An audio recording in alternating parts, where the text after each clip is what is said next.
Today, I found out from my own mother that her ex-boyfriend, the man I lived with from ages 11 to 20, secretly videotaped my younger sister and myself in our own bedrooms, taking showers and baths, and even going so far as to sit on the roof and watch us through the skylight in our bathroom. I am a 22-year-old female, and my sister is 3 years younger. My mom left him when I was 20. Around the same time, I moved in with my boyfriend. The reason I moved in with my boyfriend was because my mom's boyfriend, Greg, had started to make me more and more uncomfortable. Now, since I was 11 and met him, Greg and I had always gotten along fairly well. My mom went through a slew of boyfriends after divorcing my father when I was 4. By 11, I had already been to 3 different elementary schools and lived in 4 different houses, from living with my mom's boyfriends and it not working out. I was used to it. I was a quiet girl who liked to read and kept to herself, so I was always polite enough, knowing at some point or another, either him or my mom would go off the deep end and I'd never see him again. My little sister hated Greg from the first day, absolutely would not tolerate him. For the 9 years he was in our lives, they'd have screaming matches almost every day. We should have listened to her innocent 8-year-old instincts, I suppose. But as I said, Greg and I got on fairly well, although he always did make me a little uncomfortable, just from certain instances here and there happening. When we first moved in with him, within a week, he coincidentally lost his job. It took over a year before he got another one. My mom supported him for a year, yet he was always giving her crap if her, my sister, or myself had a shopping day, or she gave me money when I went with friends. One time he, accidentally, walked in on me when I was about 13, changing out of my bikini after we all got home from the lake. Another time, I was 14, I awoke to him in me and my sister's bedroom on Christmas Eve in the middle of the night, just staring at us. I confronted him the next day, and he chalked it up to saying he wanted to make sure we were asleep before Santa came. When I was 16 and had my first real boyfriend, Greg would absolutely terrorize him to the point he refused to come over to my house. Now, my real father is a cool cat who, unfortunately, had to deal with my mother in order to see us. She's selfish and crazy, and played up the whole "I deserve my little girls over a man raising them" blah blah. But my father would shake hands with the boys I dated, if they had a chance to meet, and treat them with respect unless given a real reason to dislike them. Greg would belittle them, get in their face, treat them all like they were asshole punks. I ended up dating the same guy for the last 3 years of high school, and Greg never once had anything nice to say about him. My boyfriend at the time thought it was because he was taller than Greg.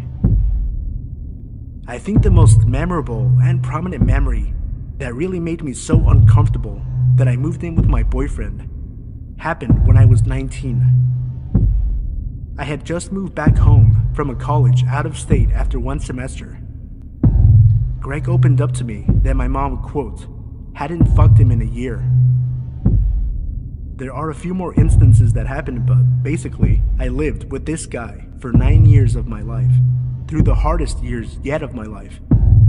Puberty, discovering my own body, dealing with the fact that at 12, I was already a C-cup with a size 0 waist, learning to love my body and be comfortable with dealing with the horny boys my age, always trying to mess with my head and heart, just to be able to have a story in the locker room. Never mind discovering a supposed father figure in my life was secretly watching me in intimate places where I thought I had 100% privacy from the entire world in. I haven't lived with him in 2 years, but I honestly feel so violated. And I'm still trying to cope with this bomb that has been dropped on the final years of my childhood. My little sister doesn't know, and I hope she never finds out. I'm furious my mom didn't do anything about it, other than leave him when she discovered the videos and files on his iPad. She initially told us she left because she kept catching him on teen pornography websites.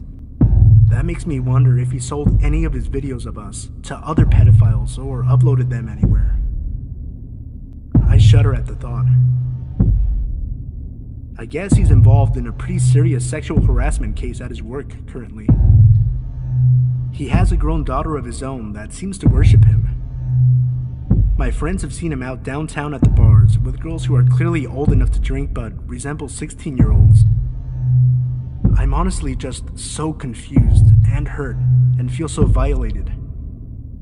I'm fortunate enough to have been protected from the truth until I was 22 and in a stable place in my life that it most likely won't traumatize me for the rest of my life, or so I hope. I honestly am just so shocked. I feel like I'm just rambling now, because I legit just do not know how to feel about this. So many mixed emotions. Greg, let's never meet again, you pedo.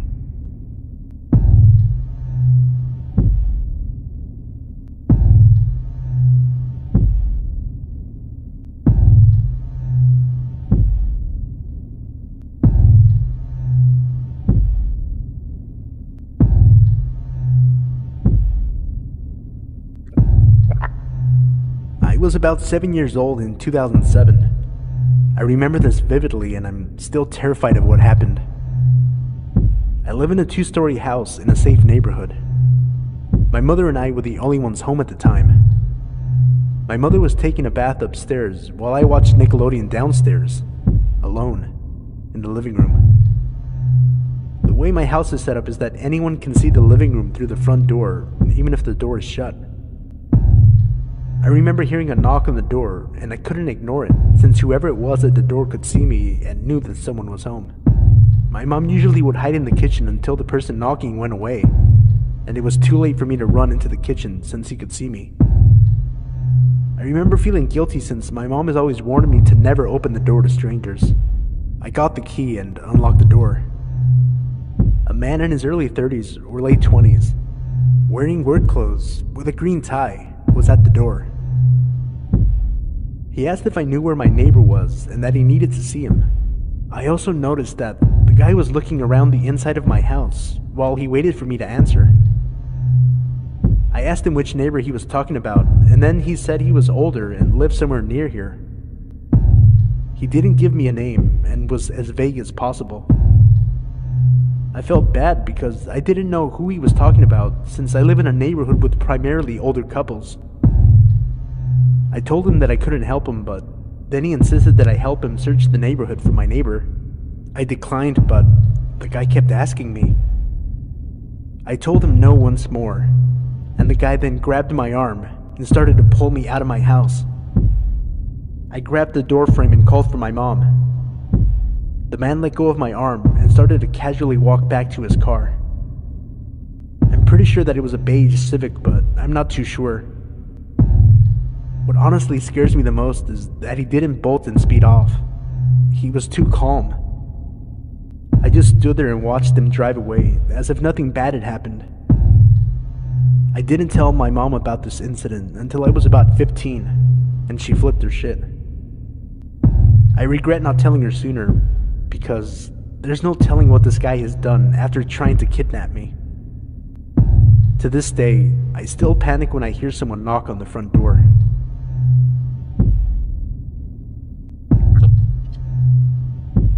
About a year ago, my family and I went on a vacation and eventually came home afterwards to find a bunch of bird poop everywhere and some objects moved ever so slightly. The couch was moved about an inch to the right. The fan was facing the wrong way, a shelf was moved about an inch or two, etc. Nothing was stolen and the police didn't find any home intruders when they conducted a sweep of the home. A few months before that, I saw a strange man with a beard outside on my driveway, taking pictures of my house with a camera. Pissed off, I confronted him. When I asked him why he was taking pictures of my house, he claimed he was a previous tenant of the home and left soon after. I never saw him again. Jumping back to today, I went downstairs only to find that my back door lock had obviously been picked open. Lockpicking happens to be a hobby of mine, and I found that the cylinder to the lock was turned in the open position, a position that generally cannot happen without the lock being picked. I immediately checked the house for intruders and found nothing. So far, nothing has been stolen at all. And now there is evidence that there was someone inside. I'm quite confused by this and worried. And the strange thing is that the intruder could have easily simply turned the cylinder back into its original position, and I would have been completely oblivious to their threat. I'd hate to sound cliche or dramatic, but it's almost like whoever he is, he wants me to know he's been inside my house. I know my parents and landlord would likely never approve, but I just went and disassembled the lock and added a mushroom pin and security pin to the quickset.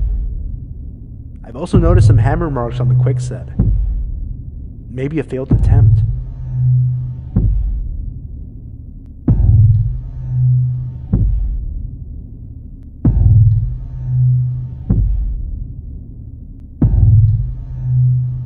Hey everyone, it's Sino.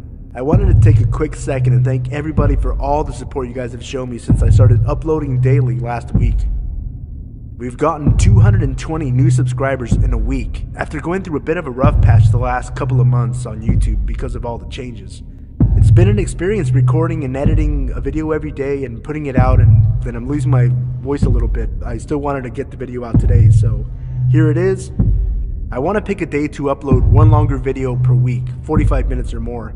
So if there's a certain day of the week that you think would work best, maybe like on the weekend or something, let me know in the comment section down below. Also, I want to do some kind of giveaway, so if you have any ideas of a contest that I could do and what I could give away as a prize, let me know in the comment section down below. I recorded this Friday night and I finally had a little bit of time to catch the first episode of Season 5 of House of Cards. And finally, I'm going to be doing a live stream on my wrestling channel on Sunday.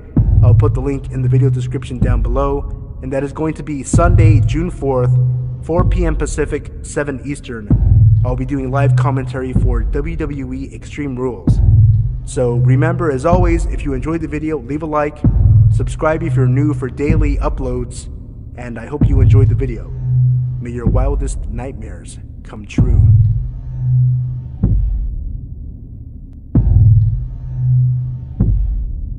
I visited my dad in Washington State when I was about 17 years old. He was doing some work out there, and I was fresh out of school, so I went to stay for a month or so. I thought we would be doing all kinds of touristy things like checking out the Space Needle or taking a hike up Mount Rainier. I never got to do any of those things though. Apparently, all my dad wanted was some company in the hotel room when he was home. He worked all day, and a few hours after he got home, he would go to sleep. Understandably, after a while, I got bored. He started leaving me money in the morning before work, encouraging me to get out and see the city. Now, I'm a pretty shy person, so I definitely wasn't keen on getting out in a new city on my own. I was too scared to take the bus or anything for fear of getting lost. There were no smartphones, so it's not like I could have just used GPS to figure it out myself. Eventually, I made my way out of the hotel. I walked down to the first store I could find. It was an A&W connected to a convenience store. I went inside and just got a drink. On the way out, I noticed how many unkept folk were hanging around the store. Most of them had a pretty disheveled appearance, with torn clothes and a bunch of scabs on their face and arms. I just assumed they were homeless. While I was making my way towards the end of the lot, I thought it might be a good idea to ask one of these folks if they knew where I could score some bud. It probably wasn't my best moment, but I was pretty desperate, in a new place with no smoke. The guy I talked to had a crooked grin, with a mouthful of cracked and missing teeth. He looked much cleaner than the rest and seemed to be eager to help me. We talked for a bit, and his eagerness started to make me nervous. Initially, I had just wanted something small, but asking for anything made him think I had money. This got him excited. It didn't take me long to figure out he wanted a win-win situation, where he would score me some weed, and I would buy him some crack. No thanks. Even though I refused with a little tact, these people can be pretty unpredictable. his demeanor did a complete U-turn. The eagerness and excitement were gone, replaced with nothing but anger and probably hate. The way he looked at me was like he wanted me dead right there. I guess I led him on a bit about the drugs. Unintentionally, of course, but still. I just kind of backed away from him until I was far enough to turn around and walked a bit faster back than I did on the way there. It was a complete waste of time. I wasn't able to score and sort of got harassed by a local bum. I didn't want to give up though, and decided after my dad got home and went to bed, I would go out and see if I could get some beer. My dad is never one to stay up late. He works really early in the morning, and most of the time he's in bed before 8 p.m. This night wasn't any different. By 8:30 he was completely out. I grabbed his laptop and looked for the closest grocery store. I really didn't want to go back to that A&W. I saw that there was a Safeway maybe 6 blocks away from the hotel. Great. I grabbed my phone and a $20 bill so I had some cash for beer. I was planning to play Hey Mister in front of the store until someone took the bait and bought the beer for me. It wasn't really a long walk, but it was dark. Washington was a lot more, hilly than I'm used to coming from the beach. You couldn't really see too far ahead unless you were walking downhill. While I walked, I thought it was strange that not too many other people were out. I'm not sure what day of the week it was since I was more or less bumming it. Still, it was almost like a ghost town. I got to the Safeway and walked up into the lot. It was situated right next to a pretty big hill with a steep incline. On the side of the building was a flight of concrete steps leading up into the second floor. Directly across from the stairs and up the hill were some sparse woods that had a path straight through. You could tell people used it often as a shortcut to the store. The parking lot was dimly lit. It had plenty of lights, but the bulbs were more or less yellow, so it cast an eerie glow on the asphalt. Since it wasn't too late, I really thought nothing of it and began to look for someone close by about to go inside. It didn't take long before I spotted a guy outside, hanging over near the stairs on the side of the building. Before I could even decide whether or not I wanted to ask him, he waved me over. I thought I might as well. I haven't really seen too many people out, and I really don't want to go home empty-handed again. So I walk over to this guy and see that he's the same type of character I had met earlier. My dad did warn me that certain parts of Washington are prone to tons of hardcore drug users like crack and heroin, but I didn't think he knew what he was talking about. This guy smelled pretty bad. He had about 6 square yellow teeth that I could see, and was wearing clothes 3 sizes too big. His eyes were strange. One was bigger than the other, like it was popping out of his skull a bit. It creeped me out, but I tried not to let him see he made me nervous. His hair was really long, unkept and stringy. It just fell limp across his face and down to his chin, all soggy and matted. He asked me for a cigarette, which I didn't have on me. His voice sounded like it was a struggle to talk. It was raspy and had a sort of inflected wheeze to it. The voice shook me more than his eye. I told him that we might be able to help each other if he would do me a favor and get me a 6-pack. I offered to buy him some smokes if he got me the beer. He shrugged and held out his hand, so I assumed that meant yes. I gave him my 20 and watched him walk into the store. Since I was underage, I thought it was a good idea to hang out on the stairs around the side of the building. That way, no one saw him bring me the goods. I probably sat on those steps for a good 20 minutes or so before I saw him staggering back. He handed me the beer and $3. I was pissed. Not that I knew how much it costs, but I knew it wasn't $17 for a pack of smokes and a 6-pack. I told him I didn't think it cost that much, and he just stared at me with that big eye. and a nasty grimace on his face. I just sort of rolled my eyes and grabbed my beer, trying to walk away. I got maybe a few feet before I heard this really weird noise. It sounded like a grunt, but repetitive, like someone was coughing almost, but not trying to be heard. It had a bit of a short, raspy wheeze with really quick breaths. I would almost call it hyperventilating. At first, I thought maybe something was wrong with the guy, so I turned around and just saw him smiling. He wasn't hurt. He wasn't in trouble. He was laughing. It wasn't like any laugh I have ever heard in my life, and it just sent chills down my spine. He was cackling like a raspy, wheezing donkey, and it creeped me the fuck out. Now, I had this bright idea. My hotel was only a few blocks away, and those woods had a pretty quick shortcut. I really didn't want to walk back alone, on the street where this guy could see me or where I could get caught with the beer. I just wanted to get home and drink. I thought about that path through the woods and how I could easily reach it from the steps if I just walked past that nutcase around the side. He was still sitting a foot or two away from the stairs when I started to climb. He didn't turn the corner or even look at me, so I calmed down a bit. When I got to the top, I could see it was a good hop across the gap between the hills and the stairs. I just thought to myself, oh, this bum could never make this jump the way I saw him stumbling earlier. So I thought I was good to go. I jumped over to the path and started to make my way into the woods. Now, when I said the woods were sparse, it was from what I could see on the outside. Once I was about 5 minutes or so down the path, the brush became much thicker and a little harder to navigate.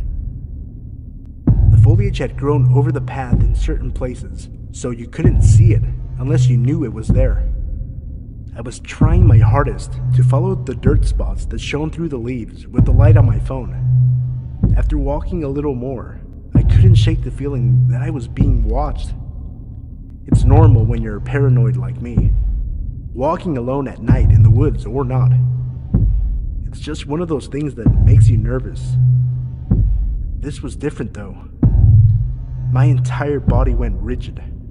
I started getting waves of goosebumps. Kind of like hot flashes, I guess, but it's like an immediate rush of goosebumps over your entire body. It goes as quick as it comes, but it keeps happening. Then I heard it. Swish, swish, swish. I couldn't see anything more than a few feet in front of me, even with a crappy light on my phone. It sounded like something was shifting through the dirt somewhere behind me.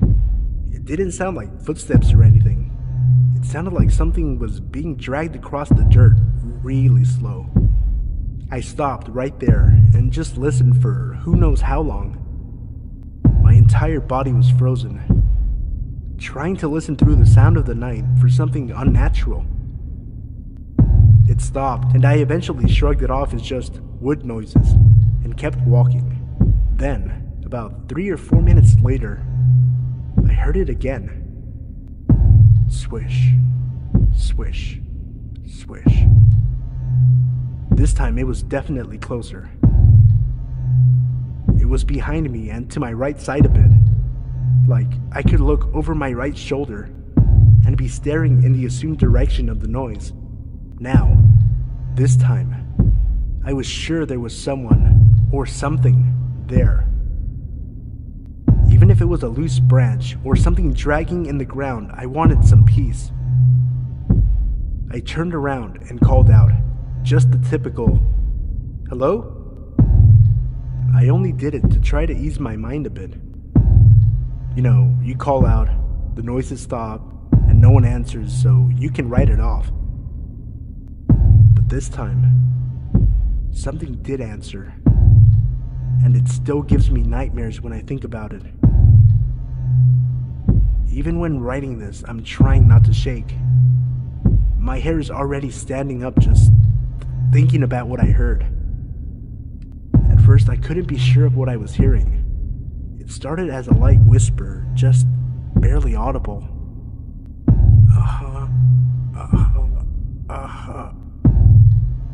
Then as it grew louder, I was certain about what it was.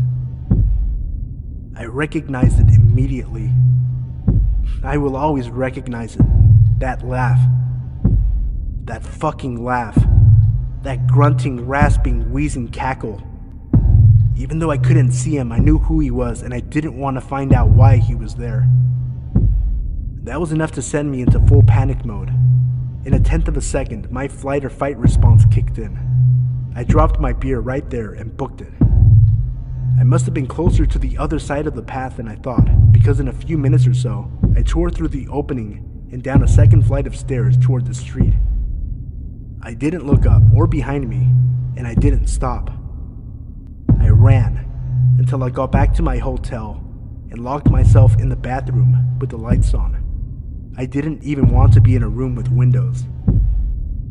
I fell asleep in there, and when my dad woke up, I told him I just wanted to go home. He put me on a plane a few days later, and I couldn't have been happier to be going home. I don't know if both of those men knew one another and they planned that, or if it was just another bad place, bad time scenario. Either way, creepy bum in the woods.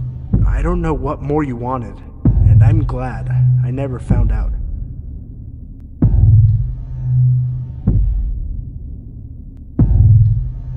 Two nights ago, while walking to my car, an older gentleman named Jeff asked me if I had a cigarette. I politely said no. He continued to talk out loud to himself whilst walking away, during which time he said, "I've gotten away with murder in Chicago." We get in the car, and 3 blocks later, we stop at a light, and he's there, leaning against the pole, smoking a cigarette. I'm fairly certain he's a time traveler. No way he could have gotten that far faster than us in the car. We stop at the light, and he points directly at me, and then does the slicing your throat movement with his thumb. He had a straight, angry face, and we drove away thinking, did that guy just threaten my life because I didn't have a cigarette? At that point, it was creepy but kind of funny. Fast forward to last night. 2 friends and I were downtown, sitting outside at a brewery, talking about what had happened. All of a sudden, the same guy comes walking up to our table out of nowhere. He walks past us, we get up to go inside, and he makes a U-turn and walks directly by me. We think, okay, that's weird, but there's no way he remembers me or that he threatened me last night, right? We go to the back and play some foosball. A little over an hour later, we go to leave and he's still right outside the door, waiting for us to leave. Looking at himself in the window, pumping himself up like Rocky before a fight. At that point, it wasn't really funny anymore. For the next 30 minutes, we sat there, seeing what he would do, and he just stayed there, waiting for us, or rather me, to walk out. A few times we thought he had left, but he had actually just walked down the street to the entrance of the building my office is at, where he originally saw us. At 11:55 p.m., he finally walked away and we walked to my car. My friend said he was down the street, so we were fine, only to find that when we got to my car, he was standing right by it. Again, time traveler. We got in the car and almost immediately, a cop car pulled him over. We couldn't make out what they were saying, but it's fairly obvious something is wrong with this man. Either drugs or an extreme mental disability. Regardless, the cops let him go and he walked away. What started out as a joke / kind of funny scenario ended up being kind of creepy and weird. Medium build, mid-40s, baseball cap on, and walks really fast while talking to himself. Has anyone seen this guy or encountered him before? I hope he gets help. I'd love to not have to worry about getting killed every time I go downtown.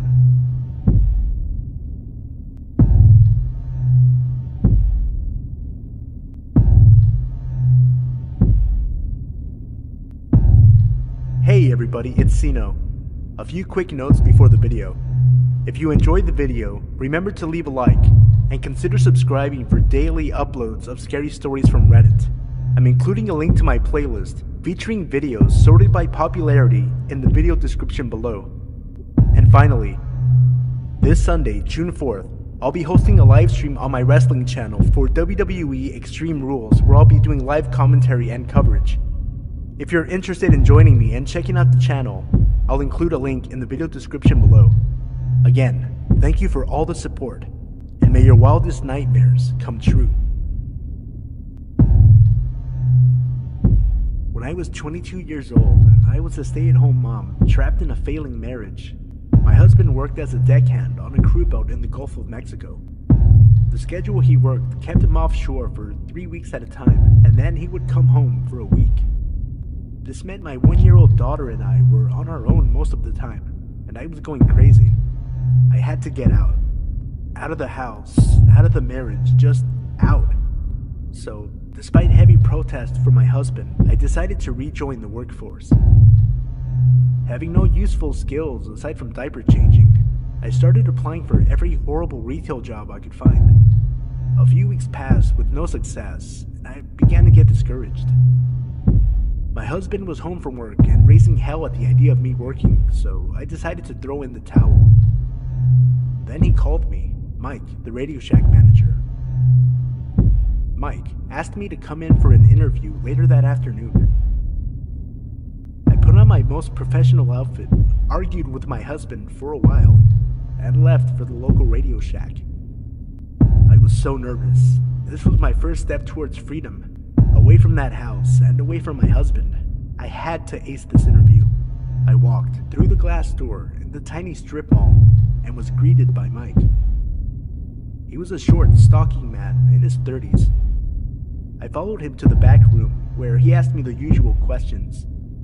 Then the questions became a little more personal about my husband, my child, myself in general. I assumed he was just getting to know me and blew it off. He finished the interview by saying, "I've interviewed a lot of people, some of them have more experience, but you're definitely the best looking. The job is yours, if you want it." I didn't want it anymore, but I needed it, so I accepted. I went home feeling relieved, and before he left for work the next day, I told my husband I wanted to separate. I started my new job the following week. My first couple of days working there went well. I spent most of my time in the back room doing training on the computer. Mike hadn't said anything else inappropriate, so I thought maybe that comment at the interview was a failed attempt at humor. Then I began working on the floor. Every shift I worked the next week was with Mike, and Mike alone. He was the manager and I was new, so that seemed perfectly reasonable. However, Mike got progressively creepier as the week went by. He said he could tell how unhappy I was and that I should leave my husband. I didn't dare tell him I already had. He made endless remarks about how much money I was going to make the store because I could, quote, sell anything to a man. He told me how fat his wife was and how miserable he was with her. Definitely inappropriate, but nothing I couldn't handle. I'm not terribly unattractive, so I've dealt with many a creep in my day, so I dealt. My second week there, things got worse. I was still only scheduled to work with Mike and only closing hours. His comments got more aggressive, and he began texting me non-stop when I wasn't there. I was getting annoyed, but I really needed this job. I would always sidestep his advances, and he began to get angrier each time I did.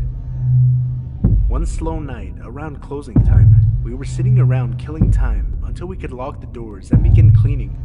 The registers were on this little semicircle island in the middle of the store. I was sitting on the counter, and he leaned against the counter opposite of me. He started walking towards me as he was talking. Eventually, he got uncomfortably close, so I stuck my leg straight out in front of me, trying to play it off as me stretching, which put my feet within 2 inches of his belly. He laughed, grabbed my ankle, and slung my leg down. That won't stop me. I turned and noped right off the other side of the counter, locked the door, and began cleaning. He sat on the counter watching me without saying a word the rest of the night. The next night, I closed with Mike again. I dreaded it, but I had no choice. I needed this job. To my surprise, the shift went by without incident. When closing time finally came, I locked the door and began cleaning. Mike sat quietly, perched on the counter, and stared at me again. I cleaned as quickly as I could. He eventually spoke up. "Come here. I need to show you something." He walked through the door and into the hallway that led to the bathrooms and office, and I followed. As soon as the door swung shut behind me, he turned. I pressed myself back against the door as he put his hand against it and leaned down. "You know, this is the only spot in the store with no cameras. I can do whatever I want right here and no one would know. I wish I could tell you I punched him in his ugly, smug face, or that I came back with some equally terrifying threat, but I didn't. I just stood there, pressed against the door." He removed his hand from the door, stood up, and took a step back. I ran. I ran through the store, out of the door, and to my car. I quit. I didn't need the job that badly. I would figure something else out, but at least this nightmare was over. I never had to deal with that man again. Wrong. As I was driving home, trying to process what just happened, my phone buzzed. A text message. From fucking Mike. I threw my phone back in my purse without reading it and went home.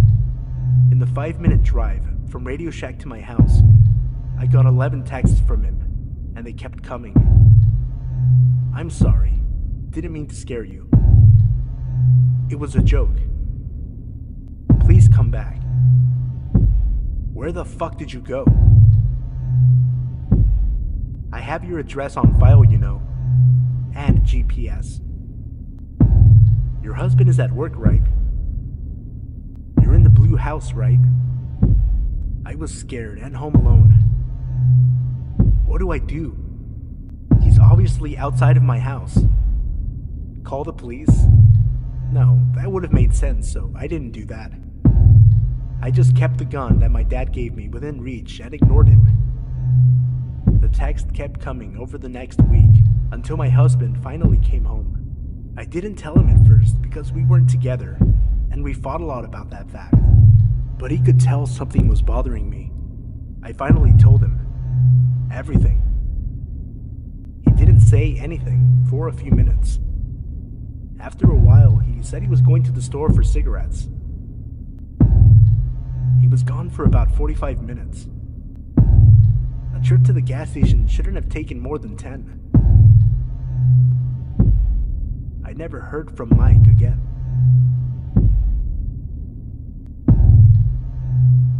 This happened when I was doing nightclub security in the UK. It's actually the main reason I no longer work in the industry, though I tell people it was the hours that made me quit. I was chilling by the front door, and I see a fight happening, with a guy chasing another guy down across the street, and I'm like, oh well, it happens. 99% of the time, they just shout a little bit and try to intimidate one another, and go get a kebab, and puke.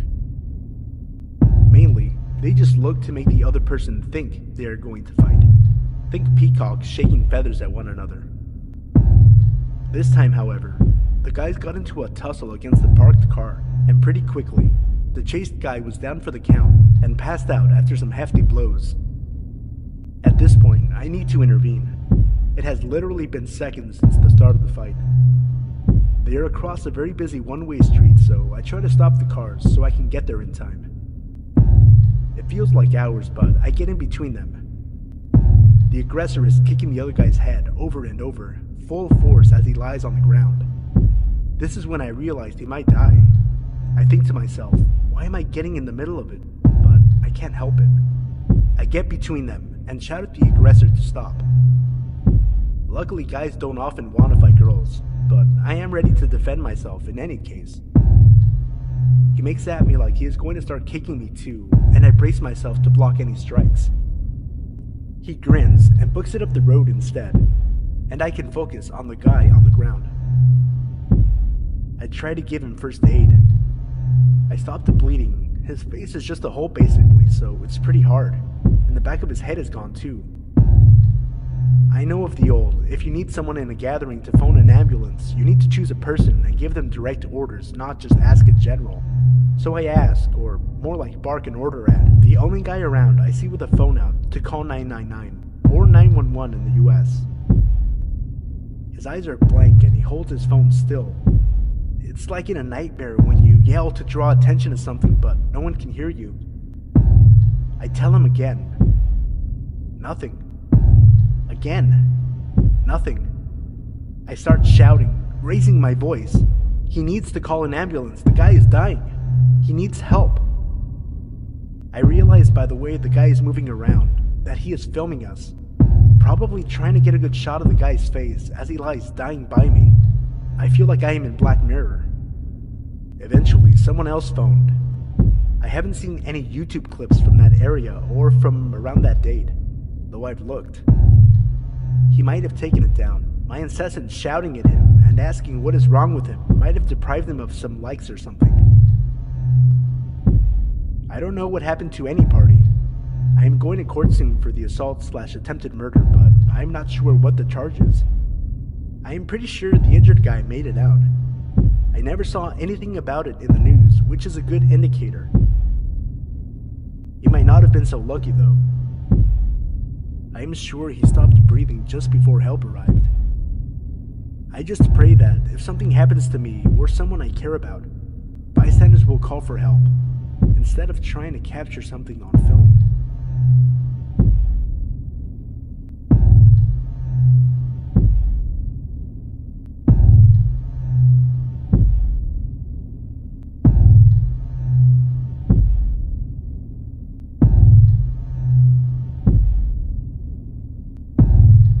Hey everybody, it's Sino. A few quick notes before the video. If you enjoyed the video, remember to leave a like, and consider subscribing for daily uploads of scary stories from Reddit. I'm including a link to my playlist featuring videos sorted by popularity in the video description below. And finally, this Sunday, June 4th, I'll be hosting a live stream on my wrestling channel for WWE Extreme Rules, where I'll be doing live commentary and coverage. If you're interested in joining me and checking out the channel, I'll include a link in the video description below. Again, thank you for all the support, and may your wildest nightmares come true.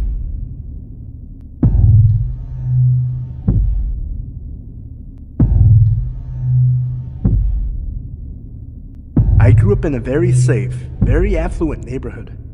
It was unheard of for anyone to lock their cars or houses, and when someone new moved to the neighborhood, it was mere moments before they were welcomed with open arms and open doors. Despite being surrounded by what could be described as one large neighborhood family, my mom was very particular about house rules being followed, one of which was never going out alone. Walking to a friend's house, 3 of us have to go, so 2 could walk home together after dropping you off. It was rare, but occasionally, just 2 of us would be able to sneak out from under her watchful eye and run to the corner store a few blocks down for some candy or soda. One sweltering day during the summer I turned 9. I found myself home alone and restless. I decided to take my sister's cool new 10-speed for a spin around the block a few times. Now, even though I was tall for my age, the bike was still a few inches too big for me. I decided that didn't matter, jumped on, and started pedaling. My first lap around the neighborhood went off without a hitch. Birds were chirping, sun was shining, and the wind blowing through my curled hair felt wonderful. Second lap around the block, I passed an older, unfamiliar car parked on the side of the road, and the sun reflecting off the huge scrape down the side temporarily shocked my vision into bright blue stripes, which I furiously tried to blink away. The third lap, I saw the car pull off the side of the road heading towards me, and a tiny pit of unease began to grow in my stomach as the driver slowed when he passed me. I chalked it up to being scared of getting caught out alone and continued on my way. I picked up speed as I rounded the corner towards my house and decided to go for one more time around the block, but to make it quick, so I'd beat my mom home and avoid the trouble I knew I'd be in if she caught me out alone. I hit the bottom of the hill next to our house with some speed and started to climb to the top, slowing more and more the closer I got. By the time I reached the top of the hill, I had to stop and catch my breath, teetering the too tall bike at my hip. As I struggled to catch my breath, the hairs on the back of my neck stood up. My arms locked on the handle brakes, and every inch of my body froze. I had been caught. I just knew it. I heard a car creeping up behind me, and it just had to be my mom. But it wasn't. When relief should have washed over me, the unknown dread only deepened, further stiffening my frozen still limbs. I turned to see the same old car, with the same blinding scratch down the side, slowing down right next to me. The man stopped the car right next to my bike, on the wrong side of the street, and through his opening driver door, started to ask me if I had seen a stray dog running about, because his had come off the leash and run off. I froze. This cliche question is the one they warned us about in school. The one every kidnapper supposedly uses. I decided if I answered him firmly and rode my bike away, that he would know his plan wouldn't work on me. Plus, he might just really be looking for his dog. This was my plan. My terrified body betrayed that plan, and a trembling no is all I could manage. As I fumbled my feet to the pedals of this too big bike, his car door flew open, and out he lunged. "No!"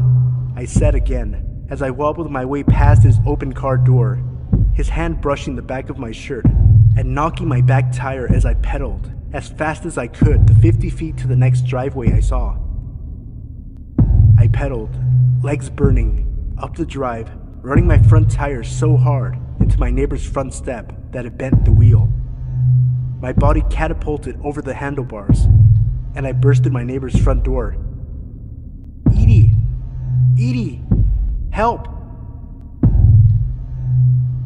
My neighbor was not home. I ran into the kitchen, still calling in hopes I was wrong. "What are you doing?"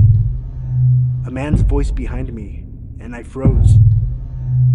Hearing my heartbeat in my ears, feeling the blood pumping through my veins, knowing that this was it. I slowly turned around, not knowing what else to do, and there stood my neighbor's son, home from college. I dissolved into tears, gulping out what happened. He tossed the bent bike into the back of his truck and drove me around the corner to the safety of my home. My mom was home and had the look of death in her eyes until she saw my tear-streaked face. The police were called. The neighbors were called. The car had been spotted frantically circling the block the few minutes following our encounter, but he was gone by the time police arrived. To this day, 20 years later, I still have a hard time riding my bike alone.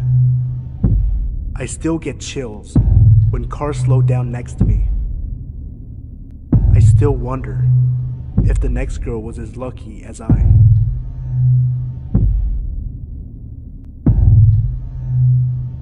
When I was a teen, there was a break-in incident in my dad's neighborhood that triggered my dad telling us about a time when I was a toddler, around 2, talking to the man in the window. A little scene setting. My room had 2 windows. One window, you could see our backyard and back porch. You could climb out that window onto the porch if you wanted. The other window was around 12 feet or so off the ground and faced our neighbor's house. Earlier on in the day, my dad had been changing out the screens in the windows. As luck would have it, something went awry with the screen in the window facing our neighbor's house. My dad left the screen off and just took the ladder and laid it next to the house, intending on taking care of it later. That night, my mom and dad put me in bed as usual, turned on the baby monitor, and went to their room. A few hours later, they wake up to me talking in my crib. They hear me from the baby monitor. It's not unusual. From the moment I could speak, I have never stopped talking. My mom always said my vernacular and mannerisms were older than my age.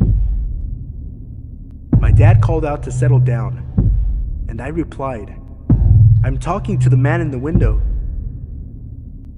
They laughed it off, assuming it was nothing. Some time goes by, and they settle back in, when I suddenly start talking again, going on and on. So my dad says again, from across the hall, to quiet down. I was adamant there was a nice man and lady at my window. I said, "The nice man and lady want to take me away with them." My dad went immediately into high alert and came barreling into my room. Our rooms were separated by a dozen feet max. He flips on the light, and as the light comes on, he sees the window facing our neighbors is open. I'm standing in my crib, all smiles, and then he hears the chain link fence. He bolts to the window and sees the ladder set up against the window, and a figure bolting into our neighbor's yard and around the corner. My dad, in his underwear and bare feet, bolted out the door and gave chase. Unfortunately, he never caught them, nor did the police. They were gone by the time my dad reached the point he last saw them. My dad said he didn't sleep for months. After hearing the story, that very same night, as a 15-year-old teen, I made my dad help me rearrange my room so I wouldn't have to sleep near that window.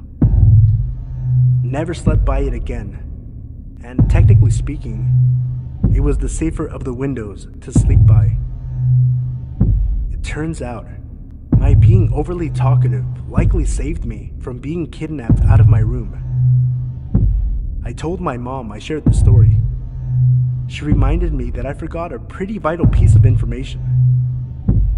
This was around Halloween, and there was a young girl who had been kidnapped, tied up, and murdered just 10 minutes down the road, so tensions were already high. Once my dad realized I was serious about talking to people at the window, all hell broke loose.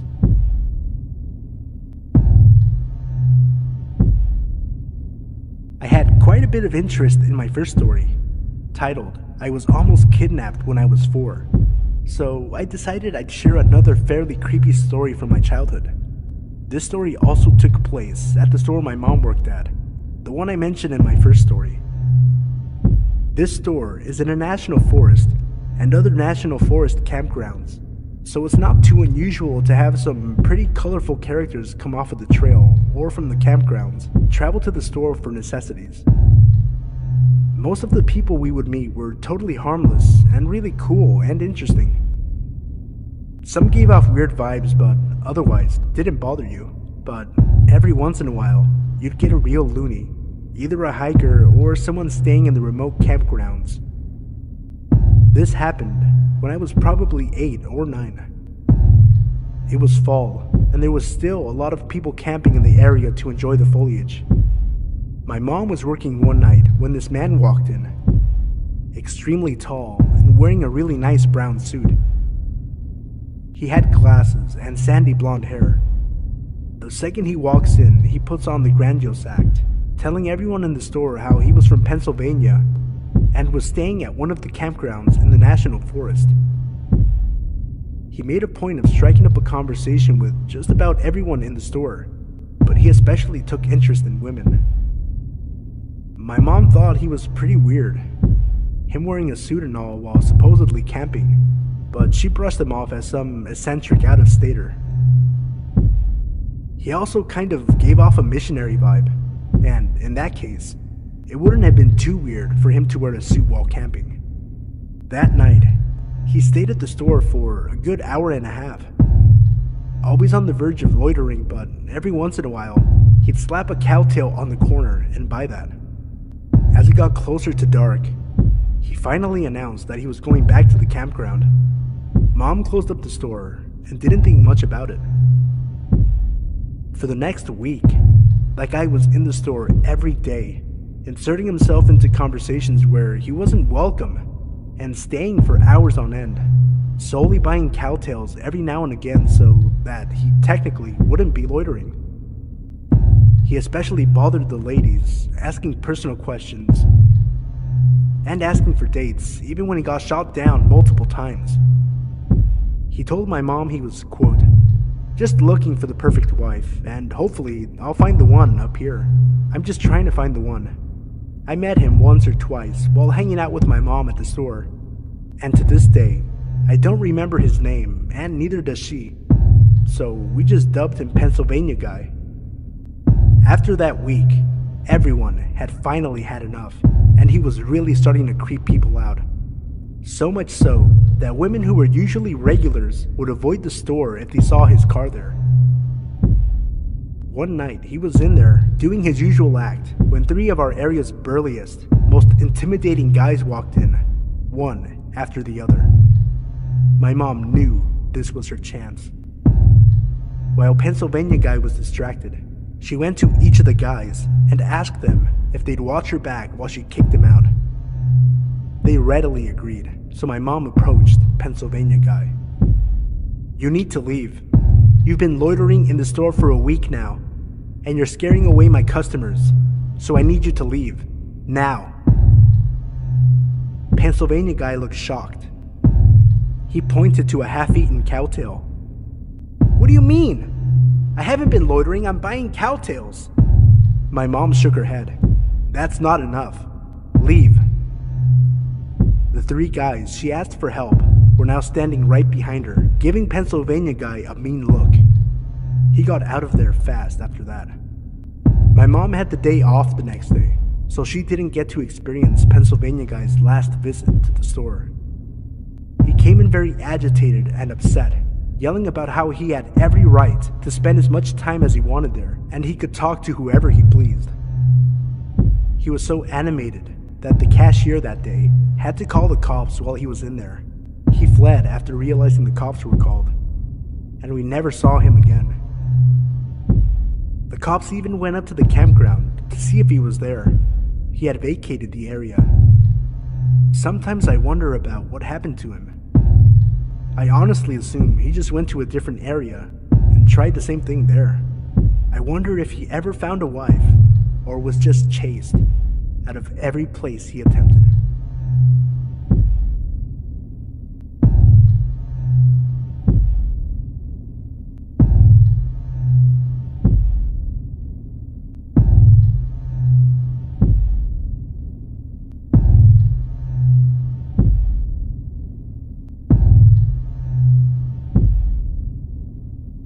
Number 1.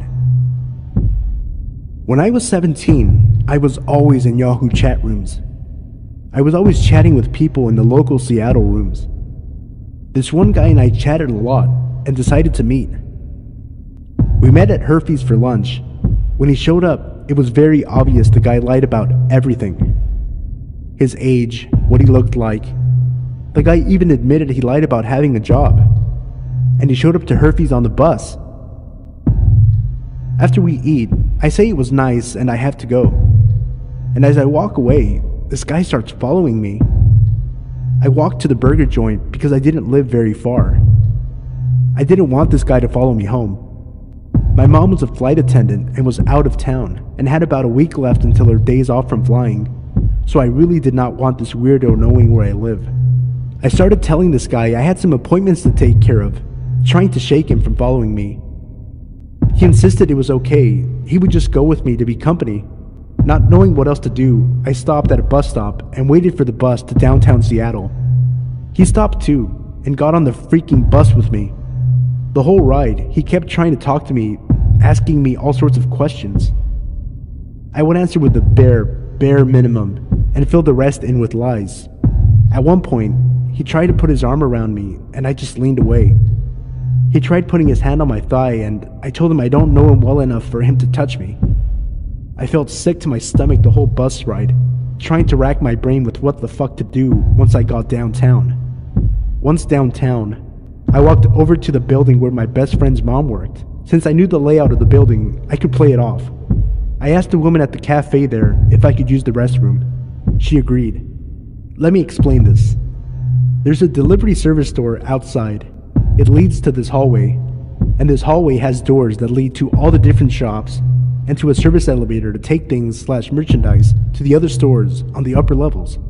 I exited the cafe through the back door and into the hallway and left the building out the door next to the docking bay. I took this as my chance to make my way to a bus stop to go home.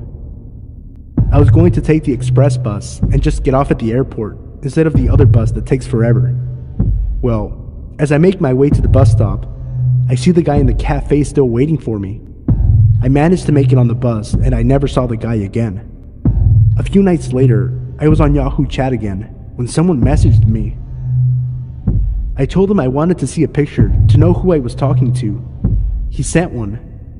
I see the picture and instantly pick up the phone and call one of my friends. He answers and I start talking to him. Hey, are you on Yahoo Chat right now? No, why? Someone is trying to talk to me and they gave me a picture of you, claiming it was them.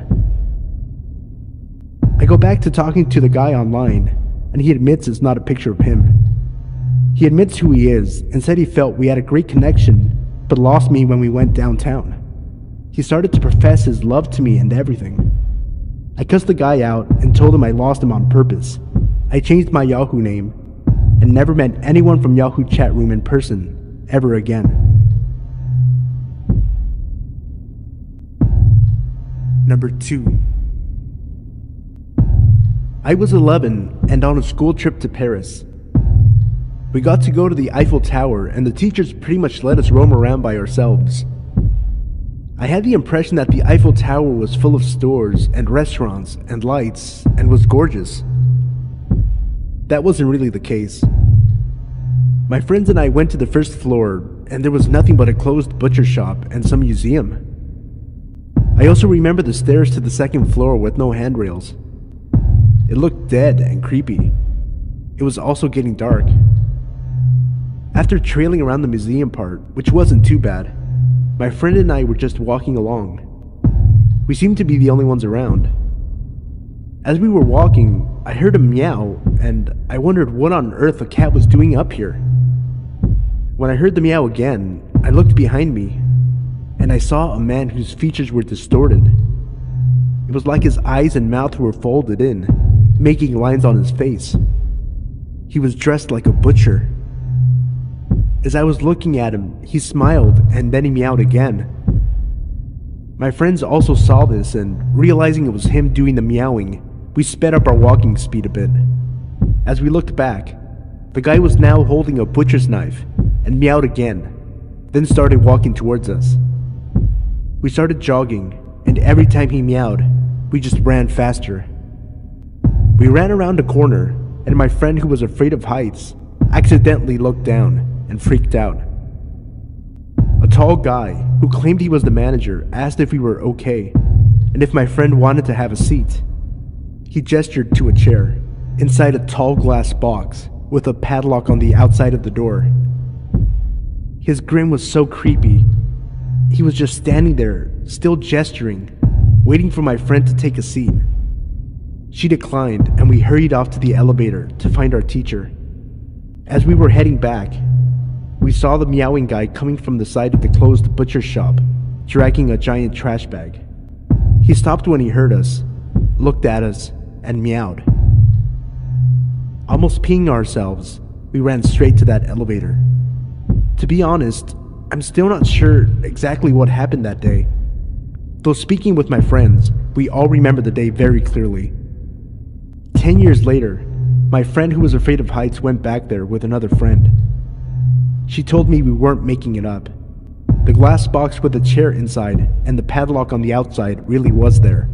She didn't see the meowing man or the manager again because they hurried to the third floor and didn't stick around. Number 3. This took place about 3, maybe 4 years ago. It was a very calm winter evening.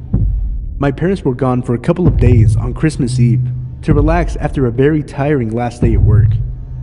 It was just me, my video games, and my dog, Chase. Now, I'm a 14-year-old male, 6'1" at the time, so I was a pretty big dude for my age.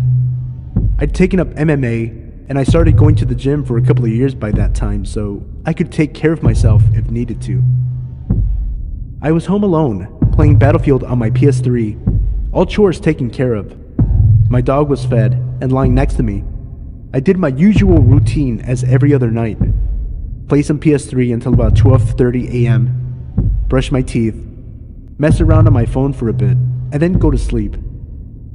It was about 1:20 a.m., and I was on my phone when I heard something like faint footsteps going around my backyard onto the left side of the house where the bathroom window is. To give an insight of how my house is from the inside, it is basically like this.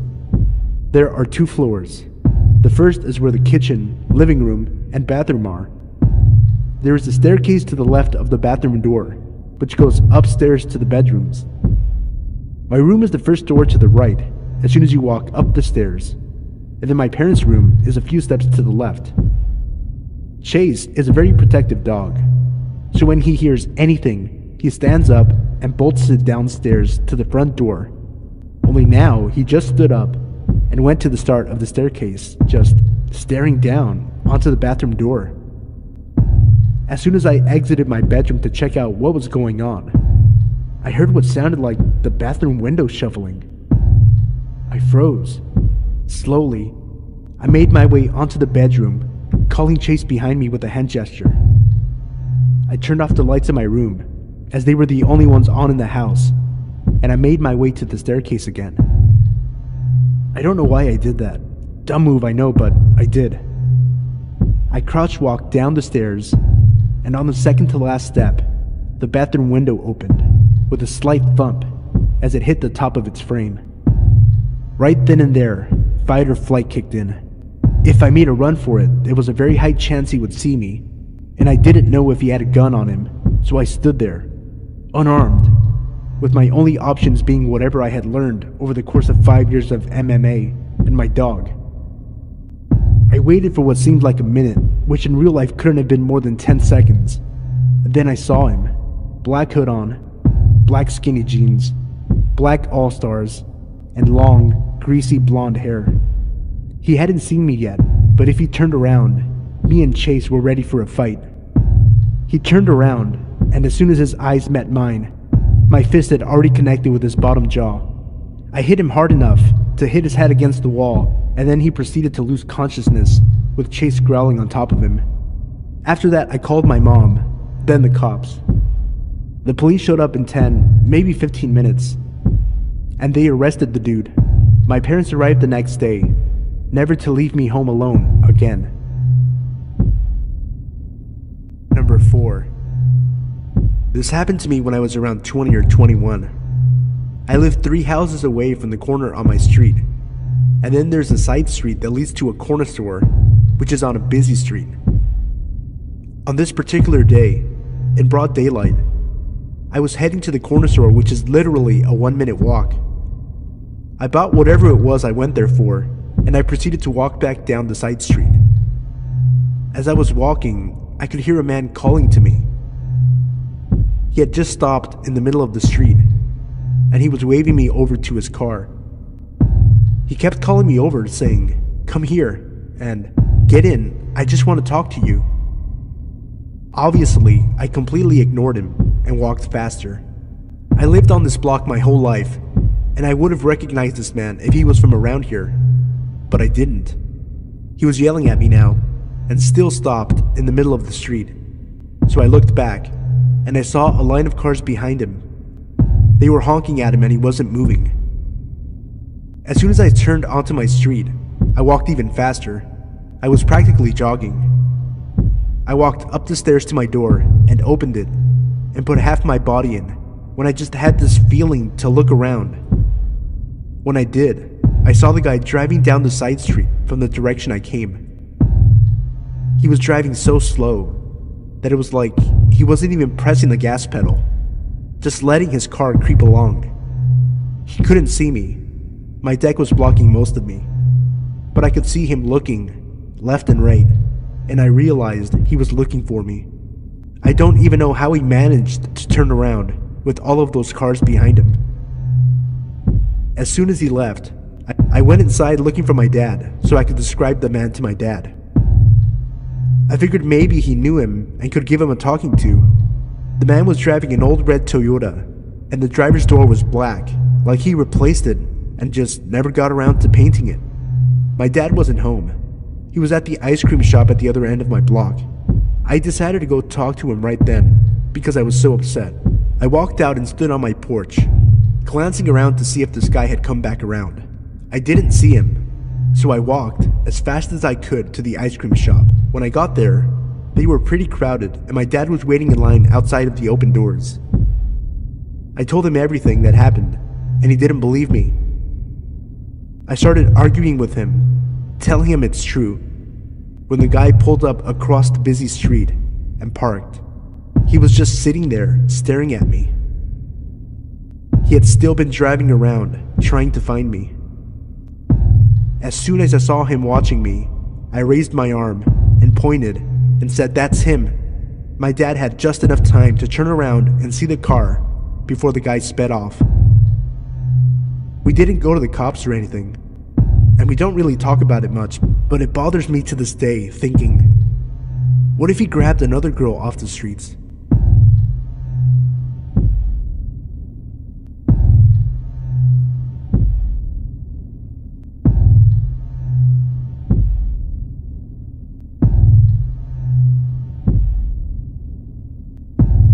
Hey everyone, it's Sino. I wanted to take a second and thank everyone for their support. We recently hit 3,000 subscribers, and I'm currently working on a special video in honor of this milestone.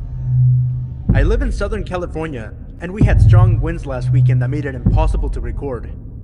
I also started school again this week, so I've fallen a few days behind, but I'm working hard to get the video out tomorrow or Monday at the latest. Fingers crossed. That being said, I hope you guys enjoyed the video, and thank you once again.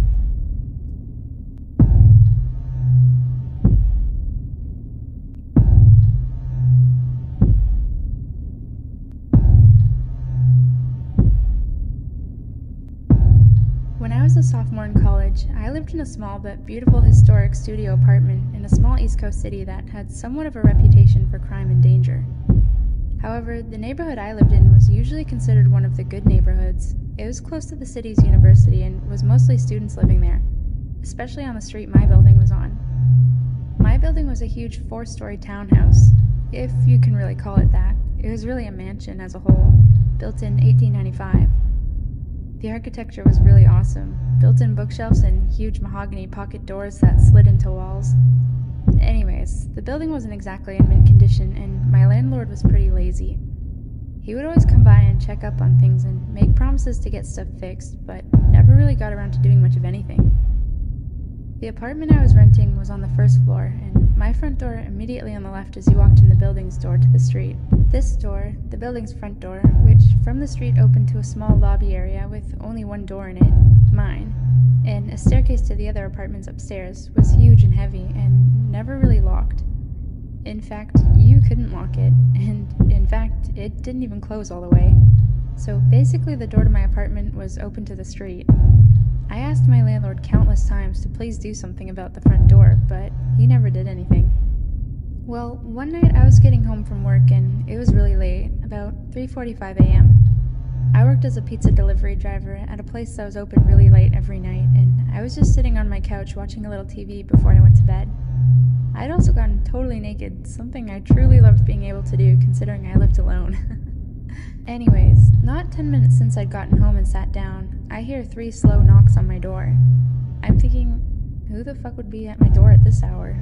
What could they possibly want? And why didn't I hear the building's front door open like I normally do? Young and naive, I was half scared and half intrigued. I put a robe on and slowly crept towards the door, which, by the way, was literally right next to the couch where I was sitting. At this point in time, my door didn't have a peephole, so I just had to kind of take a leap of faith and open the door. When I did, a tall, emaciated, middle-aged man stood staring down at me with low eyes and a grin. He was wearing all black in many layers and a big black trench coat. The first thing he said was, "Can I come in?" With the door barely open, I got a deep pit in my stomach and just went, no man, what's up?" He just stared into my eyes for a second, clearly disappointed, and then said, "I've seen you around," and then started to grin again. The pit in my stomach had evolved into a churning sensation, and I was starting to get nauseous. "Yeah, I've been watching you, and I like the way you look," he said. "So, you gay? Bisexual?" I was just like, "I don't know, but it's getting late. I'm going to bed. Bye." He kind of nodded and lingered for a second, as did I, watching to make sure I saw him leave the building. Once he did, I closed the door, locked it, and stood with my hand still on the knob for a good minute at least. After I snapped out of my shock, I ran over to my couch and pushed it up against the door. I ended up sleeping on the couch that night. Even though it was right there, it just made me feel safer, like I could hear if something happened. Well, nothing happened that night, and it wasn't until about a week later, on one of my nights off from work, that I was sitting around my apartment winding down by myself after I had some friends over drinking and smoking a little bit, as college kids do.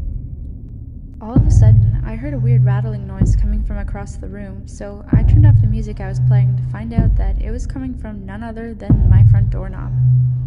I looked at it for a second and saw that both the knob and the top lock were jiggling. Someone was trying to get in. Like a deer in the headlights, I was frozen, staring at things wiggle and shake until I started to see the top lock actually budge and start to turn. I leapt up from my chair and soared to the door, grabbing tightly on the lock and forcefully twisting it back to being locked. The jiggling of the lock and knob stopped for a second because whoever it was clearly knew that I knew. It was only a second though before they just started struggling again, and I had to use all my might to keep it still. Sweat was dripping down my forehead and ribcage after about 15 seconds of wrestling with this intruder. It suddenly stopped, and I heard the building door open and close, and footsteps run down the stairs of the stoop of the sidewalk. Just like I was before, I was paralyzed with my hands on the door for a good while before I realized I was crying and shaking, and that I needed to call someone. My instinct was to call the police. In hindsight, I regret this for the following reasons. I was having basically a panic attack while I was on the phone with 911 and actually threw up during the call. And I think that's why they decided I was just fucked up or something. When the two police got to my apartment, they stood in my doorway as I struggled to recount to them what had happened as I was shaking and crying. I noticed at one point they're both smirking and laughing and say, "What's funny right now?" One of them goes, "It reeks of marijuana." I was just like, okay, and basically argued with them after that. Long story short, they ended up confiscating a bunch of shit from my apartment and basically turning the whole situation into a little mini drug bust. Although they said they weren't going to charge me with anything, just take my shit. Nothing about this attempted break-in besides keep your door locked. I was devastated and felt so helpless. I hate to make this story so long, so I'll try to keep the last part short. Basically the same scenario happened one more time about 2 weeks from the last time. Only instead of calling the police, I called my dad, who raced down in an hour, 2-hour drive from his house to this place, with a crowbar up his sleeve. Unfortunately, by the time he got here, whoever it was had already left. They didn't struggle very hard this time. My dad ended up cussing out the landlord and demanding he get the door fixed and install a new lock and peephole on my door. He did make this happen within a reasonable amount of time, and I also got one of those bars you wedge between the doorknob and the floor, as well as an aluminum baseball bat to protect myself with. So I felt a lot better from then on.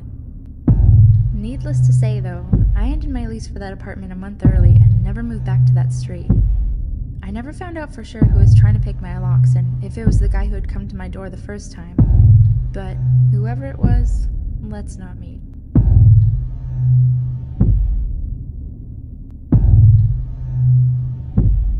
So here's a little backstory. I'm a 19-year-old female living in the UK. I was on my day off from work, as I worked 6 days a week at a very unpopular delivery service called Yodel. My mom was out the night before, staying at my grandmother's house due to her being ill. I have 2 small dogs, both Chihuahua Cross Yorkshire Terriers, who don't really need all that much walking, but this Sunday morning I was feeling it. around 7:30 in the morning, which means it was still pretty dark out when I put their coats on and left the house. The local park is a 2-minute walk away from my house, which I had no problem getting to. So, cut to about 10 minutes into my walk. I'm halfway around the park when I notice that it's brighter than usual. I turn around to see a parked car in the parking lot with its lights on full beam, directed straight at me. Now, at this point, I'm starting to feel uneasy as I'm about to start making my way back there, as that is the way that I had entered the park. Something in my gut told me that it was an incredibly bad idea, so instead, I decided to cut across to the adjoining field and make my way across from there, as there was a public pathway running parallel to both fields. So again, cut to about 15 minutes later, and I'm starting to calm down, feeling like I had overreacted to the whole situation. I get to the end of the public pathway. I've passed a few harmless people, and I'm feeling pretty stupid at that point. What I had forgotten was that the parking lot previously mentioned was just up the road, and the road I had come out at connected to it. As I was just about to turn off the public pathway back onto the main road, a car drives past that, at first, didn't look particularly memorable until the passenger seat in the car drove past with the biggest, cruelest, most evil grin on his face as they passed me. I stopped in my tracks, and they pulled up just down the road and waited. I started walking home double time, and the walk that would have taken me 20 minutes took me 10. And the entire walk home, this car followed me. Thankfully, I had to cut through little alleyways to get to the road leading to the park, and I managed to lose them by the time I got to my house. After I had caught my breath, I looked out my kitchen window carefully, without moving the blinds, to see 3 guys maybe in their mid-20s, stalking around the area, presumably looking for me and my dogs. So to you 3 creeps who have prompted me to change my dog walking routine like a freaking cop, let's not meet. Okay, bit of background. There was a time when I was 17 where I sort of lived in 2 houses. We were moving and my dad lived in the new house where he had a job, and my mom and my siblings and I lived in the old house where our friends in school were. The new house wasn't anywhere near the old one. It was about 6 or 7 hours drive. So on a good long weekend, we could make the drive, and my dad would come up in our smart car whenever he could. One weekend, I was off on break and was going to spend a few days basically camping in the new house with my dad. I felt totally safe with him, and I was looking forward to the trip and even the time alone while he worked. The trip started out normally. We stopped at a rest stop about a quarter of the way there to pee, and we planned to stop at a halfway point for a gas station, tea, and another bathroom break. We were familiar with the gas station and had stopped there many times. It was a Royal Farms, if you have those near you.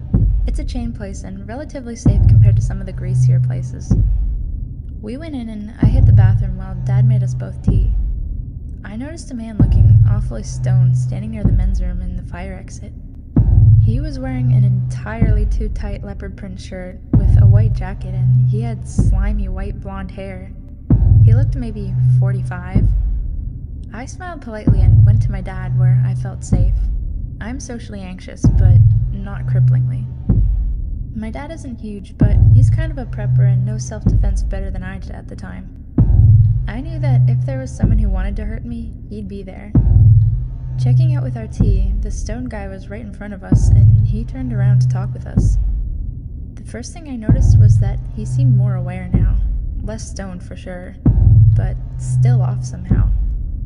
But in a different way. He was laughing and talking with the cashier about the Cosmo magazine on the rack. He wasn't buying one, but he said, and I quote, "Nice, they sell these everywhere these days." He seemed to be trying to initiate us into conversation. The cashier was just trying to ignore how much he was looking at her boobs and cash him out. "So, how many months?" he asked us. At first, I was wondering if he thought I was pregnant. Now, I'm a big girl, but my weight's on my hips and thighs, and I'm not shaped like a pregnant woman at all. "Pardon?" my dad asked the man, putting an arm around me. "How long have you two, He grinned, raising his eyebrows. My dad immediately dropped his arm, which was unfortunate because I felt safer with it there. The man, seeing some kind of opportunity, put his hand gently on my right hip. "Oh, no, this is my daughter," he said, a bit baffled and too unprepared for the situation. The man's hand slid a bit lower. Is she single?" he said to my dad, as though I were property he was buying. "No," my dad snapped. "She's not. Goodbye." The man left, and thank goodness, and the cashier rolled her eyes and told us he was a regular, and to be careful going out because he smoked by the entrance. My dad and I waited until we saw him enter his car before we left. I never feel safe in the smart car. It's tiny and it always attracts a lot of attention because it's a bit of a novelty. There was some traffic as we continued, and it was getting dark, but I swear that man's red truck was always somehow behind us. I pointed it out to my dad, who said that he probably wouldn't follow us all the way to the house, seeing as we split off the highway soon and the drive was still about 3.5 hours long. The truck followed us for 2 hours, but finally we stopped seeing him.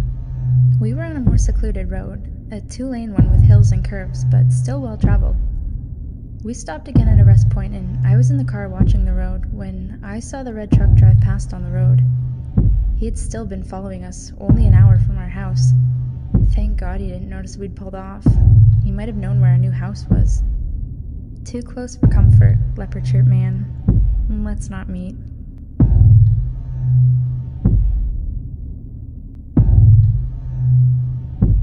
I live in a small town in Canada. I'm a 16-year-old half Asian and half Native American girl, but I pass as full Asian. It's relevant to the story. A lot of people here hate Asians and or have yellow fever. I'm about 5'4" and about 90 or 100 pounds, and I know well I'm weak and not threatening. A few months ago, I was downtown for about an hour after school, and I was heading home. The street I was on was busy. Lots of cars driving or parked on the sides of the street, and a lot of people on the sidewalks. One of the cars slowed down a little, and a woman yelled, "Hey," or something. And I looked over, but I couldn't really see them, so I ignored it and kept walking, thinking they were talking to someone else. Not long after I passed the driveway, I heard a sort of yell that sounded the same. I kept walking, but they pulled out of the driveway and followed me slowly. I tried to ignore it, but I came to an intersection where I had to wait, and they pulled up next to me. In the passenger seat was a woman who I think was in maybe her mid-30s. To be honest, she kind of looked like stereotypical white trash, but that may be too harsh. I could see a man maybe mid or late 40s in the driver's side. Again, the woman said, "Hey." I said hi because I didn't want to be rude, and she asked my name. I almost told her before realizing I probably shouldn't, so I said why, and she responded, "Because you're cute." I awkwardly thanked her, and I think she said you're welcome, but I was starting to cross the street already. I was a little freaked out because in the interaction she seemed kind of laughing like she was making fun of me or knew something I didn't. I saw the car again a couple of times, and they seemed to be circling blocks trying to keep up with me or know where I was. I was scared because soon I would reach my house, and they would see me going in and know where I lived. I heard them come up behind me, and the woman said something again. I tried to ignore her, but she kept going and said things like, "Turn around. Why won't you talk to me?" I didn't want to be rude, but I was very uncomfortable. When I wouldn't talk to her and started walking faster, she started yelling things more violent and saying they wanted to take me somewhere or tell me or show me something. She called me a squinty-eyed chink, said I should go back to my own country if I don't even speak English. I was starting to tear up because I was confused and I was alone, and they were both much bigger than me. I walked straight past my house and went on for 6 or 7 blocks to my stepmom's friend's house. They seemed to follow me until 2 streets before the house, sometimes still saying things, but I couldn't hear or I don't remember. I don't know why they gave up there. My stepmom's friend luckily was home and let me in and called the police, but they never found the people, probably because I never saw the license plates. I've been followed before, but nothing like this happens to me often, so to the laughing woman, I really hope we don't meet again.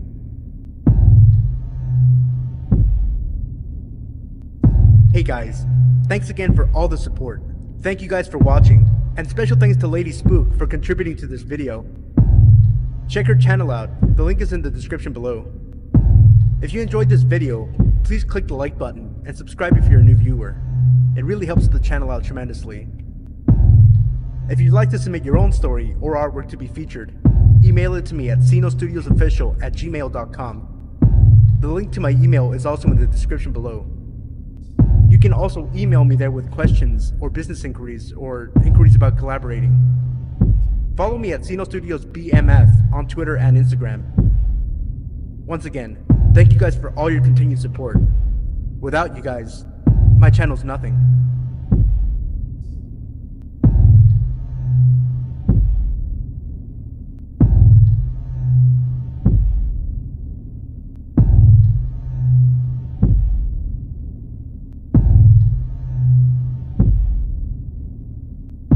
Hey everybody, it's Sino.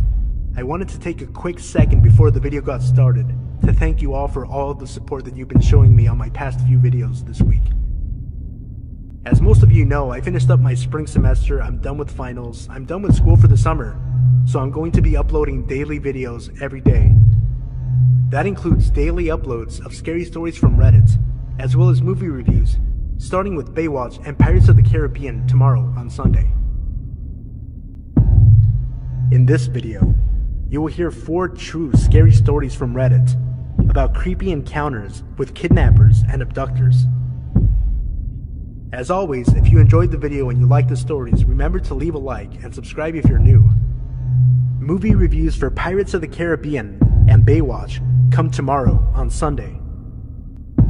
Also, by popular demand, I'll be including a link in the video description for those of you who care to support the channel. Any amount you choose to donate is fine. All donations are taken through PayPal, so you know that you and your money are safe. We all know that YouTubers have been in a bit of a crunch the past few months, so any amount helps, but of course don't feel pressured to donate to this channel or to anyone else. No need to worry, unlike other channels, I won't be holding my content hostage. That being said, I hope you guys enjoyed the video, I hope you guys like the stories, and have fun. Thank you again for all of your support.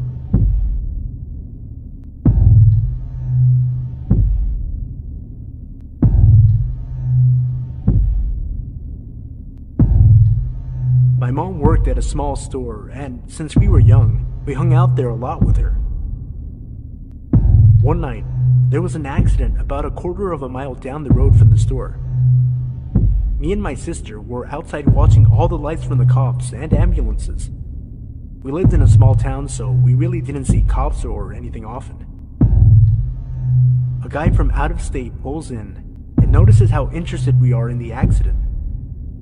Smiling, he approaches and says, "Hey, how are you two? You like those lights over there?" Me and my sister nodded eagerly. "Well, I've got to run into the store real quick, but when I come out, I can drive you over to it so you can get a closer look." Me being 4 at the time, thought this was a great idea, but my sister was a little older, and a red flag popped up in her head.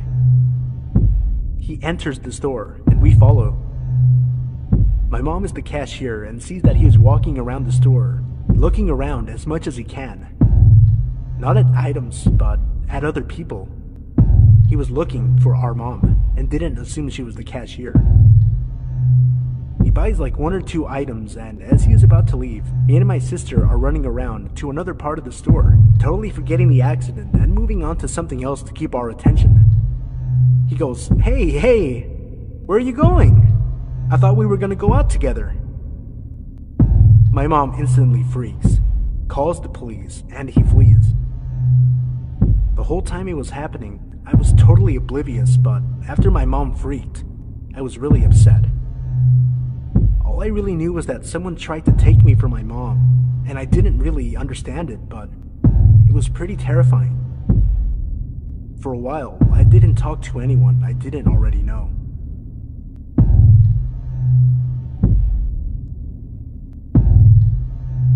This happened when I was about 18 years old. I was big into running back then, and lived in a town that was a suburb but had big swaths of farmland, as in smallish tomato and strawberry fields, not huge, never-ending wheat fields. I preferred running on the dirt at the edges of these fields because it was a lot easier on my legs than running long distances on concrete or asphalt, and I was usually training for half marathons, 13.1 miles for those who aren't insane enough to think running is fun. This particular day, I was planning to run an easy 6 miles. I told my mom and she suggested I do a loop and meet them at the dog park about 3 miles from our house as my halfway point. This is pre-cell phone era, when all the craziest shit went down, but being careful, I took a walkie-talkie that my dad always used, and my mom took the other one. Now the walkie-talkie had a range longer than the ones my brothers and I played around with when we were younger, but it definitely did not work 3 miles away, and I honestly had no idea what its exact range was. I take off on my run. I'm planning to go to the sidewalk for a little bit, until I get to the fields. I'm running in the dirt with the road a few yards to my left. I have to run south and then turn right onto a slightly smaller, less traveled road to get to the dog park. As I'm running on the first dirt path, my parents drive by and, being dorks, they honk and wave and yell at me. I wave and then soon after, I make my turn onto the smaller road. This one is road, me on flat dirt, small drainage ditch, forever of lettuce field. Then a wall that is the backyard of some houses. I start noticing how quiet the street is and how few cars are passing me. Then I randomly start thinking to myself, if someone tried to do something, I could run to those houses. No, they're so far away, I'd never make it. Then I hear a car, but this one doesn't pass me like all the others. I hear it slow down so that it's behind me, just out of my peripheral vision. My senses go super alert, and I immediately realize what a dumbass I was to pick this route because I'm stuck out here with no one to help me and nowhere to hide. The car starts speeding up enough so that it's next to me. I glance over and I see a man. Middle-aged, white, dark hair. Totally normal looking, but I get a chill down my spine immediately. He sort of leans over into the passenger seat and says in a super sweet voice, "Hi, where are you going? Do you need a ride?" I am scared and I realize this is not good. Admittedly, nothing has happened yet, and he could be totally innocent, just wanting to chat, but my intuition is in overdrive, telling me I'm not safe. I hop over the ditch, thinking at least that will make it harder for his car to follow me if I need to take off across the field to try and make it to those houses in the distance. This pisses him off. He guns it and gets closer to the ditch and in front of where I am, and then he says in a voice I can only describe as bone-chillingly evil, "You know, you shouldn't be out here all alone. Something horrible could happen to you out here and no one would ever know where to find you." He has put his car in park and is taking off his seatbelt when I remember the walkie-talkie. The piece of crap is all static, but I'm too far away, so I immediately turn down the volume and say loudly, "Hey Dad! Yeah, I see your car. I'm over here by this red Buick, do you see me?" And I fake wave to no one. There was no car coming from the direction my parents were, and when I had started talking, there was no one behind us either. But by the grace of the universe, at that exact moment, a car turned onto the road. The guy saw it, looked at me, and sped off so fast he left skid marks. I have never run faster in my life, and I was looking behind me every few seconds and thought he'd be waiting for me at every intersection I had to cross. I was shaking. I was so scared and relieved when I got to that goddamn dog park. I told my parents everything and my mom called the cops.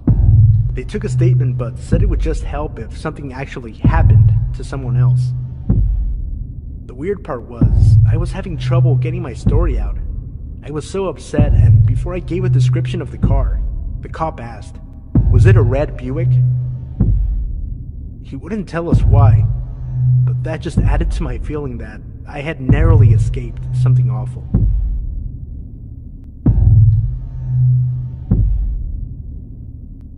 First of all, let me say that I'm a 24-year-old male, and I live in Brazil, and we are kind of in a really bad situation.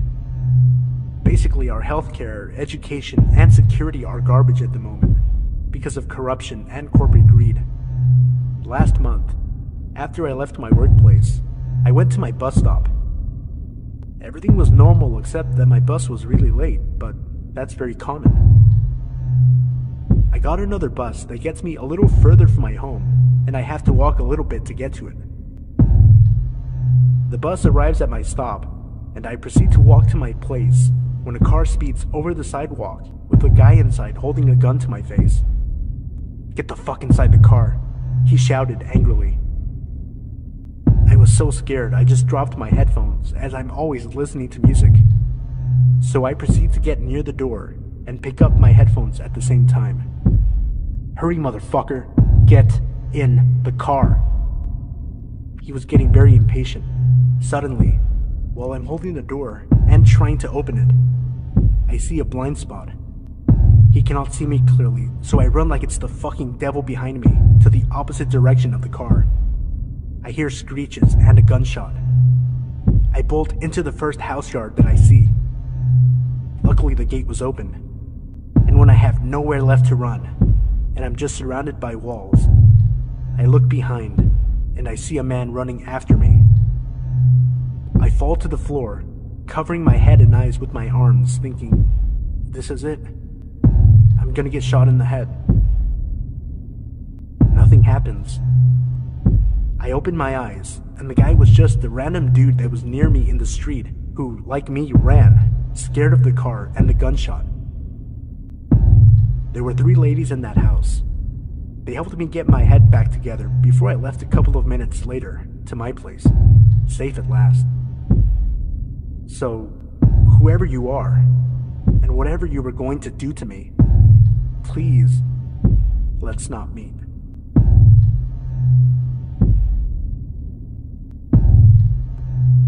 I am a female, currently 22, and this happened back in 2008 when I was 14. Just some backstory. I was living in a small town out in the middle of nowhere in Australia. It was sometime in December when this happened because I remember it being hot. The main street was about a 2-minute walk across an empty lot and about another 3 minutes to the small market, which was where I was going on this day. I left my house and walked across the lot, no problem. When I got out onto the main street, a white ute turned the corner and slowed down next to me. The guy driving just kept staring. At the time, I was not the kind to confront people, so I just kept my head down and kept walking until I reached the market. I went into the market and got what I needed to get. When I left, the ute was parked across the market, near the bank, and the person was sitting in the car and it was idling. It was about 7:30 in the morning. The bank didn't open until 10. At the time, there was no ATM at the bank. You had to actually go in and get money out, so it is not like he was getting money out. As I started to walk back, the guy spoke to me through his window. He asked several times if I wanted a lift home. I told him no several times. I started to panic since I hadn't yet crossed the road, which means I had to cross in front of his car in order to get home. There was no other way home. I tried to keep my cool and I started walking across the road when he finally said, "Get in." This felt like a command, not a question, so I started to run, as fast as I could, across the rest of the road and through the parking lot. I got home and inside before the white ute came speeding around the corner past my house. He didn't see where I went. I couldn't stop crying and I told my parents. They called the police and an officer came, but since he didn't threaten or physically try to abduct me, there was nothing that could be done. I know this isn't the scariest story, but it was scary to me. I honestly believe if I was dumb enough to get in the car, I wouldn't have been going home.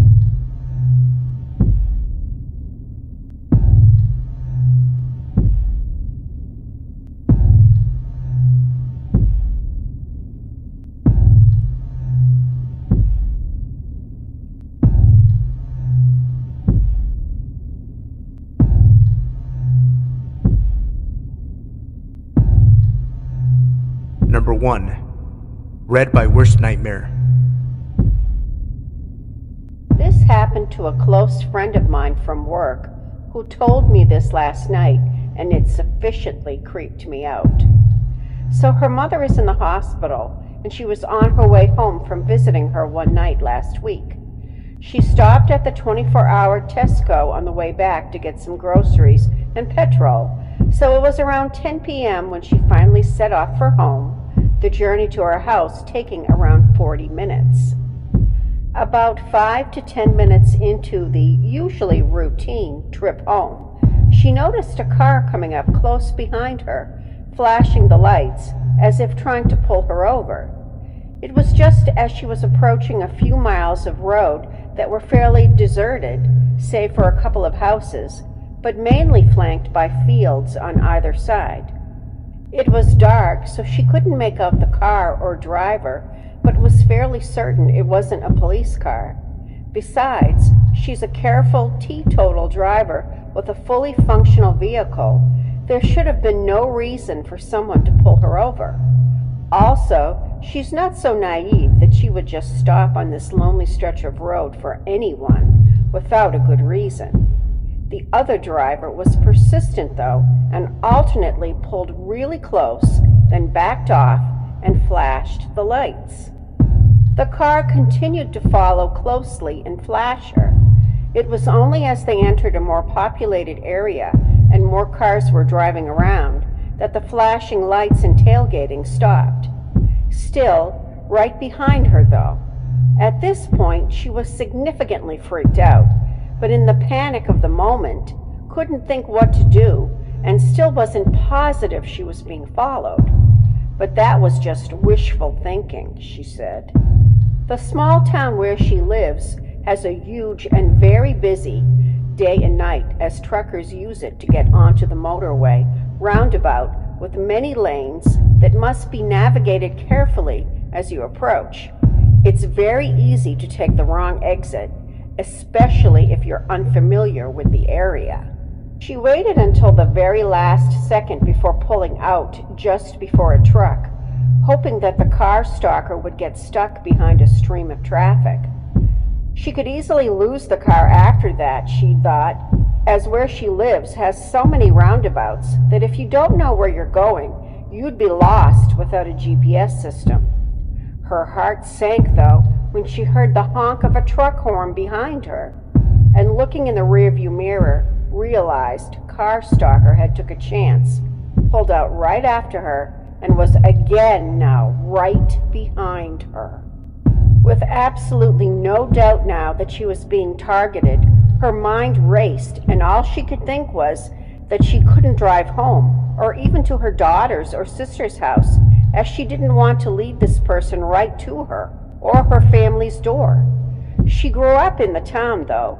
She knows all the shortcuts, dead ends, roundabouts like the back of her hand. So she proceeded to lead a merry dance around the area, up a street, down a street, round a roundabout, double back, and so on. This went on for a while, maybe an hour or more, she estimated. Earlier, she had almost skipped getting petrol, as she knew she'd have just enough to get home. At this moment, she was thanking her lucky stars that she had got it, or she'd be breaking down right about now. The car was still following, but at a further distance this time. She pulled suddenly, without indicating, onto a long main road where there are about 10 or 12 identical side streets running parallel to each other all along the road. These lead up to cul-de-sacs that pretty much all look the same. Seeing no sign of a car behind, she swung into a random street, drove up a little behind another car, then killed the engine. Ducking down, after 5 to 10 minutes of what she described felt like holding her breath, she had another check of her surroundings, and it appeared she had lost the stalker. Full of relief, she turned around, pulled out of the side street, and there he was. She could make out the outline of a man in the driver's seat, so she knew for sure now he was male, which somehow made it so much worse. He had pulled up on the opposite side of the main road and was just waiting for her, like he knew where she'd gone and was just taunting her. Frozen for a second, she was unable to gather any more details before she got it together and sped off in the opposite direction. It took about another 30 minutes of cat and mouse, plus around 20 minutes waiting it out, before she finally lost him. She'd managed to quickly pull into an empty driveway after taking a few erratic turns. She was on the right side of a 4x4, which obscured her car, and she switched off all the lights before he'd had the chance to follow her. She waited even longer this time, though. She was sure he'd been waiting, but he must have either got bored or lost her. She was looking over her shoulder the whole way home, though, and she still does now. In hindsight, she realized the best thing to do would have been to go to the nearest police station, or at least call them. But hindsight is a wonderful thing. The next day, she was telling her daughter, who was furious with her for not calling the police or telling her sooner. She did then make a report at the local police station and was disturbed at what she discovered. First of all, her report was not the only one. 2 other women had reported almost identical experiences. One of them had called the police while being followed and asked if there were any unmarked police vehicles in the area that may be signaling for her to pull over. They indicated that there were not any such vehicles and advised the woman to pull into a nearby well-lit and staffed service station where they met her to take her report. He soon took off when he saw where she was headed. The other woman had managed to lose him also by driving towards the police station. This one was in broad daylight. There may have been more women who just haven't reported it. Even more worrisome, the police suspect the stalker is an already convicted rapist who has recently been released from prison. The MO in his previous crimes matches this. He would pose as a concerned fellow driver, pull a woman over with some BS about a light being out on her car or whatever, then pull her into the back of the car and rape her. They have been unable to charge him with anything so far, as, fortunately, he has not managed to succeed in his tactics this time. It is worrying to think, though, that this guy might have to actually rape someone before he can be arrested. And he's in my local area. Shivers. So, weird and creepy car stalker guy, let's not meet. Number 2. Read by Mr. Sinister. So last Saturday evening, myself and my girlfriend had gone out to a friend's to drink a bit and play games. Since I'm driving later on, I only have a couple of beers pretty early in. Anyways, we leave around 3 AM, and on the way home, my girlfriend is craving some Jack-in-the-Box, since it's about the only food place that's open around that time. To clarify for people on the eastern side of the US, it's a fast food chain. Well, there's a couple of cars ahead of us, and the one immediately ahead has a few people, so it's a pretty large order, and taking a while. Pretty usual on a Saturday night, even that late. I guess I sort of space out as I'm talking to my girlfriend while we wait, because I hadn't noticed that I never put my window back up after ordering for her. I don't know what it was that made me glance in my side rear view, maybe just habit, but I see a person slowly walking up the drive-thru in a red sweater with their hood pulled all the way tight over their face. Now, on a really cold January night, something like that wouldn't strike me as too weird. However, it was a surprisingly mild temperature evening that night, which may be why I didn't notice my window was down in the first place. But as soon as I see this person, my brain just fires off all kinds of red flags. My girlfriend notices me tensing up a lot as I roll my window, make sure all the doors are locked and my eyes are glued to the rear view, not saying a word. I let her know that there's a person right there who is really shady looking. I've been a victim of a couple of muggings in the past, so she understands why I'm so on edge. This person, though, just keeps very slowly moving closer to the car, even after he must know I can see him. I start tripping out because the car up ahead still hasn't received their order, and this person is still moving up toward my car. And this is one of those narrow drive-thrus, so my only other escape route would be just towards him if he approached the car. So I quickly shift my car from neutral to reverse, and the guy stops as soon as those reverse lights come on, and then moves forward, still the same pace. This time I start revving with my e-brake engaged. He moves forward again. I rev up again, and I had a second to see him quicken his pace forward a little drastically before I reacted by disengaging the brake and reversing and pulling a really quick stopping short, so I only move like 6 inches back. He stops again. By this time the car in front is leaving, and I move up, pay, get my food, and inform the employee he's there. He's standing in the middle a few large paces back from my car, and I leave. I'm glad that whatever he was planning, he was hesitant about, as it's likely in the area I live in that he at least had a knife. I didn't hear any robbery reports either, so I don't think he bothered the employees, or they didn't go near the window while he was there. To the man in the drive-thru, let's not meet. Number 3. Read by Worst Nightmare. I literally just made this account to post here because I love the stories in this sub, and it made me remember one I experienced myself. Flashback to me when I was 17, just got back from work. I made it to the station near work on a hot summer day at the end of my shift. It was as usual as any. I took the train to the bus to another one. When I got to the station to take my final bus towards home, smoke began to submerge from the engine. Typical. My guardian couldn't pick me up at the station, so I had to walk the 7-mile route to home myself.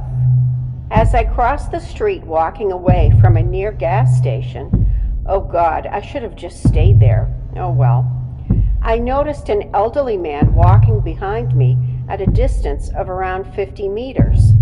Now note that I usually overreact and panic a lot, but I had a tough day and I didn't think much of it. After 2 miles or so, the man was still walking behind me at the same distance and space, and now tiny alarm bells started softly ringing. So I used my main method to debunk my fears. Act like I'm in a phone call with someone and sit near a tree or wherever I can sit. Unfortunately, the man just slowed down until I started walking again. Now, I started to get more worried. I decided to quicken my pace and take a different route through a near town. Once again, the man was behind me. I figured that if I take a small alleyway, it would escape this pursuit. I was wrong. I took the alleyway and came down to a near small soccer field where some kids were playing soccer. I acted like I was very interested and sat down to watch their game. Finally, the man walked past me and slithered off into an unknown alleyway.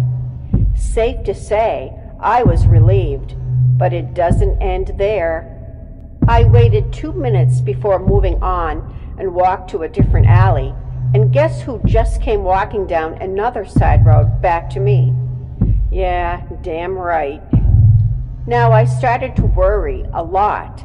As a kid who is a bit overweight and has almost zero stamina, I knew I couldn't run. I walked normal towards another alley, and thank God I ran into a mother hanging up her laundry in her yard. I sat down near a trunk and tried to act like I was busy on my phone. Of course, at any given moment, right now was the best time for my phone to be completely drained of battery. I tried to leave when I just saw him walking behind me at a small pace, making eye contact. It was hard for me not to look him in the eyes, and I made sure I acted like I didn't notice him. Thank God, after about what seemed like an eternity, he left, but I knew it wouldn't be for long. He came back. I just knew it. I went to make my way out of the alley when I was almost out the street. I felt it. I felt it. I know in my gut. He was lurking at me with those eyes. I just knew it. So I listened to my instincts and began to run as hard as I could, ignoring oncoming traffic and whatsoever. I ran into a big building office thing, and I almost jumped inside, breathing heavily. I told them what had happened, and I asked if I could maybe phone my group, that they just had to pick me up. It was urgent. But of course, they came with the answer I was already afraid of. No, sorry, we're making dinner, so we're very busy and can't pick you up. Are you sure you didn't just imagine the whole thing? Well, they helped me out a lot. I guess I was on my own. The office was about to close, and I had to leave. There I was again, alone, out on the streets. Just when I lost all hope and knew I would become one of those kids on TV who were missing only to never be found again, I spotted my friend in a car. He waved, and when I came storming down to his car, he knew something was off. I stepped into his car, explained everything, and we went looking for the man. Knowing my friend is skillful kickboxer, I knew what went down if we found him. Lucky for the creep, we didn't find him, and my friend proceeded to safely drop me off at home. Thank God. So, creepy old dude who was following me around, eyeing me, creeping on me, and ruining my day. Let's not meet. Ever again. Number 4. Last month, I got a job in a mini-mart to pay for college since my savings weren't quite enough. I was only able to take night shifts since I spent most of the day at school and at home studying. When you're on the night shift, you're all alone, but it's not too hard, since barely anyone comes in during the evenings. There's an office where employees can hang out when there's nothing to do. There, you can monitor the security cameras and go over what needs to be done. The security cameras even have built-in motion detectors that will alert you if a movement is detected. I spend most of my time there with snacks, playing on my phone, while I wait for customers to come in. The other employees describe it as getting paid for being alone in a store, with the occasional break to help the handful of customers that come in during the night. On my first shift, I immediately noticed something out of the ordinary was going on. The motion detectors would go off when the store was empty and the cameras didn't show anything. Then I began hearing faint voices and footsteps from within the store. The voices would be indistinct but spoken in the same tone of voice that people usually speak in when they're chatting with someone they haven't met in a long time. Even customers would sometimes hear this and think it was me saying something when I really hadn't. I usually go to check but find nothing. The store is empty. Later, when I was refilling the soda cooler, I started seeing people walk past me in the reflection of the glass door, but no one was there. This happened several times, and I never saw anyone near me. The coolers would also sometimes open and slam quietly shut at random times. Do you know that feeling you get when you're in a crowded room? That minor claustrophobic sense, and that feeling like people are looking at you? That's how I always feel when I'm closing up the store and cleaning up. It could be paranoia, and I'm just imagining it, but my past experiences lead me to believe it is not. I've never had the nerve to mention this to my boss, out of fear of getting labeled crazy and possibly getting fired for being unfit. But I'm dead certain there is something going on there. I don't intend to quit anytime soon, since I don't feel like I'm in any danger, and I need the money, but this scares me a lot. Every night seems to have more going on than the last, and I've began writing down in my phone what I witness. I'm not aware that anyone has ever died in this store, but the store has been open since the 1920s, and anything could have happened. I've wanted to research it, but it's changed names and owners several times, which makes it hard to do so. Number 5. Read by Mr. Creepy Master. Hey guys, this is my first time posting here, so here it goes. This event happened to me this spring 2015. So I'm a young adult, male, living in Toronto, Ontario, Canada. I joined a fairly popular BDSM website mid-January and was instantly drawn into the community. For those of you who don't know, BDSM is a variety of erotic practices involving bondage, dominance, submission, and masochism. Think 50 Shades of Grey if that helps. The community welcomes all kinks and fetishes alike, and everyone I've ever met from that site have been very welcoming and friendly, except for one. It all started with me coming across her profile. She was a gorgeous woman, very fit, with long legs and firm breasts. She was an older woman, but I was into that. I started browsing her collection of photos, mostly fairly vanilla images of her sitting at a dining room table, drinking a glass of wine and smiling at the camera. Real classy, which just urged me forward. I went ahead and messaged her. I wrote the usual greetings and offered to chat and get to know each other. She replied almost instantly. She greeted me as Sir, given the role I take.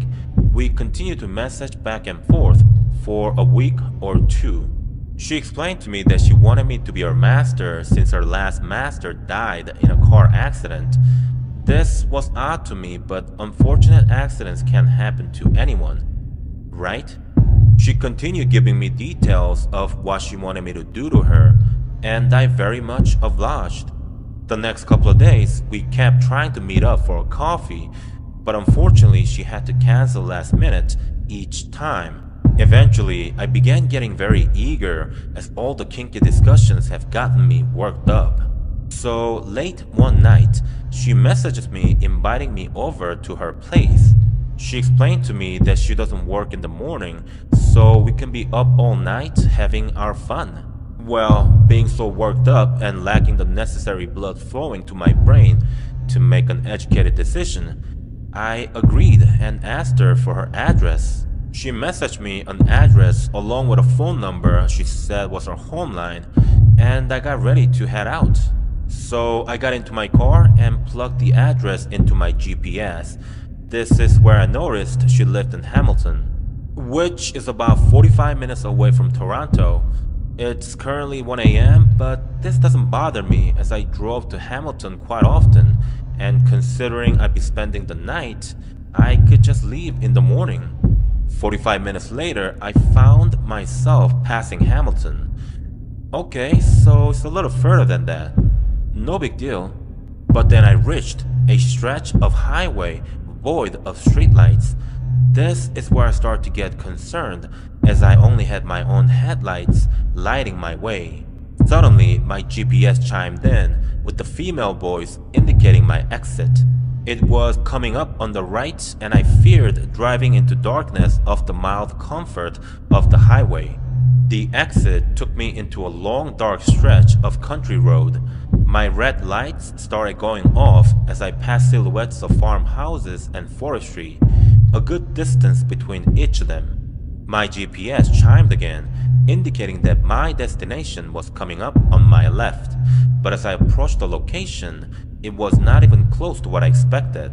It was a small church house with one yellow streetlight illuminating the dirt lot in front of it. I pulled into the lot and took a closer look with my vehicle's headlights pointing at the building. The windows and door were boarded up, and definitely not recently, as the wood seemed weathered and worn. My blood began to run cold as I made sure my doors were locked and my windows rolled up. The full tank of gas gave me some kind of comfort in the situation. I figured she possibly made an error in typing out her address and called the number she gave me. All I got was, the number you're trying to reach is no longer in service.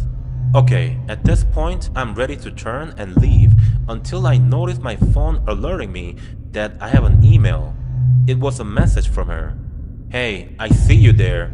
It's not the church. My place is the small house behind the church. All I could do is replay all the horror movies I've seen throughout my life, and I just couldn't believe I could possibly be living one out in real life. However, a small jolt of curiosity persuaded me forward, even if just to look at this house. there was a small path beside the church and I slowly pulled up into it. As I crept forward in my car, a small little farmhouse poked itself out of the trees at the top of the hill. At this point, I was certain I'm not going in there. I'd made the decision in my head that my own survival took precedence over my need for sex. I was about to reverse out of there until I saw the upstairs balcony door open. A hooded figure stepped out. I couldn't see their face, but I could tell by the posture and shape that it was a man.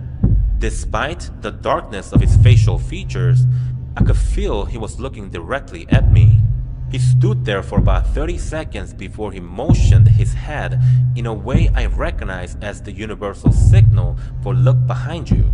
Just then, I felt the metal handle on the outside of my driver door being tugged at.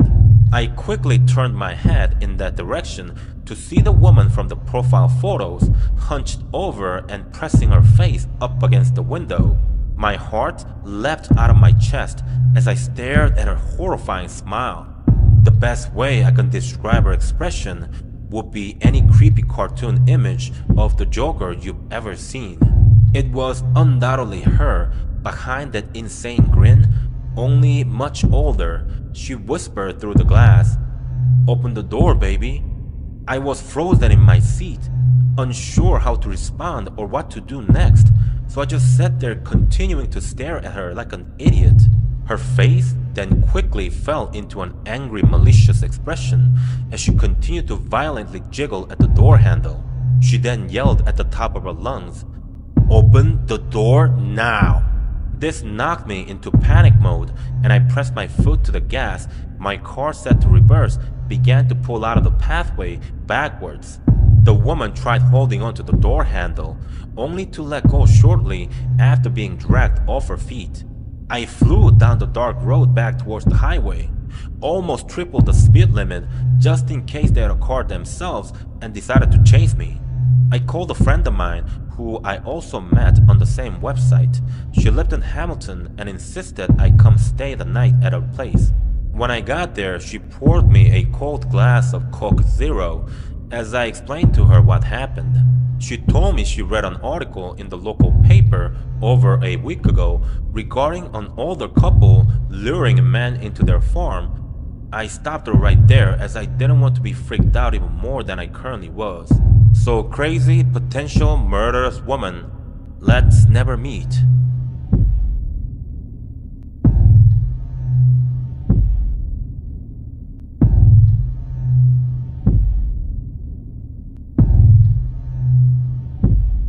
Hey guys, real quick, the timestamps for each story can be found in the comment section below, as well as in the video description. If you enjoyed the video, remember to leave a like and subscribe if you're new. Let me know in the comment section below which story was your favorite. The first 75 people to comment will receive a redemption code good towards 2 free Doctor Strange digital comic books. It seems that the codes are only valid in the United States, so sorry to my international viewers. Also, I'm going to start doing movie reviews on my channel, so be sure to let me know in the comment section below which movie you want to see me review first for a chance to win a $25 gift card for your choice of either Regal or AMC theaters in the United States. The choices are Moana, Allied, Doctor Strange, and Fantastic Beasts and Where to Find Them. Good luck, and thank you for tuning in.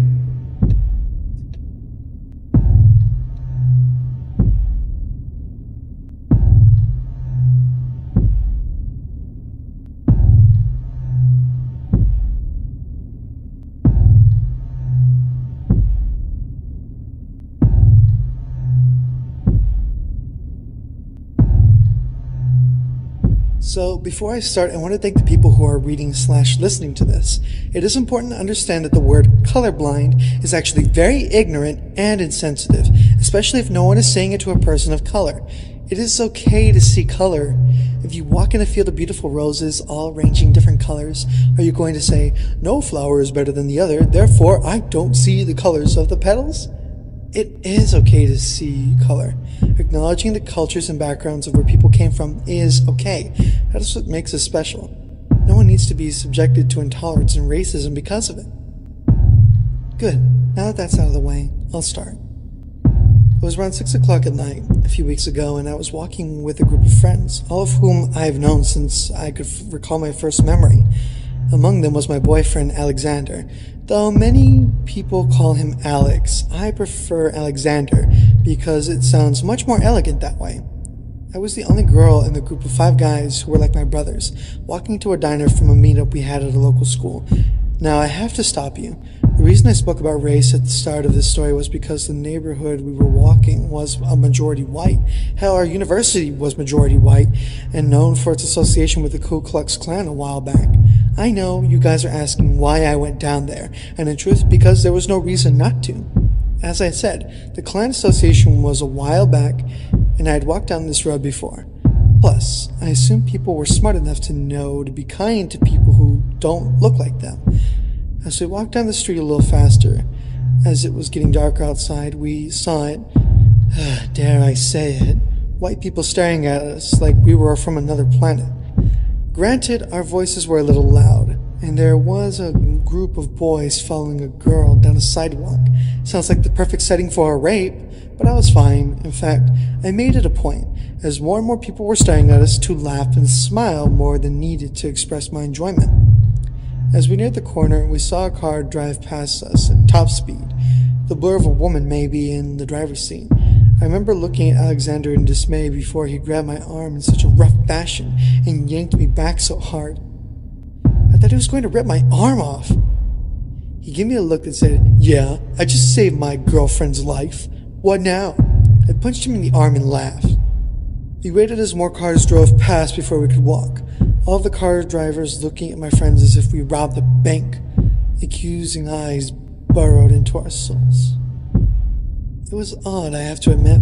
I don't want people to think that a group of young people walking down the street at dusk was an omen of bad times ahead. No, we were just a group of young people walking down the street, laughing and joking. No big deal. We crossed the street and continued on our hike, the breeze picking up now. I remember looking at my friend Adam's profile and saying to him, "You have such a strong jawline." He laughed and blushed, hard, and a charmer I was. Then we passed a large, well, not that large, rather than a normal size house that looked large because the darkness emphasized the shape. House that stood idly by the corner where the diner was located. And no, for those who have been asking, this diner was not Denny's. I don't fuck with Denny's, mostly because of the food not being good. The house gave me the chills. Every time I passed it, I would feel the need to cross the street, but this time, even though I still had the feeling, I knew I was safe because I had my boys with me. We walked past the house. This time there was a woman in the yard, doing something with her rose bush at night. Okay. I was cautious to tell the truth. She was turned away from us and in her garden. At night. Like, what the fuck? Who does that? However, no matter how weird the situation was, I was raised by 2 polite people. I came to a halt, my friend Jacob running into me. Again, Alexander caught me before I could fall forward. I called out to the woman, "Hello there!" She turned around and, unlike many of the stories on Reddit or whatever other storytime funtime sites there are on the web, this lady looked relatively normal. Aside from the PJs she was wearing, I'd say this bitch was normal.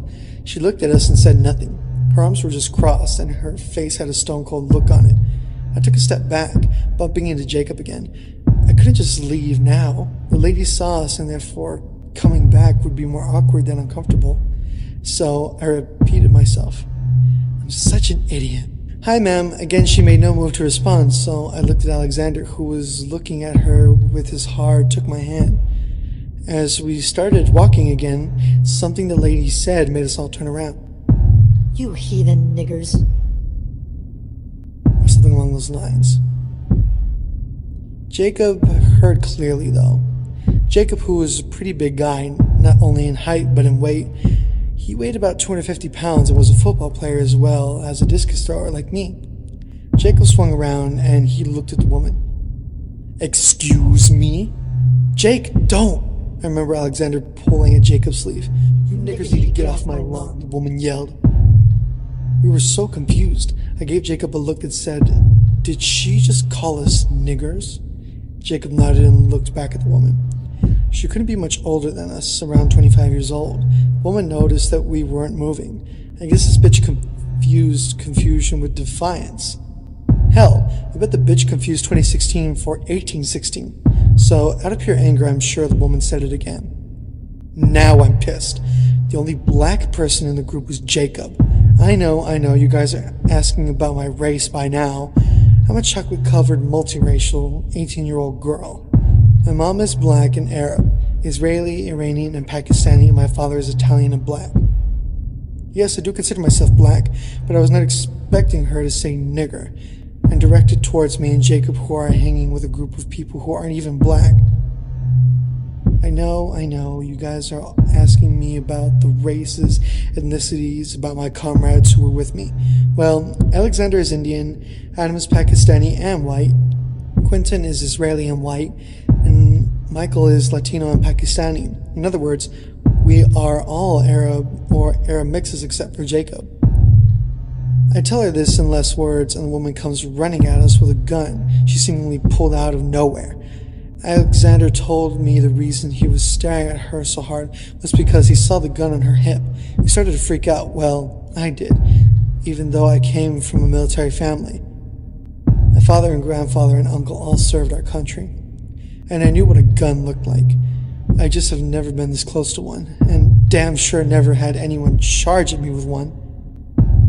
As we scattered, I heard a pop, pop, pop sound come from behind us. I let go of Alexander's hands and took cover behind some cars. Panting, I looked around for my friends and Alexander. I saw Jacob in the shadows looking directly at me. I put my finger on my lips in a motion that told him to shut the hell up or we'd all get killed. I looked for Alexander and couldn't find him. I shouldn't have let go of his hand. I heard the woman approaching something a few meters away from the car I was behind. I came to a crouch and I peered over the car to see a body on the ground. No blood that I could see, just a body. I noted my eyes to see what the person was wearing and if they were breathing. They were. Just little shallow breaths, but they were breathing. Suddenly my brain registered that it was dark because I couldn't tell what the person was wearing. My heart thumped as I prayed to God that it was Alexander. And if it was him, then I prayed that he was going to live and someone from this neighborhood would come and save us. I turned back to Jacob, and I knew he could, since that I was going to do something crazy. I'm not a violent person. In fact, fighting makes me cringe. I hate it that much.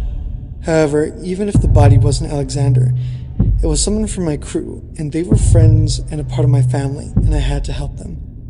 I crept around the car, careful not to slip on the rubble that surrounded the car. As I got on the curb and looked at the person who was on the ground, I had a complete meltdown. Broke down crying and saw the body of my boyfriend on the ground. Yes, blood was present and all over his sweater vest. I noticed Jacob get up and hear his feet beating against the gravel as he ran up to the woman who was still looking at me and tackled her. I don't know how he did it, but he got her to the ground without firing the gun. I saw Michael and Quentin run up to Alexander and roll him on his back. I wanted to yell, "Don't touch him!" afraid that he would die while they were trying to save him. I'm a biology major and I knew some stuff about the human body and some stuff from TV. All that shit flew out of my mind when I saw Alexander on the ground. I ran over to him and held his hand. I remember repeatedly telling him that he was going to be fine, and next year he was going to carry our school to nationals in distance. I remember hearing him look at me. He started glasses somewhere on the other side of the world. He had the most beautiful eyes and without glasses on. I told him, "Alexander Gideon, if you die on me," I could have sworn he wanted to laugh, but probably not. There was an ambulance and police car that rounded the corner. I don't know who called or when they called, but I'm glad they did. The EMTs worked hard to keep him. I have to praise them for that. I give them props for not killing my boyfriend. Once I saw they got him stabbed, I noticed that the police car that had the crazy woman in it was driving away. It drove away, then the ambulance drove away, and just like that, the event was over. I couldn't eat after this, so I called my mother and father to come pick me up. When they arrived, I proceeded to tell them what happened between me, my friend's boyfriend, and that crazy-ass lady in the yard. And I said just that, crazy-ass lady with a gun. I'm not supposed to cuss, but I was scared and worried not only about my boyfriend, but my other friends who would have to return to the university, and for my life, because as I stated before, this area was associated with the Klan. I asked my parents to drive me to the nearest hospital as I called Alexander's parents. When I told them, all I could do, as I could hear his mother sobbing in the background, was pray that he didn't lose too much blood. The EMTs told me he was shot in the shoulder, and I knew there was an artery over in that area. Now, a few weeks later, I don't care. No one but my friends, my parents, and Alexander's parents have dropped by to see him, and I don't expect racist people to do so. Alexander is doing fine and will be returning to university in a few weeks. Guys, don't fuck with racist people. Treat each other with respect and don't walk down a notorious Klan operational neighborhood at night. Not if you're black, not if you're Latino, not if you're Indian, not if you are anyone. Those guys live in their own world and will not hesitate to kill anyone, even a group of student athletes.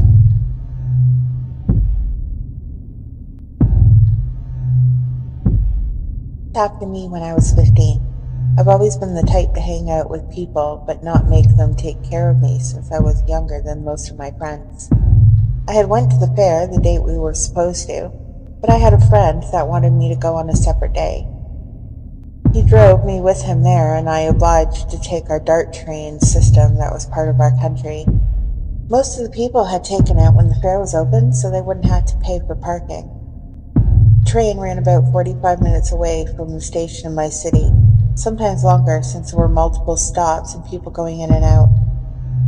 I've taken the train many times before with friends and even on my own. I had left my friend to go home around the evening and started to get darker.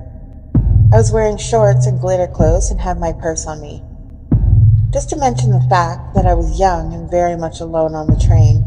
There had been a bunch of people on the train, but as soon as 20 minutes passed, more and more people got off, but a few got on to go wherever the train directed. The DART train was very much sketch. I was afraid sometimes to be going to some stations because of the type of people that were on it. I am a very tough girl for my size, 5'2" and a wrestler. I had some skills. Another thing I just remembered was that I had got a can of pepper spray from my friend's house earlier. I don't remember why I had taken it, but it ironically was needed. I sat in front of the sliding doors to watch the people that came in and sat close to the window, and there were double seats that were left empty. My intentions were for no one to sit behind me. There was a station that a couple of people got on, and an old man with glasses sat behind me. He looked normal, although he was dressed pretty poorly. Baggy pants and a white t-shirt. He sat in the double seat exactly behind me. The train went on. I started to hear some movement and a tug on my hair, thinking that the man had tired moving a bag. So I took a quick turn and looked at the ground behind me. There was no bag. I started to get nervous, thinking the man might try touching me. I stood still. Then I felt, without a doubt, a tug on my hair again. This time when I turned around, I saw the nervousness in his face, just like he had gotten caught. So I knew he did. I got up and looked at him with anger and stormed off to sit in front of a line of women coupled together in seats ahead of where I was sitting. I hadn't looked back because I was worried I'd get the man's attention again. I had then remembered I had pepper spray can in my purse, which I had then started to grip in my purse the entire time I sat there. After a couple stops, I looked back and he wasn't there. So I went back to where he sat because it was in a corner where I could be aware of surroundings. A man that sat across the aisle had seen the whole thing. He asked me what happened, and I told him the creep was touching my hair. He told me I should have protection on me in cases like this. He pulled out a switchblade and said he always carried it for events like that. The man kindly stayed and watched if any creep sat with me throughout the duration of the ride, till he had to get off at his stop, which was 2 stops away from mine. I had my friend picking me up at the stop. I got up at my stop, which was the very end of the train stop, and hoped there wasn't any weirdo waiting outside. I waited on my friend for a couple minutes, nervous and scared. She finally got there, and I told her everything.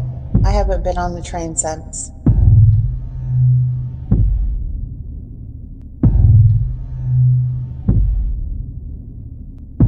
My name is Corey. When I was young, around 9 or 10, my friends and I would go to the park by ourselves. It was only a few blocks away, so our parents would let us. One day, we went behind the park and saw a very big sewer pipe. My friends and I went exploring in there all the time, each day deeper and deeper. I remember one time I went to the other side of town, coming across the parking lot of a drugstore. Every pipe would get smaller and smaller. The smallest one I went into was around 2 feet in diameter. After I went into that pipe, I was well ahead of my friends. When they got into the space I was in, we all saw a massive pipe. I would say around 15 to 20 feet in diameter, which was big for a little kid. Every pipe was lit up with natural light except for this one. It was pitch black. Dimly lit cell phone flash could not do anything.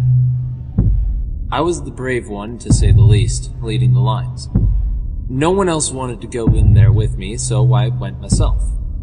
I couldn't see anything. The pipe reeked a horrendous odor I had never smelled, most likely death. I felt a warm, almost breath. I could feel something touch me. I asked my friends, which was silly to do because they were so far behind. When I walked deeper and deeper into the pipe, it smelled worse and worse and got much larger. I could hear a very loud splash of water, sounding like someone had been sprinting toward me. I ran out of the labyrinth that was the sewers as fast as I could. I told this to my parents, and they never let me go to that park alone ever again. I was terrified. Let's just say I never went in the sewers again.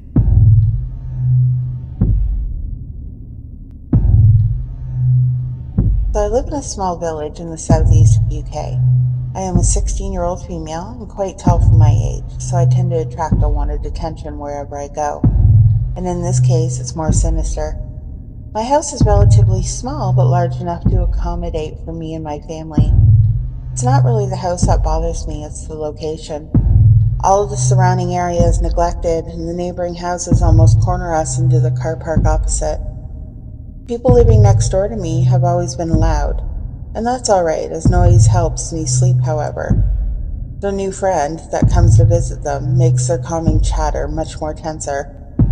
He tends to bark back at their dog, create arguments out of the blue, and continuously beats the fence that separates our gardens. One night, he was being especially aggressive and loud. I, being the nosy type, decide to look out of my bedroom window, which looks out on their garden along with mine. I watched them for a while, fascinated by how they all seemed to ignore his violent outbursts and still manage to have a nice time. Tommy, which I later found out is his name, notices me and looks up. Tommy is short, bald, quite chubby, and has a lazy eye that drifts to one side when he talks. When he notices me, he smirks to himself and winks. I immediately realize how rude I am being, giving him an apologetic smile, close my curtains, and go back to bed. The next day is Monday, and I have to leave the house by 7:30 in order to catch the bus to school on time. I usually leave with my younger sister, and we part halfway as she goes to a separate college, but for some reason this one time she sleeps through her alarm. I leave the house alone, and as in the middle of winter, it's still quite dark out, which makes my solo trip quite unsettling. As I get up to the point in which my sister and I part, I look back and see Tommy's distinctive white van speeding up the road. As he approaches me, he slows down, and so I take out my earphones and turn to face him. Thinking he wanted to tell me off about spying on his evening with his friends last night, I begin to get a little nervous. He gives me the same smirk he did the night before and says, "Hey, Jenny, right?" I then respond with a casual, "Yeah." He smirks again and says, "You want a ride? I'm on my way to the pub. You can come if you want, I won't tell." I give him a nervous smile and decline, starting to walk away, hoping he would get the message. He then drives slowly next to me and says, "I like your hair, red. Red-haired girls are always the sweetest." I thank him and speed up my walk and cut over the green to my bus stop. He then speeds off with a disappointed frown. Okay, well, nothing really happened after that until I went for a long weekend holiday with my grandparents and cousins to a farm. There I would stay in a very small caravan with them, just like what I had done when I was small. These happy memories of my past were crushed when I see an old familiar van parked a few spaces to the left of us. I feel my stomach churn and I tell my grandmother. She tells me to stop being so paranoid and takes me by the hand to go and say hello. Tommy comes out with his girlfriend, with overjoyed expression on his face, which made me believe then that this could have actually been a coincidence. After my grandmother had finished chatting with them about past holidays and future plans, we head back to our caravan. The next day, Tommy is constantly looking out at our caravan and taking walks in front of us, then back again, for a few minutes every 2 hours or so. What really creeped me out was when we all went to see the animals at the farm. There were pens of animals all around this large room, with the odd hay bale nearby for us to sit with the animals and pet them. Me, being an animal lover, I sit down with a small lamb, and this helped me forget about the whole Tommy issue, until I feel the hay sink a little. I turned my head to see Tommy sitting next to me with a wide grin on his face. He started to stroke the lamb and purposely touching my hand as he does. Thankfully, my grandfather is really overprotective and saw this middle-aged man next to me. So, instinctively, he came over and sat very close to me and wrapped an arm around my back. This eased my nervousness for a while, until my little sister fell and started to cry, which left my grandfather to help her as he got up to help. I did so too, as I couldn't stand being alone with Tommy any longer. As I stood up, though, Tommy grabbed my arm and asked in a threatening tone, "Where are you going? You going to ignore me again?" I said I need to be with my grandfather, in which he replied, "Such a pretty thing like you needs to be kept clean." He then wiped the hay off my butt, whilst biting his lips slightly. I broke away from him and spent the rest of my holiday in our caravan. He hasn't really bothered me after that, except the occasional wink and his decision to help my dad with his car when he realized I was helping also.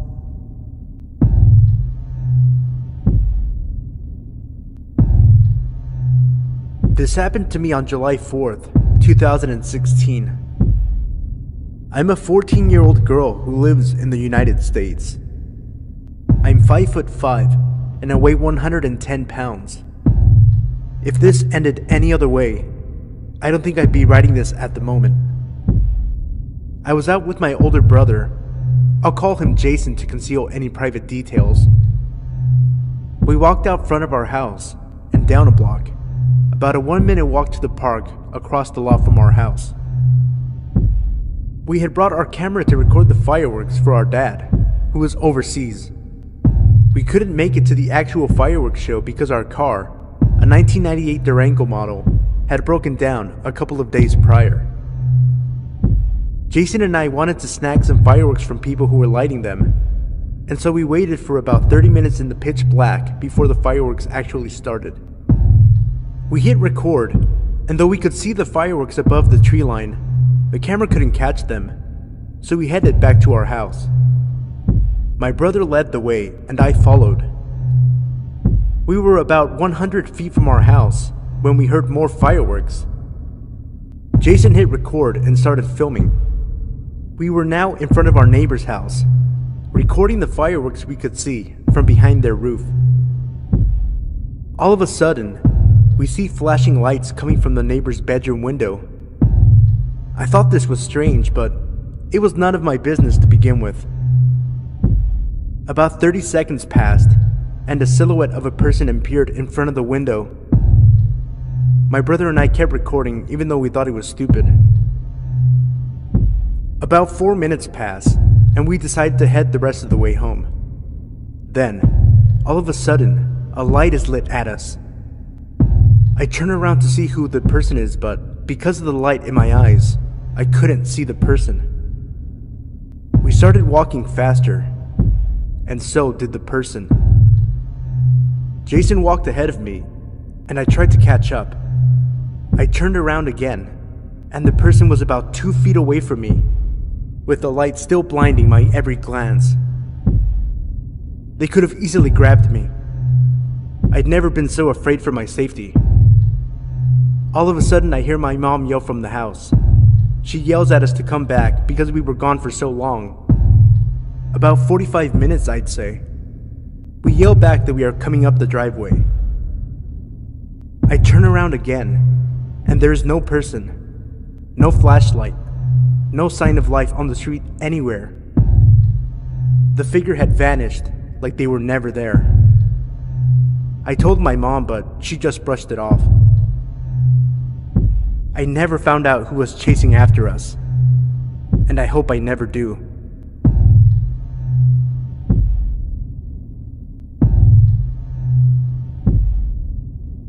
Hey guys, real quick, the timestamps for each story can be found in the comment section below, as well as in the video description. If you enjoyed the video, remember to leave a like and subscribe if you're new. Let me know in the comment section below which story was your favorite. The first 75 people to comment will receive a redemption code good towards 2 free Doctor Strange digital comic books. It seems that the codes are only valid in the United States, so sorry to my international viewers. Also, I'm going to start doing movie reviews on my channel, so be sure to let me know in the comment section below which movie you want to see me review first for a chance to win a $25 gift card for your choice of either Regal or AMC theaters in the United States. The choices are Moana, Allied, Doctor Strange, and Fantastic Beasts and Where to Find Them. Good luck, and thank you for tuning in.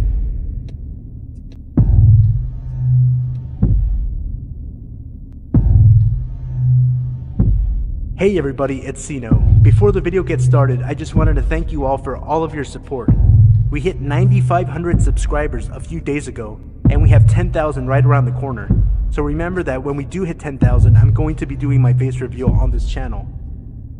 Let me know what you guys think of the story in the comment section down below, and if you enjoyed the story, remember to leave a like, and if you're new, consider subscribing. Starting this Friday, May 26th, I'm going to start uploading daily videos to this channel featuring scary stories from Reddit. I'll be finishing up finals this Thursday, May 25th, so after Thursday, I'll be free to start uploading daily videos featuring scary stories from Reddit. I hope you guys enjoyed the video, and if you do, remember to leave a like and subscribe for daily videos starting Friday, May 26th. Thank you for all the support, and I hope you enjoyed the video.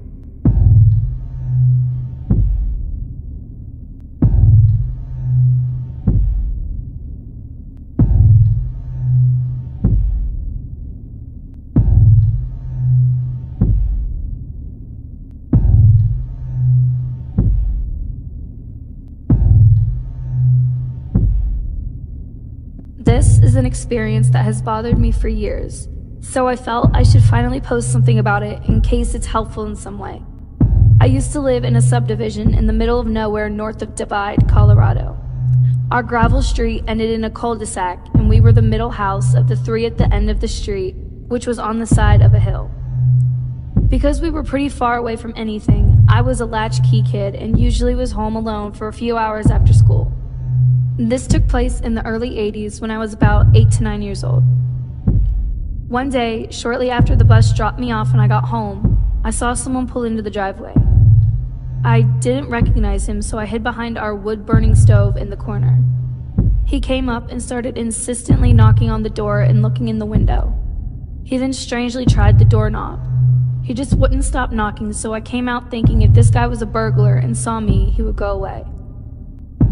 When he saw me, he asked me, through the door which had a window pane, if I could open up the door, and I replied my dad was in the shower. He didn't react and said he was there to see my neighbors, mentioned them by name. I told him they lived next door in the house on the left. He said okay, seemed a bit frustrated, but started walking away to his car. But instead of getting in his car, he started walking around my house. The house was built on the side of a hill, so it had a walkout basement. I started freaking out because at this point, this wasn't normal, and I thought he was going to try and get in through the sliding glass door in the basement, which was locked. I got ready to jet out the door and into the woods, but then I saw him come up the other side of the house, get into his car, and tear out of my driveway, up the gravel road. He never did go to my neighbors, who he said he was looking for. Sobbing, I picked up the phone and called my neighbor halfway up the street, who had a son my age and used to watch me sometimes. She had seen the car speed up the gravel road and told me to come over, so I took off running through the woods to my neighbor's house, avoiding the road in case he turned around and came back. Of course I told my parents, but I don't really think they let it sink in, and since my neighbors weren't home, they said he probably mistook the house. From my standpoint, I'm pretty sure if I opened that door, I would not be here today. No one randomly drives down my street, much less into the subdivision in the middle of the mountains where I lived, and I never saw the guy at my neighbor's house. I vaguely remember one of my parents asking my neighbors if they knew the guy based on the description. Shorter white guy, brown glasses, long brown hair slightly balding, and a longish beard. But they didn't know who that might be. I've always felt he knew I was there alone, based on his non-reaction to me saying my dad was in the shower. He knew the layout of the house, which is why he walked down the side of the house to the walkout basement. He preferred not to leave any physical evidence, which is why he didn't break in. Not sure if my parents knew him or not, but because of the remoteness of the location and the fact we often played in the woods, I'm pretty sure if I did get snatched, they would have chalked it up to me getting lost/hurt wandering around. We moved out of state a year or so later. Never heard of any other local kids go missing, but I can't believe that this guy didn't try to make someone else disappear.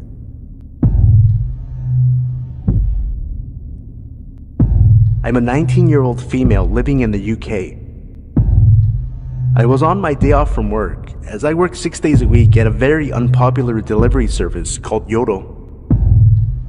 My mom was out the night before, staying at my grandmother's house due to her being ill. I have 2 small dogs, both Chihuahua crossed Yorkshire Terriers, who don't really need all that much walking. But this Sunday morning, I was feeling it. It was around 7:30 in the morning, which means it was still pretty dark out when I put their coats on and left the house. The local park is a 2-minute walk away from my house, which I had no problem getting to. So cut to about 10 minutes into my walk. I'm halfway around the park when I notice that it's brighter than usual. So I turn around and see a car parked in the parking lot of this park, with its lights on full beam directed straight at me. Now at this point, I'm starting to feel uneasy, as I was about to start making my way back there, as that is the way that I had entered the park. But something in my gut told me that it was an incredibly bad idea, so instead, I decided to cut across to the adjoining field and made my way across from there, as there was a public pathway running parallel to both fields. So cut to about 15 minutes later, and I'm starting to calm down, feeling like I had just overreacted to the whole situation. I get to the end of the public pathway. I've passed a few harmless people, and I'm feeling pretty stupid at this point. What I had forgotten was that the parking lot previously mentioned was just up the road, and the road I had come out at connected to it. As I was just about to turn off the public pathway back onto the main road, a car drives past me that, at first, didn't look particularly memorable until the passenger in the car drove past with the biggest, cruelest, most evil grin on his face as they passed me. I stopped in my tracks and they pulled up just down the road and waited. I started walking home double time, and the walk that would have taken me 20 minutes took me 10. And the entire walk home this car followed me.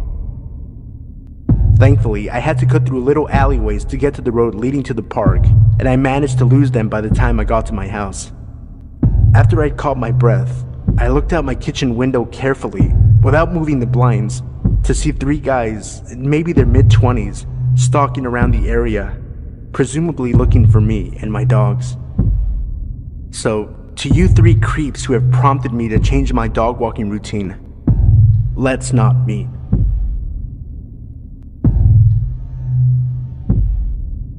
In my lifetime, a lot of weird shit has happened to me. Because of my parents' job, I've practically grown up in a courtroom, and I can say that I've seen some messed up stuff. I can also say that I've almost become desensitized to some of these things. That's some background on this situation. Now to get to the story. I used to go onto Omegle and get the IP addresses of some old creeps that were under the filter children or kids. I would clearly say that I was a minor, and if they continued making lewd comments, trying to get me to do things or trying to expose themselves. I'd get their IP, send it to them, tell them where they lived, and say I was a simulated webcam used by the US government. Sometimes they'd laugh, sometimes they'd apologize, and sometimes they'd be scared shitless. I've encountered several of these guys before, but I can say that I'm very good at remembering faces. Fast forward to a few weeks later. I travel a lot, and I had just arrived in San Francisco, California. I went out to dinner with some family and friends at this popular restaurant. I sat down at the end of our table. It was one of those long tables that could seat plenty of people. There was another long table next to us. Now, I was sitting against the wall in the booth part. This gave me a great view of the whole restaurant. It didn't take long for me to realize that I was being watched. At the table next to us, there was a man, about 50 years old. He was sitting at the end of the table on the other side, so he was sitting diagonally from me. I thought he looked very familiar, and the guy was just grinning at me. I smiled politely, then looked down, hoping he'd stop. He didn't. I was starting to get uncomfortable. Why the heck was this guy staring at me, and why does he look so familiar? Then he spoke. "Hey there," he said softly. His voice was rough. I just looked back at him when it hit me. I had seen him on Omegle. But no, that's stupid. What are the odds of that? I just sat there, looking at him in total shock. He flashed me that creepy grin. At this point, my mother realized that something was wrong and asked what the problem was. I shook my head and the guy smiled at her. For the rest of the night, he continued to stare at me. A little while later, I got up to go to the restroom. In this restaurant, you either had to take an elevator or go around to the hotel next door to get upstairs to the restrooms. When I got to the elevator, I realized this guy was walking after me. He started to rush as soon as I climbed into the elevator. I pressed the close button and held it, praying it would close in time. Luckily, it did. As soon as I got out of the elevator, I ran to the restroom. I heard someone coming up the stairs, so I stood leaning against the door of the bathroom trying to listen. They stopped for a few minutes, then they started again, this time going back downstairs. I took in a breath and waited a bit before booking it back down. When I sat down, he smirked at me. I shot him a glare. Finally, the guy and his group got up to leave. Of course, this guy had to drop his fork. He told his friends that he'd be right there and that he'd meet up outside. He picked it up, looked me in the eyes, grinned, and said, "It was nice seeing you," then stood up and walked out. At the time, I just thought he was a major creep and that it was really weird that I had seen him on Omegle. Then I thought about it. This guy clearly remembered me. What if he had gotten on the elevator with me? It might have been nothing and it might not even seem like a big deal, but just looking into his eyes and seeing that grin, that was enough to give me chills. Anyway, I haven't been on Omegle since. My message to you reading this is to stay cautious and be careful if you go on sites like Omegle. You never know who you'll meet and what their intentions are. So creepy Omegle pedophile, let's not meet again.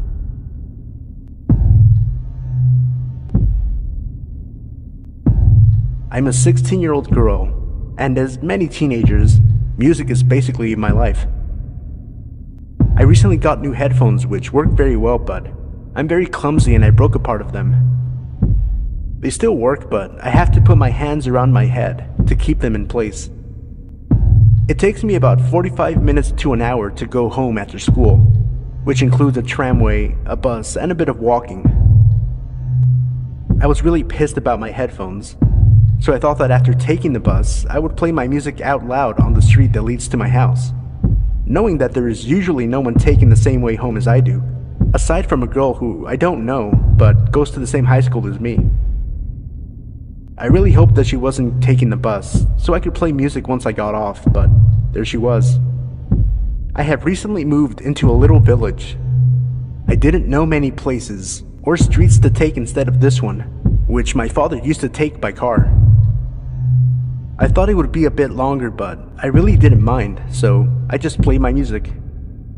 I quickly got bored because the sound coming out of my phone wasn't really loud. I put my headphones back on, even though I looked like a huge idiot holding them with my hands. As I got closer and closer to my house, I take a turn, and I see a man on the side of the road. He looked at me, threw something on the floor, and then walked to the middle of the road and stood there. I turned my music off and listened as he was saying things, though I couldn't understand much. He was staring and talking in my direction as I passed him. Being kind of creeped out by him, I looked behind me through my phone's reflection. He was following me, still talking. I walked a bit quicker.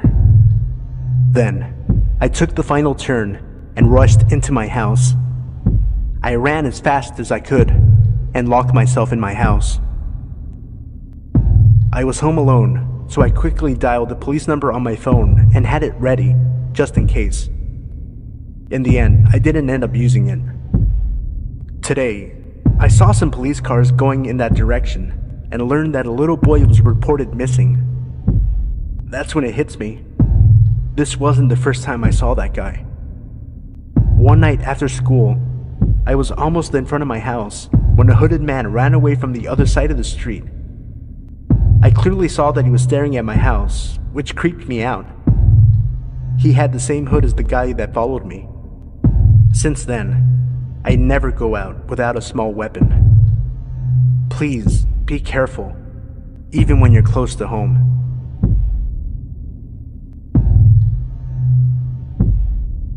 This story happened back in the late 90s when I was in 2nd grade.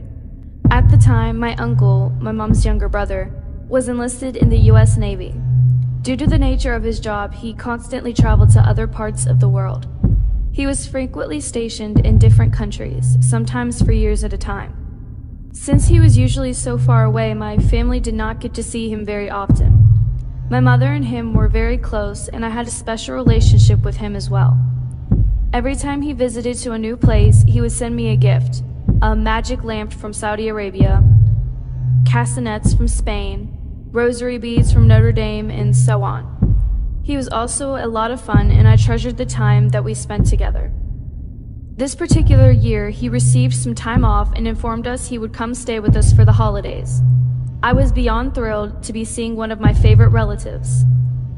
One day, while both my parents were at work, he decided to take my brother and I to a nearby mall.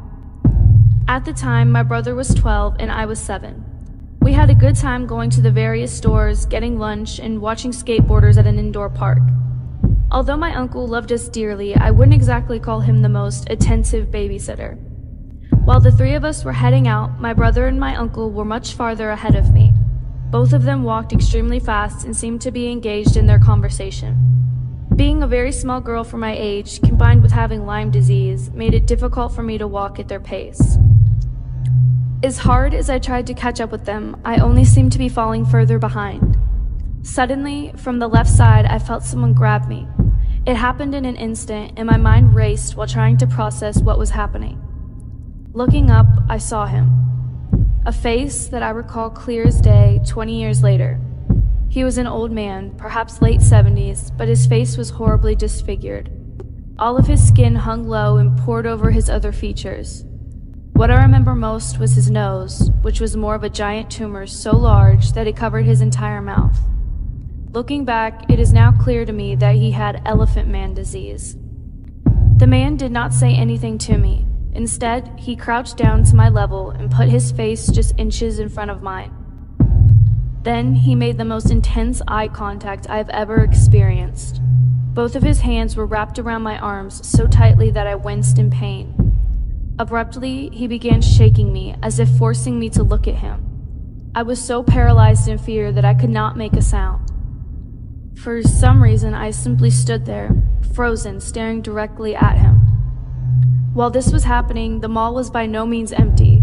People passed by, but they either didn't notice or didn't care. After about a minute, which seemed far longer, adrenaline got the better of me, and I violently wriggled from his grip. In tears, I moved as briskly as I could towards my uncle and brother. Luckily, the man did not follow me.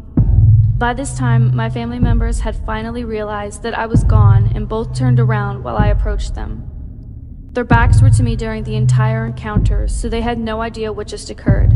I didn't say anything to either of them because I was afraid somehow I had done something wrong. When I got home, I had bruises from where the man had grabbed me. I hid them from my mom so I didn't have to explain what had happened. That incident left me so traumatized that the very same night I went vegetarian. In my 7-year-old mind, every time I looked at meat, I would think of that man's face and the way he had stared so intently at me. I would have nightmares that he was coming back for me and was petrified to go back to that mall for many years. Now that I am an adult, I look back and wonder what exactly transpired. Did he want to kidnap me? Was he tired of being ignored by society? Perhaps he had dementia? I will never know. Even though I have empathy and wish him well, I also take solace in the fact that we will probably never meet again. Disclaimer. In no way, shape, or form is my intention to speak ill of individuals who have any type of deformity or condition. This story is simply my recollection of an event that occurred when I was a child. Please keep this in mind in your comments, as I would never judge someone based on physical characteristics that they cannot control.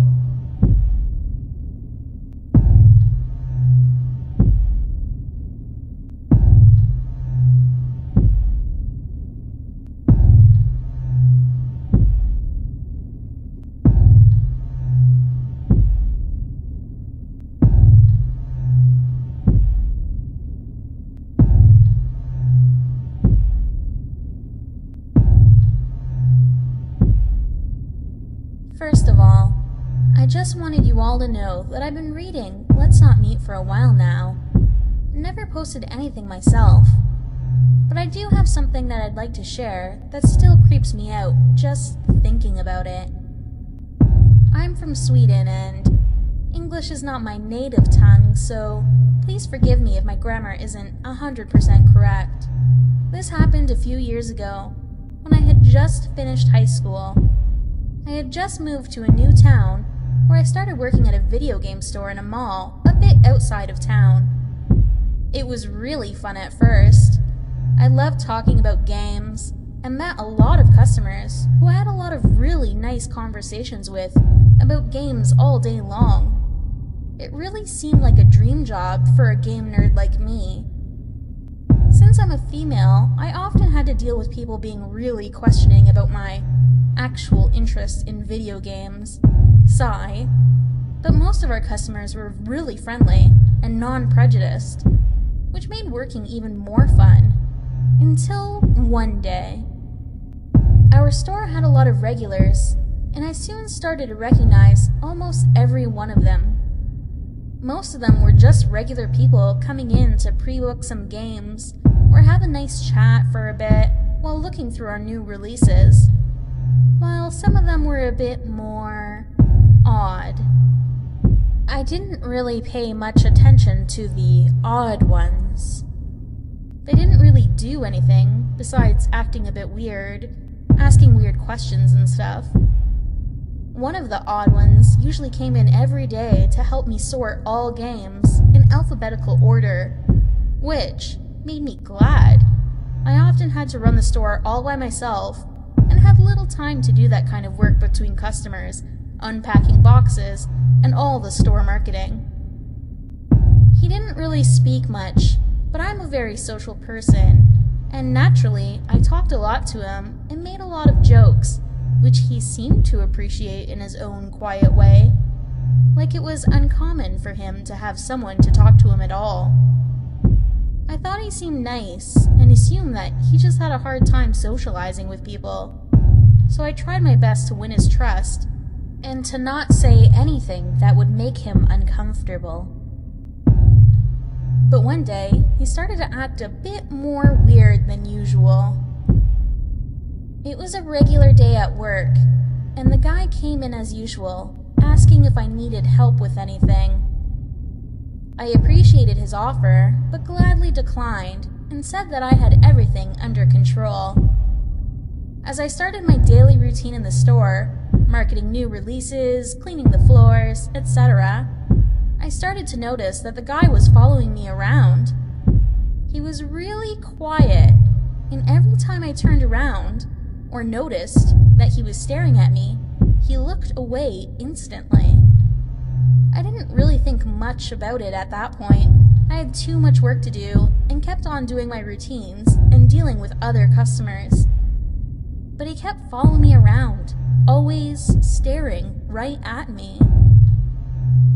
After a couple of hours, I noticed he was still around. I guess I'd been too busy to notice him, but he was still in the store and still staring at me. I was about to close up when he started asking some really weird questions, like where I lived, if I had a boyfriend, what my full name was, and if he could add me as a friend on Facebook. I declined, telling him we had a strict policy at work not to add customers as friends on Facebook. Which I faked, there really isn't any policy. I just didn't know what to say, and his questions started to make me feel really uncomfortable. I told him politely that I had to close up the store. He nodded and started to walk away, slowly, turning around every now and then to see if I was still watching him. I closed up, went home, and didn't really think much about it. I told my current boyfriend at that time about the guy and his strange behavior. He sat quiet for a bit, but after a while, we both agreed that it really wasn't anything weird going on, and we both went to sleep. The next day seemed like any other day at work. I had just started doing my daily routines when the guy showed up again. I said hi, trying to sound as positive as possible, but he didn't answer me. He just quietly started to sort our games in alphabetical order, like he usually does. But I noticed that he was always keeping an eye on me. At this point, I actually started to freak out a bit, but luckily, it was a Saturday, and I had a lot of customers, so I was never alone in the store. The day went on really quick, and when it was time to close up, there he was again, right in front of me. This time, he wasn't really as quiet as usual, though. He started to ask for my full name again and demanded that I would add him as a Facebook friend. I once again declined, and that's when he started to become a bit more threatening. He told me that he needed my address and said that he needed to know exactly where I lived, which I refused to answer. He was getting really angry and told me that it didn't matter, that he would find me anyway, that he would follow me home and get into my apartment when I least expected it. I started shaking while he was screaming at me, when finally, 2 guards doing their routine stroll around the mall came by and asked if everything was okay. The guy became nervous and ran away, and I said that everything was fine. He just seemed a bit odd, that's all. Even though I was still shaking, I didn't want to make a big scene about it. I just wanted to get home as soon as possible. I closed up again and headed outside when I saw him again. There he stood, right outside the mall, waiting for me. I felt every single hair on my body suddenly rising, but I kept my head high and walked right past him, like I haven't even noticed him. He started to call for me. "Hey you, stop right now, I just want to talk." And when I turned around, I noticed that he was following me. I started to walk even faster, even more scared, and went down to the subway. He was still following me. I waited for a couple of minutes and glanced at him every other second. As he stood about 10 to 13 feet away from me, always staring right at my face. He went on the same subway as me, and I could almost feel my heartbeat in my mouth. What was the matter with this guy? What did he want? I really didn't even want to know. I just wanted to get home without him following me. I texted my boyfriend that I was followed, and he told me to get off at the station before mine, and that he'd meet me there. I did as he said, still watching every move that guy made. The subway stopped and I went off, as did the guy. I went up the escalators and noticed that he was running towards me. I started to run as well, as fast as I could, up the escalators, where I finally saw my boyfriend waiting for me. As soon as we met up, the guy froze still, turned around, and started to run away. just like when the guards at the mall approached us. My boyfriend tried to calm me down as we walked home, but I just couldn't get the guy's creepy stare out of my mind. Let's just say I didn't sleep well that night. The next day, I called my boss and explained what happened, and he told me to stay home for a couple of days, which I gladly did. My boyfriend was furious with hatred against this guy. Who knows what could have happened if I had walked home alone that night? It gave me shivers just thinking about it, and thinking about getting back to work and seeing him and his eyes staring at me again. I almost couldn't handle it. A couple of days later, my boyfriend sat me down by the kitchen table. His facial expression was totally serious. He held my hand, looked deep into my eyes, and told me that I never, ever had to be afraid to go to work again. I asked him what he meant, but he just shook his head and said that it all was taken care of, and that I didn't have to worry about it. I couldn't get anything out of him, but just as he had said, when I got back to work, the guy wasn't there. Not that day, or the next day, or the day after that. It was almost like he had disappeared. I didn't ask my boyfriend until years later about that guy again, and what he had actually meant when he said that it was all taken care of. He didn't want to tell me at first, but after I'd begged him for a while, he finally cracked. I think it's accurate to mention that my boyfriend had been involved with some kind of gang before meeting me. I don't know much about it. He told me that after I first told him about the first incident at work, he had contacted some of his former friends and asked them to track down this guy, and they had found out that this particular guy had been following and raping women around town for a long time before I even got to know him. The reason he had kept this from me was because he didn't want me to be more scared than I already was, but he assured me that he had been taken care of, and that I never had to be afraid again. I never asked him about what happened again after that, but just thinking about it still gives me shivers. I wonder how many girls before me were a victim to this guy. I wonder what he did to them, and I wonder what happened to him. The only thing I know is that I never saw his face again, and you know what? I'm really glad I didn't. Back in my early 20s, I worked at an adult novelty store. I was used to creepers and not much fazed me at this point in my brief employment. A typical day consisted of an array of colorful people, all of which I'm sure would make great entries, especially the geriatric men that would come in and act like they had bad eyesight and have me read the directions on the back of the penis enhancement creams to get cheap thrills. Gross, I know. After a while, you just learn how to deal with these people and make them move on. Applying for this job, I was naive to the extent of the nut jobs I would have before me. This job was actually very character building in many ways. Enough about that. This particular day, I was working an all-day Sunday shift. Normal to have but a handful of customers. I was camped out in my desk chair inside the circle counter in the middle of the store watching my Golden Girls box set on the television that hung above me. Typical Sunday. I'm assuming it was nearly 1 p.m. at the time. I happened to look out the glass door window to see a red pickup pull into a parking space way far back in the lot. Strange. There were no cars but mine parked out front. The store was completely isolated except for a 7-Eleven caddy corner separated by an alleyway. I was all alone. I see a skinny guy get out and starts to slowly make his way to the storefront.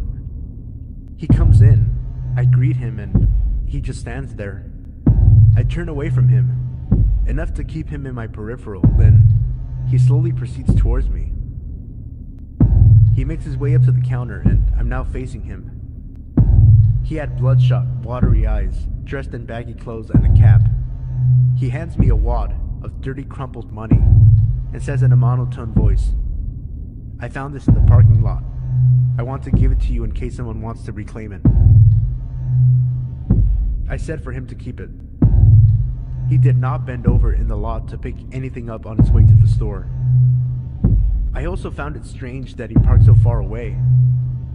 I was onto him, but already getting creeped. I just wanted him to go away. He gave me a sick feeling. Considering the clientele, this was a big deal. He told me to take the money several times, and he was so persistent. Wanting him to just get the hell out, I took the money. He then said to me, "Whatever you do, don't give it back to me." I said, "Okay." He starts to slowly walk out, and just as he reaches the door, and I'm about to sigh my breath of relief, he turns and inches his way back towards me. "Can I have that money back?" he asks. "I thought you said you didn't want it," I replied. "I don't," he said. "Okay, I'll keep it here for safekeeping." This went on for a few solid minutes. I knew I was dealing with a real piece of work, and he kept trying to get behind me, and I was wheeling around in a circle so I could face him at all times. His eyes were so intense and fixated on me the entire time. When he finally left, I was shaken because he was so eerie. I looked down at the filthy, tattered, crumpled money and counted out 6 $1 bills. What the hell? I thought. But I shook it off as another day in the life at the sex shop. A couple of hours go by, and I had swept all the previous weirdness under the rug. It was a slow day, and the store was dead. Then, lo and behold, in he slowly walked. Again. My heart sinks. I grab my phone. He walks up to me and asks if anyone had come in to claim the money. I say no, and point to the money on the counter. Believe me when I say I did not want this money for myself. He then asks for it back. I said that I thought he told me not to give it back. I felt like this was some weird, sick game I was involved in, and his character was so off-putting and unpredictable I felt like I really needed to play along. He then proceeds to beg me for the money, saying he needed it really bad. I broke. I handed to him. His eyes burned into mine, his face expressionless and voice flat. "I told you not to give it back." I froze up. We just stared at each other, and I was picturing gravestones in my head. It felt like eternity. Then a couple walk in. That's when he grabs the $6 and leaves. I'm pretty sure something bad would have gone down if people hadn't come in. He never lunged at me, but there was something sinister about him. I told my coworker shortly after. She said it happened to another girl that worked there too, but he didn't stick around because there was 2 people working. A completely different type of freak than I was used to. I had another creepy incident, with a man pleasuring himself in front of the glass windows at night after I had locked the doors. That one I had no questions to involve the police, and I quit. That was a weird little moment of my life. I have several stories I'd like to put on here. This is a good tame one for me to break ice. Creepy menacing guy with $6. Let's not meet again. Never. I'm a 26-year-old female who's about 5 foot nothing and generally harmless looking. I have no idea what it is about being seemingly harmless, but it tends to attract a whole array of bad news. Don't believe me? Go ask a soft-spoken tiny girl who gives you the first impression of, "Isn't she just adorable?" And more than likely, she'll have enough stories to make you worry about your sanity. This is compounded by my overall attitude of, "I'll be sugar, rainbow, and sunshine right up until you give me a reason not to." A job in retail makes the whole mess about as fun as bamboo splinters under your fingernails. Whoever came up with the idea the customer is always right needs to be shot, resurrected, and shot again. That said, I'll do anything within the limits of my job for a customer. I like helping customers out. Most retail workers do.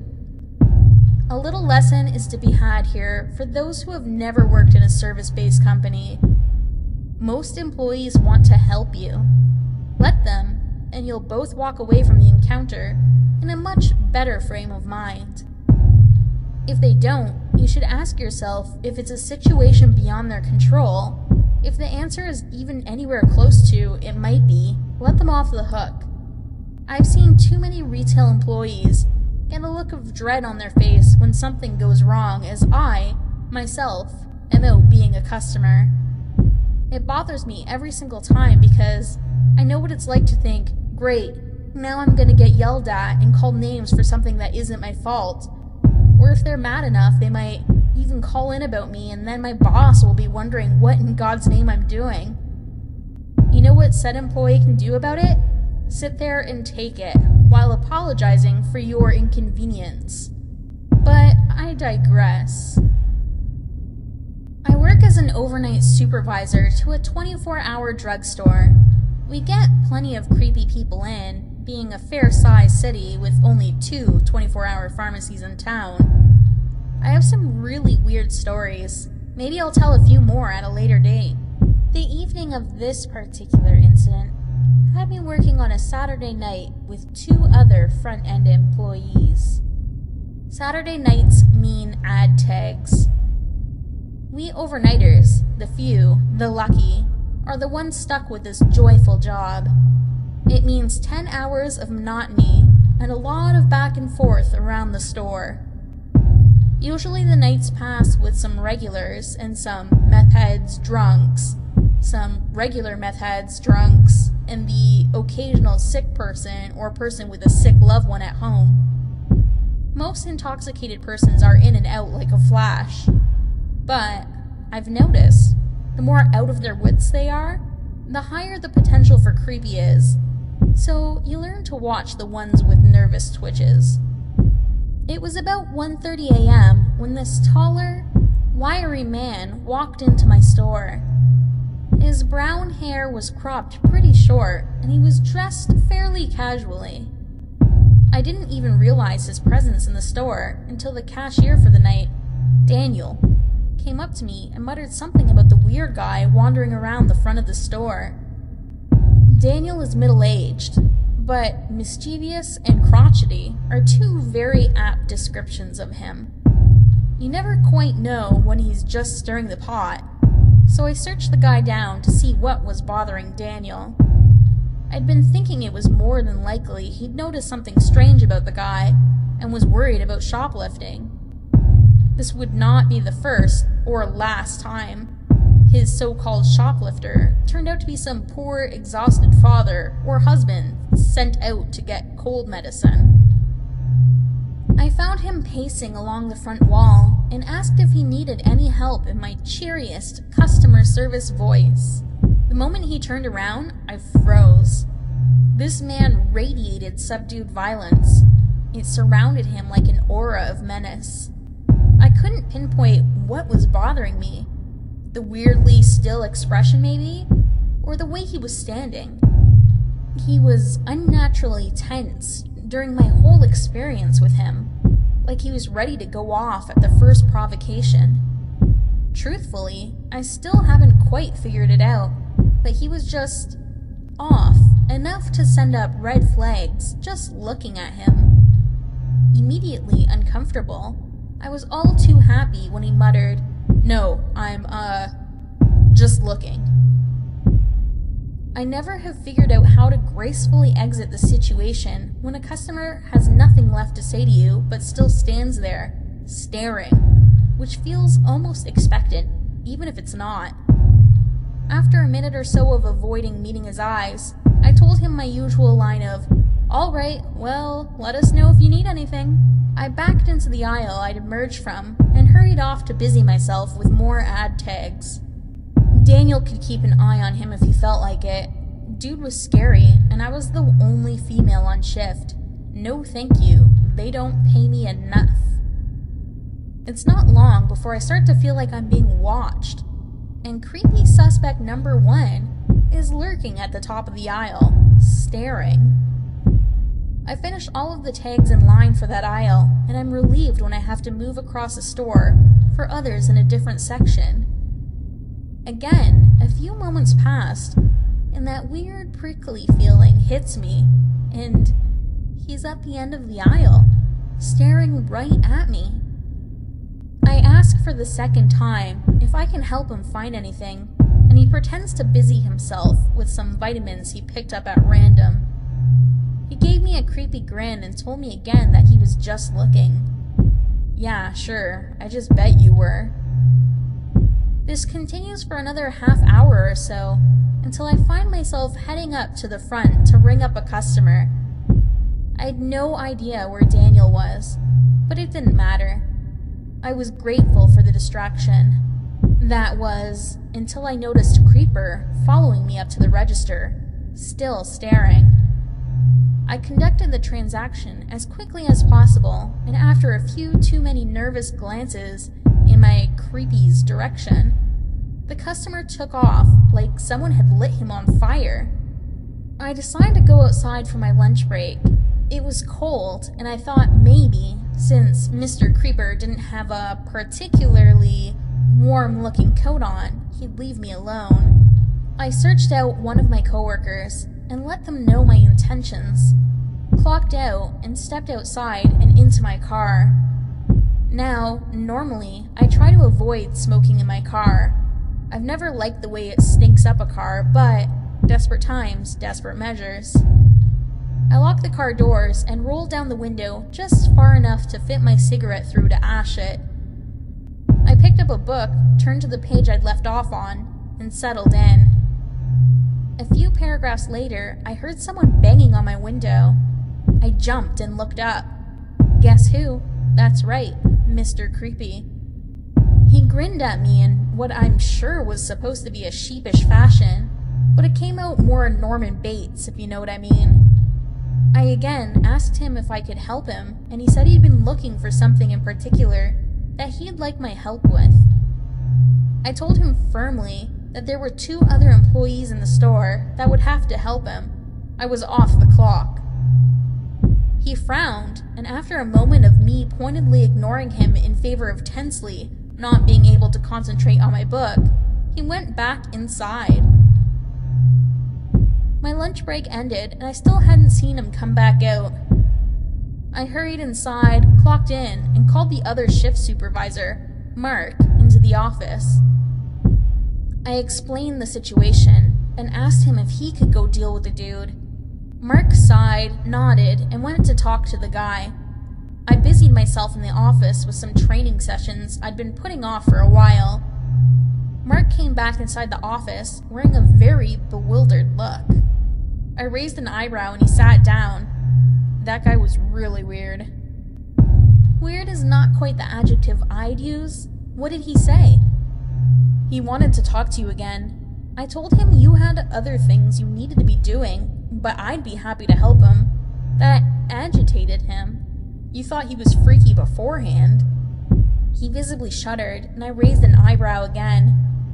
He asked if I knew what time you got off, or where you lived. What the fuck? Exactly. I told him we were legally obligated not to share such information, and that if he wasn't going to buy anything, he needed to leave. Then he left. I followed him out just in case. He was looking around your car until he noticed I had followed, and then he got in his car and left. I decided I wasn't going to stick around to see if he was going to come back, and noped out of the rest of my shift. Shortly after, my store set up a guard contract with the local police department, and I haven't seen him since.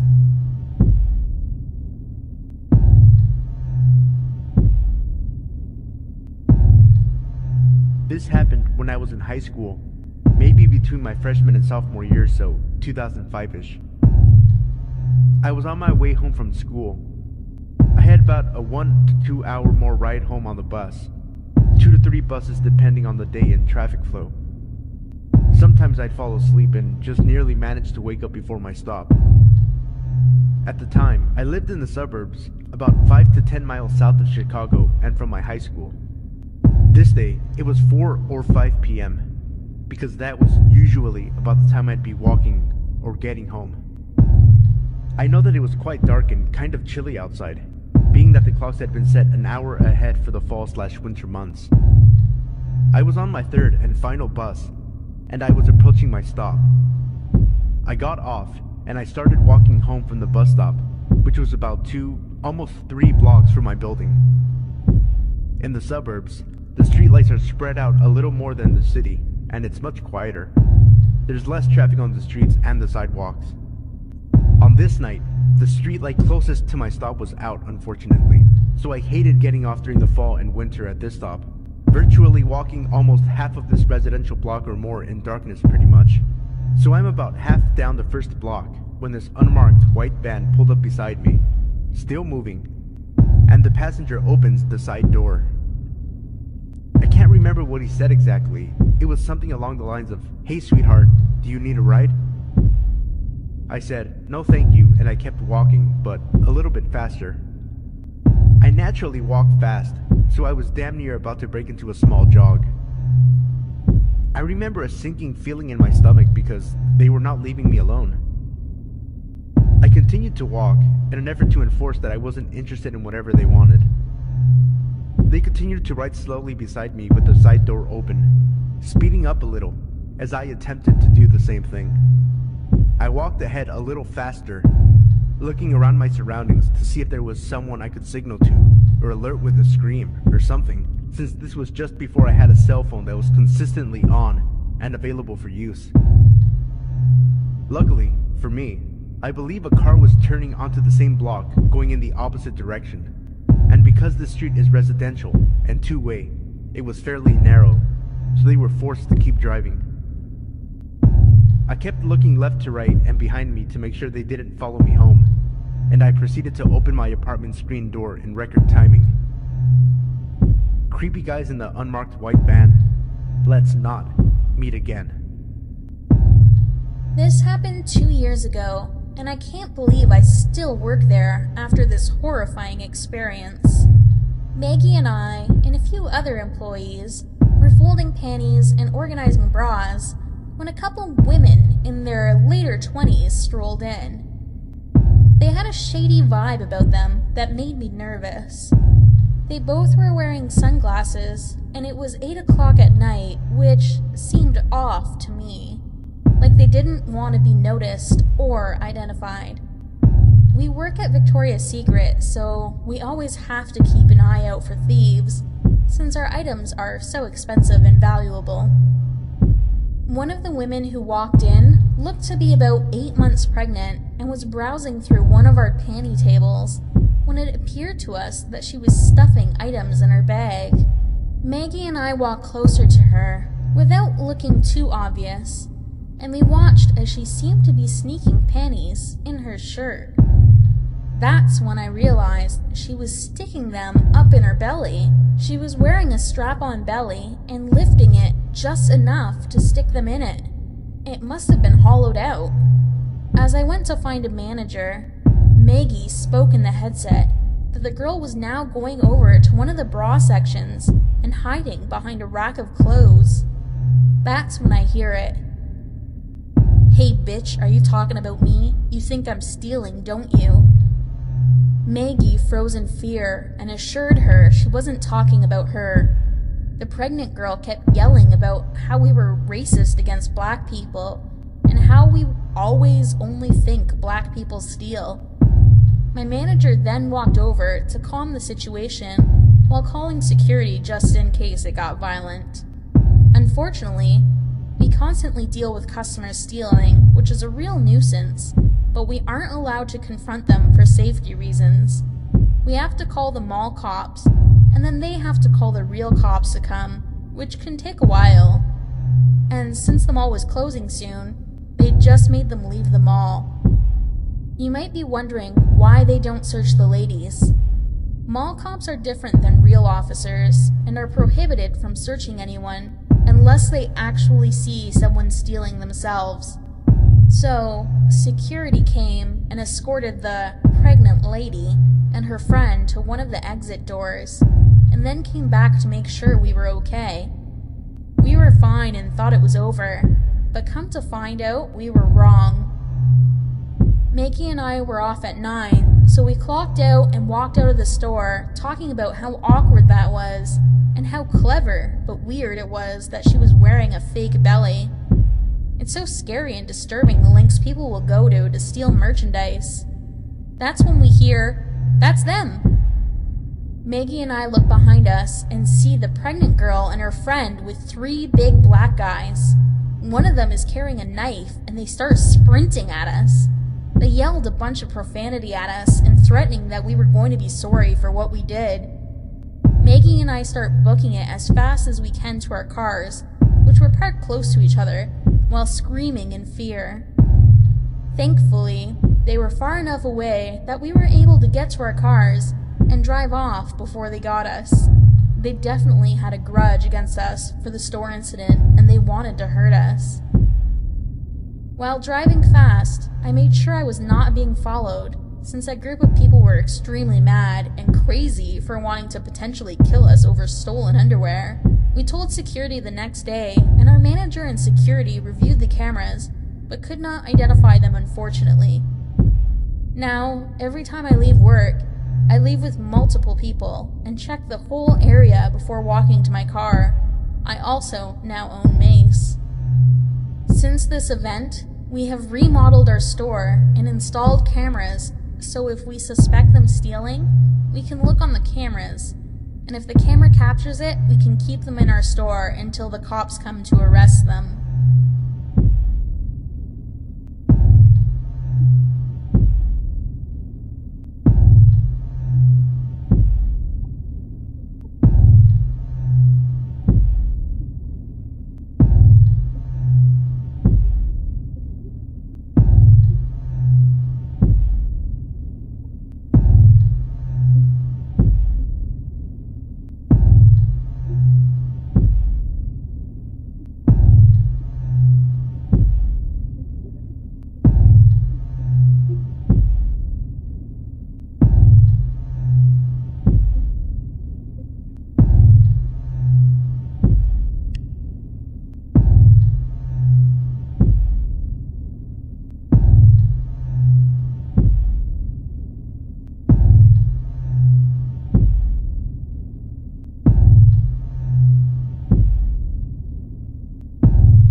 This happened a while back, when I was still a junior in college. After becoming an upperclassman, students on campus didn't have to live in a dorm room or in a sorority or fraternity house anymore if they didn't want to, because they were given the option to rent an actual apartment at the college. That's exactly what I did the first chance I got. The apartments were nice, swell appliances, my personal favorite being the handy dandy microwave oven. A lot more space than a dorm, and more privacy. The particular apartment assigned to me was 2 stories instead of 1, like some of the others. The ones with only 1 floor were pretty big in diameter, mine was more narrow. It was great, and I kinda felt like more of an adult because I had house keys. Anywho, I had quite a bit of classes, clubs, sports, and other miscellaneous activities during the day, so I wasn't home a lot during the week. But on weekends, I basically had the whole place to myself, unless I had a not very rare cross-country meet or art show 2 states away. My roommate, Sydney, was a total insomniac though, so she'd do her thing during the day, and usually went on walks or out with friends at night. She'd often come back late or early, depends on how you look at it, at like 4 in the morning. I honestly had no freaking clue when she ever slept.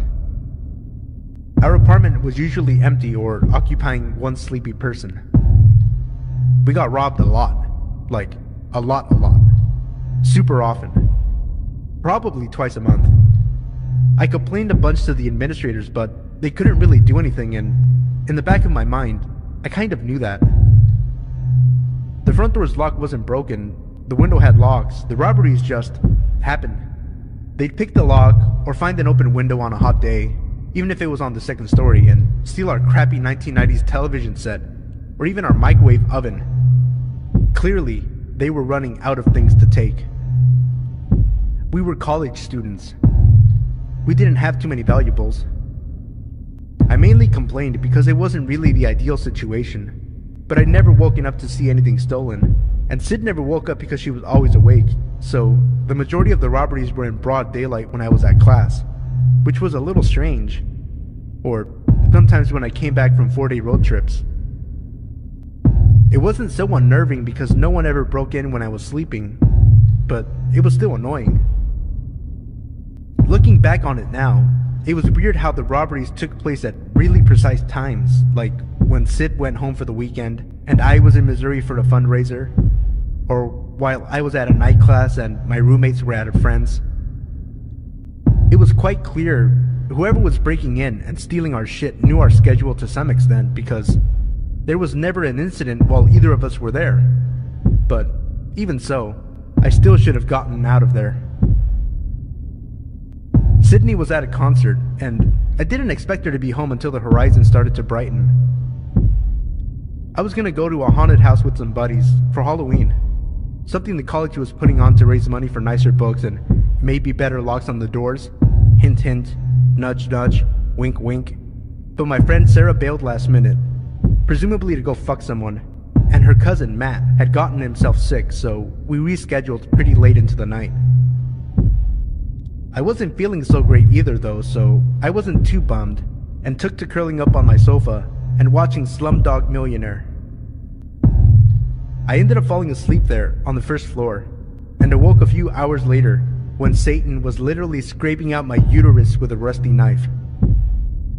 I retrieved some Tylenol from the bathroom and filled a glass in the kitchen. Downing the pills, I turned to go upstairs to my bedroom when I noticed my roommate standing by the fridge. I was half asleep and in pain, so I tried to say something like, "I thought you'd be home later." But it came out more like, "I thought what?" And I gave up. Sid didn't say anything though. She just stood there, barely moving or breathing.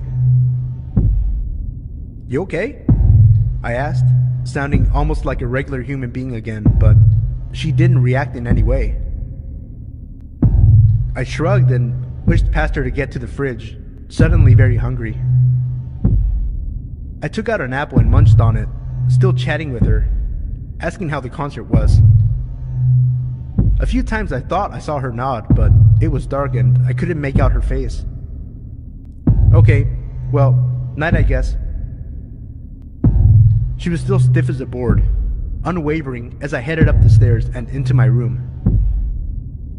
The next morning I woke up around noon because why not? I grabbed a bowl of cereal. Sitting down at the table, I noticed the kitchen looked different and, upon further inspection, realized our second microwave oven was missing. "What the fuck?" was my first response, and after briefly talking to myself, my phone rang, scaring the absolute living shit out of me. "Hey," came Sydney's voice through the line.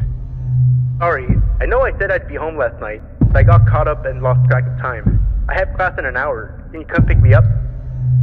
Guys, I talked to my microwave oven thief for like 30 minutes, thinking it was my roommate.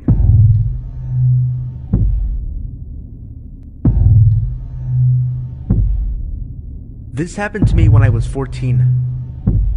On this day, I had just gotten home from school. My brother didn't ride the bus home that day, and both of my parents were still at work, so I was home alone. I think I had been home for about 45 minutes at the most. I remember that I was watching TV and I got up to get a snack. When I was walking back to my couch to sit down, I looked out my window only to see a man standing outside in front of the mailboxes that were at the bottom of my driveway, and he was looking into my house with binoculars. At the very least, you could say that I was scared shitless because why the fuck would someone be looking into my house with binoculars? Once I saw the guy, I ducked under the window, hoping to God that he hadn't noticed that I saw him. I crawled over to the phone and proceeded to call my brother. When he answered, I started crying into the phone, asking him where he was and how long it would be until he got home. My brother, of course, was really concerned and asked me what was wrong, and I told him what was happening. My brother was furious and told me he'd be home as fast as he can. Unfortunately, my brother said he had just left the school, and the walk from my high school to my house is about half an hour to 45 minutes, depending on how fast you're walking. Of course, I was very thankful to have my 2 protective dogs with me. They're both pit bulls, so to all of those out there who own pit bulls, you know how protective they are. They'll take a life if they need to. After I hung up with my brother, I decided to watch the guy for a good 2 to 3 minutes. Now, you might think, why didn't you call the cops? Well, for the simple fact that this man isn't actually causing any harm to me, so I can't just call up the police station and say that a man is looking into my house with binoculars because they can't do anything. And also, I'm not the type to call the cops unless I feel that my life is actually in danger. Out of some sort of luck or something, the guy didn't actually try to do anything. He just walked off like nothing had happened. Now, some of you might think that this story wasn't actually that scary, but if you were a 14-year-old girl and you were home alone, and some guy was looking into your house with binoculars, you might be a little scared yourself. What made it so scary for me was that I really didn't know what this guy's intentions were. Was he seeing if someone was home? Was he gonna try to break in and rob us? I really don't know, and honestly, I don't know why anybody would try to rob our house anyways, because if you knew what my house looked like, it wasn't the type of house that a person would want to rob. Nothing really made any sense. I'm just glad that nothing happened to me and that I haven't seen this man again since.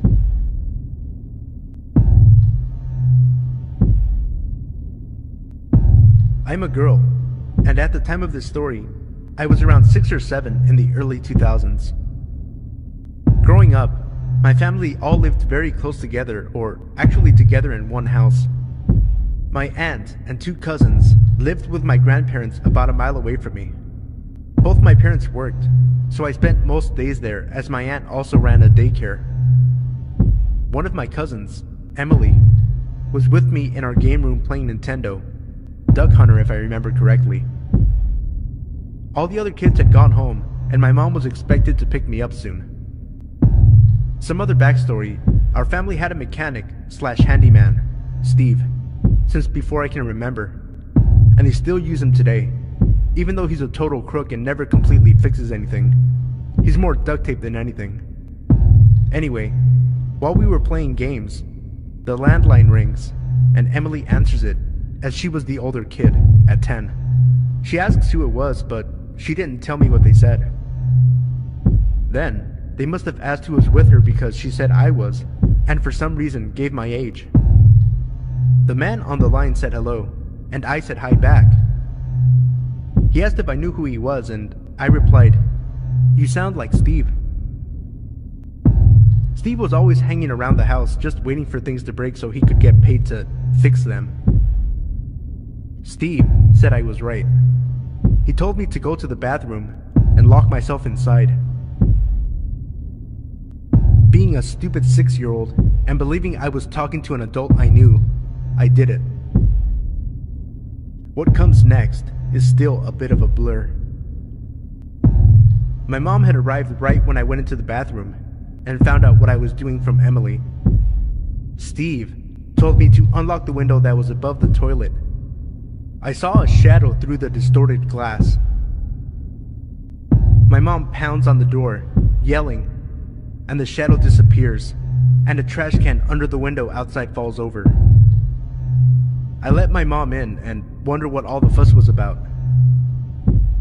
When I remembered this story years later and asked my mom about it, she told me that Steve never called and that there were several kidnappings of little girls in towns around the same time as this incident.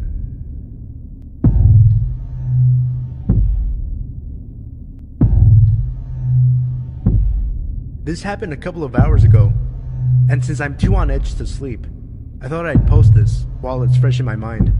I have a 16-week-old German Shepherd puppy, and I just collected her from my parents' house since I don't want to leave her home alone all day when I'm at work. I'd gotten into my pajamas and I was playing some silly game on my phone when I heard a knocking sound on the garage door. My house is really small and you can pretty much hear every noise in the house, so this didn't really bother me too much. We don't have a direct back entrance to the house. You have to go through the garage. My dog went to have a sniff around the back door and came back to the living room shortly after. I just thought, being how young she is, she's scared of missing something. A couple of minutes later, I heard a tapping noise from the window of my front door.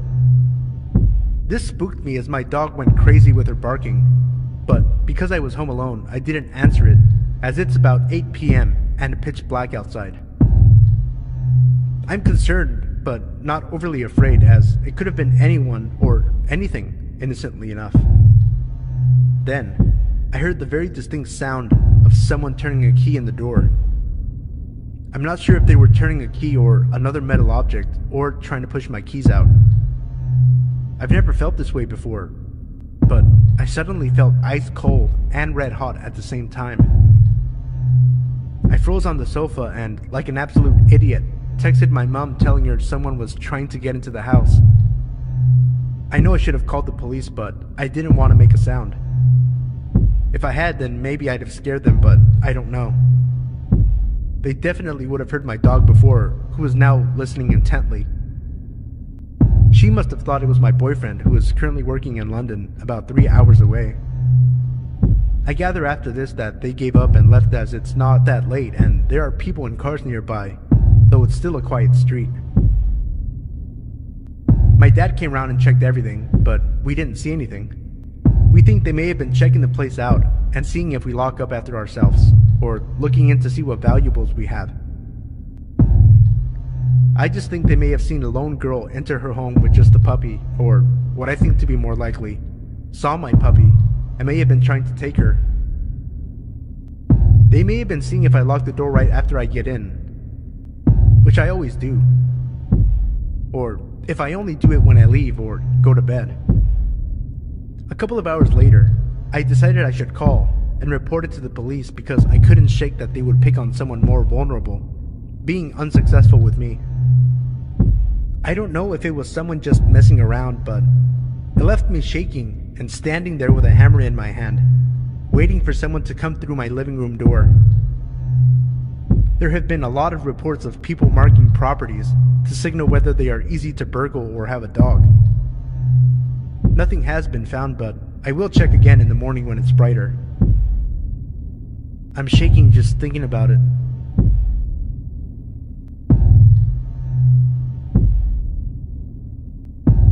A little bit of background. I'm a 22-year-old female, and I just moved to a small town from a big city with my dad. We moved into our house in early October of 2015, and we were having problems with a leaky shower in the bathroom adjacent to mine, so my dad called the plumber to come take a look. The plumber arrived around 8 a.m. the following day, while I was getting ready for work in my bathroom. My dad let him in, so I hadn't gotten a good look at him. My dad then goes down the street to gas up his car, and then leaves for work, leaving the plumber to do his job in the bathroom. My bathroom is just a toilet and vanity, with a door leading into a shared shower room that has another door leading into my dad's bathroom. So, while I was getting ready, there was only one door between the plumber and I. I guess he figured out that there was a lady in the house due to my hairdryer. Next thing I know, my bedroom door is opening and closing, and there's a very tall, very wide, very terrifying man with more legs than teeth locking my door from the inside behind him. He then walks 5 feet towards me and stops in front of my bathroom door. I freeze. He stands there, staring at me for the longest 30 seconds of my life. He hits me with the widest, untoothiest grin and literally looks me up and down multiple times. I hear the front door open and close, not knowing then that my dad had forgotten his wallet, and the plumber pivots on one foot in a twirly motion and unlocks my door and walks out. My dad runs in my room, asking if that guy had really just been in there, and goes to run after him, but the guy walked right to his truck and left without fixing our shower.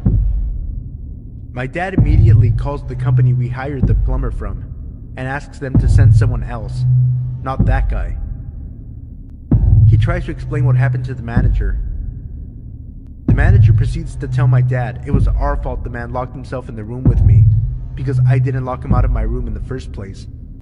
Sorry, I didn't know I needed to lock myself away in order to not be creeped on by a supposed professional.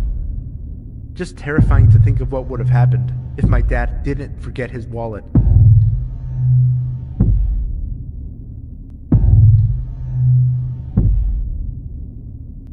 I'm sitting here shaking, on the verge of a panic attack, so I'll try and write this. I'm a country girl. I come from a small town and moved up to the large capital city in Australia to attend university at the start of the year. Being a broke-ass student that isn't getting parental support, I'm renting through my university in what is known as subsidized accommodation. Long story short, it's old units from random housing trust blocks that the local housing trust has given the university. This means I'm living with some creepy people. The guy downstairs, I know for a fact is an ex-con because he told me. And the guy across the halls from me is dealing in some serious drug shit and has police and detectives knocking on his door at all hours. I've been at this unit for about 9 months, and other than being slightly scared of my neighbors, I've not had any problems. Until now. Another guy lived across the hall from me. It's a 2-story unit block with 3 units in the top. One for me, one for the druggie, and one for this other guy. This other guy, who I learned is called Josh, is a large ethnic man who I'd say is in his mid to late 20s. English is not his first language. I've run into him a few times while leaving and entering my unit, and he introduced himself, so I, being the friendly and naive country kid I am, greeted him back. Other than a few short greetings I've had with this man, the only major time I've had contact with him was when we were both at a bus stop and he started chatting to me. He asked what I was doing, and I said I was heading into the city to attend church. While not religious myself, I have a religious friend who had been begging me to attend church with her once. He said he wanted to come with me one day. I thought he was joking, so I laughed and said maybe one day. This was about 2 months ago now. I saw him a couple of days ago, and he asked me when I was going to take him to church. Feeling awkward, I said, I don't know, maybe one day, and bolted into my unit. I have been out all weekend, dog sitting for a university friend, and came home to find 2 notes pushed under my door. I've attached them. Good luck reading half of it because I had trouble as well. I don't know what to do. I'm fucking terrified right now. I called my friend, half laughing hysterically and half freaked out, and made her stay on the phone while I bolted down to the car, took out my small knife that I use for animal rescues, and ran back inside. I can't ring my mother because she would freak out and drop everything to make the 5-hour drive up to where I live, and she can't do that right now. She's working 5 days a week and looking after my terminally ill grandfather, and any other adults who I ring will straight away contact my mother. My friend urged me to go to the police, but while the letters are creepy as all hell, aren't actually threatening. Would the police do anything? How about it? Why don't you join me on this terrifying adventure on how to deal with a creeper?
This happened to me not even 2 hours ago, and I'm still jumpy from it.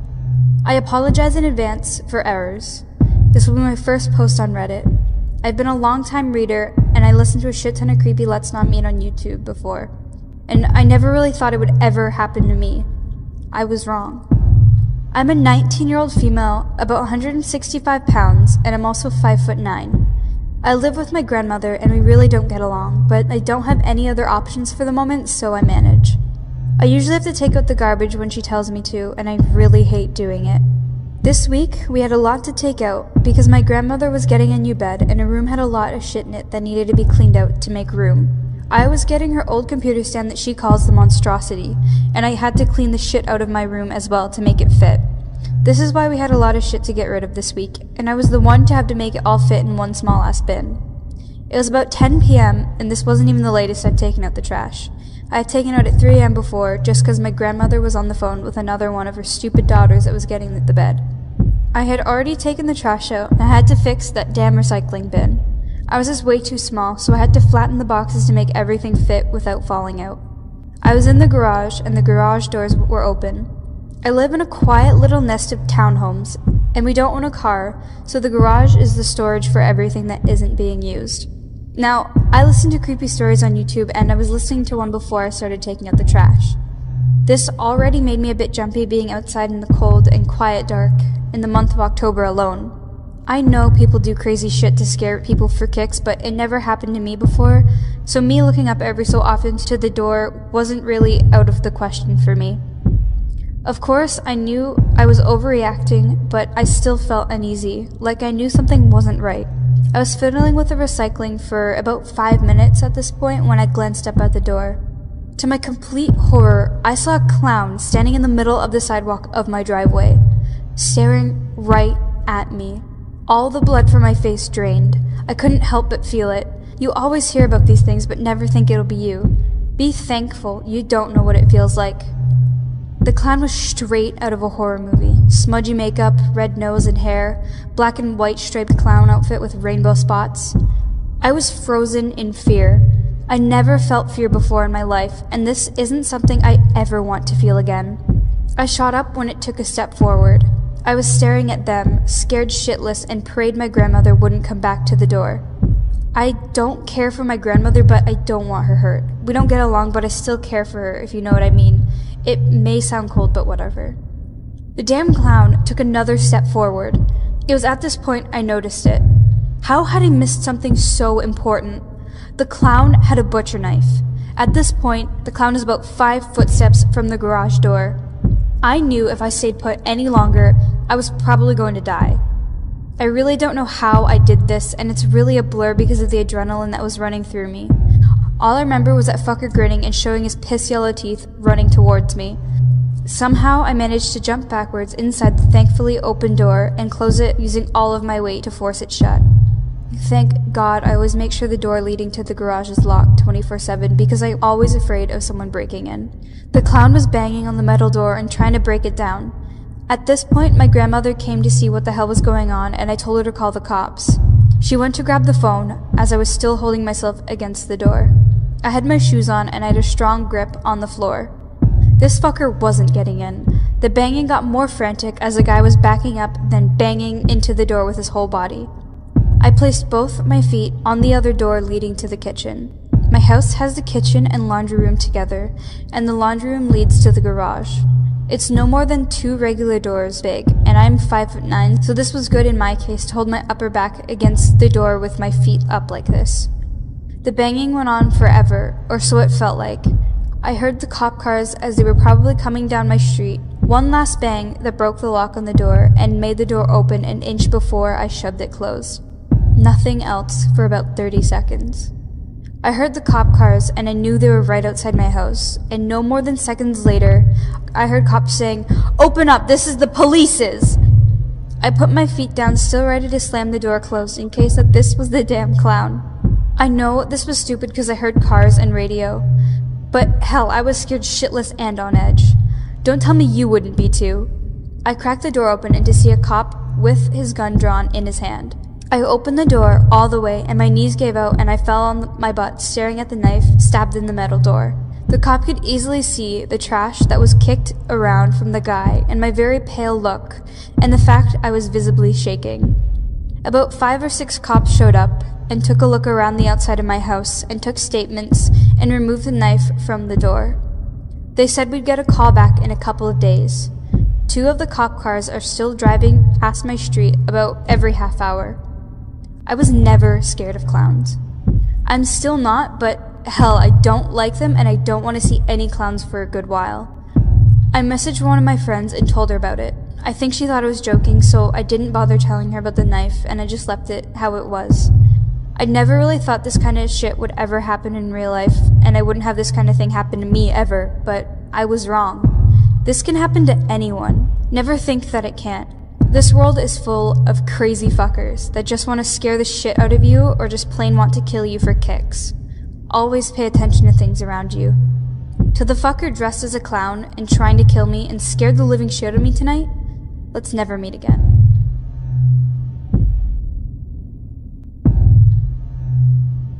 This took place after my parents had divorced, but they lived close to each other, so it wasn't all that bad. Anyway, I would frequently forget stuff at my mom's house because of the constant travel between houses, and this was almost a nightly thing. So one night, I was bringing my Xbox and some games to my dad's house, and one thing to note is that this was one of these townhouses, and my dad lived on one side and the neighbor lived on the other. As I get to my dad's house, I had to pass their side first. While I was passing their house, the wife stopped me and asked me to come closer. I thought that since my dad shared houses with her and her husband, that he knew and trusted her, so I went closer. She noticed the Xbox and games in my hands, and straight up said, "Hey, we have a bunch of fun games and little boys your age that will play with you in here. Do you want to come in?" I slowly backed away, not turning my head to her. As I was doing so, I felt a cold, large hand on my right shoulder. My blood ran cold. I didn't dare turn around. I heard from behind me, "She isn't this nice all the time. I suggest you take up her offer." My fight or flight kicked in and I chose flight. His grip wasn't all that good, so I escaped easily and ran inside. I didn't tell my dad, but I did call the police. I couldn't live knowing that there could have been multiple kids in there. A few minutes passed and a police car showed up. 5 minutes later, the 2 officers walked out of the house with 2 people. Apparently they had been luring kids into their house with the promise of games and toys. I still imagine what would have happened if the man's grip was stronger. And thank God I chose to call the police. They had already lured 2 kids in the house, both boys. So, creepy couple who lured kids into their house? Let's never meet again.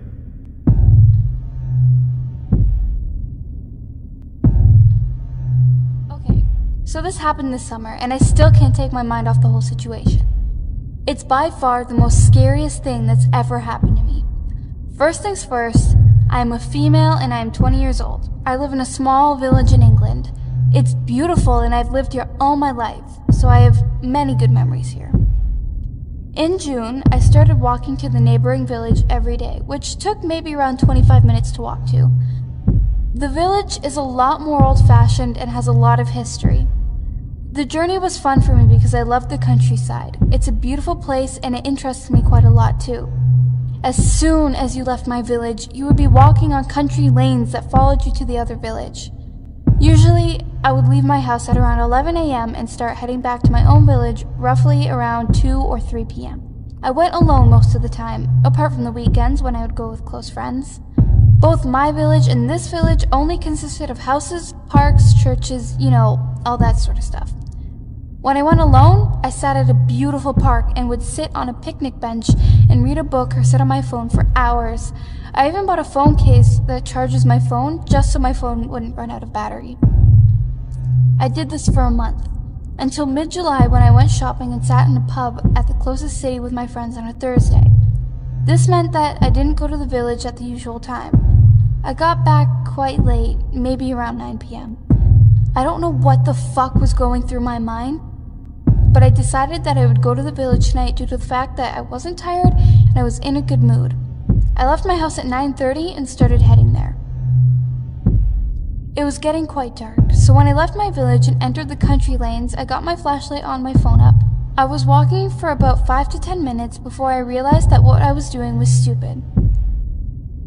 Walking the country lanes at this time of night was not a good idea. Stupidly, I continued. It was no longer than 2 minutes later that I noticed a silhouette in the distance.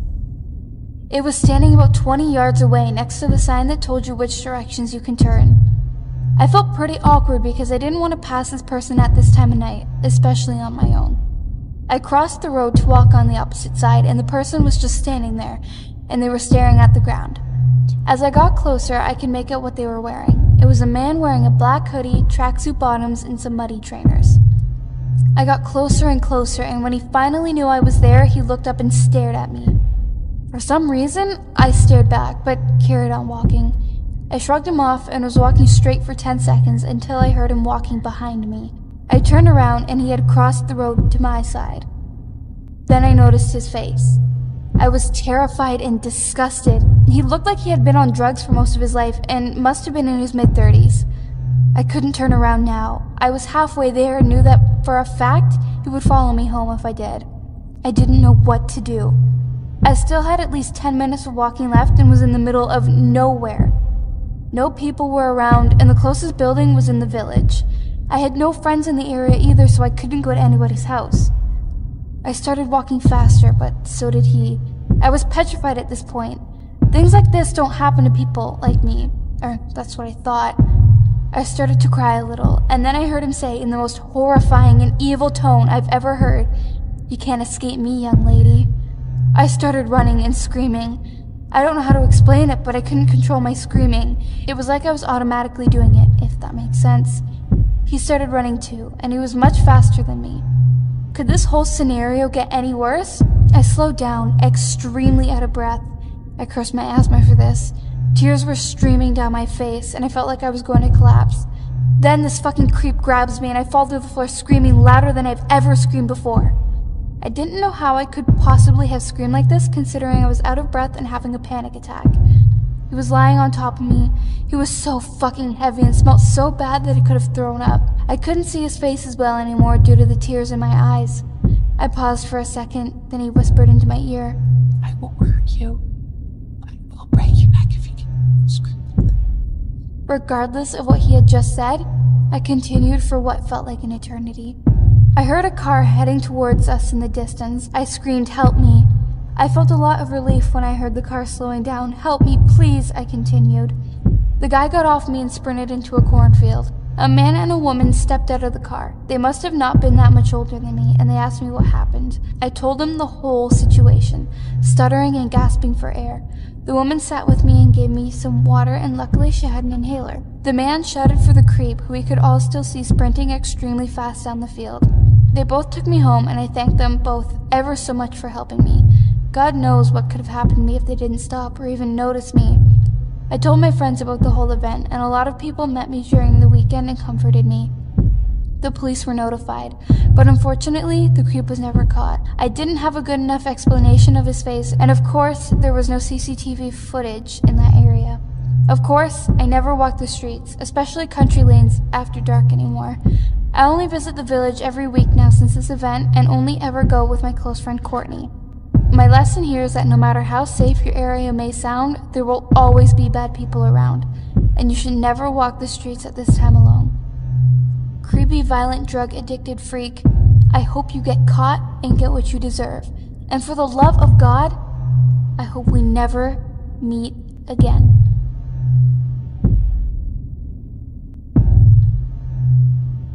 So, this story begins in my school cafeteria. My friends and I were joking about a sign out front that read, "No ball playing," and a bunch of other rules. So being the immature 8th graders that we were, we decided to steal it. Since I lived like a half a mile from the school, I was voted to do so. To seem less suspicious, I took a backpack so I wouldn't just be carrying a sign home, and my dog, so I looked like I was just taking him for a walk.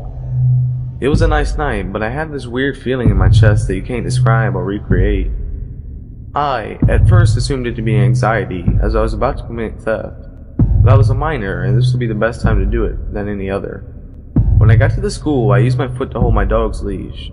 One thing I should mention about my dog, he's a yellow lab and extremely protective over me. Anyways, I had to bend the sign to get it into my backpack. When I did, I booked it off of school property and texted my friends that I did it. Now this is where it gets creepy. I had passed a couple with a stroller and my dog went batshit crazy at them. I pulled him back and apologized. Now I noticed that they didn't have wedding rings. This wouldn't have bothered me, but I swear damn near everyone in this town is either Catholic, Methodist, Lutheran, or Jewish, so this struck me as odd. They asked me if I wanted to look at their baby, and I did, but this kinda creeped me out. I didn't grow up in the South, and neither did my family, but I'm still fairly nice and give people a chance. But in my head I was telling myself to book it, but my dog would instinctively stay and fight. I had a knife in my shoe, Sheffield I think. I don't look at it too much because despite how I act socially, I'm kind of a pacifist. The man approaches me and my dog bites his ankle. I still don't have a clue of their intention, so I apologized again and walked off. Now, I don't have very good hearing, as my father frequently took me to gun ranges with rifles, so I guess that's why I didn't notice the couple tailing me, but I did notice that my dog was acting off. It was walking weird and looked back a lot. Whenever I took him for walks, he never turned around or really acted this off. When I was a block away from my house, a police patrol car passed, and the officer looked at me weird. I shrugged it off. Finally, my paranoia took hold of me and I turned around. And what I saw horrified me. The baby was no longer in the stroller, but they were still pushing the stroller. In situations like this, you just think that everything is just a huge coincidence, even if it clearly isn't. So I kept trying to justify it. But when I got to my house, I heard from behind me, "Have a good night," in the most creepiest way you can imagine, as if they had just said, "Hey, we know where you live now." But no sound of them moving away from me. I froze in fear when I noticed the footsteps weren't getting further away, but closer. I booked it inside and locked the door, then I called the police. They came up with nothing, but the baby is what scared me. So, weird couple who possibly abandoned a real baby? Let's never meet again.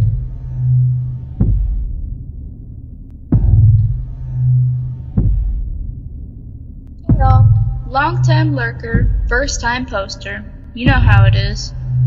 I'd actually kind of forgotten about this incident until recently when my memory was jogged by seeing a few other stalker-type stories on here.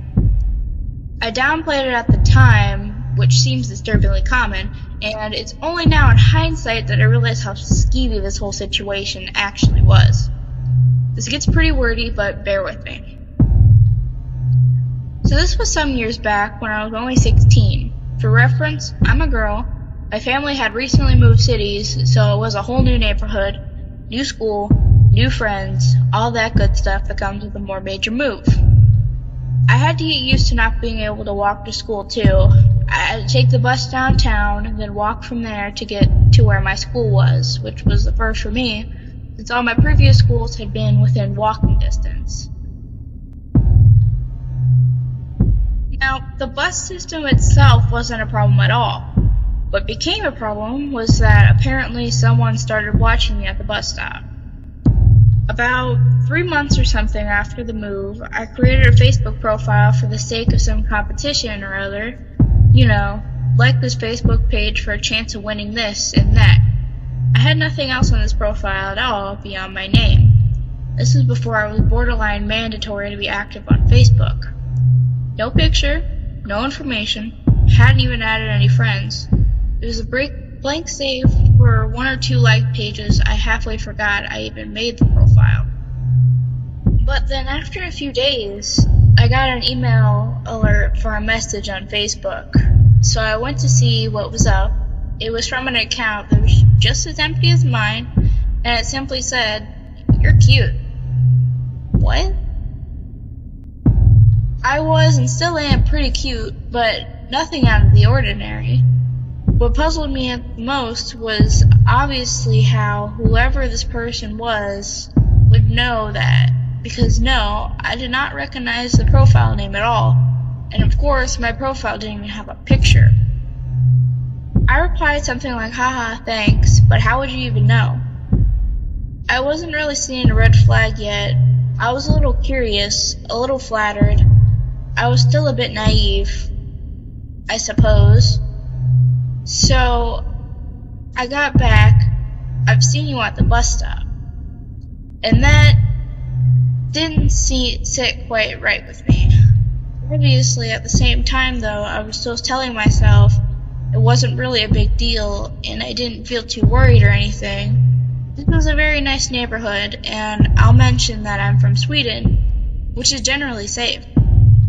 Still, that didn't explain how he'd know my name, which is what I asked him next, how he recognized me. He said he wouldn't tell me unless I added him on MSN, the chat client predominantly used at the time, and talked to him on there. So after a little back and forth, I gave him in and added him on there, primarily because I wanted to know how he had gotten my name at all. It's a common name, and I was feeling a little angsty about that. Part of the reason we moved was to get away from a few people. I felt I had to know how he found me, so in case any other people did. His language was pretty flirty and all. He threw in lots of winky smileys, but from the way he typed, I got the impression that he was around my age. He had a year in his username that I assumed was his birth year, and if that was true, he'd actually be a year younger than me, so I still didn't feel too worried. But I got pretty uncomfortable when he told me how he'd worked out what my name was. It was from the school yearbook, which doesn't seem that much of a stretch at first.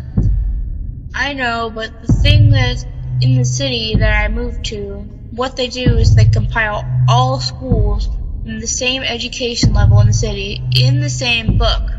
So we're talking about 15 schools in that book and a few hundred pages of photographs. And he'd gone through all of them just to find my face and name. I had actually checked when he told me this. I wasn't in any obvious places in this book at all. I had no particular spot dedicated to me or any activity I was in. It was just in this group photo of my class, about 25 students I think, around 2/3 through the book. Plus, if he was really a year younger than me, he himself wouldn't be in that book, or have ready access to it, because he'd be in a different level of education. To any fellow Swedes, I was in my first year of gymnast. At the time, he would have been in high school. This didn't cross my mind at the time, but again, if he was a year younger than me, he'd either have to look through his yearbook first and then move on to a yearbook that wasn't for him, or he's seen me at school too and known to look at the right one for that reason. I didn't really tell him it creeped me out, but he started chatting to me on occasion from then on. Mostly normal stuff, so that was fine, I guess. Always with this flirty tone though. I replied neutrally, or sometimes played along, trying to get an idea of who he was. He said he was a neighbor, and that's why he'd seen me at the bus stop, but he never told me what he looked like. When I was at the bus stop, no one ever came forward to ask him or signal in any way that they might be. Like I said, I didn't recognize his name, if it was even real. He definitely wasn't from our apartment building though, and for some reason I didn't quite believe him when he said he was from the neighborhood. So I started to feel pretty uneasy at the bus stop when there were other people there with me, wondering if one of them was him, if he was watching me. But waiting alone at the bus stop didn't really help either, because I started wondering if he was watching me from somewhere else. The stop was situated near a grocery store with a parking lot, so he could have been there. I'm pretty sure he did tell me, "You looked cute today," or something similar at least, once or twice, but I honestly don't remember much of what we talked about anymore when we did chat.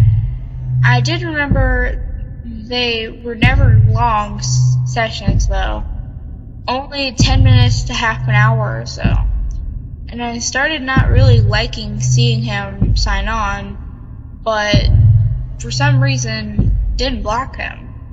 Probably because I still felt I had to work out who he was, and because, well, I didn't feel threatened by him.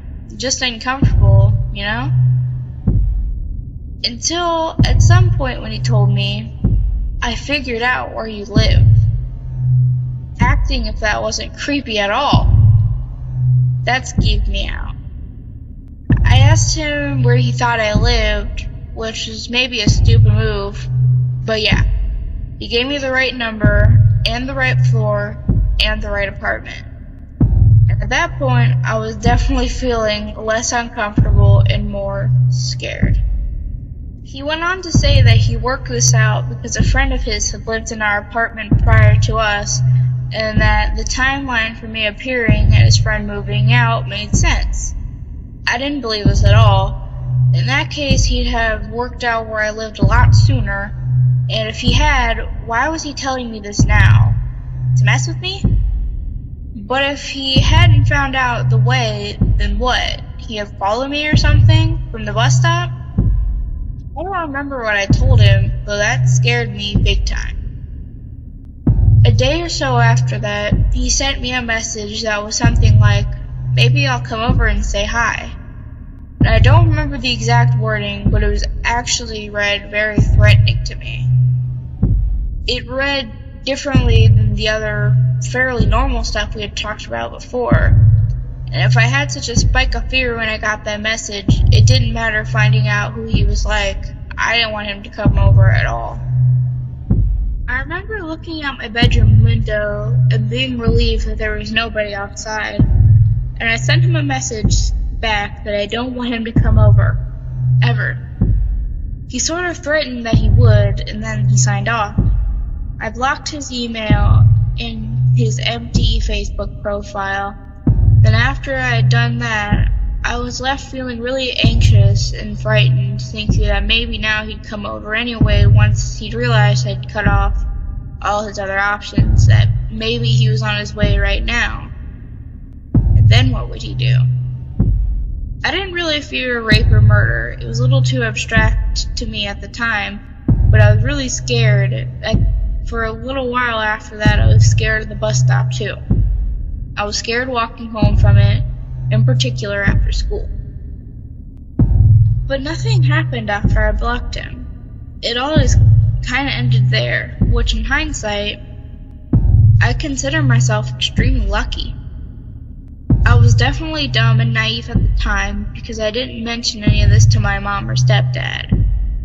And whoever this guy was hadn't been willing to give up on me or lost interest, or whatever happened with him, things could have gotten really, really ugly. I was always waiting at the bus stop myself, and I was often home alone if I had a shorter school day.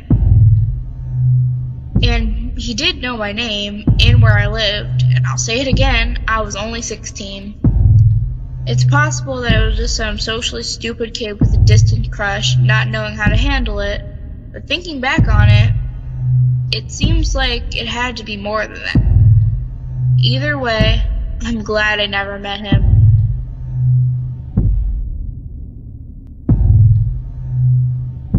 My friends and I back in college would not necessarily call ourselves ghost hunters, but we like to go out into the woods at night, find old abandoned houses, graveyards, and the like, which are plentiful when you live in the middle of nowhere. A common place for us to go was a park which is very far into the woods that had an old covered bridge that was supposedly haunted. As an explanation as to why this bridge seems so scary, there is a light at the beginning of the bridge, and the shadows of the trees form what looks like a figure. When you sit in the middle of the bridge, the wind makes the figure look like it is moving towards you. To the unsuspecting visitor, this can be a frightening experience, so we like taking our friends here to freak them out. To set the scene, it was late summer on a Wednesday night, probably around 2 a.m. We were all on summer break and had nothing going on, so we decided to take a couple of people down to the bridge to give them a good scare. This area is not easy to get to. There's lots of steep hills and rocky roads. It's very secluded, so as expected, there were no other cars on the road. We got down to the bridge, as we had so many other times before. It was tough to see the light at the end, but there were definitely plenty of shadows around, so the scare factor was still pretty high. So, as you are supposed to, we parked our car in the middle of the covered bridge and turned our lights off, as well as our engine. Immediately, the people we brought with us saw the shadow figure approaching our car. We obviously tried to play it up and act like we saw it coming towards us as well, to continue to scare them, but something was all wrong this time. The figure seemed a lot more lifelike, not like a tree swaying in the wind. It didn't feel like an illusion at all. I looked over at my friends and could tell they noticed something was different this time too. It was at that point that I noticed that we were no longer looking at the same shadow figure at the end of the bridge. This one had actually moved directly in front of our car. In a panic, I turned on the headlights because it was becoming a bit too real. Once the lights came on, the figure did not disappear, and it did not stop inching toward our car. There, in front of our car, was a person in an all-black hoodie and all-black pants. Hoodie over his head, looking down at the ground. After the lights came on, he kept inching toward the car at a snail's pace. A prank, I thought. Someone saw us come down and was familiar with the story and wanted to mess with us. We opened our windows and yelled, "Hey, you got us, that was pretty good." He had no reaction. Thinking he was just trying to stay in character, we laughed it off and backed out of the bridge and started heading back up the hill. There was a parking lot up at the top of the hill, still pretty deep into the woods, maybe a minute or two drive from the bridge. We decided to head up that way to gather our thoughts and sort of process everything that had just happened, since adrenaline was still running pretty high. We got to the parking lot, which is normally about a quarter full on a busy weekend during midday with hikers, as it's a pretty popular hiking spot in the area, but 2 a.m. on a Wednesday should have this lot totally empty. Upon pulling in, every spot was full. Considering the park closed at dusk, this was a disturbing discovery. We parked in the middle of the lot, trying to figure out what was going on. I grew up just minutes from this area, and the amount of cars in this lot was probably the equivalent of the nearest town's entire population. We sat in the lot for about 5 to 10 minutes, just talking to each other, trying to figure out what was going on, when 2 German shepherds came running down the hill. They stopped at our car briefly, and then continued running off into the woods. The girl that we had brought with us had a look of horror on her face, and told us that we needed to leave. Confused and still a bit concerned, I agreed and left the area quickly. She put everything together. She said that cult activity in the area around us was very high. German shepherds are commonly an animal they use for sacrifices. I don't know where she got this information, but all I know is that it has been about 5 years. I never saw her again, and I never went back to that bridge at night again.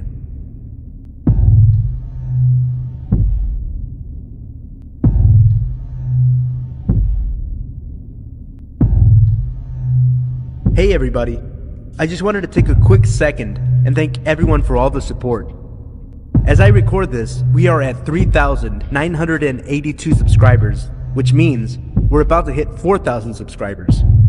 I decided to upload another special episode in honor of this milestone, since you guys enjoyed my hour-long 3,000 subscriber special. Also, stay tuned at the end of the video for a special preview of my new Q&A podcast, where I answer your questions and discuss music, movies, and more. Tonight's topic will be guilty pleasure movies.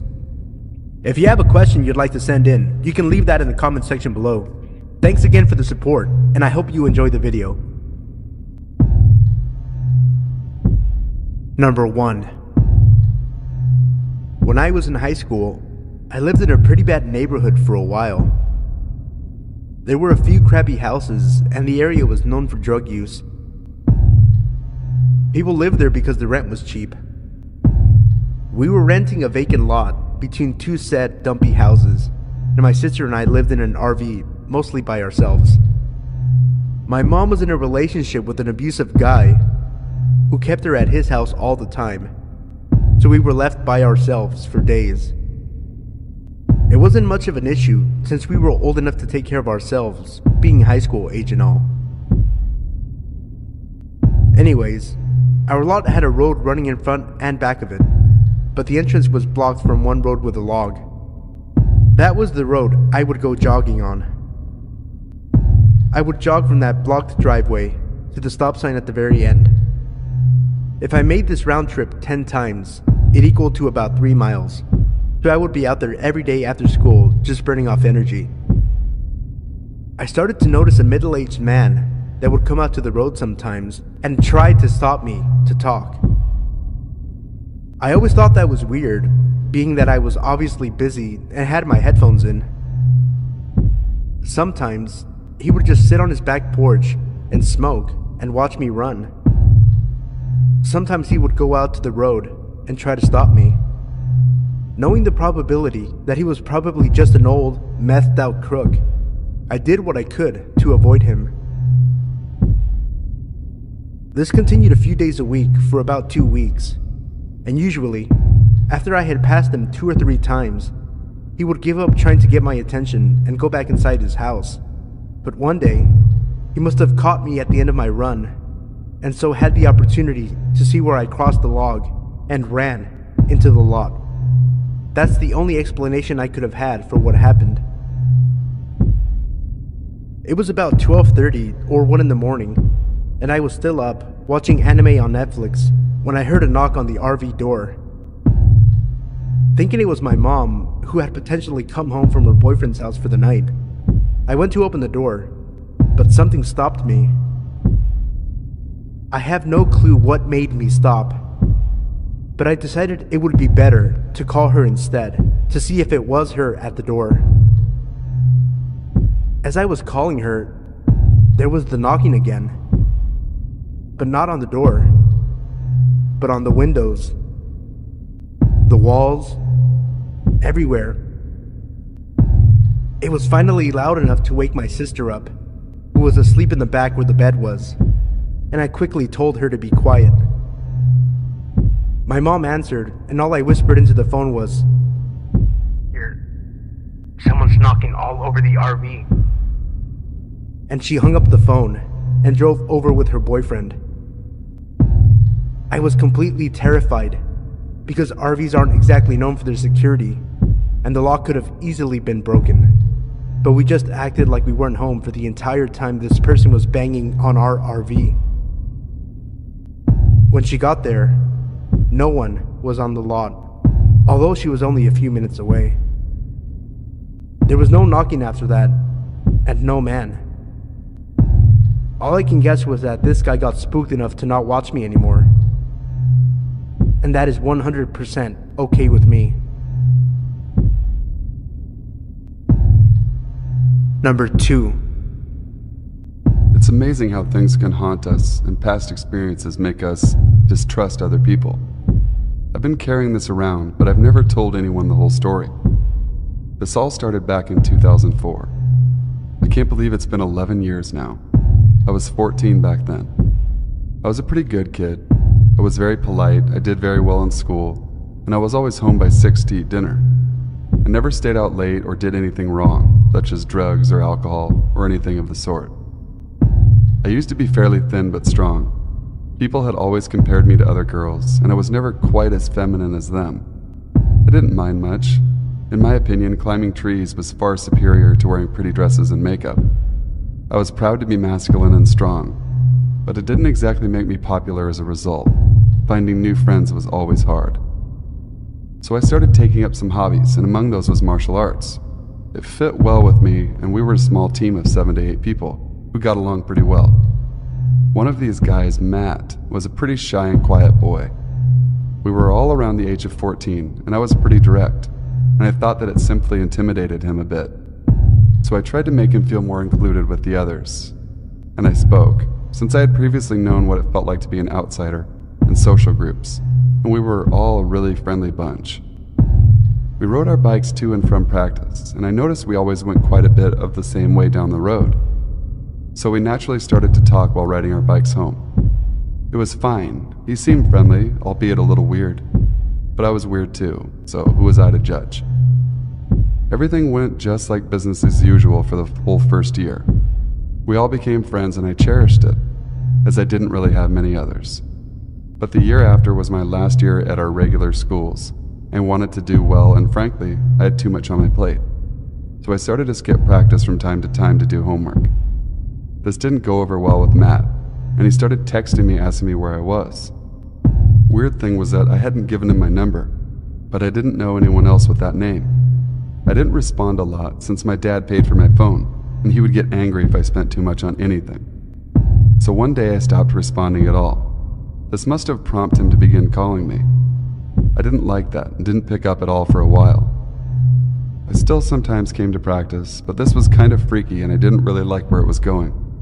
Whenever he saw me there, he just kind of stood and stared at me, and had reverted back to always being the quiet kid in the background. I stopped trying to get him fitted into our conversations at this point. Since he started scaring me, I began going home an alternate route, since I couldn't deal with being stuck by his side for 10 minutes on my bike.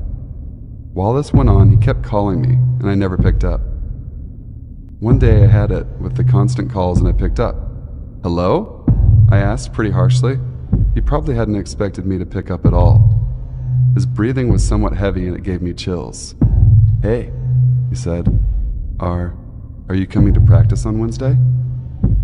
He sounded weirder than normal, and I regretted my decision to pick up the phone. "Yeah, of course." And I was met with complete silence for a while. "Good, I'll see you there." I could hear the smile in his voice, and it sent a shiver down my spine. Wednesday came, and I was in my way over my head, and decided against going to practice. I hoped he wouldn't call again, and he didn't. My phone was silent for several weeks. When I felt comfortable, I went back to practice, but he wasn't there. I thought that maybe he had finally gotten the hint and decided to leave me alone. But my curiosity got the best of me, and I asked the only other girl about it. What she told me next was so surreal and chilling. "Oh, Matt? Yeah, it happened a few weeks ago, I think.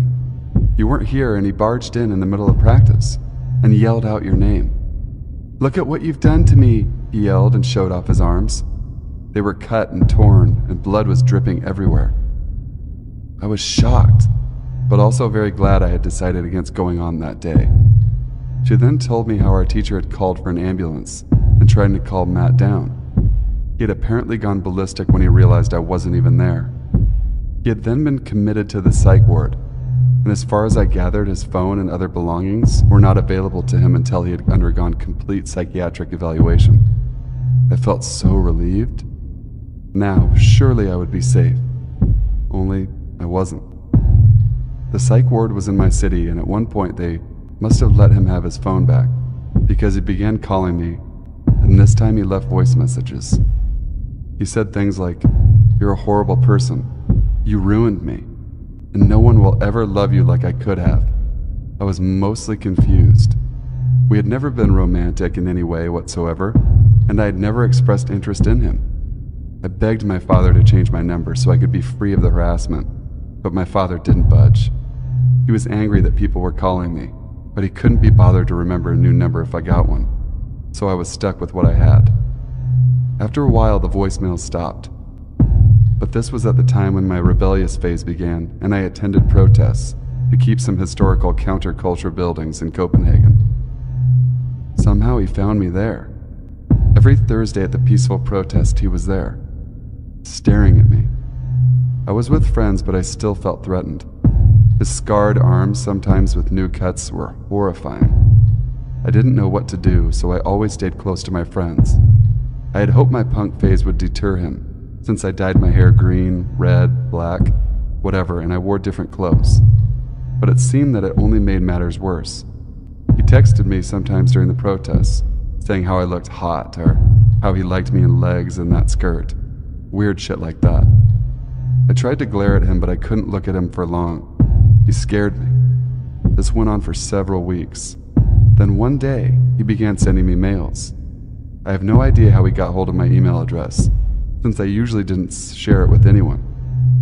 In the mails, he described how he was feeling, that he was willing to forgive me for what I've done to him, that he had watched me from afar for a while now, and he wanted to be in my life again. He described what I had been wearing that day, and even on days I hadn't been at a protest. One day he messaged me, "You look so peaceful when you sleep." I noped the fuck out at that point, told my dad everything. He was kind of upset, but he didn't yell at me too much. The following month we moved to another town a few hours away. The messages stopped for a while until one day he wrote a chilling text saying, "Why haven't I seen you in your apartment for a while? Did you move? Where are you?" I froze. He had known where I lived? I lived on the ground floor in an apartment, and my room had just been by our small garden. I was chilled to the bone thinking that maybe he actually had stood outside my window and watched me sleep. After this, I heard nothing from him. I got a boyfriend and we moved into an apartment together in a different town when we were 18. I forgot about Matt and didn't think about him anymore. One day while we were out shopping for groceries, I saw him again. He hadn't seen me, it would seem, and I ducked behind my boyfriend and told him, "Please, let's just hide. I don't want him to see me." We stayed behind him for a while, but I was extremely nervous that he would notice me. He didn't. He just bought some stuff and went out. I hoped he was just visiting someone in the area and that I wouldn't see him again. A few weeks later, I went to the town square to draw in the sun. I sat down, music in my ears, and started drawing. A few hours went by and suddenly someone sat down beside me. It was Matt, of course. I took off my headphones a little terrified, but we were in a fairly busy public place, so I didn't feel that threatened. He began talking to me as if we were old friends, telling me how he looked up to Kurt Cobain, how he had learned to play the guitar, how many girls he had fucked, shit like that. I listened and politely replied with, "Oh, uh-huh, and really?" He started complimenting me and I felt increasingly awkward. He then mentioned that I was welcome to visit him whenever I wanted. I've always been a bit curious, so I asked where he lived and he pointed at an apartment. It turned out he lived right across the fucking street from me.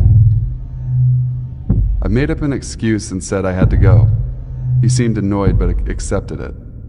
I went to the library and made sure to watch out for him, in case he was following me.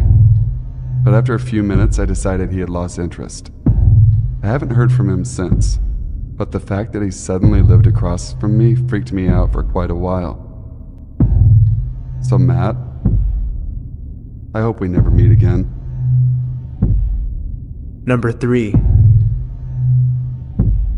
So this happened to me earlier today, and although nothing really bad became of it, I still feel the need to share this here. As a bit of a background and to set the scene, I am a 20-year-old female living in a small town in the state of Kansas. I am 5'6" and weigh in at around 170 pounds, obviously making me overweight. The area in which this took place is what the townsfolk would call the Bottoms. It's basically a long stretch of gravel road starting at one end of town, leading out and around until you reach a highway where you can choose to get on it or continue following the dirt road to who knows where. And it's called such because the area is noticeably lower and more rough in terrain than the area surrounding it. The only thing lower than it is the river that runs near our town, which residents dubbed the Core. There isn't much out there except for a few scarce houses and places for crops. Even domesticated animals such as horses and dogs are a rare sight. Most of the area is covered in farmland. However, there is one portion of it near where you head out of town that was turned into somewhat of a park area. Although the 3 acres of land is somewhat barren, aside from a set of swings and a jungle gym with a slide in one corner, a long sidewalk that circles back around on itself meant for vendors, a stone slab used for concerts, and a house city workers use as a sort of station, as well as a grassy area surrounded by a gravel road right alongside the road running through the Bottoms where people can park. There are several picnic tables here and there as well, and it should be noted that you can see the river from this area, as well as the fact that the play area is blocked from the road by a large grove of trees. Aside from the events such as the 4th of July or concerts, This area is generally empty, aside from a few people here and there looking to have a good time outside. On this day, around 11 in the morning, I decided that I would take my black German Shepherd Odin there to throw a ball around after a walk. We had got there to find only one other person, an older man walking the gravel road surrounding the parking area. He was wearing headsets and didn't seem to notice us, and being the respectful dog owner I am, I kept Odin close as we headed to the play area where I could let him run and chase the ball. Mind you, Odin is generally a sweet dog who wouldn't hurt a fly, but considering that even at 15 months of age he weighs in at roughly 125 and reaches roughly 28 inches at the shoulder, he is overall built like a brick house and can appear menacing at times. As such, I didn't want to startle the man or make him uncomfortable if he didn't like dogs. But I digress. When we made it to the play area, I let him off his leash and began throwing the ball around. As fetching is the greatest thing in the world to him, he chased the ball around enthusiastically and brought it back continuously without hesitation. This went on for about 10 minutes, I myself sitting on one of the swings as I threw the ball around. It was around this time that the encounter occurred. I had thrown the ball once more, my arm starting to tire, though I didn't complain as Odin again went after the ball. It was just as he reached the ball and was about to pick it up when he suddenly stopped, and instead of picking the ball up, he looked to the trees near where we were. Just as I said before, fetch is the greatest thing in the world to Odin, and rarely does he ever get distracted when playing. He barely gave the man walking, who was still doing so now, a second glance when he passed us when we first started playing. I figured he just saw a wild critter or something, so I shrugged it off and called to him, "Odin, ball!" Instead of picking up the ball and bringing it to me as he normally did at the command, he continued to stare in the direction of the trees, a low growl emitting from him. While he was normally a well-behaved dog even off the leash, I started to worry that he'd bolt off after whatever had caught his interest, and being the out-of-shape person I am, I knew I would be unable to actually give chase and catch him unless he decided to come back. So I stood and turned my gaze in the direction he was looking at, and froze. About 5 or so feet into the little wooded area, roughly 10 to 12 feet or so away from me, a hooded figure stood among the trees, head down and hands in their pockets. As I could not see a face or go by their body type as the hoodie seemed baggy, I could not tell whether they were male or female, though they appeared a bit taller than me.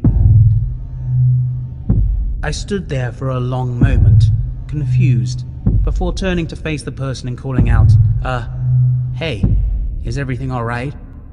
If you're scared of my dog, I can put him on his leash." As I was a little uneasy, I didn't want to give away the fact that Odin was in fact quite friendly. By the looks of it though, Odin didn't disagree. His normal reaction to new people whenever he was off the lead was to approach them and attempt to at least give them a once-over via smell before asking for attention from them, no matter who they are or where we were. Now, however, Odin stood stock still, watching the figure intently. I could also make out that the hairs on his neck were ever so slowly standing on end. The figure hadn't budged when I returned my gaze, and after repeating myself and waiting for a few moments for a response, I decided it was time for us to leave. I hastily grabbed the leash and proceeded to walk over and hook Odin up and grab the toy, only allowing myself to focus on these tasks instead of the figure as Odin refused to take his gaze off the figure.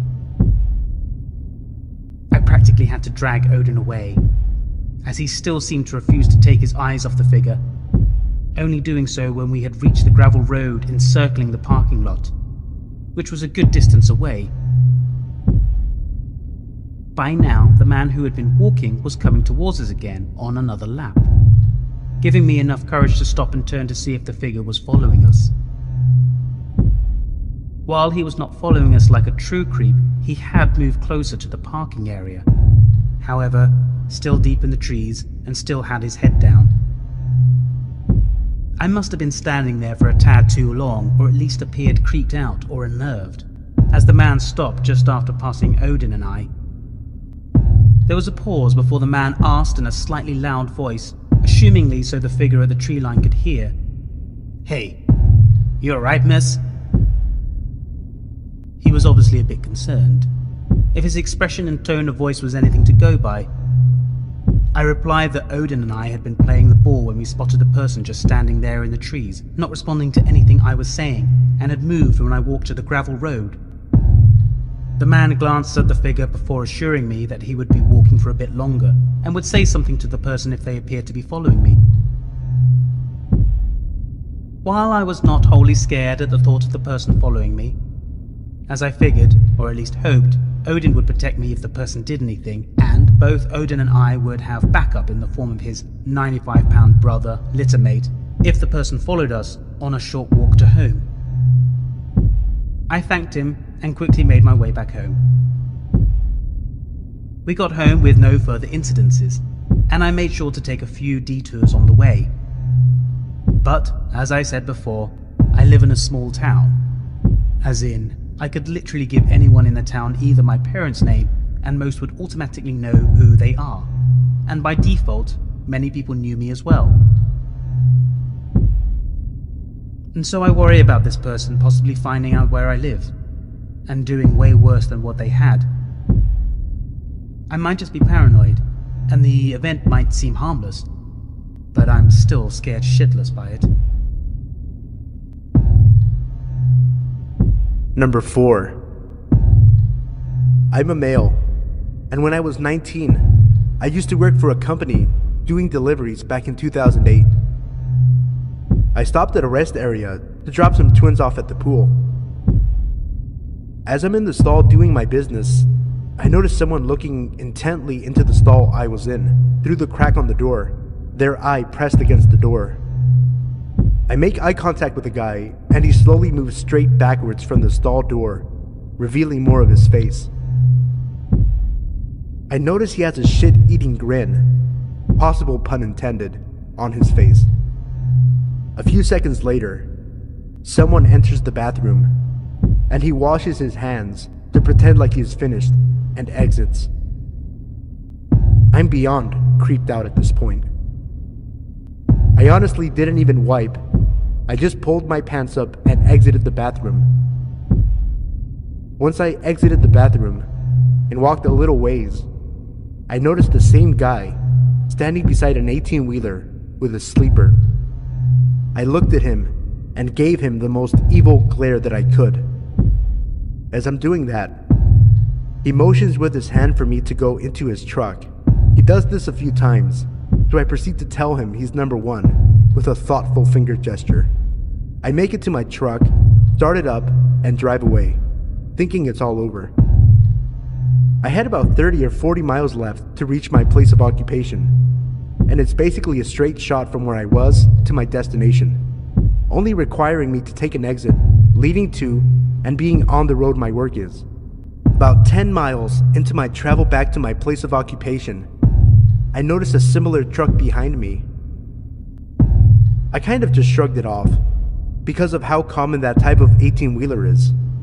It was a plain white Volvo with no identifying marks, such as owner name on the truck or company name on truck or trailer.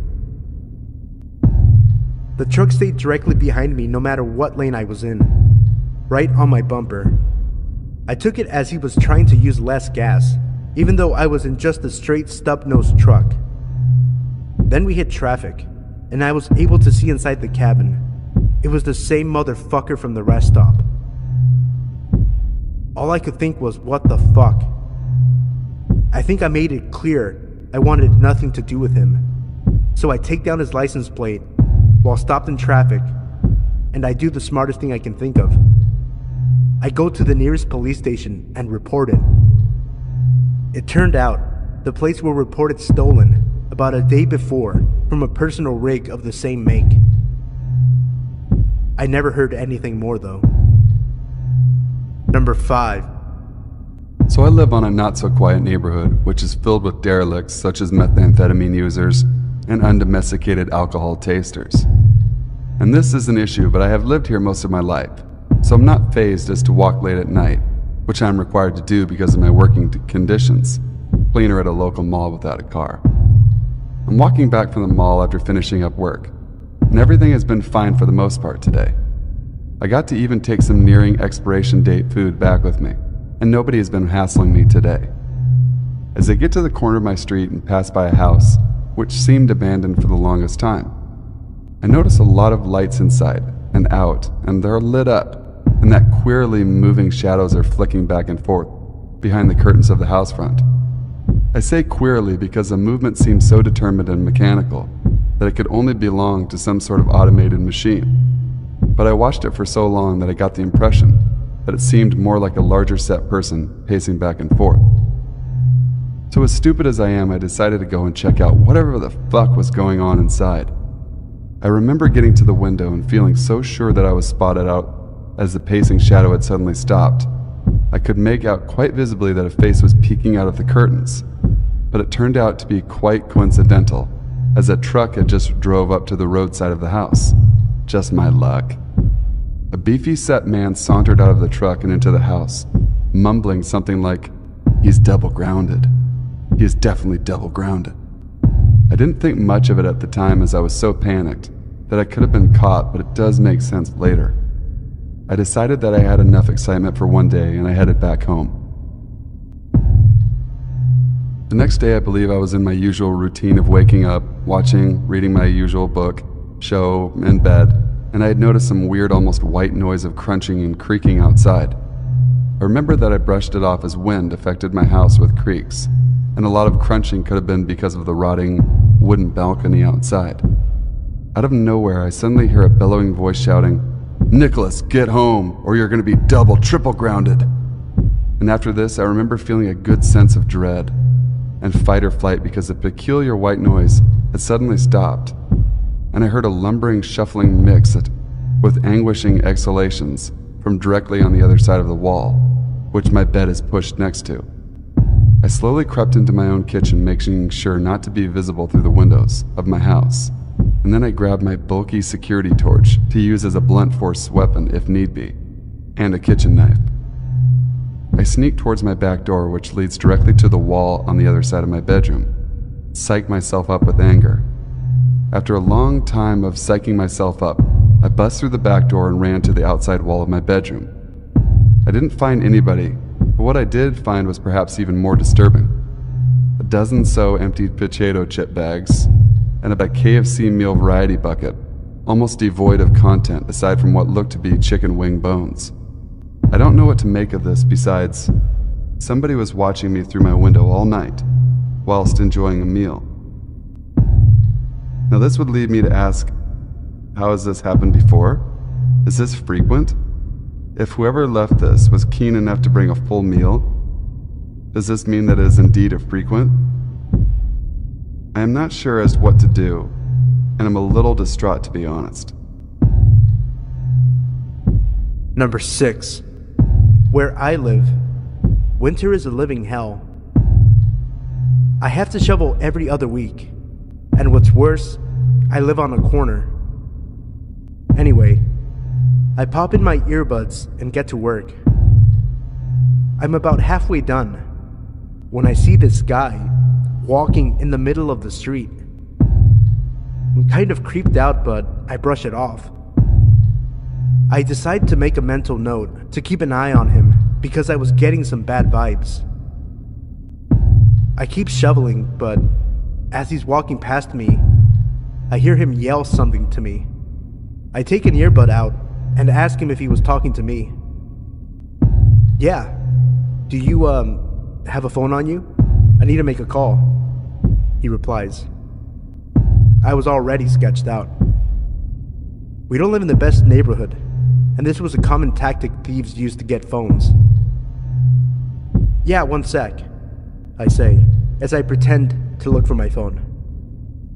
Sorry, man, I must have left my cell at home, I say, trying to act as if I would have given it to him in the first place. Say, you don't live in that house, do you?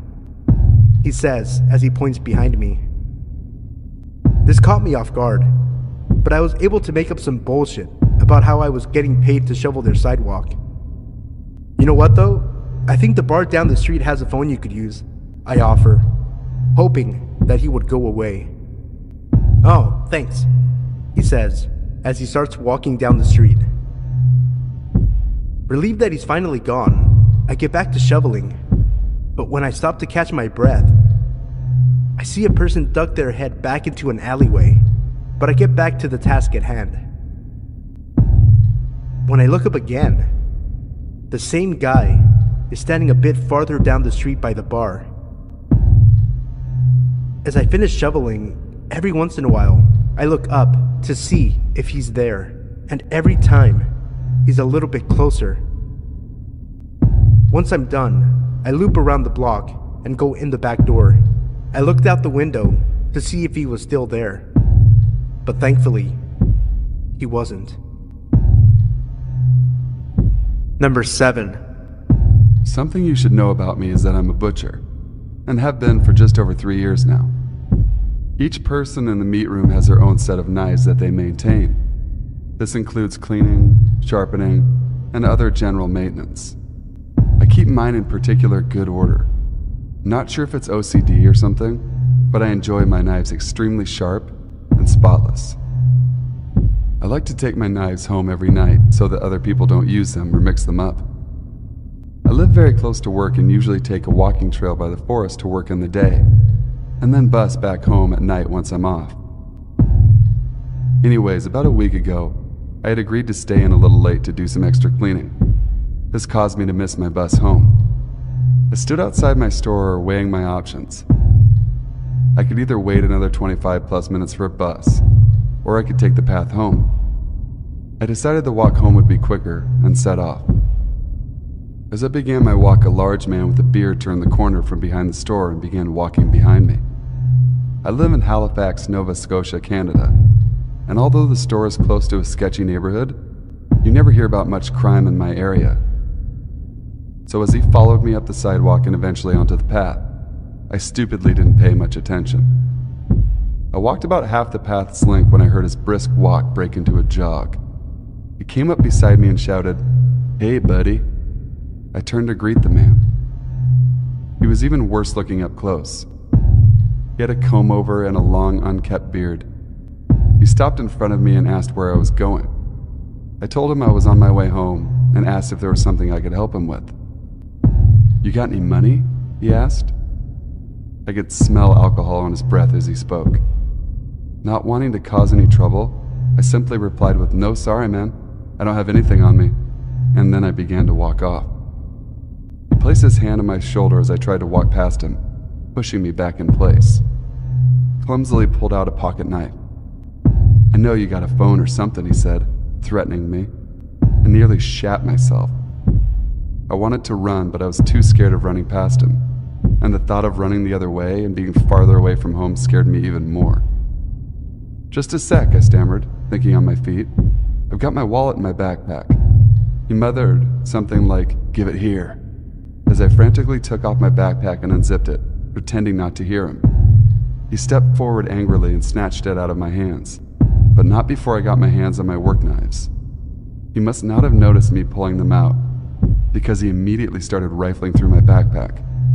I took my knives out of their holder and tried to think of something badass and threatening to say. All that came out as I poised myself menacingly was, "Hey, asshole!" He looked up and I saw his face drop as he stared at my perfectly sharpened 14-inch butcher knives. He stared at me for what felt like hours, sizing me up. My adrenaline had pumped up. I eventually decided to make a move.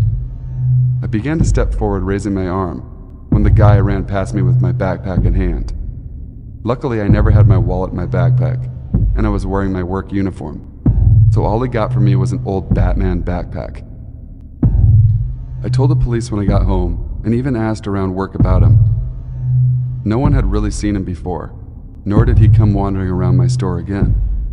In retrospect, I probably should have went with something like, "You should never try to rob a butcher," or something, but either way, I'm very fortunate the man was likely drunk instead of homicidal. Number 8.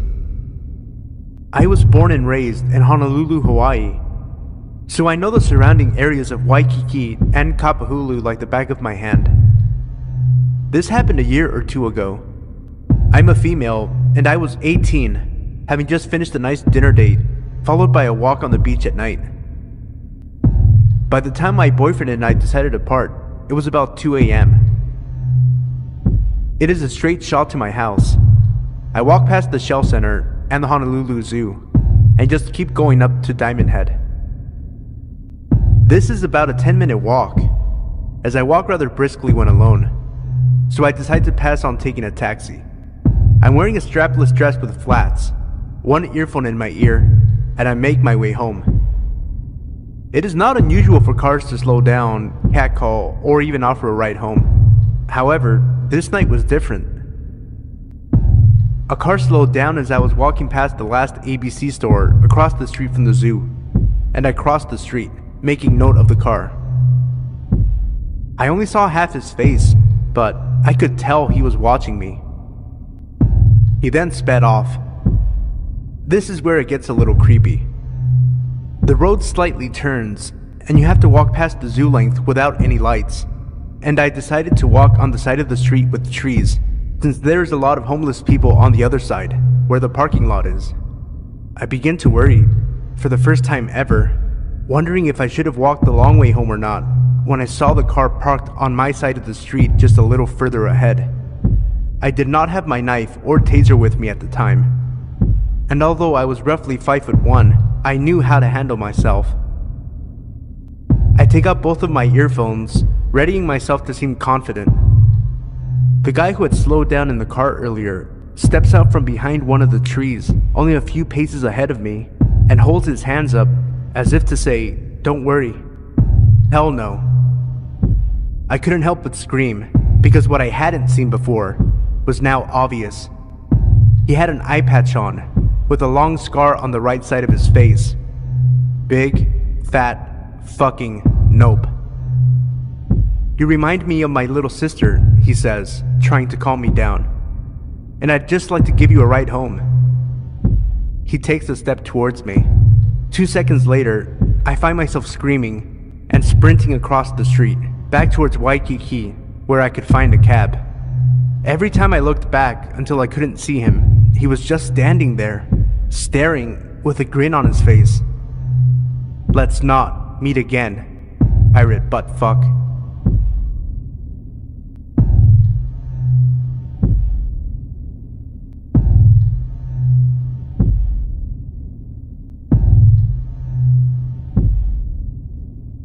Some backstory. I'm a female in my early 20s, and I moved to Belfast from Sweden a few years ago.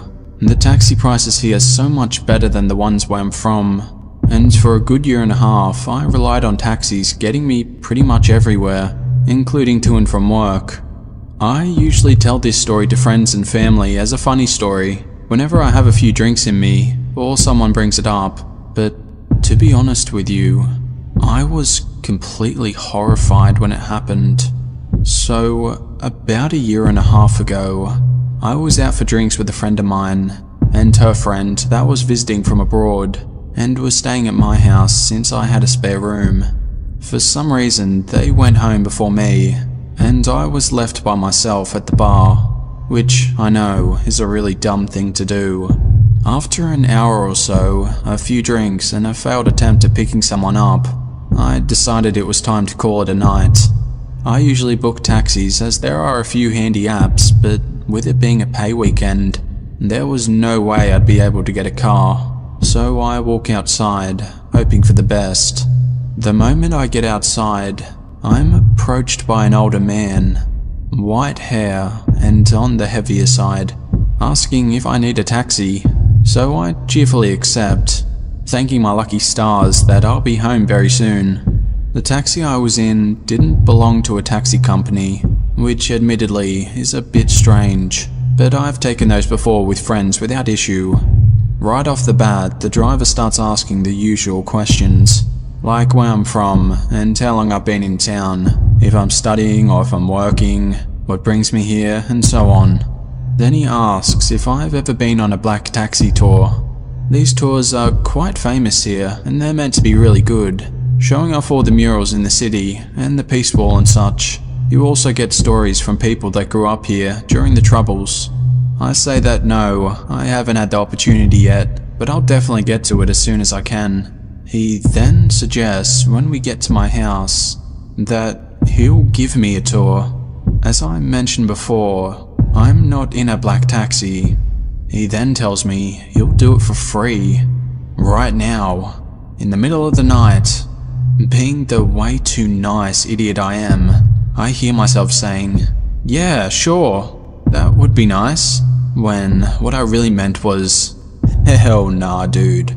So he starts driving out of town, down countryside roads and not at all in the direction of any murals, and on the other side of town from the Peace Wall. His questions get more personal, asking if I have a boyfriend and if I have family around, if I live by myself and if I have many friends. He then says, "We can be friends. You'd like that, wouldn't you?" He has this creepy laugh going, while repeating the phrase over and over and nudging my side with his arm. He keeps driving in the middle of nowhere, talking about how this footpath was this and that, connecting to another footpath and so on, while dropping the "we can be friends" thing in between. At this point, we're about 20 minutes outside of town, and the streetlights stop. It's pitch black. I'm clutching my phone, ready to call the police, and looking at the dashboard GPS to see nearby location names, and getting ready to tuck and roll out of the car, completely freaked out by him. I'm finally able to stutter out that I'm getting a bit tired, and it's time for bed. He agrees to take me home, and turns around. We pull up outside my house again, and I feel a wave of relief washing over me, like I can finally breathe again. I pay him for the taxi ride, and get ready to get out of the car. He then turns the car off, takes off his seatbelt, and keeps talking, turning slightly so he's kinda half facing me.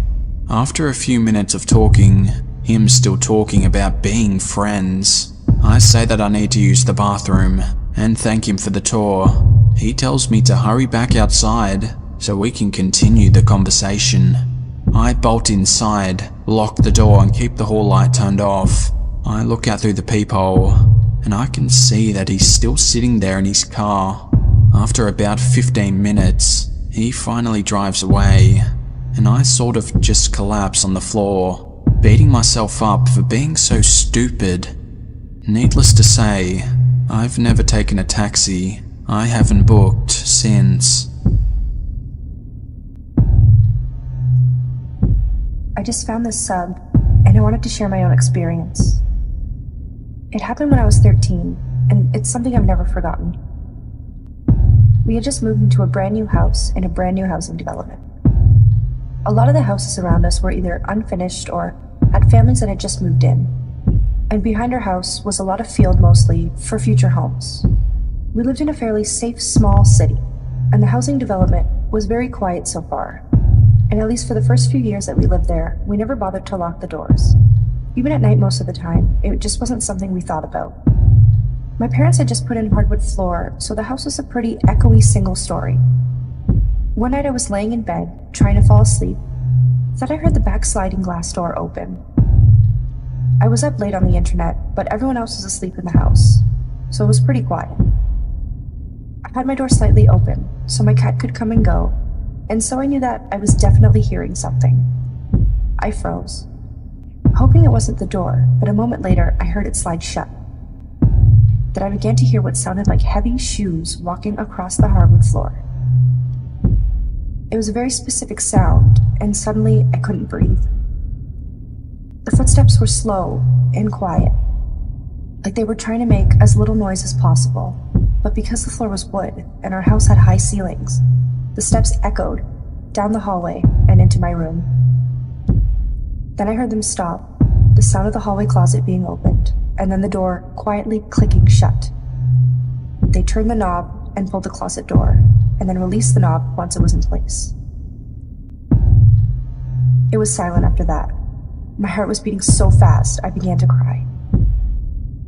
The only way to my parents' room was up the hallway, and their door was about only 20 feet away from where that hallway closet was.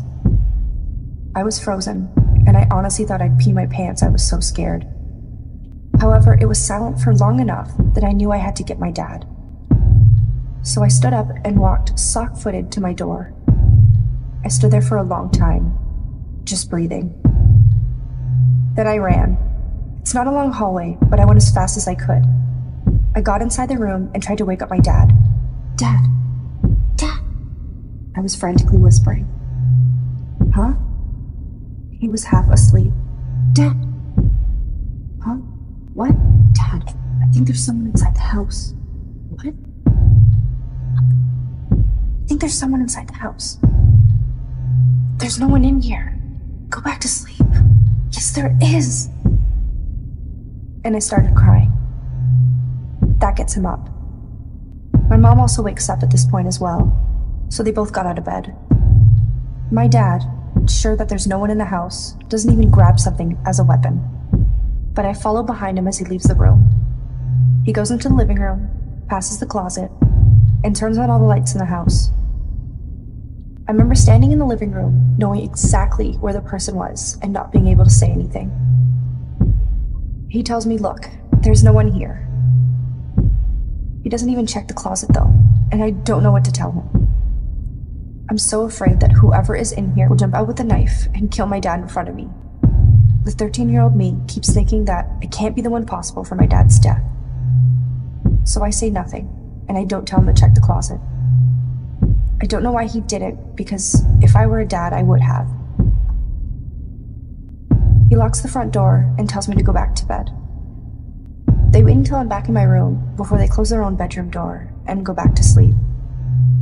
Again, the house is silent, and I'm laying there afraid because that person is still here in the one place that he didn't look. Suddenly I hear the closet door open, just as slowly and as quietly as before. Then the footsteps again. I could hear them so clearly, walking towards the kitchen where the back door was, and then they stop. It's followed by the sound of the back door being slid open again, and then quietly being pushed closed. I hear the back door click into place, and then the house is silent. I'm laying there crying and breathing, but hearing them leave the house, I felt instant relief, though I was still shaking with fear. I give it a few minutes, hoping they wouldn't come back, and they don't. So after a bit, I sneak out there. My one and only thought is to lock the back door, which I managed to do, but the scariest part was that when I looked in the hall closet, the door wasn't closed anymore. It was cracked because they hadn't bothered to close it, even after they left, though I know it was definitely closed when my dad was out there with me. I tried bringing it up to them years later, and they still didn't believe me. But that's not just something you hear. This story took place when I was 20 years old and living in New Hampshire at my parents' house. I had been back home for a little over a month now, after a defunct experience at a college in Boston that wasn't the right fit for me. In the meantime, I was taking classes at a local community college. Anyway, going from living in Boston for a semester and having total independence, as well as almost endless opportunities for fun with other cute gay guys like myself, to back with my parents in rural New Hampshire was a huge knockback, and I was seeking thrills in the meantime to numb the pain. Sometimes, I have an almost ravenous sexual appetite, which was hard to satisfy in New Hampshire. I used gay hookup websites such as Manhunt and the app Grindr to meet other like-minded guys in my area. Not surprisingly, these sites and services come with their fair share of creepers, but I honestly never found myself threatened when they reached out, just sort of flattered, and then would take comfort in the fact that I could easily block them. The problem occurred when some guys couldn't take a hint though, and there was one in particular that kept attempting to contact me, under different usernames after I would block him. His original username was something along the lines of SoccerBoy123. His profile picture on Manhunt was of a fit-looking guy from the neck down. He reached out to me and we began chatting. He said he lived in Concord, which is roughly an hour south of where I lived, and also where my community college was located at the time. We were chatting about explicit stuff, use your imagination, and possibly meeting up, when I asked to see some pictures of him, including one of his face. He sent the pictures over. I could notice that they didn't really seem to match up with each other, not to mention his profile picture. The face picture I requested was also missing. I replied with something like, hot, and I asked him again for a picture of his face. He gave me the old, this computer is new and I don't have one on here yet line, and I said I wasn't going to continue chatting unless I saw one. He eventually caved, and he sent me a few photos of his face. I'm not shallow, but he was ugly.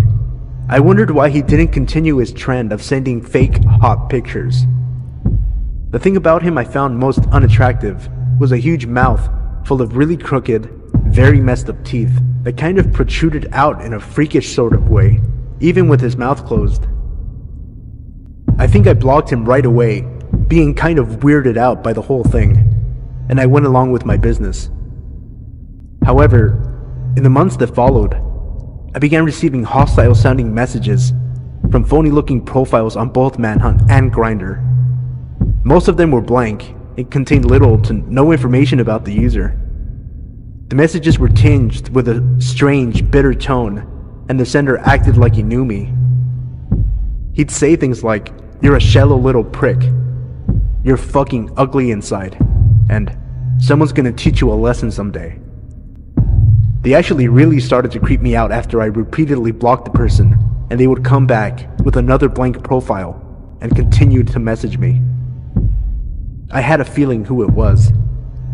One night, sometime around early March I believe, it was getting late and I was feeling kind of horny, so I turned on Grindr and I started browsing. I messaged this one guy without a picture but some stats like a football player. My philosophy is that I can always ask for a face picture after I say hello, because some guys are very closeted. We began chatting. We exchanged pictures, and he seems not only legitimate, but hot. We discussed meeting up, and he says he lives in Concord. Well, it's getting really late. Concord is an hour away, and it's fucking freezing out. It's still very cold during March in New Hampshire. I was not thinking with the head on my shoulders though, so I got dressed, pulled on my parka, and hopped in my car to make the hour-long drive. We continued to chat using Grindr on my way down, but as I neared the city and began asking exactly where to go, the conversation took a weird turn. He gave me an address, but said that he wanted me to wait outside because his parents were asleep, and that he was going to sneak downstairs to unlock the door. Then, he would go back in his room and text me when it's unlocked, so that I could walk in and up to his room on the right. This was the strangest set of instructions I had ever received. But what was even more strange was that he didn't want me to turn on a single light as I walked into his house, up the stairs, and then into his room for fear of waking up his parents. At this point, I've already parked the car on the populated yet entirely dead street, and I began counting the ascending numbers to the house. I find myself in front of a large, blue Victorian house that needs a little taking care of, with no light coming from any of the windows. Now I am creeped out. I message him and let him know that I'm outside, and I wait for some sort of light to come on.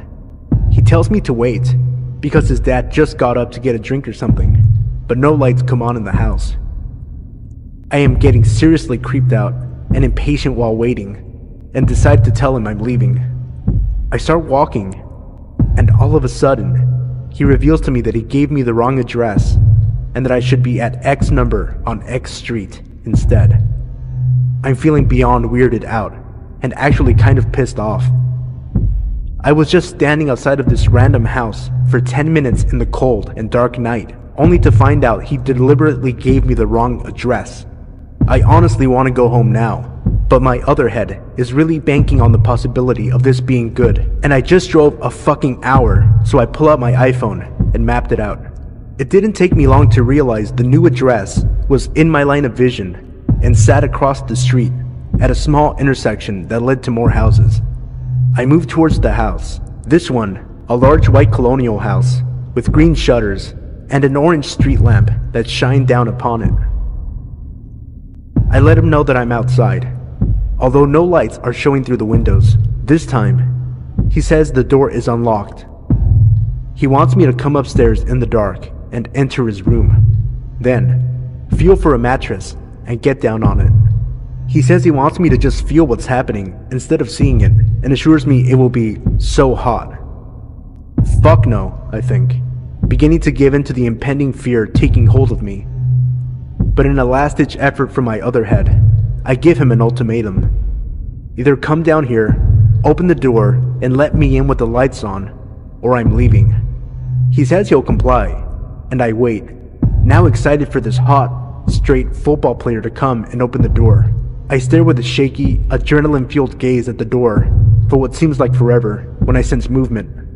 Yes, he's actually coming down. The door pushes slowly outward, and that's when I saw, emerging from the darkness, his face, his teeth, washed in the orange light from the street lamp. This was not who I thought I was meeting. An icy, stabbing chill washed over me as we made eye contact, and he gestured for me to come inside. I knew who this was. This was the man who has been contacting me. I looked at him and yelled, "No! Fuck no!" And I started half running, half walking away from the house and back to my car. I looked back after a few seconds, and he was watching me from the door. I got to my car and quickly got in, locked the doors, and sped home.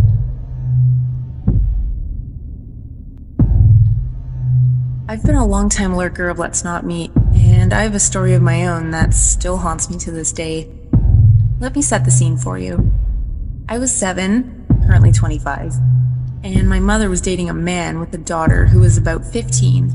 Her name was Christy. While she did not live with us, she did stay with us on some weekends. The reason this is important will come into play a little later.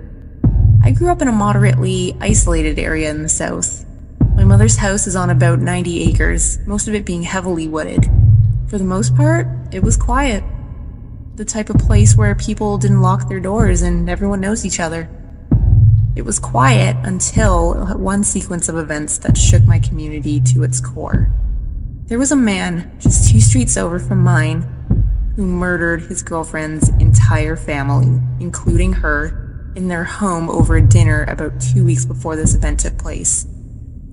It was also learned later that he had also murdered his mother and father in their home, as they were found after his girlfriend's family was.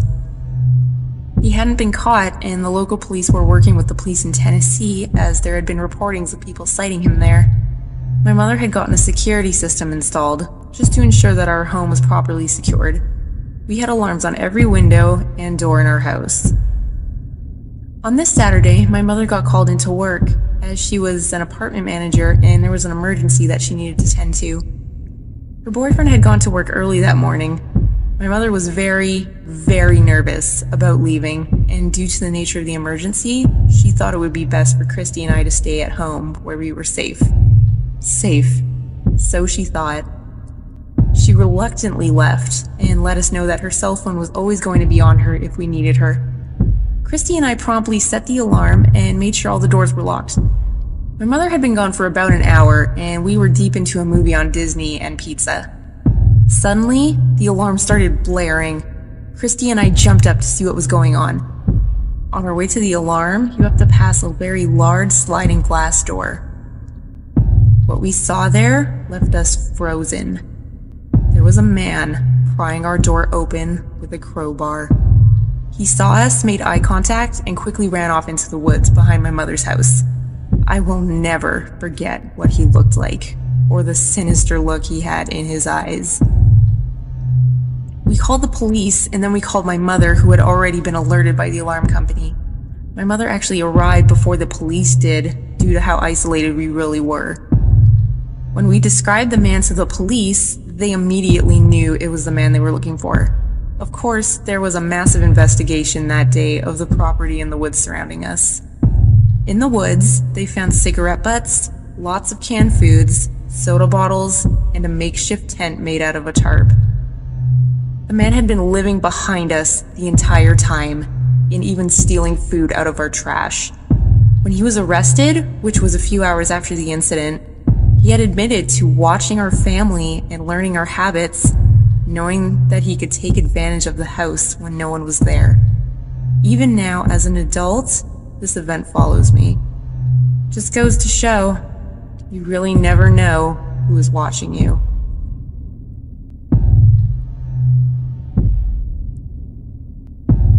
It all started on St. Patrick's Day, in a small town when I met a lanky guy that seemed like fun company.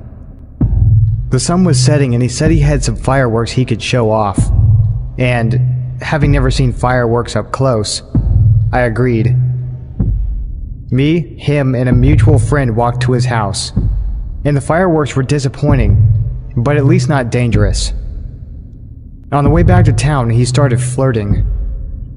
Now, he was tall, very tall, compared to me. I'd say definitely over 6 foot, and I'm about 5'3". I thought he was kinda cute, so I flirted back. He decided to say, "I almost want to make a move, but I don't want to scare you." I said go ahead, and he grabbed me. He licked my neck and grabbed my crotch through my jeans. I was shocked. No one had seen this happen except for the 3 of us in a dark alley around 8 p.m. Somehow I forgave him. I thought he was just, I don't know, bad at these things. That maybe he was drunk or tired or something. I remained friends with him. He was one of the only friends I had. It was now summer. I was bored, and I went to his house alone, without telling my parents. They would just be worried for no reason. It looked dusty and old, like peeling paint, and a blanket of dust in some rooms. And something didn't feel right at all. I heard a dog, and it sounded big. It was in the yard. I went into his bedroom, and he closed the door, and there were holes in it. All over it. Holes and slices. When he's mad, he stabs the door, he told me. I was between him and the door. I remember looking past him, and seeing a fish tank before hearing something and flinching. He had thrown a knife into the door. He was impaled into the wood next to me, and now he was laughing because I flinched. "I knew that would scare you," was what he said. I looked back at the fish tank. It was loud. He opened the door. He told me something that still haunts me. He looked me right in the eyes. So close, and at least a foot taller. Oddly, I remember his nose more than his eyes, with how close it was. In a tone somewhere between small talk and the kind of sound like you were complimenting someone's looks. "I could kill you so easily right now." Struggling to keep the fear out of my voice after I forced a laugh, I said I'd rather sit outside together, rather than inside with all the dust. I told him I was going to go get some ice cream because he was not allowed to leave his house after his last suicide threat. I tried to keep steady as I walked in the general direction of the Carvel. I made sure I was out of his sight. I called my mom and asked to be picked up. Told her I wanted to be picked up because I was bored. She said she could get me within an hour. I decided to spend that hour on the other side of town, in the library. She said something like I looked sick. I told her it was just the heat, and she believed me.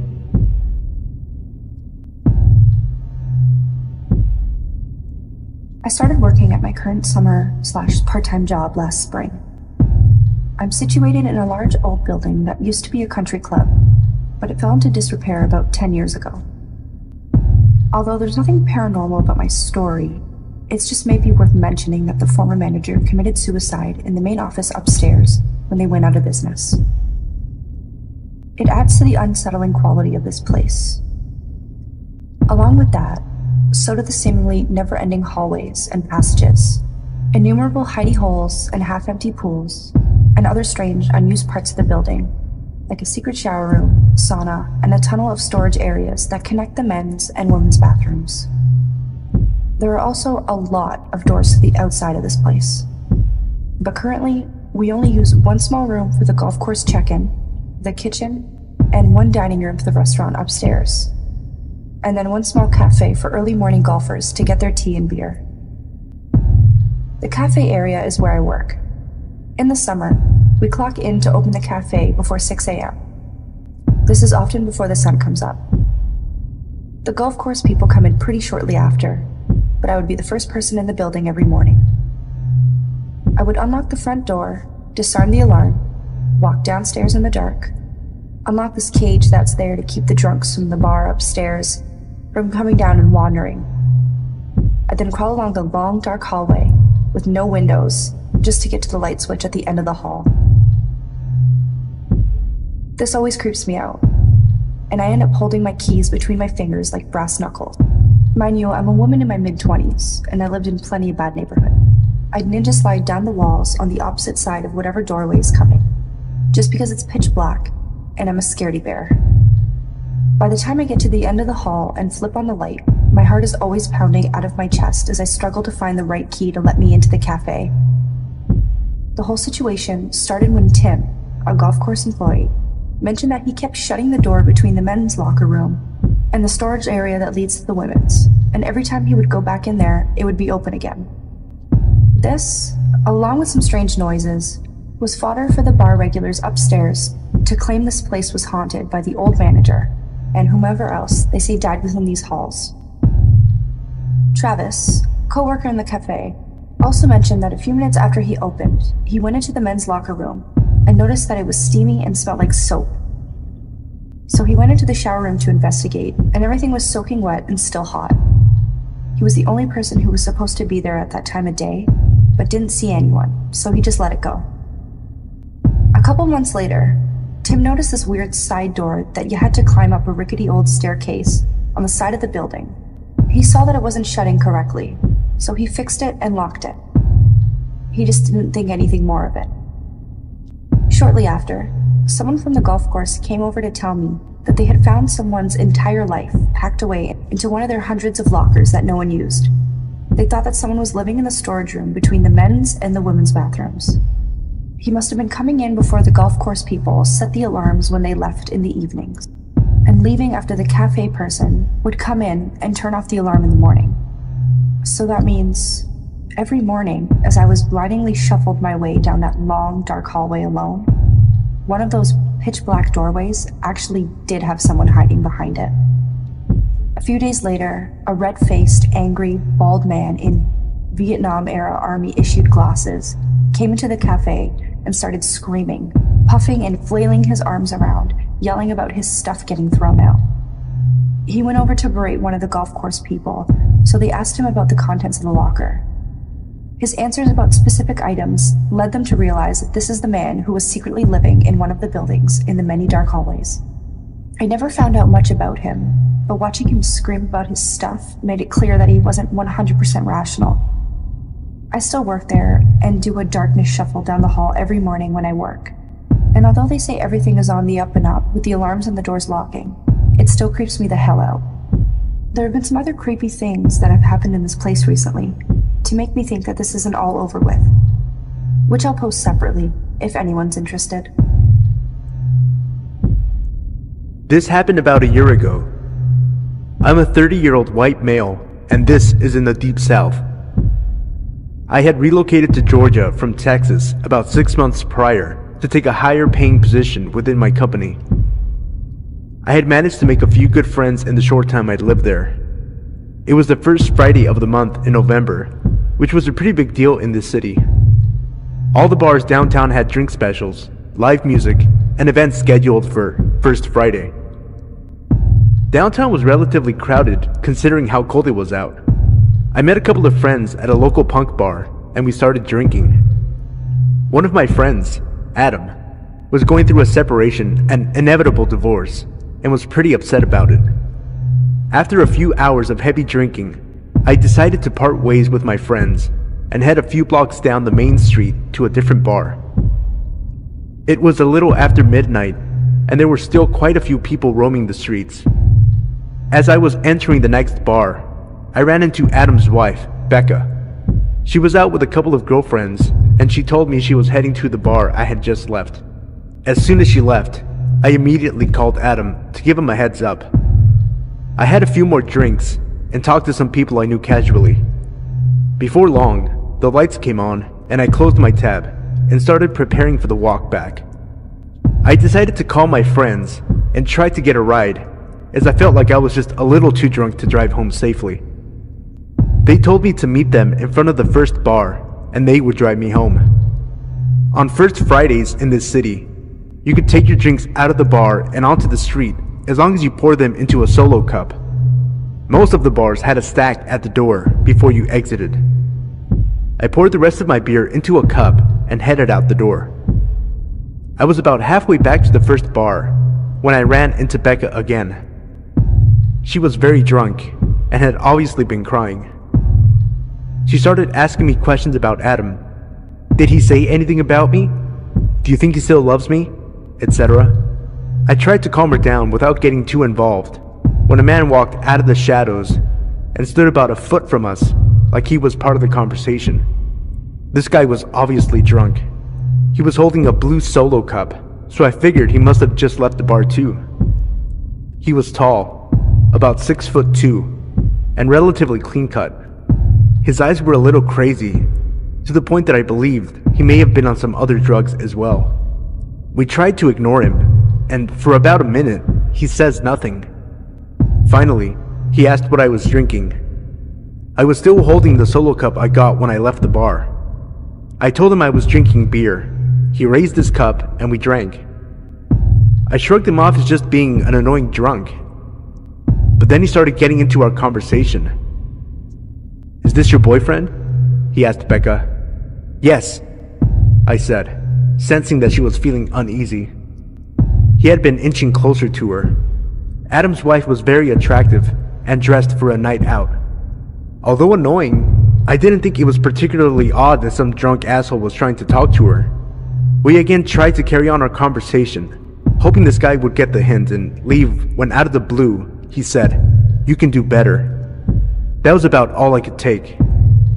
I said, "Fuck you," and started taking my jacket off.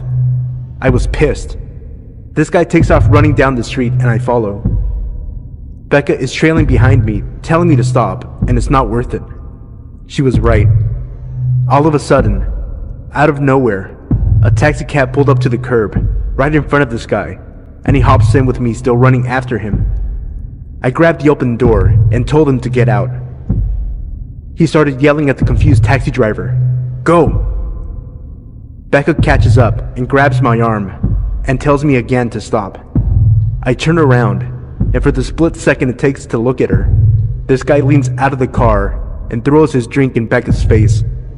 Now furious, she starts punching him wildly as I grab the door and jam and kick this guy in the face. The taxi driver peels out and leaves Adam's wife and I standing in the dust. She is soaking wet and very pissed. I gathered up my jacket and put it on when she screamed. I turned around and she said, "It's piss. It's fucking piss." The drink he had thrown in her face that was covering her clothes, face, and dripping from her hair was urine. This guy had given me cheers with that cup, and I watched him drink a mouthful of it. Crazy drunk, piss-drinking guy. Let's not meet.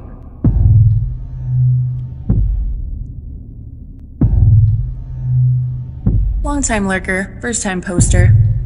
This happened back when I was 21 and living downtown with my boyfriend. Had just found out that my boyfriend, who I'd been with for almost 4 years, had been cheating on me. We were invited to a Halloween party that night and had initially declined the invite. But then I found out about the cheating and told him I was going. He could stay at home if he wanted. We were in the process of breaking up and dividing our assets. Anyway, the breakup is relevant to my frame of mind. We lived in a rather sketchy area downtown, one of those brand new apartments built in a slummy area sort of things. And any other night, I'm the type who keeps the windows up, all the doors locked, until out of the area immediately surrounding our apartment. However, my mind was understandably elsewhere, and I had both driver and passenger windows down so I could smoke a cigarette. The first red light I came to on the way to the party was still in the shady part of town. I'm the first car at the light, so I have a full view of the 20-something guy crossing the crosswalk left to right in front of my car. Suddenly, he looks over and makes eye contact with me. I'm flicking ash from my cigarette out the window at this point and may have done a polite head nod. Can't remember. Next thing I know, he picks up his pace, walks over to my passenger window, leans into my car, and asks if he can have a light. When flustered, I tend to be polite, so without really thinking, I hand him my lighter. I was totally prepared to just pull away when the light turned green and let him have it. That's when, instead of reaching for the lighter, he reaches into my car and lets himself in. Just sits down like we're old friends. At this point, the light turns green, and I grab my purse and wedge it in between my left leg and the driver's side door. Apparently, I was more concerned with being robbed than the darker alternative. He thanks me for giving him a ride, and I slowly pull away from the stoplight, cars are behind me, and ask him why he got into my car. He replies that he could tell I just wanted to give him a ride, and launches into an obviously fabricated story about needing a ride because his girlfriend had just broken up with him and left him stranded downtown. I tell him I'd take him to the nearest gas station as I needed to get gas. I didn't, but this is the closest place to our location, which was well lit and sure to have people. The gas station was only about 6 blocks away, but was the longest 6 blocks of my life. He tells me I'm pretty and asks me if I can have money so he can get a cab home. Like I'm an idiot. I offer him the $4 in quarters I keep in my car for putting in parking meters. At this point, I think I was just ready to make him stop talking and leave me alone. Instead, he starts throwing the quarters one by one down the cleavage of my shirt. What the fuck? I ask him to stop. He just laughs. Then I see it. The gas station. I pull in and tell him we need to both get out so I can pump. He hesitates, and then gets out. I have never locked my car doors so fast in my life. I walk inside, telling him I need to prepay. Instead, I find the first group of people I can. College town and Halloween weekend, so they're out in costumed droves. And explain the situation. At this time, a guy with the group I'm talking with comes to tell his buddies that a guy is out there telling him that I'm his girlfriend, and that I accidentally drove away with my purse on top of my car. No. The group of college kids ended up going outside, making him leave, and then sticking around until I was back in my car and on my way. I have no idea what your intentions were, unwanted hitchhiker downtown, but let's never meet again.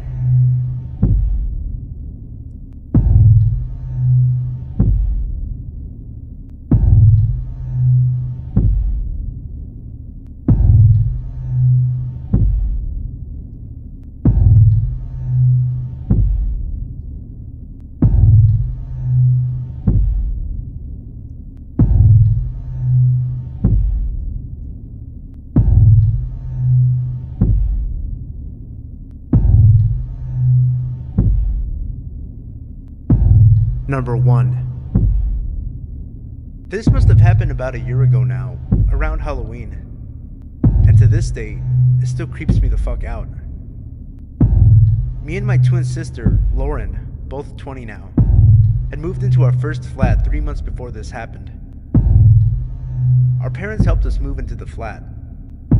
My dad hiring a van to get all of our stuff, and the whole family, including my older brother Sam, who was visiting from England, helped us move furniture and numerous boxes into the flat. Our family helped us settle in, and luckily enough, our flat was actually next door to one of our dad's old friends, Danny, which was great as we hadn't seen him or his wife in about 10 years. The neighborhood we live in, which is a smallish village, about an hour or so from Glasgow in Scotland, is 99% of the time really quiet, and everybody around the area is really nice, but this one night, something wasn't quite right. Like I've said already, we had only really got used to the area we were living in. But after what happened this one night, I always have my wits about me now. It was a dark winter's night in late October/early November. A Thursday, I think. My sister and I decided to stay up until about 1:30 in the morning, as we sometimes did after a long week at college. We'd stay up drinking, stuffing our faces, and talking about random stuff like acting, the subject we were both studying, motorbikes, guys, and some bitching too, just like any normal young women would do. We then decided to put the lights out and go to bed as we had grown tired. I'd do the normal nightly routine like check everything was turned off and the door was locked, which it was thankfully, as a few nights previously I had forgotten to lock it, so we both went to bed and fell asleep as usual. Just to set the layout of the flat, me and my sister were on the first floor, above an old woman, Betty, who is rather lovely, but we don't see her very often. Our bedroom is right next to the porch and the front door, and our bedroom window looks out onto the street. It was about 4 a.m. when we awoke to a loud knocking at our door. I was expecting a parcel the next day, so initially thought it would be the postman. But that's when I checked the time on my phone, which I usually leave on in case of emergencies, and it was 4:30 in the morning. Still being tired and disoriented, I realized that it was far too dark to be about 10 a.m. when the postman usually came, even though the mornings were much darker now during the winter months. The banging on the door lasted about what felt like 20 minutes, but was probably less. Me and my sister were too scared to move from our beds, only whispering quietly to each other to just ignore the banging on the door. Neither of us were very comfortable about answering the door to a stranger knocking at an ungodly hour. I don't usually answer the door to strangers, or even answer mobile numbers I don't recognize. The banging stopped suddenly, and I heard heavy footsteps descend down the stairs next to the wall near my head. Everything fell silent for a few minutes. I tried to settle back down, but my adrenaline was going crazy. I could feel my legs shaking. I was so nervy about whoever it was outside. There was no way I was getting back to sleep. Then I saw the flashing of a torch through our bedroom window. It flashed at least 3 times, but maybe more. Then it stopped. I then heard what sounded like the man talking on the phone to someone, or having a conversation with someone outside, sounding a bit agitated and angry. I didn't look outside of our bedroom window in case the man saw me, but a few minutes later, I heard the rumbling of a car engine below me. I then assumed that he came in his car. His voice became increasingly explosive as I became more and more scared. It got to the point where I was about to phone the police, but then I heard the man opening his car door and leaving swiftly along the street. I don't know who the man was or what he wanted, but I didn't sleep at all that night. And for the next few days after that, every single noise would give me a fright. I was scared that whoever it was going to come back. In the end, I thought that it was someone with the wrong address, or maybe just a drunk guy, but about a week later, we got a knock at about 6:30 in the evening, which was unusual for such a quiet area, and neither me or my sister were expecting any mail packages or shopping to be delivered, so I decided to open the door to whoever had knocked. Initially, I thought it was our neighbor, as he had been round once before to see how we were settling in, but not this time. It was a woman who was dressed in a suit and looked very professional, her hair up in a tight bun and holding a clipboard. I was a bit anxious and wondered who the hell she was.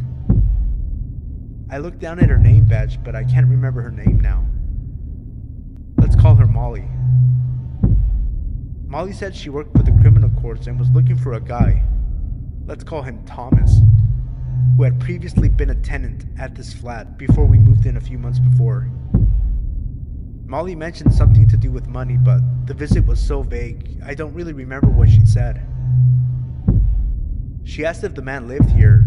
I said no, just me and my sister. She asked when we moved in and what letting agency we were with, but I think it was just to confirm that we did live there. She seemed nice enough, got what she wanted, and left, so I'm guessing money is the reason why the creepy guy turned up a few nights previously, banging loudly on our door. I'm so glad I didn't answer the door that night, and that I made sure it was locked. Fuck knows what would have happened if he thought that we were the man he and the courts were looking for.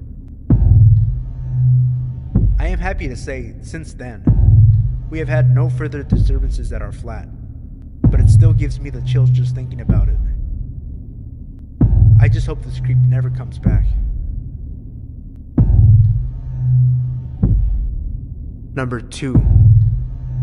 So this just happened to me today, and I'm still traumatized over it. I'm a female in my early 20s and was on my way to a job interview. I live in the capital of my country and the interview was in the city center. I don't drive, so I have to use public transport. To get to my interview, I had to walk through some shady parts of the inner city center, which is unpleasant on any given day, but as it gets dark by 5 p.m., it's even worse. Anyway, I got to the street my interview was at, but I couldn't find the building it was in. I tried ringing the company to ask for directions, but their phones kept ringing out. After about 15 minutes of walking up and down the same street to no avail, I noticed I was nearing the time for my interview. I decided to enter this old man's pub, as I like to call them. Basically the local pub where all the old farts and unemployed people usually spend their evenings getting pissed. I forgot to mention I was wearing a black dress, black blazer, tights, and small office-type heels, so I must have stuck out like a sore thumb. I walked up to the barman and I asked him if he knew where the building I was looking for was. But before he even got a chance to answer, this fella in his mid-20s asked me, "Is it for an interview?" My attire obviously gave me away. I said yes, and he said with a half-lipped smile, "I know where that is. It's at my house." I kind of half laughed and tried to turn my back to him. The barman had gone to the other side of the bar, so I was waiting for him to come back to continue asking for directions to the building. Then, out of nowhere, it seems another fella in his mid-20s pops up on a bar stool beside me, so now I'm sandwiched between these two dudes. Thinking that the other dude who just came over might not be as creepy, I asked him if he knew where I was looking for. "Are you doing a presentation?" he asked. "No, it's for a job interview." "I was hoping it was for a presentation so you could show me your slides," he said while breaking into a creepy laugh and high-fiving the other guy over my head. Screw this, I thought, and pushed my way through them leaving the pub. By the time I got outside, it was pitch black and I was late for my interview. I just wanted to go home. As I was walking down the street, I noticed that the two creepers had followed me out of the pub and were about 20 feet behind me. One shouted, "Come back, love, we just want to see your slit." And the other one threw something at me that felt like a small stone. I was absolutely terrified. Even though there were people around, I felt so scared and alone. As I was crossing by a set of traffic lights, they caught up to me and both stood on either side of me. One of them said, "Let's go for a walk, then go back to my place." So nonchalantly, he then linked his arm into mine and was pulling me across the road, while the other one kept laughing and rubbing my back. I was thinking, what the fuck? How is this happening on a populated street in front of tons of people? I screamed and pulled my arm away from him, telling him I will kick him in the balls if he didn't get his fucking hands off me. An older man about 10 feet in front of us heard the commotion and asked if everything was okay. That's when one of the dudes says, "This is my girlfriend. She's only joking. Don't worry, we are on our way back to my place. Thanks though, bud." I was stuck for words. I couldn't believe this fuck had the balls to try and abduct me in a populated area in the middle of the evening. The old man must have seen the fear in my eyes because he didn't buy it. "I don't think so, pal. Leave her alone or I'll break your neck." The dude closest to me pushed me and the two of them took off running. I thanked the man profusely for what he did. He wanted me to call the police, but I just wanted to go home, so he walked me to a nearby taxi rank and offered to pay my fare home. Of course I refused. I was already so grateful to him I couldn't take his money as well. The whole ride home I could not stop shaking, and I'm still very upset and shaken up as I write this. Creepy would-be rapists / abductors, let's not meet again. Number 3. Hello there, my name is Zach. This all started in the summer of 2015, back when I worked at the Walmart of my town, pushing carts. I'm not sure the exact date it all started, although I do recall it was around the 4th of July. It all started with a simple call over my radio with a request to help someone load their items into their car. Glad to get out of the hot summer heat, if only for a few moments. I responded quickly, saying I'd be right over it, and hurried in. I walked over to the register where the customer had requested assistance. The customer was a heavy-set, middle-aged man who had purchased a 52-inch flat screen. I greeted the man with a warm hello and a smile, which he returned. The man stood at about 6'8" and spoke with a deep southern accent. He offered his hand for me to shake, which I did before he led me to his van. On the way, he made small talk with me, asking how my day was, how old I was, if I liked my job, etc. I answered all his questions honestly, saying that my day was going fine so far, that I was 19, and I could have a worse job than this. We got to his gray van and worked together to load his TV into the back. Before parting ways, he asked me where I lived and if I lived alone. Now this wasn't unusual, as a few other customers had asked me this before in the past. I simply said no. I stayed with my grandparents, having been too poor to afford to live by myself at the time, and I lived a mile or two out of town. I took the man's cart, wished him a good day, and walked off. It was a few days after that I realized, whenever I worked, that gray van would be in the parking lot. I didn't think too much of it, as it wasn't unusual for people to shop at Walmart every single day, so I would just go about my work. That was until a week afterwards when, after noticing the same gray van, I turned to a fellow cart pusher named Joe and said, "That gray van is always here." Joe nodded in agreement. "Yeah, I know, dude. Although it's strange, I've only ever seen that van here when you're working." Confused, I asked what he meant. He responded, "I've only ever seen that van here during your shift. It leaves shortly after you do when you clock out." I found that to be a little strange, but I blew it off as a coincidence. One day, I noticed that gray van would follow me everywhere I went. I don't own a car, so I walk everywhere I go. I don't really mind as I enjoy walking. Again, I would just chalk up the van always following me as a coincidence. Pretty sure the van was just heading in the same direction. Although I always found it odd that the van never drove past me as I walked, but always hung back, not caring if it was holding up traffic. Red flags didn't start going off until I spotted that gray van trailing me on a Wednesday night as I was walking back home from my youth group meeting at church. At first I just brushed it off as usual, until it followed me out of town. Normally it would turn away when I left city limits, but this time, it continued to follow me. I started to feel as though something wasn't right about this, and I began to wish I had my pocket knife on me, just in case. The van followed me until I walked into my driveway before turning off. I got the chills at this point, and I made sure to lock the doors when I entered my house. The next night, I was walking home in the dark again after a men's group Bible study.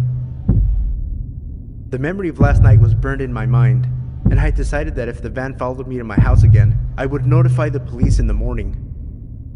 Sure enough, it ended up trailing me. I gritted my teeth, sick of whoever this person was.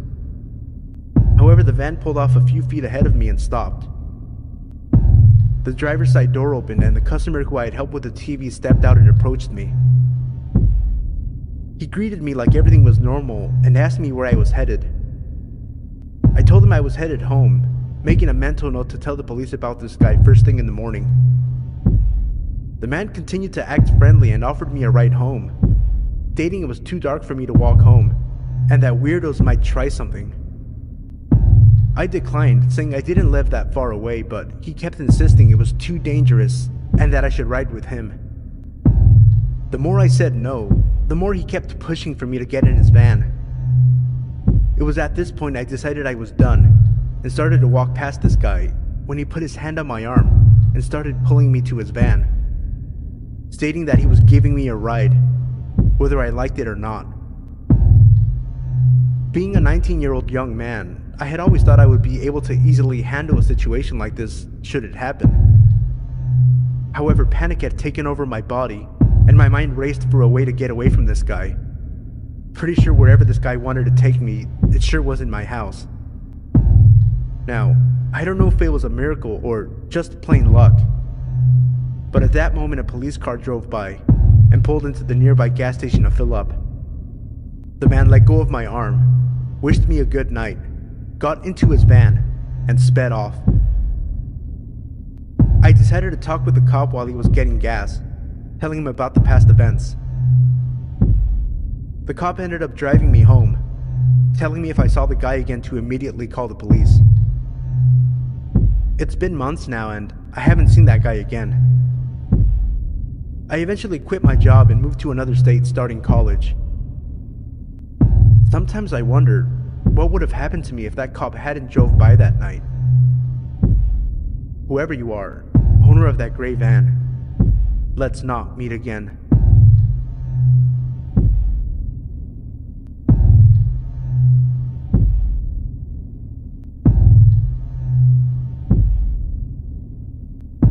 Number 4. This story still creeps me out, but I'm happy to share it with you. I like to go for walks in the dark. I'm not sure if this is strange or if everyone does it, but it just makes everything really creepy. I live in a well-civilized area with a lot of friends who live extremely close to me. Around 2 kilometers from my house is a heavily wooded area. I like to follow a 4-wheel drive track when I go for my walks. It was around 9:30 p.m. on a Friday night, and I was going for a walk down the 4-wheel drive track when I heard a very light scream in the distance. I assumed it was just some kids playing, so I kept walking until I heard it again. At this point, I knew someone was in trouble. I ran for my life hoping that I could help this person. I ran for about 100 meters when I came to the end of the track and looked around.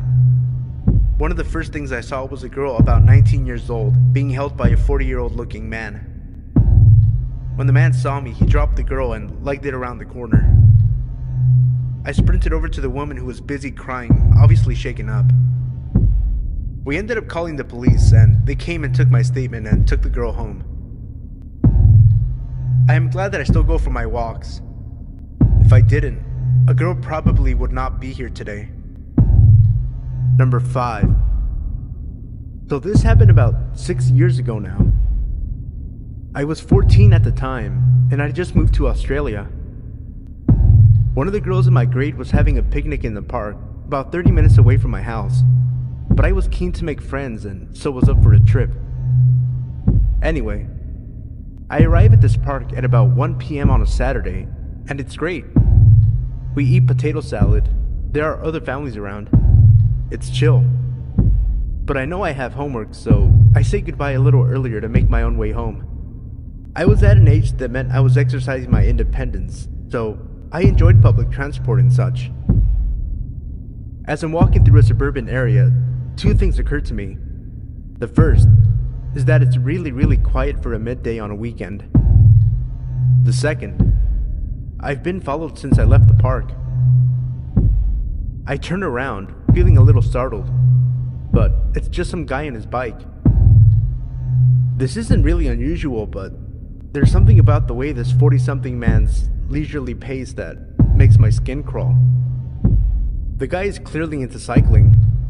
He's geared up with sunglasses and all the lycra, but he maintained a pace just so that he was several seconds behind me. I move a little faster, speeding up to see his reaction, but sure enough, he speeds up. And as I slow down again, he ends up cycling next to me. I ignore this and just make it seem as though I'm totally unfazed.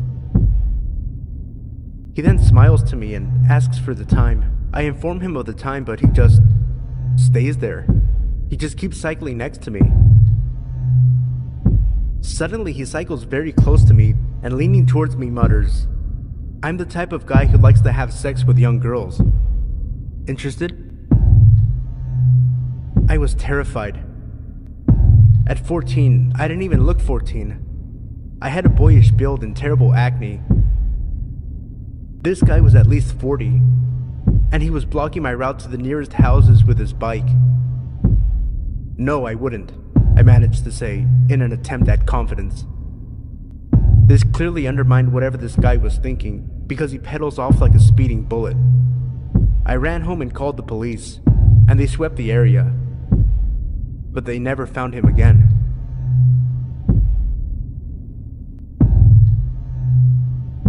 Number 6. I've been lurking on the sub for a while and wanted to share my story. It's Thanksgiving 2011 and I was celebrating at my grandparents' farm in the little town of Seville, Florida. I had had way too much to eat that holiday and was about to leave for the drive back to school in Tallahassee. I stopped at one little gas station in town to fill up before getting on the highway. I had just finished filling up when a lady walked up to me. She was really ratty looking with crazy blonde dyed hair, but this was the backwoods of Florida, so no judgment. They were really kind people who looked like that in those parts. She started talking to me about how her car had run out of gas. She pointed over to an old junker parked over in the convenience store and asked if I could possibly give her some cash to get home. I usually don't say yes to things like that, but it was Thanksgiving weekend, so I was feeling extra generous. I told her that I'd be happy to fill up her car a little to get her home. That's when it started getting weird. She kept insisting I give her cash and that her car was so empty she couldn't drive to the pump. I don't know why I didn't leave right then and there, but again, I was in a really good mood. I told her if she had a gas can, I would put some in, but didn't feel comfortable giving her cash. She kept objecting, but eventually went over and pulled a gas can from her car. I started filling it up. She put her hand on me and said, "Do you have a girlfriend?" I told her no politely. She said she wanted to pay me back somehow for the gas and asked if I wanted to come to her place. I told her no, less politely. She kept touching my shoulder, thanking me, and then offered me a blowjob behind the station, so I stopped the gas pump, got in my car, and left her there with the gas can. I called my mom a little later and told her about the creepy, sleazy encounter. She paused and asked me if this lady had ratty blonde hair and looked like she was on drugs. I confirmed that, yes, that was what she looked like, and how could she know that? This lady was apparently all over the news. She was a prostitute in town and had been at a party earlier. An exchange had gone south and her baby had been kidnapped by a client of hers and left under a bush in town. She hadn't even bothered to call the police about the missing child until later. They were both arrested and charged.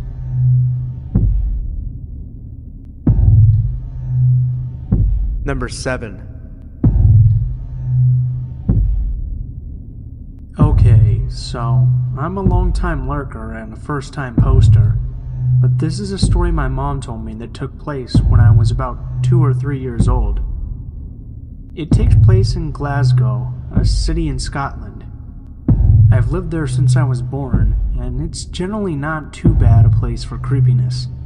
However, this was scary. So my mom was taking my dog for a walk and carrying me. We were walking in the park, which was very big and had a big statue in the middle of it. Since we didn't have a car then, it was the closest place to walk the dog. Everything was pretty normal, until suddenly this big black car starts coming towards us. My mom says it looked very suspicious, windows tinted and stuff. There was a tall blonde woman apparently in the front, with no one else supposedly with her. The fact that a car was coming up out of the park was very strange, because it was quite late, so no one would frequent the park then. My mom was getting warning signals because the car itself and the person driving it, but she slowed down. The woman drew up beside us and gave my mom a huge, very strange smile, as if they had been best friends. Now, this is Scotland, so a lot of people know each other, but my mom had no idea who this person was. Then, the woman gave her a big wave and rolled down the window, saying, "Hello, you look like you need a lift. Would you like a lift with us?" This was creepy because there was no one else in the car that we could see. My mom also said that the woman was staring at me in particular. My mom smiled back, trying to be friendly, and politely declined. However, the woman seemed put out by this and said, "I think your dog is getting hungry. How about we give him a few treats?" My mom was definitely creeped out now, and my dog was definitely not hungry. He had eaten before we left. So she just said, "Oh, no thanks, we'll be fine." Suddenly the woman went from smiley to angry. My mom said she looked almost furious. Then she revved up the engine and took off out of the park. To this day, me and my mom still think there was someone in the back of the car, because the windows were tinted heavily. Whether or not the woman meant harm, though, is undecided. But we never went to that park again. Number 8. I'm a 17-year-old girl and I live in a rural area. My house is almost entirely visible from the road. I'm typing this almost exactly 30 minutes after it happened and I'm still shaking. 30 minutes ago at 5 a.m., I was sleeping deeply and someone slowly opened my bedroom window. My bed is literally right next to the window so I can open and close it. I was sleeping and I could hear my window slowly opening upwards since it's old and heavy. I thought I was dreaming or it was a possum because they live on the tree outside it. It's 5 a.m. and it's getting light at about this time. My bedroom is isolated and at the back of the house, but there is a complete driveway and full access to it there. And holy shit, I realize it's a person opening the window. I look through my makeshift curtain and I say, what the fuck? There's a figure outside my window. They slam the window down quickly, right next to my face, when they realize there's a person less than a meter from them. I could see the figure because there is still some light, but nothing else. I start yelling, I go to my parents, etc. They check the area, but they can't see any cars or people as it's covered in trees. All in the meanwhile, I think I'm crazy. How could that have happened? Was I dreaming? But my curtain is tucked under the window, and my cat is going crazy, and I know what happened. It was terrifying. I'm sure that they were a thief. We've had some dodgy people around my area before, but I swear, when it happened, I thought it was a ghost or something. I was terrified because I've been reading a lot of this subreddit, and the subreddit No Sleep. Now I have to get ready for school. My parents are going to put a lock on my window. Update. I don't understand why someone would try to rob a house at 5 a.m. My dad's awake every morning before 5 and there is light still in the sky. If it was earlier in the night, it probably would have been way scarier. A policewoman came. She explained about crimes in the area. She looked for footprints and fingerprints but couldn't really see any as it was raining. She was really kind, but I'm still spooked. I don't know if anyone will read this, but a few hours later, my parents discovered the window adjacent to mine had chisel marks on it, and it was fairly damaged. Obviously, this means they tried to break in through there but couldn't, and then tried my window. Number 9. I have provided links for news coverage of the following story in the video description below. This is the story that my dad shared with me. He grew up in a small suburb community of Stowe, Ohio with his parents and older sister. Across the street lived a boy named Richard Wade Cooey. He was the same age as my dad, who described him as a scrawny, red-headed troublemaker. He would spit on people as they walked by, and even set a house on fire in the neighborhood and blamed it on a kid who had special needs. Nothing he did as a child, however, could compare to the crime he committed when he was only 19 years old. My dad had just started his sophomore year of college when he heard the news. Richard and his friends Clinton and Kenneth were throwing pieces of concrete off a local bridge onto the interstate when one of them struck the vehicle of 21-year-old Wendy Ofrendo. Her friend, 20-year-old Dawn McCreary, was also in the car. They were sorority sisters who had just gotten off of work at a local restaurant. At this point, Kenneth decided he'd had enough and went home. This is when Richard and Clinton came up with their evil scheme. Both of the young men approached the girls, offering them help, offering to give them a ride. They drove the girls to a shopping center where they told them to call their parents and let them know they were alright. The two then forced the girls back into the car, tied their hands together, and drove them to a field behind the local mall where they raped, stabbed, and tortured them for 3 grueling hours. They abandoned their bodies in the field, but only after they carved large X's on their stomachs. Richard and Clinton then decided they wanted to sell the girls' clothing and jewelry to make some extra cash.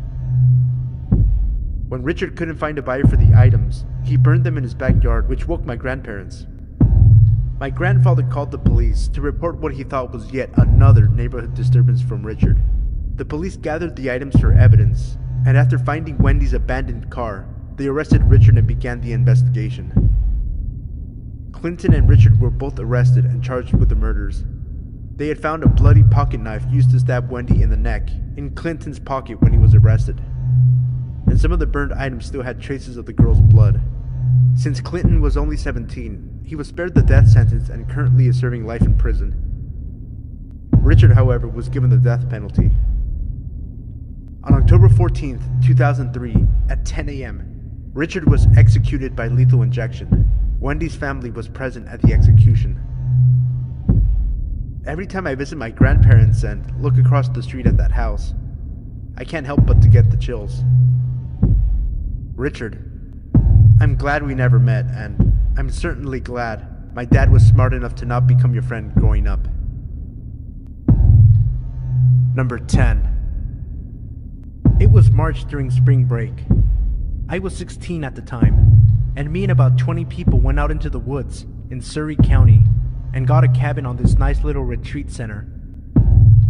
We planned on staying there for 4 days. For a bit more detail, the cabin was surrounded on all sides by woods.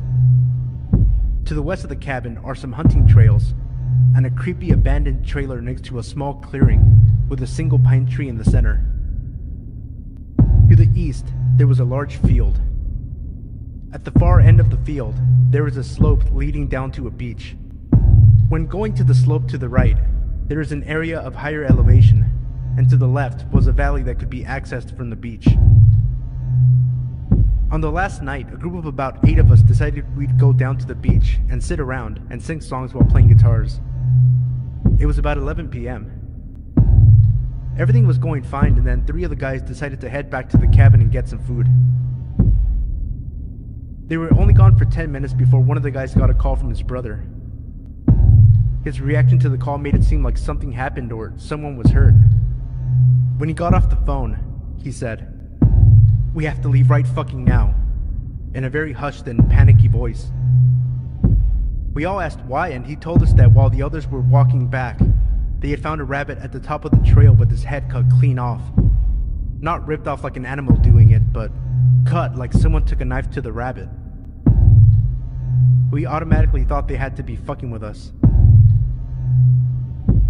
We began walking back, brandishing the guitar and a metal pipe as weapons, in case they really weren't fucking with us. About halfway up the hill, we hear rustling and twigs snapping to our right where the valley is. It sounded like someone was walking up the side of the steep slope, which would not be possible without climbing gear. We stopped moving, but the movement and noise continued. We told them to knock it the fuck off if it was a joke and it wasn't funny. The movement to the right stopped very suddenly. We kept going, and once we neared the top of the hill, I turned on my phone's flashlight, and right on the ground in front of me lay a rabbit with its head cut off. We took off running and heard someone or something come out of the woods. We didn't stop running until we got back to the cabin. When we got to the cabin, we found all the guys sitting inside. We locked up every door and all of the windows. Me and 2 of the other guys stayed up all night to keep watch and make sure whatever it was didn't follow us to the cabin. We fell asleep around 6:30 a.m. We awoke around 8 a.m. to one of the girls screaming about a rabbit's head on the front porch. Number 11. I'm a 5'3" female, presently gender fluid 17-year-old. When I was 16, me and my girlfriend, who's about 5'7" and easily stronger than me, went to the mall because we both had the same stuff we needed to pick up. As a bit of backstory, my ex, who is still my friend to this day, is a total fucking badass, and not in the way where she looks cool. I mean, she does, but that's not the point. She's badass in the way where she knows how to throw knives, was a master archer at like age 10, and held her own in a fight because her parents ran a bounty hunting service at the time. Anyway, we were leaving a store, holding hands the whole time because we were fucking adorable, and she turned to kiss my cheek, and right before she turned to face ahead again, she whispered in my ear, "We're being followed." Giggle when I turn forward, and don't turn around. My blood ran cold, and I stared at her for a second before she smiled at me. I forced a laugh and squeezed her hand out of nervousness. We live in Texas, so radical homophobes aren't exactly uncommon. I personally know a few LGBT friends who've gotten jumped or almost raped by people like this, so I was very scared. I began to focus into what they were saying, and as I thought, they were talking about the fucking dykes in front of them. Thanks. I leaned over to tell her what I heard, and she squeezed my hand, silently telling me that she knows and she's listening. My hearing's never been the best, and the mall was fairly busy, so I couldn't easily decipher what they were saying after that. I guess she heard something though, because her grip tightened, and when I looked at her, she actually looked nervous, which obviously isn't a look I'd seen on her before. She always carries a pocket knife on her, and now was no exception. We headed to the bathroom at this time, a very desolate part of the mall, so as soon as we were clear of everyone's eyes, except who we were being followed by, she took it as an opportunity to show them who exactly they were dealing with. She pulled out her knife and put it in her back pocket to show them she had it. When they kept following us, she pulled it back out, stopped walking, and opened it. She cracked her neck, and I heard one of the guys mutter, "Shit." They walked past us, glancing back when they were about 10 feet ahead. I'm just lucky my ex-girlfriend was fucking awesome. And I'm just glad those homophobic dickheads fucked off. Number 12. I was 8 years old when this happened. It was a hot summer day, so my dad asked me if I wanted to go to the pool. I of course said yes, so we took a couple of towels and went to the pool. We left our stuff under a tree and went to the water. This is a really big pool. It's about 40 meters long. I'm not sure how to explain this, but on one side there is a pool and on the other side is a river. My dad loves fishing, so we went to the other side to see if someone was fishing. He ran into his old buddy and they started talking. I was really bored, so I asked my dad if I can walk for a little bit. He said yes. This is a pretty safe little town where nothing ever happened, so kids were free to do anything they wanted. I went to the other side of the pool, and my dad was still talking to his friend, and after a while, I couldn't see them anymore. I was in the water when I noticed this old creep staring at me. I just looked at him and started swimming. He asked me if I wanted him to help me swim. I said no. Then he asked me how old I was. I was pretty confused, so I told him my real age. Then he started hugging me. I told him to leave me alone, but then he started kissing me and touching my lady parts. Nobody seemed to notice. I was trying to scream, but his hand was on my mouth. When he took me out of the water, I bit his finger and kicked him in the balls. I started running as fast as I could, and he started chasing me. Luckily, I was faster than him. He stopped at the middle of the pool and went back. I ran to my dad and I asked him if we could go home. He asked me why, but I just started to scream that I wanted to go home, so we took our stuff and went home. I never told him. I never told anybody. Creep from the pool? I hope I never see you again. Number 13. This happened when I was around 12 or 13. My parents and I were going on a trip for a couple days, and while they were getting our stuff inside the house, they told me to stay outside and watch the car, It was daylight, and this is a safe neighborhood. I'm outside for a couple minutes sitting down on the lawn, and I see a pickup truck pull across the street, and this old-looking man gets out of the truck and comes towards me. I get up, and he starts telling me he sells homemade chairs and that he has one in the back of his truck that he can show me. He seemed off to me, so I told him I was going to ask my parents. So I'm rushing to the door and start knocking. Our outside door locks automatically. My mom comes out and I tell her what the man told me, but he interrupts me and tells her I called him over or that I needed help or something like that, which my mom knew was a lie. My mom told him she was going to call the cops and then he left. My dad had to calm her down since she was freaking out and thinking that the guy was going to take me, and after she was calm, we continued putting things in the car. So, the weird part of this was when the man's car was following us a while later. My dad was so pissed off that he braked the car and pulled over to the side and actually tried to follow the man's car and get his license plate. The man sped away, so we lost him by then, and it left us pretty scared for a few months since he knew where we lived. Even though it's been a few years, I still don't like being outside alone anymore. Number 14. Hi there.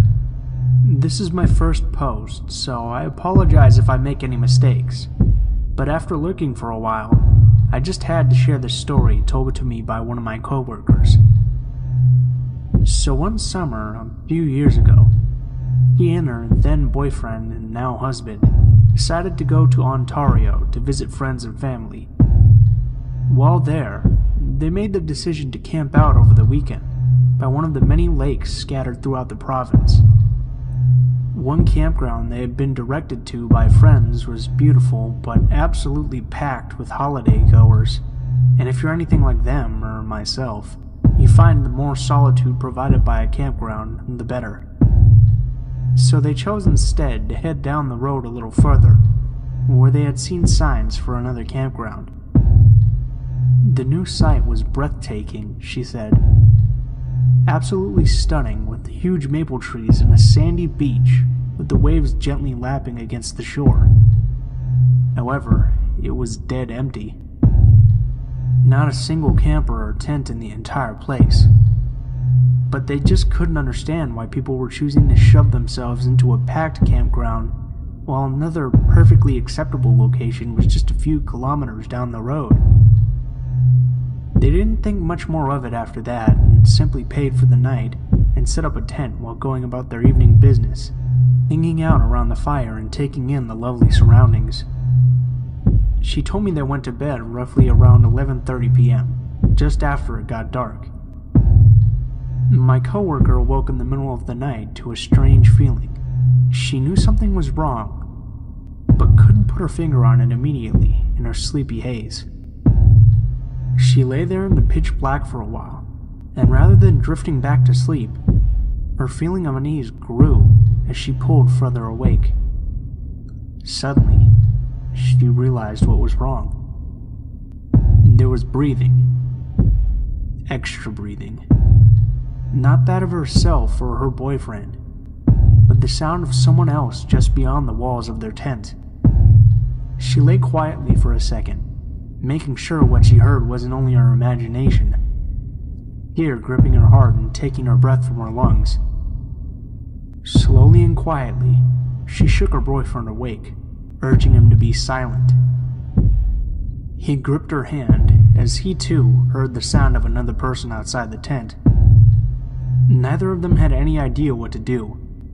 Sure, they could emerge from the tent and confront the person, but what if there was more than one hiding in the dark? What if they had a weapon? My coworker and her boyfriend didn't have anything to defend themselves with other than basic camping necessities, so they spent the night wide awake, listening, while whoever was standing just beyond the protection of the tent breathed easy, occasionally moving from one side of the shelter to the other, but never doing anything more than lurking.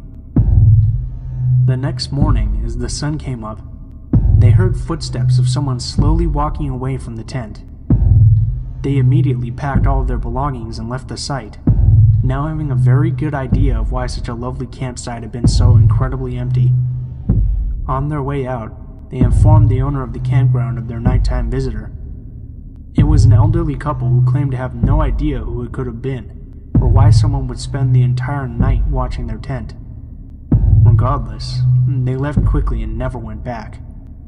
To this day, she still says it was one of the most unsettling and scary nights of her life.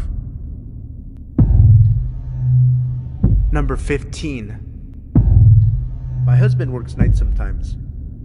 His shifts rotate, 7 a.m. to 9 p.m., 9 p.m. to 9 a.m., that sort of thing. I wasn't too bothered by it until the other night. We live in a fourplex, one beside and two behind, all on a single level. Since I'm not working yet, I'm pretty familiar with the comings and goings of my neighbors. Heck, I even know what everyone's cars sound like. It was probably just after midnight and I was talking to some friends over Skype when I heard the door handle jiggle. At first, I thought maybe my husband was home early and I got up to greet him. Then, quickly realized I hadn't heard his work boots on the gravel or his car. I went really still and I kept listening, just in case I was mistaken. Finally, I yelled, "Hello?" Just silence. Then I heard something in the lock. My husband likes me to be protected, so he bought us a couple of guns. I grabbed the shotgun and pumped it once. It's loud enough without actually putting ammo in that you know what it is. Then I yelled, "I have a gun and I know how to use it. Get lost before I call the police." Big, heavy footsteps ran off across our graveled lot, and I stayed up the remainder of the night until the sun came up. Then I finally fell asleep. My husband came home later that morning and was worried when he found me in bed at 11 a.m., but let me sleep a little longer once I explained what happened. He had the next day off, so we went to visit some friends of his. When we got back, we discovered the pumpkins I had next to the stoop were all knocked over, like someone was looking for a key. My husband did a quick sweep of the house before we went in, but we're looking for a new place now. Person trying to break into our place? Let's not meet. Number 16. A few years back, me and a few friends had walked across our town to go to the town center. We were around 13 at the time. Our town was not huge, but it was one of the bigger towns in the county. There was a lot of crime in the area, usually to do with drugs. We were walking along one of the main roads because it was the shortest way to get to the town center. We were all staying at our friend John's house later that night, and we wanted to get some snacks and maybe some new games if they were cheap. We made it to the town center, all was well and good. But on the way back is when it got a bit creepy. About halfway between John's house, which is on the really bad side of town, and the town center, while walking down the main road, we noticed a man in a dark jacket walking behind us. It was around 5 p.m. and it was February, so it was getting a bit darker. We thought nothing of it initially, but as we walked further and further, we noticed he was still following us. We decided to pick up our pace to try and get back as fast as we possibly could, while trying to remain calm. Despite taking a different route home to try and lose this man, he stuck with us, walking about 10 meters behind us. We were at the bottom of John Street when the man started to slow down. We got back, and while we were shaken up about the man following us, we didn't think it was a big deal, so we didn't bother telling John's mom or brother. Later on, around 9 p.m., John's mom went out to spend time with some of her friends, and his brother was at a neighbor's house. We were sitting in the living room. John's house was laid out in a way that the sofa in the living room was visible from the kitchen, and the kitchen had a window at the front side of the house. We were watching a film and I went to get a drink. I walked to the fridge next to the window and got some Coke. When I closed the door, I glanced at the window to look out. I thought I noticed someone there, but it was dark outside, and the light was on in the kitchen, so it was hard to see outside properly. I shrugged it off and walked back to the living room. About 20 minutes passed, and I glanced back over to the window. Now the kitchen light was off, as was the living room light, making it easier to see outside. I could quite clearly see a man there. and he looked exactly like the man who was following us on the way home, wearing the same dark jacket, staring at me and my friends intently. I looked back at the TV, not trying to give anything away. I told my friends that I thought there was someone at the window, but to not all look. John turned and looked. He was as shocked as I was. We were all 13 years old and home alone. Needless to say, we pretty much shat ourselves. John got up and went over to the home phone, which was just next to the front door, and called his brother. He said he would come over straight away. We made sure that the front door and the back door was locked, and sat in the living room until his brother came back. Thankfully, the man was gone by the time John's brother got back. We checked the house and the garden just in case he was hiding somewhere, but he was gone.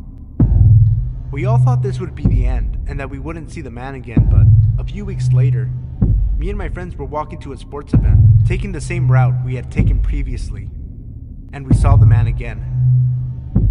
This time he didn't follow us, but as we walked past, he stared at us intently. None of us knew who this man was, or why he followed us. None of us have seen the man since, and hopefully we never will. Number 17. This still haunts me to this day. I remember it pretty vividly, and I consider myself to have a bad memory. When I was 10, my mother needed to go to Walmart to grab some groceries. Being the hard-headed kid I was, I didn't want to go inside, so she let me stay in the car. I was reading a book and listening to music when all of a sudden, an old, beat-up tan car parks next to me. I look over and it's some guy in his 50s. The guy then opens his car door, and he's completely naked except for a trench coat. I freak out and lock the doors. He begins to masturbate profusely while staring at me, and I just avoid eye contact. This goes on for about 10 minutes until he finishes and leaves. My mom comes back about 20 minutes later, and I tell her what happened. She's pissed and flags the security officer, but she didn't know English, so I don't think it got through. My mom never left me alone in the car again until I was in my teens, when I would just stay home. I also never found out any more information about him. Guy that robbed me of my innocence, let's never meet. Number 18. I lived on campus during my first year at my university, but it was a fun little college town. One night, my friends, Alexander, Anna, and I left our dorm to go to a sandwich place a little over a mile away. I'm paranoid as hell and always think I'm being followed when I'm out at night, but on our way back, Alexander started to make me feel really uneasy. He kept glancing back over his shoulder, so I told him to stop because he was making me freak out a little bit. He told me he was sure someone was following us. Alexander is a pretty big dude, 6'4", so someone following us made me feel really weird, because it didn't exactly look like we were skinny little girls walking alone. He made us walk in front of him so that he would be between the guy and ourselves, but I was starting to panic. We got into our residence hall and made a beeline for the doors that led to the rooms. You need to have a resident key card to get in. This is the first time I can get a look at the homeless dude who's been following us, since I can finally see him in the light of the lobby. He follows us all the way to the door with the lock, puts his face up to the window, and smiles as he watches us take off down the hall. On the stairs, we heard the door open, and Anna and I almost screamed and sprinted to her room. Alexander went back to either confront him or report him. We talked to the police about it, and the next day, they did a follow-up with us. Apparently, that night, the same guy had gone into another resident hall on campus and found a door that had been propped open. He raped a girl in the bathroom. Number 19. So, a little backstory to start. I live in a flat with only one neighbor above me. I have a son who is from a previous relationship that also lives along with me and my wife. So, this started a few years back in 2013 when we first moved into the flat. Everything went well and we were happy to have our own home. We were really friendly with the neighbors, especially the neighbor that lived above us. We were fine for the first year or so. She was an older lady in her late 50s. As a young couple, aged in our early 20s, it was nice to have someone who was so nice when we first moved in. We were approached within the first few weeks by our other neighbors, explaining how she was a little weird.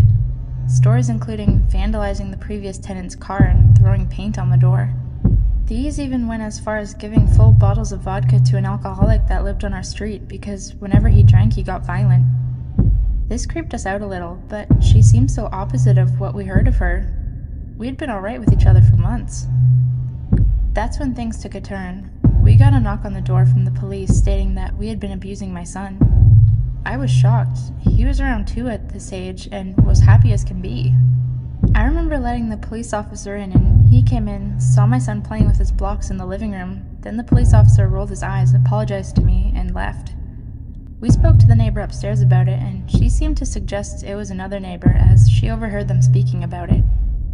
Thinking it was no good to dwell on it, we left it and nothing happened for a few weeks. A few weeks later, my son's mother came around and was rather distressed.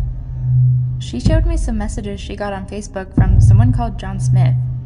They explained that they worked at the nursery that my son attended and was concerned about my son, going into a lot of detail about how we would shout at him and abuse him. I flipped my shit and even gave her a copy of the recordings from my son's baby monitor. See, since the last time we were accused of anything, we installed a baby monitor that stored the last 7 days onto a server I have. This is linked to my mobile, perhaps due to paranoia after hearing of all the kidnappings that can happen. The funny thing that made no sense was that in the message, it had my full address. She and my wife's full names and details of our house, even about the background that I had on my computer, which was a payday background. It made no sense at all, and the only person in my house was the neighbor upstairs and my parents. I don't like people within my space, and she used to come around and use our bathroom and shower as her bathroom was being converted into a wet room. Later on, I got a phone call from the neighbor, and she said that some white nationalist was trying to find me. Now, I'm half caste Indian. Apparently I said something they didn't like and they came to batter me. She explained what they looked like and that they had leather gloves, but she lied and said I didn't live there. I phoned the police and we were on a watch list due to the threats that were said. All passed to me from her upstairs and no one else. She got an interview with the police and denied any of it happening, and she said that I was on drugs. Now, I have not touched drugs in years, and even then, it was only a little bit of cannabis. Things got a bit weird, and she had her son starting to live with her. One evening, we were playing D&D, and around 9:30 p.m., we got a text from her explaining she wanted quiet or else. Things had been slowly escalating up until this point. I replied, "Fuck off, it's 9:30, we finish at 11. I wouldn't have minded, but this had been a regular occurrence for a few weeks. We play on Saturday nights, and this had not been a problem for a year or so. Things escalated further. She started banging on the floor, put the vacuum on, and threatened to send her son down to come do me in. I confronted him the next day about this, and he denied everything and said that his mom was a bit sensitive. Turns out she has bipolar. This all makes sense now, from poisoning my plants and lawn to threatening me with her sons. She's now left and has a for sale sign on her flat, and that explains why the house was so cheap when we got it. So, sociopath neighbor, please don't move back in. I now know that some people just want to watch the world burn."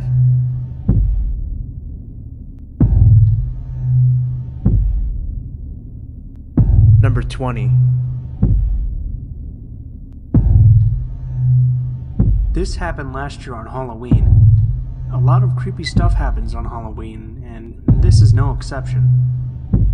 I'm 5 feet tall and 105 pounds. Not a very intimidating figure. I'm transgender, and I look a little more on the feminine side of things. I was out on Halloween with my girlfriend at the time. We'd gone into the city. We're from a college out in a small town, to go to a haunted house, and we were walking back to the train station from the haunted house at about 12:30 a.m. to go home. We were both dressed up like witches, both wearing high heels, and I had my purse with me. My girlfriend's hands were cold, so I was holding her hand and walking very close to her. Yes, these are all very important details. The city was almost like a ghost town as we were walking back. We saw almost nobody else.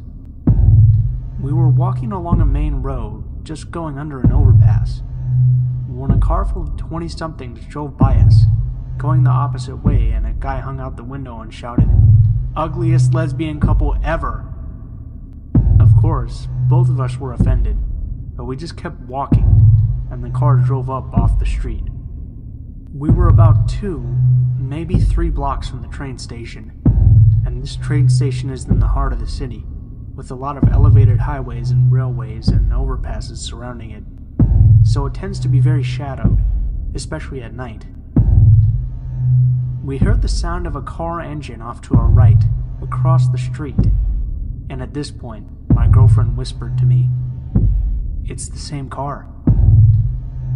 I glanced over, and it was the same car from earlier. The people had gotten out of the car, and were kind of milling about it, but I could tell they were looking at us. I was very nervous at this point, because being both queer and transgender, you face a lot of potential violence and hate crimes. All of the stories about trans people and lesbians and gays getting beaten to death were flashing through my head. I was terrified.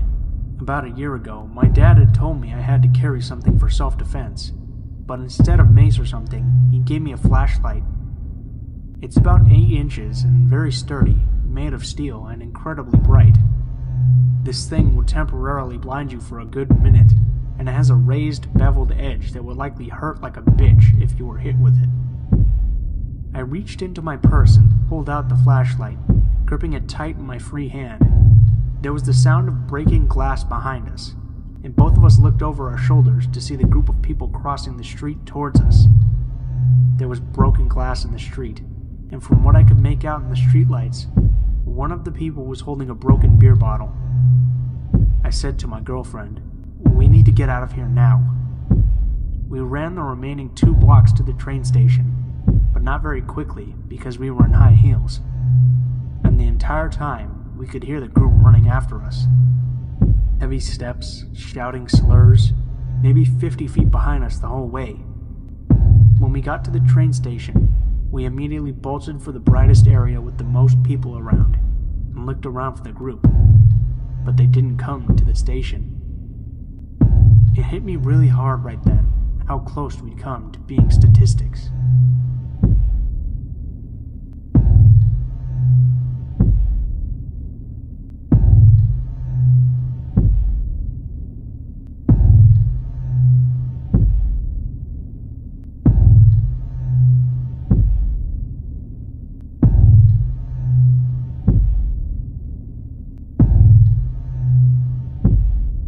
Number 1. This must have happened about a year ago now, around Halloween. And to this day, it still creeps me the fuck out. Me and my twin sister, Lauren, both 20 now, had moved into our first flat 3 months before this happened. Our parents helped us move into the flat. My dad hiring a van to get all of our stuff, and the whole family, including my older brother Sam, who was visiting from England, helped us move furniture and numerous boxes into the flat. Our family helped us settle in, and luckily enough, our flat was actually next door to one of our dad's old friends, Danny, which was great as we hadn't seen him or his wife in about 10 years. The neighborhood we live in, which is a smallish village, about an hour or so from Glasgow in Scotland, is 99% of the time really quiet, and everybody around the area is really nice, but this one night, something wasn't quite right. Like I've said already, we had only really got used to the area we were living in, but after what happened this one night, I always have my wits about me now. It was a dark winter's night in late October/early November, a Thursday I think. My sister and I decided to stay up until about 1:30 in the morning, as we sometimes did after a long week at college. We'd stay up drinking, stuffing our faces, and talking about random stuff like acting, the subject we were both studying, motorbikes, guys, and some bitching too, just like any normal young women would do. We then decided to put the lights out and go to bed as we had grown tired. I'd do the normal nightly routine like check everything was turned off and the door was locked, which it was thankfully, as a few nights previously I had forgotten to lock it, so we both went to bed and fell asleep as usual. Just to set the layout of the flat, me and my sister were on the first floor, above an old woman, Betty, who is rather lovely, but we don't see her very often.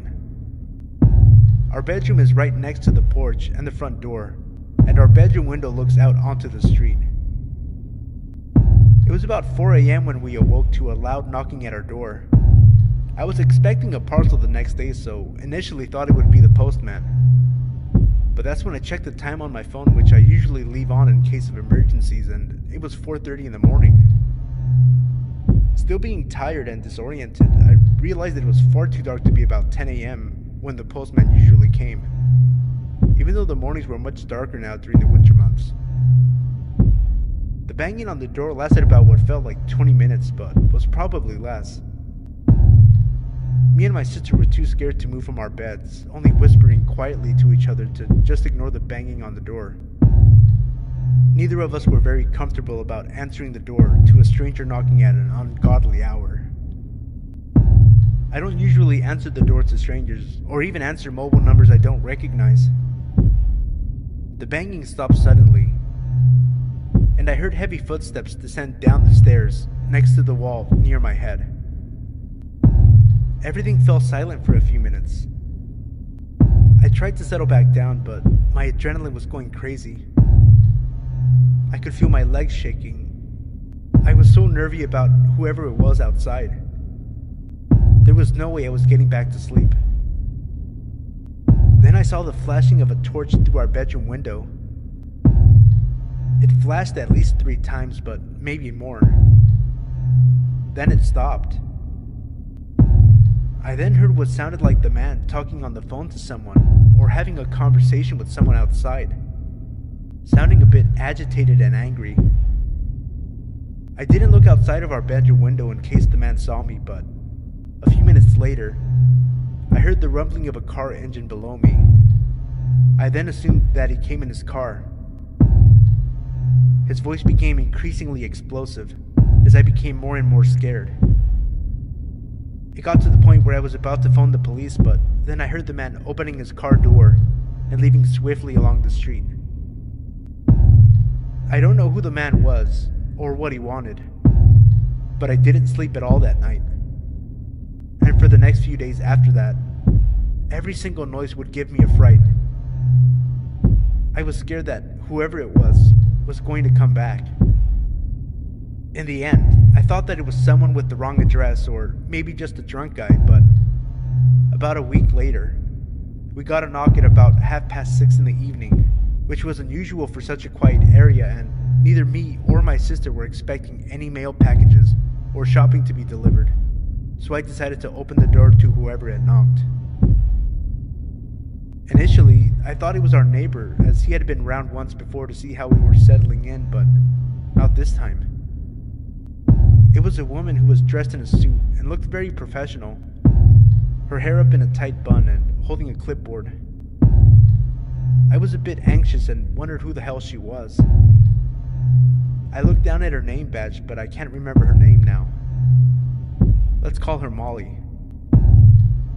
Molly said she worked for the criminal courts and was looking for a guy, let's call him Thomas, who had previously been a tenant at this flat before we moved in a few months before. Molly mentioned something to do with money, but the visit was so vague, I don't really remember what she said. She asked if the man lived here. I said no, just me and my sister.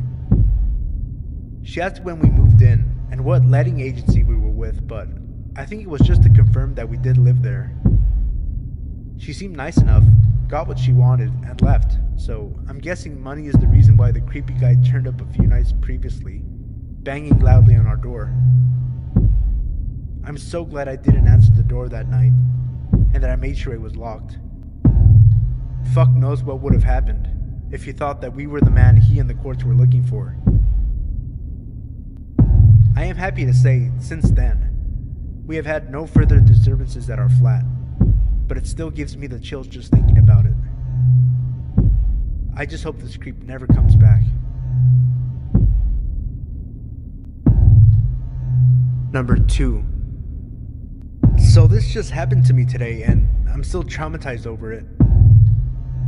I'm a female in my early 20s and was on my way to a job interview. I live in the capital of my country and the interview was in the city center. I don't drive, so I have to use public transport. To get to my interview, I had to walk through some shady parts of the inner city center, which is unpleasant on any given day, but as it gets dark by 5 p.m., it's even worse. Anyway, I got to the street my interview was at, but I couldn't find the building it was in. I tried ringing the company to ask for directions, but their phones kept ringing out. After about 15 minutes of walking up and down the same street to no avail, I noticed I was nearing the time for my interview. I decided to enter this old man's pub, as I like to call them. Basically the local pub where all the old farts and unemployed people usually spend their evenings getting pissed. I forgot to mention I was wearing a black dress, black blazer, tights, and small office-type heels, so I must have stuck out like a sore thumb. I walked up to the barman and I asked him if he knew where the building I was looking for was. But before he even got a chance to answer, this fella in his mid-20s asked me, "Is it for an interview?" My attire obviously gave me away. I said yes, and he said with a half-lipped smile, "I know where that is. It's at my house." I kind of half laughed and tried to turn my back to him. The barman had gone to the other side of the bar, so I was waiting for him to come back to continue asking for directions to the building. Then, out of nowhere, it seems another fella in his mid-20s pops up on a bar stool beside me, so now I'm sandwiched between these two dudes. Thinking that the other dude who just came over might not be as creepy, I asked him if he knew where I was looking for. "Are you doing a presentation?" he asked. "No, it's for a job interview." "I was hoping it was for a presentation so you could show me your slides," he said while breaking into a creepy laugh and high-fiving the other guy over my head. Screw this, I thought, and pushed my way through them leaving the pub. By the time I got outside, it was pitch black, and I was late for my interview. I just wanted to go home. As I was walking down the street, I noticed that the two creepers had followed me out of the pub and were about 20 feet behind me. One shouted, "Come back, love, we just want to see your slit." And the other one threw something at me that felt like a small stone. I was absolutely terrified. Even though there were people around, I felt so scared and alone. As I was crossing by a set of traffic lights, they caught up to me and both stood on either side of me. One of them said, "Let's go for a walk, then go back to my place." So nonchalantly, he then linked his arm into mine and was pulling me across the road, while the other one kept laughing and rubbing my back. I was thinking, what the fuck? How is this happening on a populated street in front of tons of people? I screamed and pulled my arm away from him, telling him I will kick him in the balls if he didn't get his fucking hands off me. An older man about 10 feet in front of us heard the commotion and asked if everything was okay. That's when one of the dudes says, "This is my girlfriend. She's only joking. Don't worry, we are on our way back to my place. Thanks though, bud." I was stuck for words. I couldn't believe this fuck had the balls to try and abduct me in a populated area in the middle of the evening. The old man must have seen the fear in my eyes because he didn't buy it. "I don't think so, pal. Leave her alone or I'll break your neck." The dude closest to me pushed me and the two of them took off running. I thanked the man profusely for what he did. He wanted me to call the police, but I just wanted to go home. So he walked me to a nearby taxi rank and offered to pay my fare home. Of course I refused. I was already so grateful to him I couldn't take his money as well. The whole ride home I could not stop shaking, and I'm still very upset and shaken up as I write this. Creepy would-be rapists / abductors, let's not meet again. Number 3. Hello there. My name is Zach. This all started in the summer of 2015, back when I worked at the Walmart of my town, pushing carts.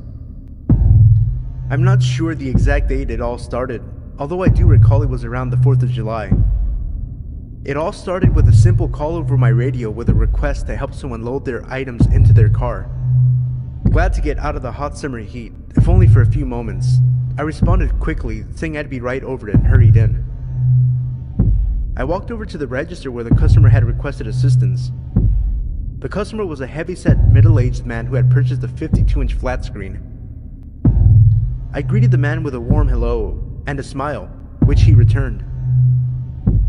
The man stood at about 6'8" and spoke with a deep southern accent. He offered his hand for me to shake, which I did before he led me to his van. On the way, he made small talk with me, asking how my day was, how old I was, if I liked my job, etc. I answered all his questions honestly, saying that my day was going fine so far, that I was 19, and I could have a worse job than this. We got to his gray van and worked together to load his TV into the back. Before parting ways, he asked me where I lived and if I lived alone. Now this wasn't unusual, as a few other customers had asked me this before in the past. I simply said no. I stayed with my grandparents, having been too poor to afford to live by myself at the time, and I lived a mile or two out of town. I took the man's cart, wished him a good day, and walked off. It was a few days after that I realized, whenever I worked, that gray van would be in the parking lot. I didn't think too much of it, as it wasn't unusual for people to shop at Walmart every single day, so I would just go about my work. That was until a week afterwards when, after noticing the same gray van, I turned to a fellow cart pusher named Joe and said, "That gray van is always here." Joe nodded in agreement. "Yeah, I know, dude. Although it's strange, I've only ever seen that van here when you're working." Confused, I asked what he meant. He responded, "I've only ever seen that van here during your shift. It leaves shortly after you do when you clock out." I found that to be a little strange, but I blew it off as a coincidence. One day, I noticed that gray van would follow me everywhere I went. I don't own a car, so I walk everywhere I go. I don't really mind as I enjoy walking. Again, I would just chalk up the van always following me as a coincidence. Pretty sure the van was just heading in the same direction. Although I always found it odd that the van never drove past me as I walked, but always hung back, not caring if it was holding up traffic. Red flags didn't start going off until I spotted that gray van trailing me on a Wednesday night as I was walking back home from my youth group meeting at church. At first I just brushed it off as usual, until it followed me out of town. Normally it would turn away when I left city limits, but this time, it continued to follow me. I started to feel as though something wasn't right about this, and I began to wish I had my pocket knife on me, just in case. The van followed me until I walked into my driveway before turning off. I got the chills at this point, and I made sure to lock the doors when I entered my house. The next night, I was walking home in the dark again after a men's group Bible study. The memory of last night was burned in my mind, and I decided that if the van followed me to my house again, I would notify the police in the morning. Sure enough, it ended up trailing me. I gritted my teeth, sick of whoever this person was. However, the van pulled off a few feet ahead of me and stopped. The driver's side door opened and the customer who I had helped with the TV stepped out and approached me. He greeted me like everything was normal and asked me where I was headed.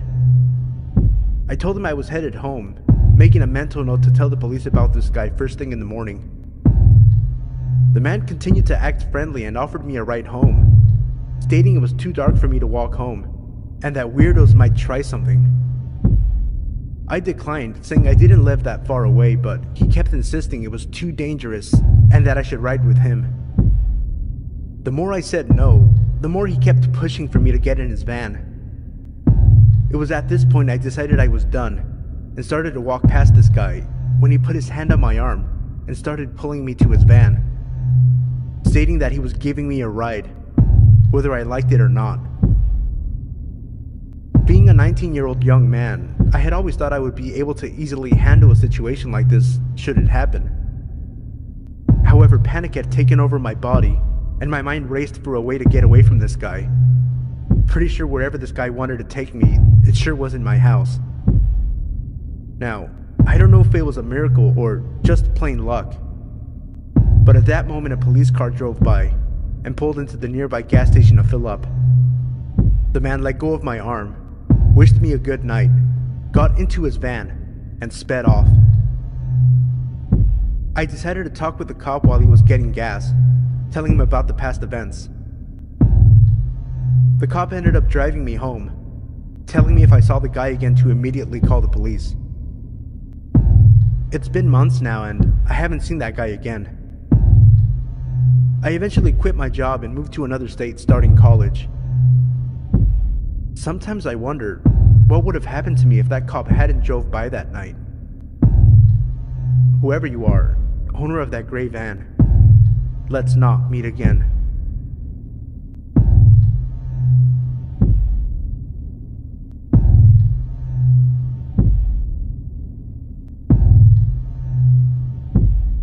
Number 4.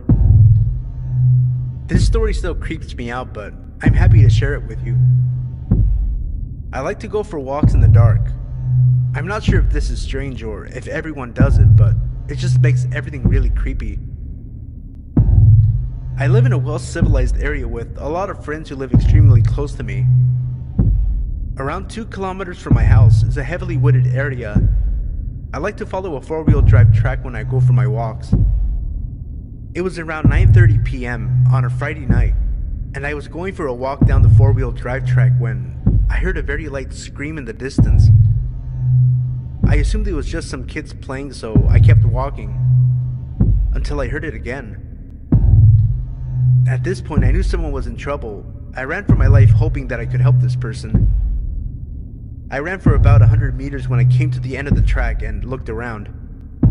One of the first things I saw was a girl about 19 years old being held by a 40-year-old looking man. When the man saw me, he dropped the girl and legged it around the corner. I sprinted over to the woman who was busy crying, obviously shaken up. We ended up calling the police and they came and took my statement and took the girl home. I am glad that I still go for my walks. If I didn't, a girl probably would not be here today. Number 5. So this happened about 6 years ago now. I was 14 at the time, and I just moved to Australia. One of the girls in my grade was having a picnic in the park, about 30 minutes away from my house, but I was keen to make friends and so was up for a trip. Anyway, I arrive at this park at about 1 p.m. on a Saturday, and it's great. We eat potato salad, there are other families around. It's chill. But I know I have homework, so I say goodbye a little earlier to make my own way home.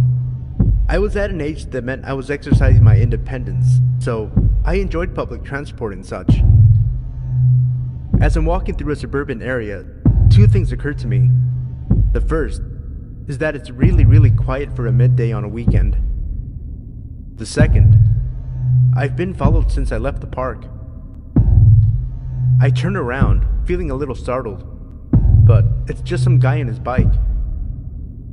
This isn't really unusual, but there's something about the way this 40-something man's leisurely pace that makes my skin crawl. The guy is clearly into cycling. He's geared up with sunglasses and all the lycra, but he maintained a pace just so that he was several seconds behind me. I move a little faster, speeding up to see his reaction, but sure enough, he speeds up. And as I slow down again, he ends up cycling next to me. I ignore this and just make it seem as though I'm totally unfazed. He then smiles to me and asks for the time. I inform him of the time, but he just stays there. He just keeps cycling next to me. Suddenly, he cycles very close to me and leaning towards me mutters, "I'm the type of guy who likes to have sex with young girls. Interested?" I was terrified. At 14, I didn't even look 14. I had a boyish build and terrible acne. This guy was at least 40, and he was blocking my route to the nearest houses with his bike. "No, I wouldn't," I managed to say, in an attempt at confidence. This clearly undermined whatever this guy was thinking, because he pedals off like a speeding bullet. I ran home and called the police, and they swept the area, but they never found him again.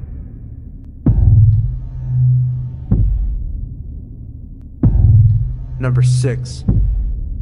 I've been lurking on the sub for a while and wanted to share my story. It's Thanksgiving 2011, and I was celebrating at my grandparents' farm in the little town of Seville, Florida. I had had way too much to eat that holiday and was about to leave for the drive back to school in Tallahassee.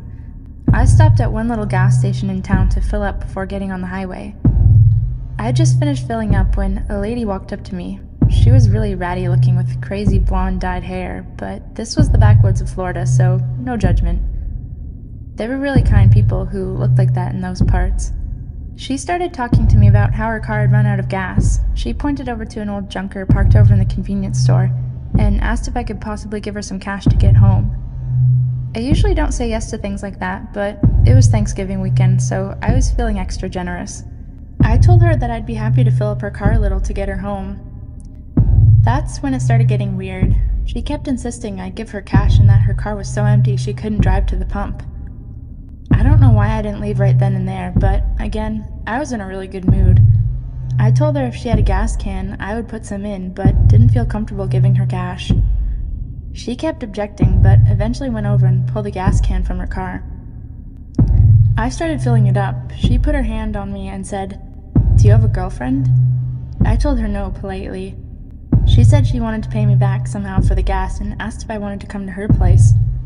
I told her no, less politely. She kept touching my shoulder, thanking me, and then offered me a blowjob behind the station, so I stopped the gas pump, got in my car, and left her there with the gas can.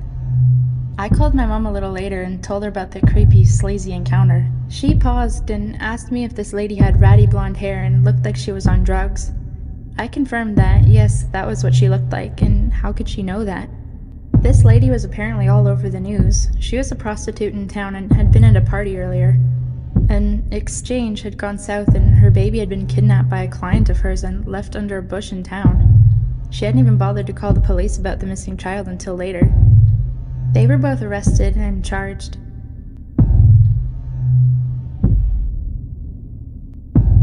Number 7. Okay, so I'm a long-time lurker and a first-time poster, but this is a story my mom told me that took place when I was about 2 or 3 years old. It takes place in Glasgow, a city in Scotland. I've lived there since I was born, and it's generally not too bad a place for creepiness. However, this was scary. So my mom was taking my dog for a walk and carrying me. We were walking in the park, which was very big and had a big statue in the middle of it. Since we didn't have a car then, it was the closest place to walk the dog. Everything was pretty normal, until suddenly this big black car starts coming towards us. My mom says it looked very suspicious, windows tinted and stuff. There was a tall blonde woman apparently in the front, with no one else supposedly with her. The fact that a car was coming up out of the park was very strange, because it was quite late, so no one would frequent the park then. My mom was getting warning signals, because the car itself and the person driving it, but she slowed down. The woman drew up beside us and gave my mom a huge, very strange smile, as if they had been best friends. Now, this is Scotland, so a lot of people know each other, but my mom had no idea who this person was. Then, the woman gave her a big wave and rolled down the window, saying, "Hello, you look like you need a lift. Would you like a lift with us?" This was creepy because there was no one else in the car that we could see. My mom also said that the woman was staring at me in particular. My mom smiled back, trying to be friendly, and politely declined.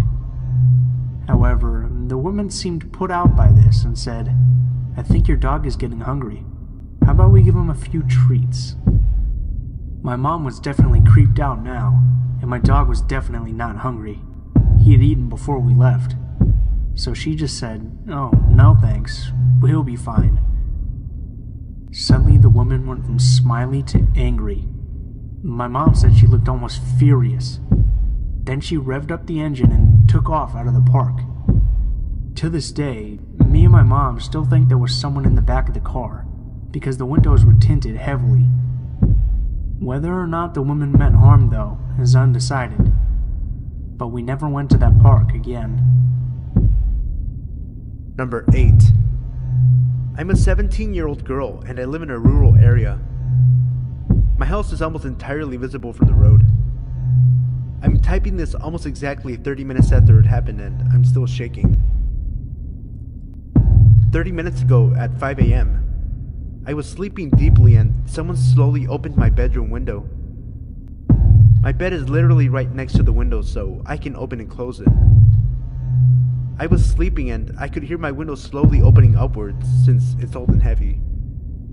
I thought I was dreaming or it was a possum because they live on the tree outside it. It's 5 a.m. and it's getting light at about this time. My bedroom is isolated and at the back of the house, but there is a complete driveway and full access to it there. And holy shit, I realize it's a person opening the window. I look through my makeshift curtain and I say, what the fuck? There's a figure outside my window. They slam the window down quickly, right next to my face, when they realize there's a person less than a meter from them. I could see the figure because there is still some light, but nothing else. I start yelling, I go to my parents, etc. They check the area, but they can't see any cars or people as it's covered in trees. All in the meanwhile, I think I'm crazy. How could that have happened? Was I dreaming?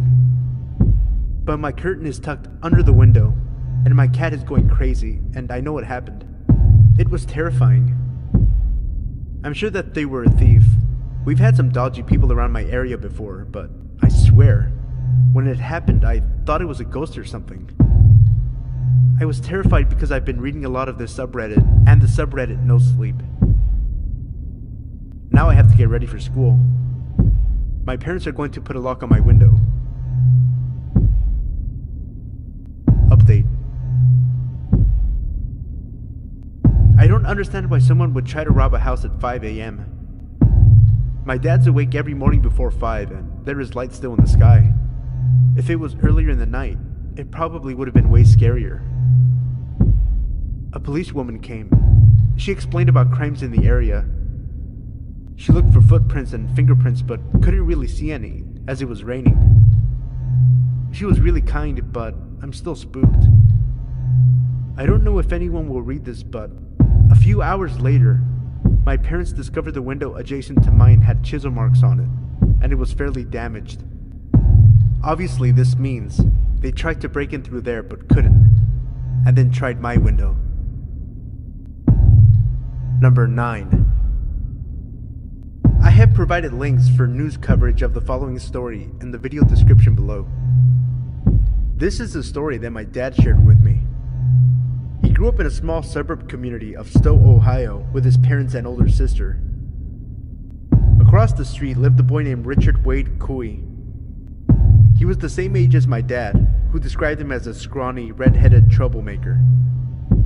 He would spit on people as they walked by, and even set a house on fire in the neighborhood and blamed it on a kid who had special needs. Nothing he did as a child, however, could compare to the crime he committed when he was only 19 years old. My dad had just started his sophomore year of college when he heard the news. Richard and his friends Clinton and Kenneth were throwing pieces of concrete off a local bridge onto the interstate when one of them struck the vehicle of 21-year-old Wendy Ofrendo. Her friend, 20-year-old Dawn McCreary, was also in the car. They were sorority sisters who had just gotten off of work at a local restaurant. At this point, Kenneth decided he'd had enough and went home. This is when Richard and Clinton came up with their evil scheme. Both of the young men approached the girls, offering them help, offering to give them a ride. They drove the girls to a shopping center where they told them to call their parents and let them know they were alright. The two then forced the girls back into the car, tied their hands together, and drove them to a field behind the local mall where they raped, stabbed, and tortured them for 3 grueling hours. They abandoned their bodies in the field, but only after they carved large X's on their stomachs. Richard and Clinton then decided they wanted to sell the girls' clothing and jewelry to make some extra cash. When Richard couldn't find a buyer for the items, he burned them in his backyard, which woke my grandparents. My grandfather called the police to report what he thought was yet another neighborhood disturbance from Richard. The police gathered the items for evidence, and after finding Wendy's abandoned car, they arrested Richard and began the investigation. Clinton and Richard were both arrested and charged with the murders. They had found a bloody pocket knife used to stab Wendy in the neck in Clinton's pocket when he was arrested, and some of the burned items still had traces of the girl's blood. Since Clinton was only 17, he was spared the death sentence and currently is serving life in prison. Richard, however, was given the death penalty. On October 14th, 2003, at 10 a.m., Richard was executed by lethal injection. Wendy's family was present at the execution. Every time I visit my grandparents and look across the street at that house, I can't help but to get the chills. Richard, I'm glad we never met, and I'm certainly glad my dad was smart enough to not become your friend growing up. Number 10. It was March during spring break. I was 16 at the time, and me and about 20 people went out into the woods in Surrey County and got a cabin on this nice little retreat center. We planned on staying there for 4 days. For a bit more detail, the cabin was surrounded on all sides by woods. To the west of the cabin are some hunting trails, and a creepy abandoned trailer next to a small clearing with a single pine tree in the center. To the east, there was a large field. At the far end of the field, there is a slope leading down to a beach. When going to the slope to the right, there is an area of higher elevation, and to the left was a valley that could be accessed from the beach. On the last night, a group of about 8 of us decided we'd go down to the beach and sit around and sing songs while playing guitars. It was about 11 p.m. Everything was going fine, and then 3 of the guys decided to head back to the cabin and get some food. They were only gone for 10 minutes before one of the guys got a call from his brother. His reaction to the call made it seem like something happened or someone was hurt. When he got off the phone, he said, "We have to leave right fucking now," in a very hushed and panicky voice. We all asked why, and he told us that while the others were walking back, they had found a rabbit at the top of the trail with his head cut clean off. Not ripped off like an animal doing it, but cut like someone took a knife to the rabbit. We automatically thought they had to be fucking with us. We began walking back, brandishing the guitar and a metal pipe as weapons, in case they really weren't fucking with us. About halfway up the hill, we hear rustling and twigs snapping to our right where the valley is. It sounded like someone was walking up the side of the steep slope, which would not be possible without climbing gear. We stopped moving, but the movement and noise continued. We told them to knock it the fuck off if it was a joke and it wasn't funny. The movement to the right stopped very suddenly. We kept going, and once we neared the top of the hill, I turned on my phone's flashlight, and right on the ground in front of me lay a rabbit with its head cut off.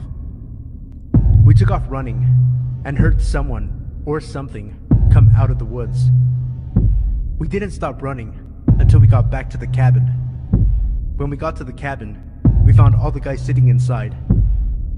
We locked up every door and all of the windows. Me and 2 of the other guys stayed up all night to keep watch and make sure whatever it was didn't follow us to the cabin. We fell asleep around 6:30 a.m. We awoke around 8 a.m. to one of the girls screaming about a rabbit's head on the front porch. Number 11.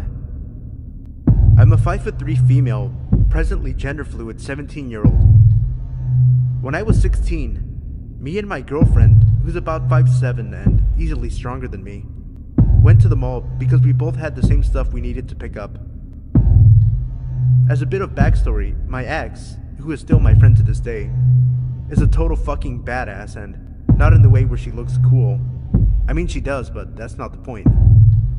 She's badass in the way where she knows how to throw knives, was a master archer at like age 10 and held her own in a fight because her parents ran a bounty hunting service at the time.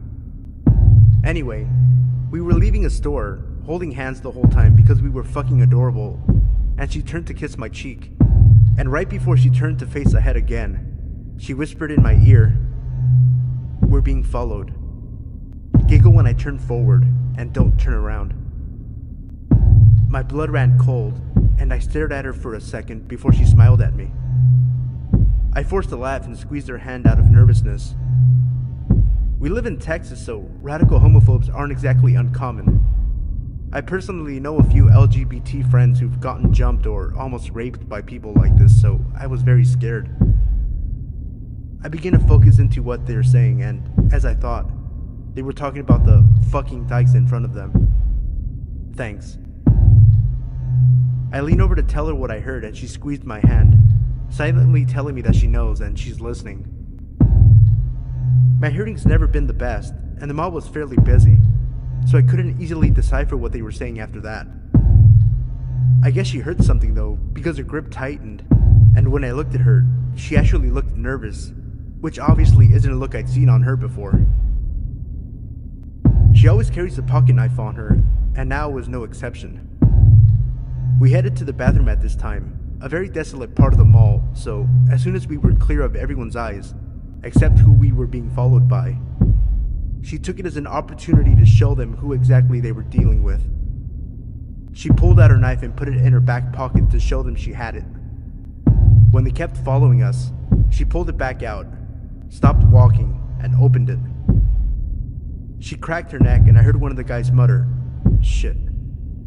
They walked past us, glancing back when they were about 10 feet ahead. I'm just lucky my ex-girlfriend was fucking awesome. And I'm just glad those homophobic dickheads fucked off. Number 12.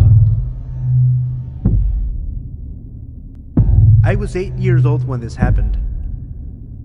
It was a hot summer day, so my dad asked me if I wanted to go to the pool. I of course said yes, so we took a couple of towels and went to the pool. We left our stuff under a tree and went to the water. This is a really big pool. It's about 40 meters long. I'm not sure how to explain this, but on one side there is a pool and on the other side is a river. My dad loves fishing, so we went to the other side to see if someone was fishing. He ran into his old buddy and they started talking. I was really bored, so I asked my dad if I can walk for a little bit. He said yes.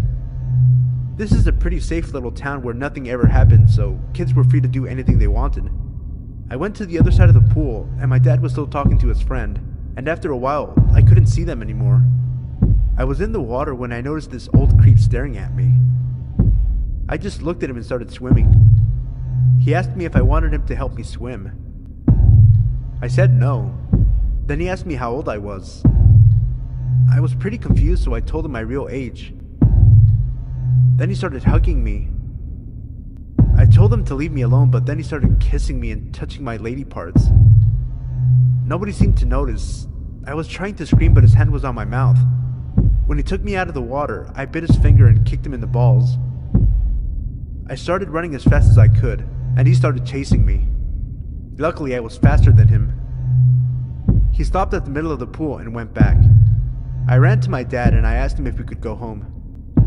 He asked me why, but I just started to scream that I wanted to go home, so we took our stuff and went home. I never told him. I never told anybody. Creep from the pool? I hope I never see you again. Number 13.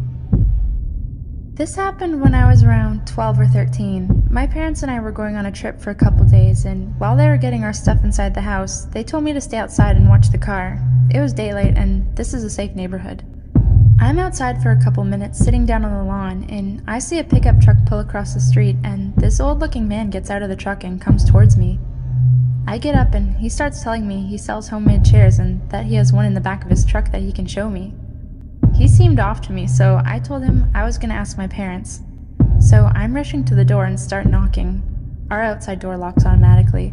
My mom comes out and I tell her what the man told me, but he interrupts me and tells her I called him over or that I needed help or something like that, which my mom knew was a lie.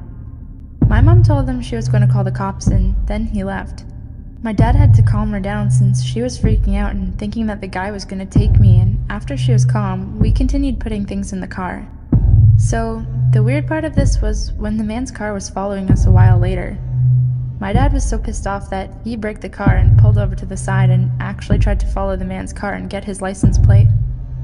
The man sped away, so we lost him by then, and it left us pretty scared for a few months since he knew where we lived.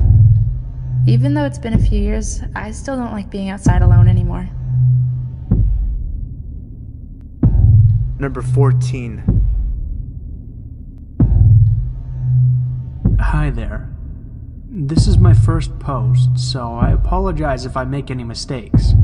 But after lurking for a while, I just had to share the story told to me by one of my coworkers. So one summer, a few years ago, she and her then boyfriend and now husband decided to go to Ontario to visit friends and family. While there, they made the decision to camp out over the weekend by one of the many lakes scattered throughout the province. One campground they had been directed to by friends was beautiful but absolutely packed with holiday goers, and if you're anything like them or myself, you find the more solitude provided by a campground, the better. So they chose instead to head down the road a little further, where they had seen signs for another campground. The new site was breathtaking, she said. Absolutely stunning, with huge maple trees and a sandy beach, with the waves gently lapping against the shore. However, it was dead empty. Not a single camper or tent in the entire place. But they just couldn't understand why people were choosing to shove themselves into a packed campground while another perfectly acceptable location was just a few kilometers down the road. They didn't think much more of it after that and simply paid for the night and set up a tent while going about their evening business, hanging out around the fire and taking in the lovely surroundings. She told me they went to bed roughly around 11:30 p.m., just after it got dark. My coworker awoke in the middle of the night to a strange feeling. She knew something was wrong, but couldn't put her finger on it immediately in her sleepy haze. She lay there in the pitch black for a while, and rather than drifting back to sleep, her feeling of unease grew as she pulled further awake. Suddenly, she realized what was wrong. There was breathing. Extra breathing. Not that of herself or her boyfriend, but the sound of someone else just beyond the walls of their tent. She lay quietly for a second, making sure what she heard wasn't only her imagination, fear gripping her heart and taking her breath from her lungs. Slowly and quietly, she shook her boyfriend awake, urging him to be silent. He gripped her hand as he too heard the sound of another person outside the tent. Neither of them had any idea what to do. Sure, they could emerge from the tent and confront the person, but what if there was more than one hiding in the dark? What if they had a weapon? My coworker and her boyfriend didn't have anything to defend themselves with other than basic camping necessities, so they spent the night wide awake, listening, while whoever was standing just beyond the protection of the tent breathed easy, occasionally moving from one side of the shelter to the other, but never doing anything more than lurking. The next morning, as the sun came up, they heard footsteps of someone slowly walking away from the tent.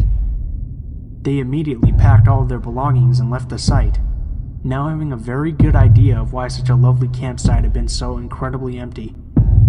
On their way out, they informed the owner of the campground of their nighttime visitor. It was an elderly couple who claimed to have no idea who it could have been, or why someone would spend the entire night watching their tent. Regardless, they left quickly and never went back. To this day, she still says it was one of the most unsettling and scary nights of her life. Number 15. My husband works nights sometimes. His shifts rotate, 7 a.m. to 9 p.m., 9 p.m. to 9 a.m., that sort of thing. I wasn't too bothered by it until the other night. We live in a fourplex, one beside and two behind, all on a single level. Since I'm not working yet, I'm pretty familiar with the comings and goings of my neighbors. Heck, I even know what everyone's cars sound like. It was probably just after midnight and I was talking to some friends over Skype when I heard the door handle jiggle. At first, I thought maybe my husband was home early and I got up to greet him. Then, quickly realized I hadn't heard his work boots on the gravel or his car. I went really still and I kept listening, just in case I was mistaken. Finally I yelled, "Hello?" Just silence. Then I heard something in the lock. My husband likes me to be protected, so he bought us a couple of guns. I grabbed the shotgun and pumped it once. It's loud enough without actually putting ammo in that you know what it is.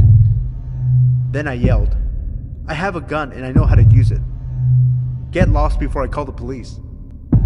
Big, heavy footsteps ran off across our graveled lot, and I stayed up the remainder of the night until the sun came up. Then I finally fell asleep. My husband came home later that morning and was worried when he found me in bed at 11 a.m., but let me sleep a little longer once I explained what happened. He had the next day off, so we went to visit some friends of his. When we got back, we discovered the pumpkins I had next to the stoop were all knocked over, like someone was looking for a key. My husband did a quick sweep of the house before we went in, but we're looking for a new place now. Person trying to break into our place? Let's not meet. Number 16. A few years back, me and a few friends had walked across our town to go to the town center. We were around 13 at the time. Our town was not huge, but it was one of the bigger towns in the county. There was a lot of crime in the area, usually to do with drugs. We were walking along one of the main roads because it was the shortest way to get to the town center. We were all staying at our friend John's house later that night and we wanted to get some snacks and maybe some new games if they were cheap. We made it to the town center, all was well and good. But on the way back is when it got a bit creepy. About halfway between John's house, which is on the really bad side of town, and the town center, while walking down the main road, we noticed a man in a dark jacket walking behind us. It was around 5 p.m. and it was February, so it was getting a bit darker. We thought nothing of it initially, but as we walked further and further, we noticed he was still following us. We decided to pick up our pace to try and get back as fast as we possibly could, while trying to remain calm. Despite taking a different route home to try and lose this man, he stuck with us, walking about 10 meters behind us. We were at the bottom of John Street when the man started to slow down. We got back, and while we were shaken up about the man following us, we didn't think it was a big deal, so we didn't bother telling John's mom or brother. Later on, around 9 p.m., John's mom went out to spend time with some of her friends, and his brother was at a neighbor's house. We were sitting in the living room. John's house was laid out in a way that the sofa in the living room was visible from the kitchen, and the kitchen had a window at the front side of the house. We were watching a film and I went to get a drink. I walked to the fridge next to the window and got some Coke. When I closed the door, I glanced at the window to look out. I thought I noticed someone there, but it was dark outside, and the light was on in the kitchen, so it was hard to see outside properly. I shrugged it off and walked back to the living room. About 20 minutes passed, and I glanced back over to the window. Now the kitchen light was off, as was the living room light, making it easier to see outside. I could quite clearly see a man there, and he looked exactly like the man who was following us on the way home, wearing the same dark jacket, staring at me and my friends intently.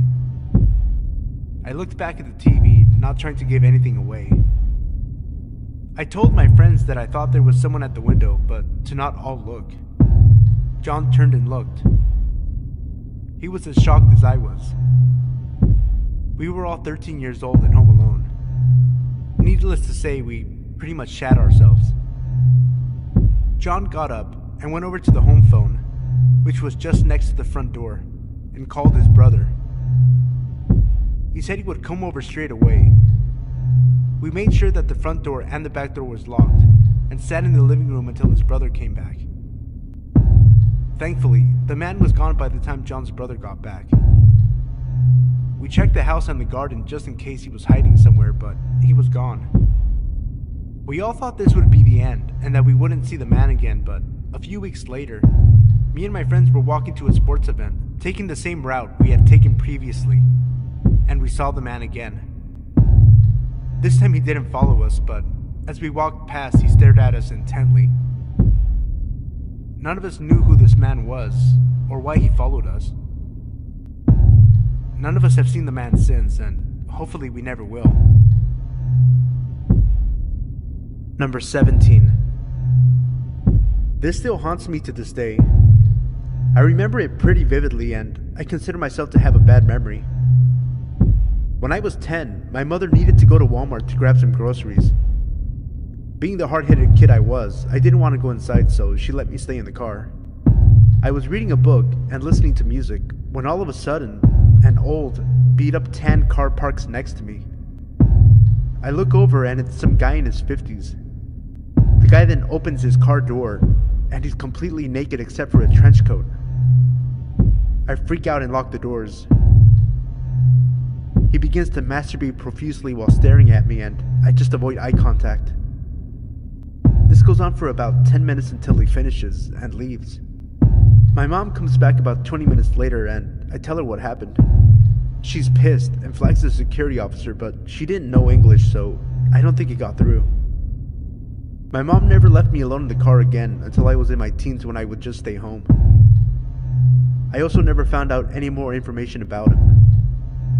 Guy that robbed me of my innocence? Let's never meet. Number 18. I lived on campus during my first year at my university, but it was a fun little college town. One night, my friends, Alexander, Anna, and I left our dorm to go to a sandwich place a little over a mile away. I'm paranoid as hell and always think I'm being followed when I'm out at night, but on our way back, Alexander started to make me feel really uneasy. He kept glancing back over his shoulder, so I told him to stop because he was making me freak out a little bit. He told me he was sure someone was following us. Alexander is a pretty big dude, 6'4", so someone following us made me feel really weird, because it didn't exactly look like we were skinny little girls walking alone. He made us walk in front of him so that he would be between the guy and ourselves, but I was starting to panic. We got into our residence hall and made a beeline for the doors that led to the rooms. You need to have a resident key card to get in. This is the first time I can get a look at the homeless dude who's been following us, since I can finally see him in the light of the lobby. He follows us all the way to the door with the lock, puts his face up to the window, and smiles as he watches us take off down the hall. On the stairs, we heard the door open, and Anna and I almost screamed and sprinted to her room. Alexander went back to either confront him or report him. We talked to the police about it, and the next day, they did a follow-up with us. Apparently, that night, the same guy had gone into another resident hall on campus and found a door that had been propped open. He raped a girl in the bathroom. Number 19. So, a little backstory to start. I live in a flat with only one neighbor above me. I have a son who is from a previous relationship that also lives along with me and my wife. So, this started a few years back in 2013 when we first moved into the flat. Everything went well and we were happy to have our own home. We were really friendly with the neighbors, especially the neighbor that lived above us. We were fine for the first year or so. She was an older lady in her late 50s. As a young couple, aged in our early 20s, it was nice to have someone who was so nice when we first moved in. We were approached within the first few weeks by our other neighbors, explaining how she was a little weird. Stories including vandalizing the previous tenant's car and throwing paint on the door. These even went as far as giving full bottles of vodka to an alcoholic that lived on our street because whenever he drank he got violent. This creeped us out a little, but she seemed so opposite of what we heard of her. We'd been alright with each other for months. That's when things took a turn. We got a knock on the door from the police stating that we had been abusing my son. I was shocked. He was around 2 at this age and was happy as can be. I remember letting the police officer in, and he came in, saw my son playing with his blocks in the living room. Then the police officer rolled his eyes, apologized to me, and left. We spoke to the neighbor upstairs about it, and she seemed to suggest it was another neighbor as she overheard them speaking about it. Thinking it was no good to dwell on it, we left it and nothing happened for a few weeks. A few weeks later, my son's mother came around and was rather distressed. She showed me some messages she got on Facebook from someone called John Smith. They explained that they worked at the nursery that my son attended and was concerned about my son, going into a lot of detail about how we would shout at him and abuse him. I flipped my shit and even gave her a copy of the recordings from my son's baby monitor. See, since the last time we were accused of anything, we installed a baby monitor that stored the last 7 days onto a server I have. This is linked to my mobile, perhaps due to paranoia after hearing of all the kidnappings that can happen. The funny thing that made no sense was that in the message, it had my full address. She and my wife's full names and details of our house, even about the background that I had on my computer, which was a payday background. It made no sense at all, and the only person in my house was the neighbor upstairs and my parents. I don't like people within my space, and she used to come around and use our bathroom and shower as her bathroom was being converted into a wet room. Later on, I got a phone call from the neighbor, and she said that some white nationalist was trying to find me. Now, I'm half West Indian. Apparently I said something they didn't like, and they came to batter me. She explained what they looked like and that they had leather gloves, but she lied and said I didn't live there. I phoned the police, and we were on a watch list due to the threats that were said. All passed to me from her upstairs and no one else. She got an interview with the police and denied any of it happening, and she said that I was on drugs. Now, I have not touched drugs in years, and even then, it was only a little bit of cannabis. Things got a bit weird, and she had her son starting to live with her. One evening, we were playing D&D, and around 9:30 p.m., we got a text from her explaining she wanted quiet or else. Things had been slowly escalating up until this point. I replied, "Fuck off, it's 9:30, we finish at 11. I wouldn't have minded, but this had been a regular occurrence for a few weeks. We play on Saturday nights, and this had not been a problem for a year or so. Things escalated further. She started banging on the floor, put the vacuum on, and threatened to send her son down to come do me in. I confronted him the next day about this, and he denied everything and said that his mom was a bit sensitive. Turns out she has bipolar. This all makes sense now, from poisoning my plants and lawn to threatening me with her sons. She is now left and has a for sale sign on her flat, and that explains why the house was so cheap when we got it. So, sociopath neighbor, please don't move back in. I now know that some people just want to watch the world burn."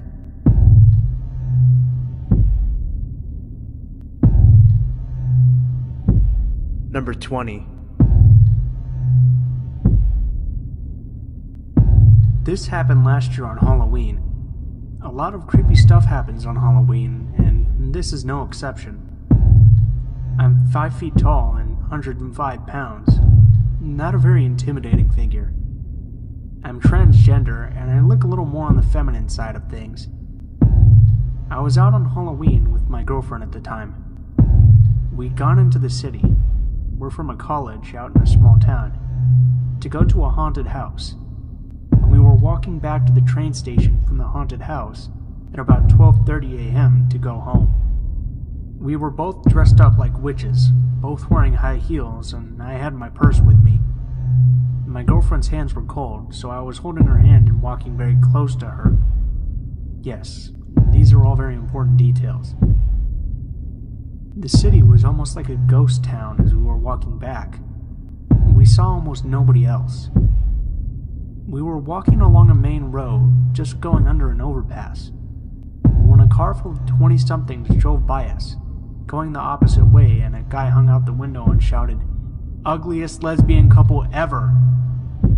Of course, both of us were offended, but we just kept walking, and the car drove up off the street.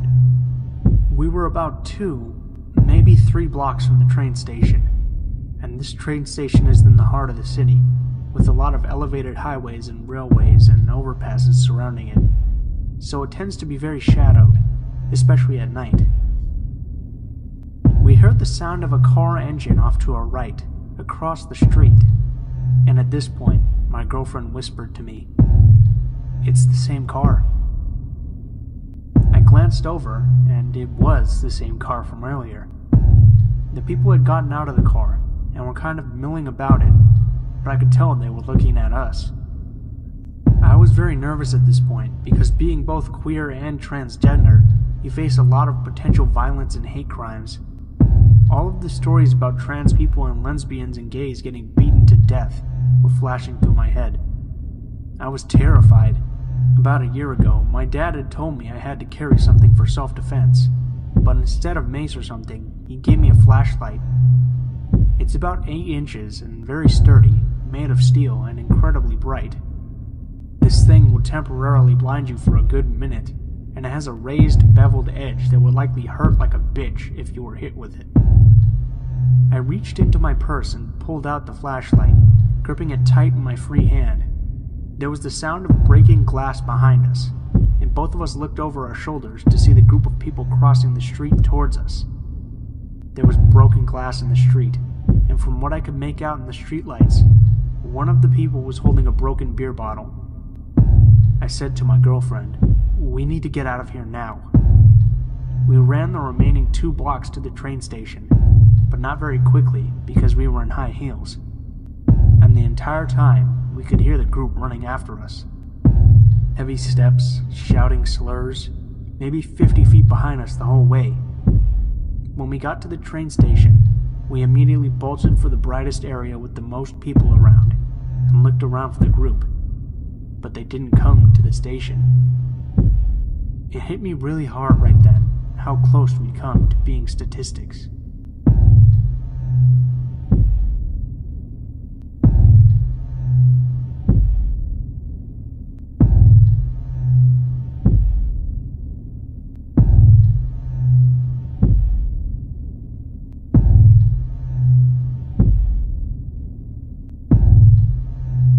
When I was 19, I was a venture scout.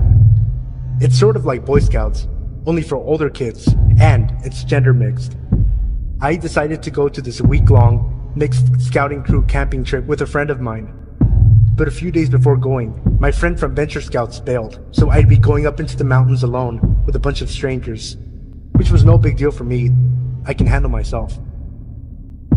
When I got there, I was the only Venture Scout, and the only girl. It was a little awkward, but most of the Boy Scouts were pretty nice and easy to get along with.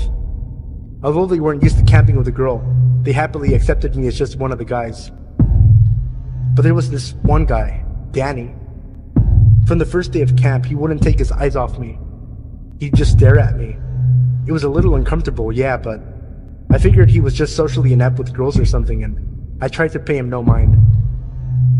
The next day, while we were hiking, we all split off into pairs, and it turned out I was paired with Danny. He looked a little too excited about the idea of hiking with me alone. His eyes always seemed a little too wide, a bit crazy looking, but he was a small guy. Spindly, unkempt hair, a little shorter than I was at 5'7". I figured I'd be able to take him out in a fight if he tried anything, so I didn't raise a fuss about it. Before settling out to the hike, he kept asking me if I needed help putting on my sunscreen. Even though I kept declining, he kept pushing the question and tried to put sunscreen on me until one of the guys told him to cut it out. While we were hiking together, he kept probing me. "How old are you?" he'd ask. 19, almost 20, I'd reply. Don't lie. You must be 14 or something. You're so innocent. Young, innocent girls are always the cutest. He kept asking innocent enough questions, like where I lived, if I had siblings, what my favorite color was, but he then started asking me if I'd ever heard of BDSM. I was taken aback by this and was more than a little uncomfortable, so I'd pretend to not know what he was talking about, all the while trying to give as many cues as possible for him to drop the subject. But he then started going on about what BDSM was, about tying girls up, about hitting them and burning them. At this point, I was freaking out a little bit, but keeping my cool. I didn't want to show him my distress, any chinks in my armor, because I knew he'd probably get off on making me squirm. The only thought I had was, what the fuck? Seriously, what the fuck? Then, he started complimenting my skin. You don't see a lot of girls with pale skin. Do you use moisturizer? He'd ask, attempting to touch my hand, but I kept my arms close to me, held fast in my backpack. I was incredibly tense, and every muscle in my body was screaming. I sorely regretted wearing a tank top, as I could feel his eyes on me. He started telling me how pale skin is beautiful, since you can see the rope burns and the bruises better. The way he said it sent chills down my spine, and the anxious knots forming in my stomach grew tighter. He asked if I was a virgin. Then he asked me if I fantasized about rape, and if I'd like to try out rape play. Wide-eyed in disbelief, I turned my gaze away from the dirt path and looked at him. He was smiling. A creepy, childish sort of smile that was just chilling. I kept silent and quickened my pace. He felt too close, far too close. I wanted to run. He could probably see the fear in me at this point. There was no hiding it. But then, I saw that another pair of scouts were ahead of us. I ran to them, telling them that the four of us should group up and go together. At first they declined, saying that we're supposed to be going in groups of 2, but upon seeing how panicked and distressed I was, the 2 guys changed their minds, looking confusedly at Danny, who was silently glaring at them. I was just glad that someone else other than Danny was there. The 4 of us went up the mountain, and I tried to keep close to the other 2 boys, and as far away from Danny as possible. Upon reaching the end of the trail, and regrouping with the others, the 2 Boy Scouts offered to switch partners to descend the mountain path. Danny looked downright upset, angry even. He was looking at me as if he were betrayed, but I didn't care if it pissed him off. I accepted the offer of switching partners, and was able to get back to camp in relative peace. On the way down, the Boy Scout I was with asked me if Danny was bothering me or something. I lied and said he wasn't bothering me too much. After all, I was 19. I thought it would be pathetic to get so distressed about some weird 15-year-old kid. I figured that so long as I stuck with the other guys, I'd be fine. But then, that night, I was alone in my tent. Everyone else got to sleep in pairs of 2 or 3, but since I was the only girl, I had to be alone in my tent. It's always a little creepy being alone and isolated in the forest, away from everyone else. The scoutmasters insisted my tent be far away from the boys' tents so that they wouldn't bother me, but it only put me in a more vulnerable, isolated position. I sorely wished I'd been closer to the protection of the rest of the group. Late at night, I heard rustling outside.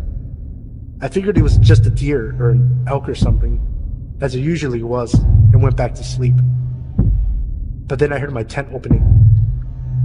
Opening my eyes, I peeked through the crack in my sleeping bag to see what it was, and there, I saw the white of an eye looking back at me. Looking through the opening of my small tent.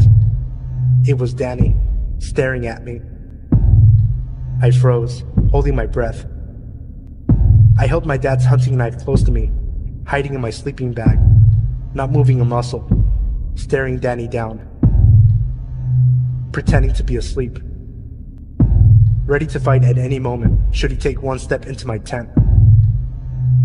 But he didn't do anything. He just stared, watching me, breathing heavily and muttering incoherently to himself.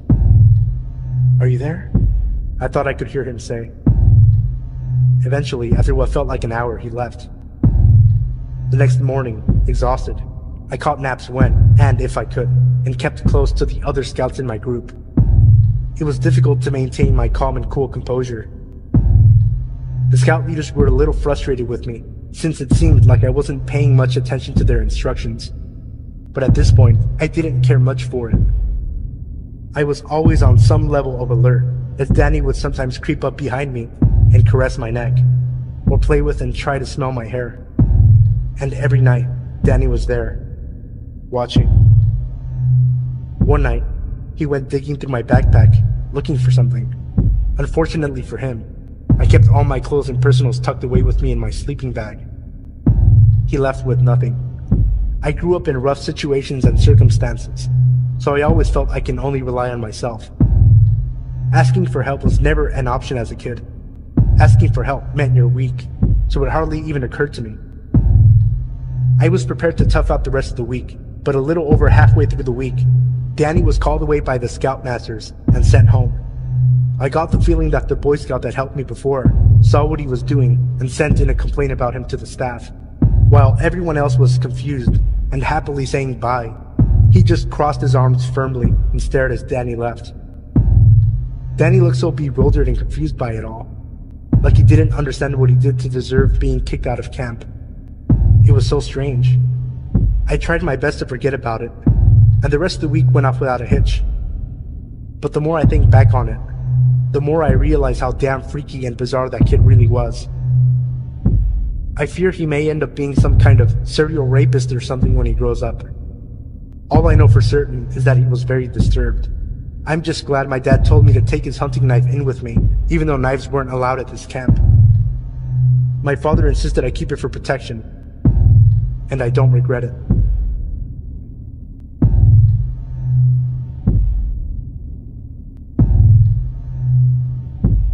This happened to me a few months ago. I was at the store with my mom. She had to return some things. I can't remember what or why. I was a few feet away from her, looking at the books they had on clearance. A man, who could not have been much older than 50, also began looking at the books on the shelf next to me. Ironically, I'm a really paranoid person, but I didn't worry too much because my mom, and about 20 other people, were only a few feet away from me.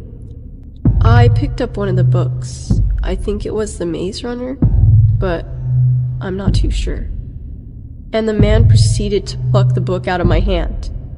Then he asked me, "Are you buying this for college? Do you go to the university in town?" I told him no, and tried not to look at him. I figured he'd get bored and walk away, but he didn't. Every book I picked up, he picked up. I even tried to walk to the other side of the shelves, but he followed me. I dropped all my books and walked over to the customer service station where my mom was. I told her about him, but she told me to knock it off, that I was just being paranoid. I finally let it go when I saw him walk off toward the clothing sections. While we waited, my mom asked if I could go grab a bottle of aspirin. By now, I figured the guy must have left and went over to the medicine aisle. I walked over to the little 20 items or less register. There was a woman in front of me. Someone had walked up behind me, but I was just trying to focus on buying the aspirin and going back to the service station with my mom. The person behind me began to whistle, so I turned around, and it was the guy from the book aisle. I tried to keep my cool, but my body began to shake, and I broke out into a cold sweat. I kept looking back at him, and he kept smiling at me. The woman in front of me seemed more nervous than I was. She kept looking at him, and then to me. She was finally done checking out, and I started to scoot closer to the register. He also scooted closer, to the point he was almost completely pressed into me. I urged the cashier to hurry and just scan the bottle of aspirin. I snatched my change from her, grabbed my bag, and ran toward the customer service station. My mom was sitting on the bench, waiting for me, and I started crying my eyes out the moment I walked up to her. When I told her what happened, she became angry this time, and started walking towards the register I was at. But he had already left. In a hurry, the cashier told her.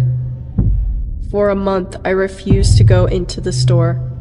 I would opt to stay at home in fear that he would be there. Dear creepy man at the store, let's not meet again.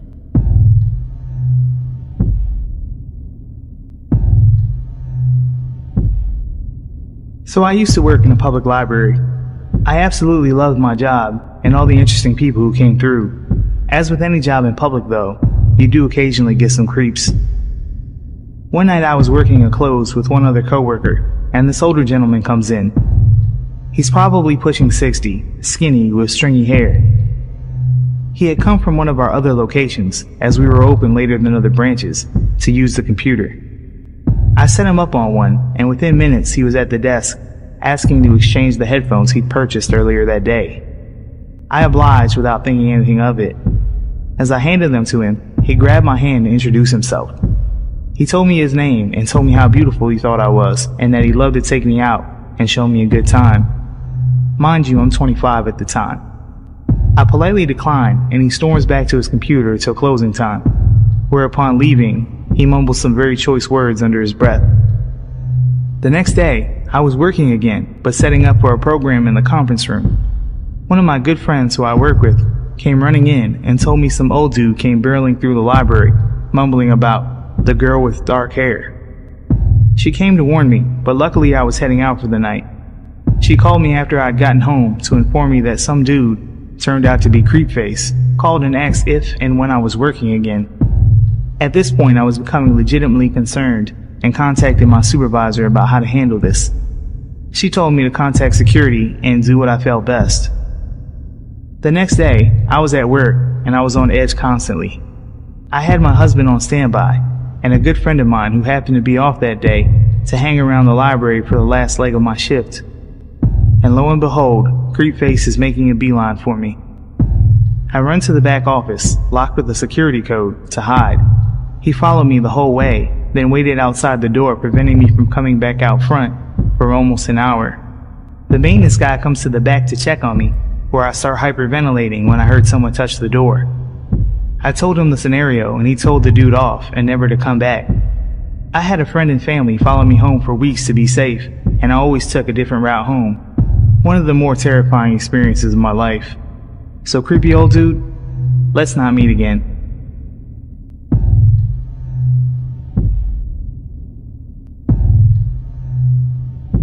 In 2008, I worked at a retail clothing store with my girlfriend Chelsea. We were both 18 years old, and we tried to work as many shifts together as possible to maximize our time together because she was still in school. My grandfather had recently purchased a Dodge Sprinter van for his business, and my car was being serviced overnight, so I got to drive the van. Chelsea and I loved the nights that we got to take the van, because it usually had back seats installed, and the tinted windows meant that we could have some privacy, which is great for teens who still live at home. That night, we only had one row of seats in the back, and it was the row just behind the driver and passenger.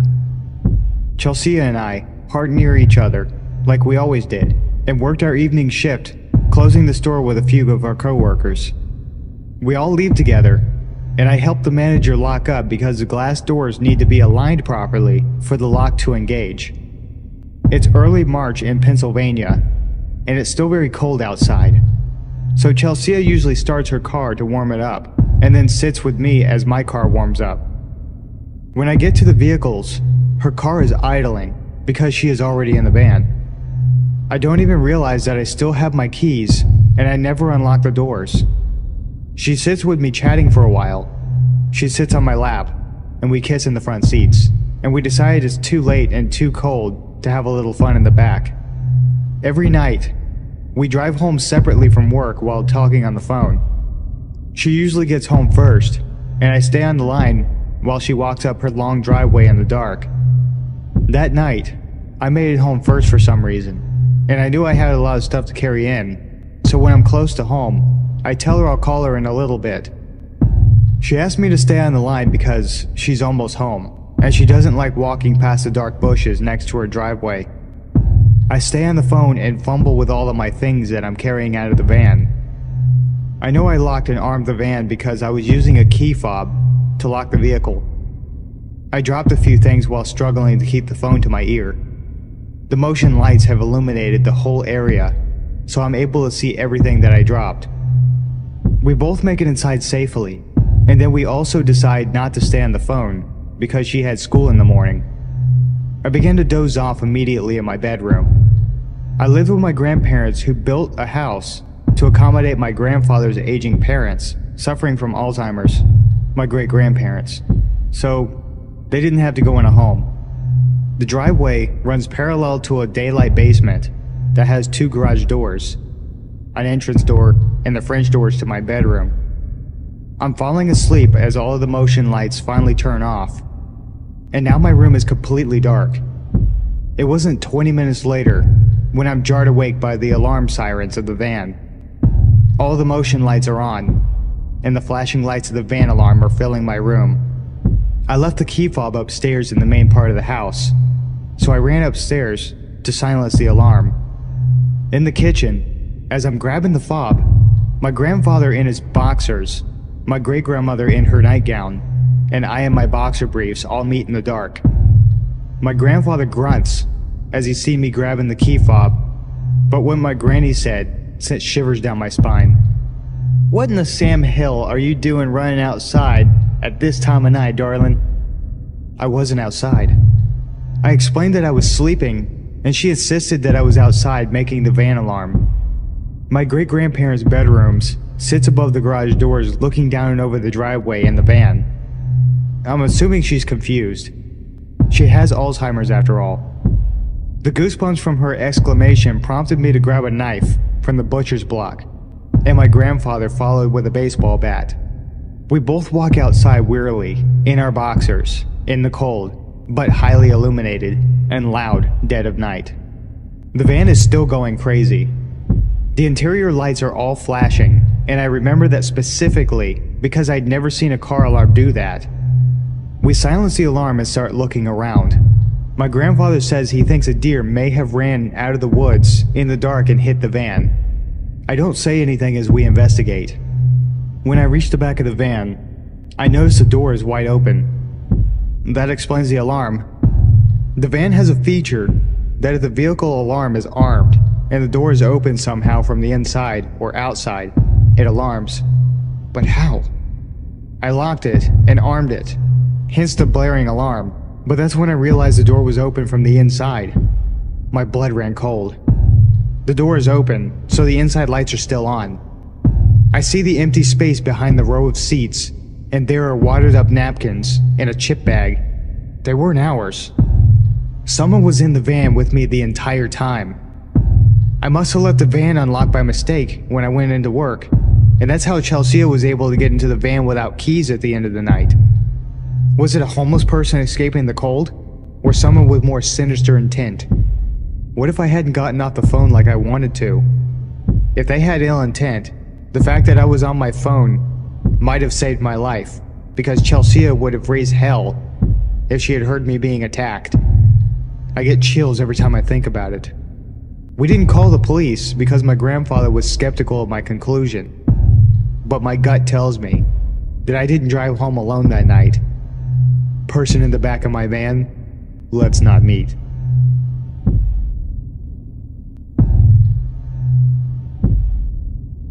Just the other night, there was a windstorm that blew through my town. The wind was accompanied by a downpour of rain. Having grown up on the coast of Oregon, I'd fallen in love with the sound of rain, especially when it's hitting the cement patio outside my bedroom window. So I had my window open, so I could hear the rain better, and settled into bed, curling up in my blankets and trying to fall asleep. Not long after settling in, I heard what sounded like nails, or claws, scratching at the cement. This wasn't entirely out of place, seeing as I have two wolf hybrids who usually sleep out back at night, so I brushed it off and tried to drift off again. Not much later, I hear it again. I opened my eyes and focused on the sound. The more I listened, the more it became obvious that this wasn't Cova or Anya. If they were moving around, I would hear their tags jingling. I would hear the distinct pattern of them walking. But this was as if someone was taking their nails and scratching at the cement. Being too lazy to get up and put pants on to check if the dogs were inside, I texted my stepdad and asked if he let the girls out or not. He told me no, that since the wind was blowing so hard and there was so much rain, he brought them inside about an hour ago. I told him about the sound I was hearing, so he got up and grabbed a flashlight. I heard him walk by my bedroom door and open the back door directly outside my window. He came back in and told me he didn't see anything, but if I heard it again, to just look outside. So he went back to bed, and I stayed there, listening.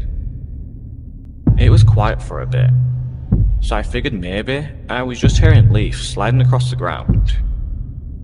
I had finally begun to fall asleep when I heard a hard thud on the outside of my bedroom wall. It startled me and I got up, peeking out of the window to see what the hell it was. There was no way it could have been a raccoon, because since we got our dogs, they haven't bothered coming into our yard. I see something small and black bolt across the yard. That was honestly the last thing I expected to see. I decided to just sit and listen. I wrapped myself up in my blanket and got my phone, texting my friend Justin to tell him about the sound. There's something outside my window, and it just ran into the side of the house. It didn't take long for him to reply, since he had just gotten off work. It's probably just a raccoon or something. No, they don't come to our yard anymore. Not since we got Clover. And it's too small to be a raccoon, unless it's a baby. Well, if you're unsettled by it, I can stay up and talk with you if you want. Yeah, I'd like that. For the next half hour, I was hearing fast skittering, tapping, thumping, and hissing coming from outside my window, until it stopped suddenly. I thought that would be the end of it, until I heard what sounded like claws scraping the wall. Pressing my ear to the wall, it sounded as if something was slowly crawling up the side of the house. Justin! Shit, it sounds like it's climbing up the wall. Dude, it's under my window. What the fuck is this thing? Shit, that's creepy. Just try to relax. Thanks, man. Real helpful. Continuing to listen, the sound stopped and I was thinking I was just tripping myself out, until I heard a soft tap, tap, tap on the glass. By this point, I'm freaking the fuck out. Justin, it's tapping on my window. It's tapping my goddamn window. Of course. Now of all times, he doesn't answer. And I yell for my stepdad, who is snoring like a bear in the other room. But almost as soon as I yell for him, my two dogs come bolting into my room, barking and growling. As soon as the dogs came in barking, I heard whatever it is hiss and scrape down my wall, before I heard the grass in the yard being disturbed. I was sitting in my bed, freaking out as Clover and Anya lay beside my bed and stare at the window. After a few minutes, I get a text from Justin. Shit, my roommates needed help with something. Is everything okay? I told him yes, that the dogs had scared it off, and I was going to go on my laptop to distract myself. He ended up calling and talking to me until I fell asleep. There's no way it was just an animal. If it was, the dogs would not have reacted the way they did. I've encountered a lot of things, but never at my own home. I really hope that it never happens again.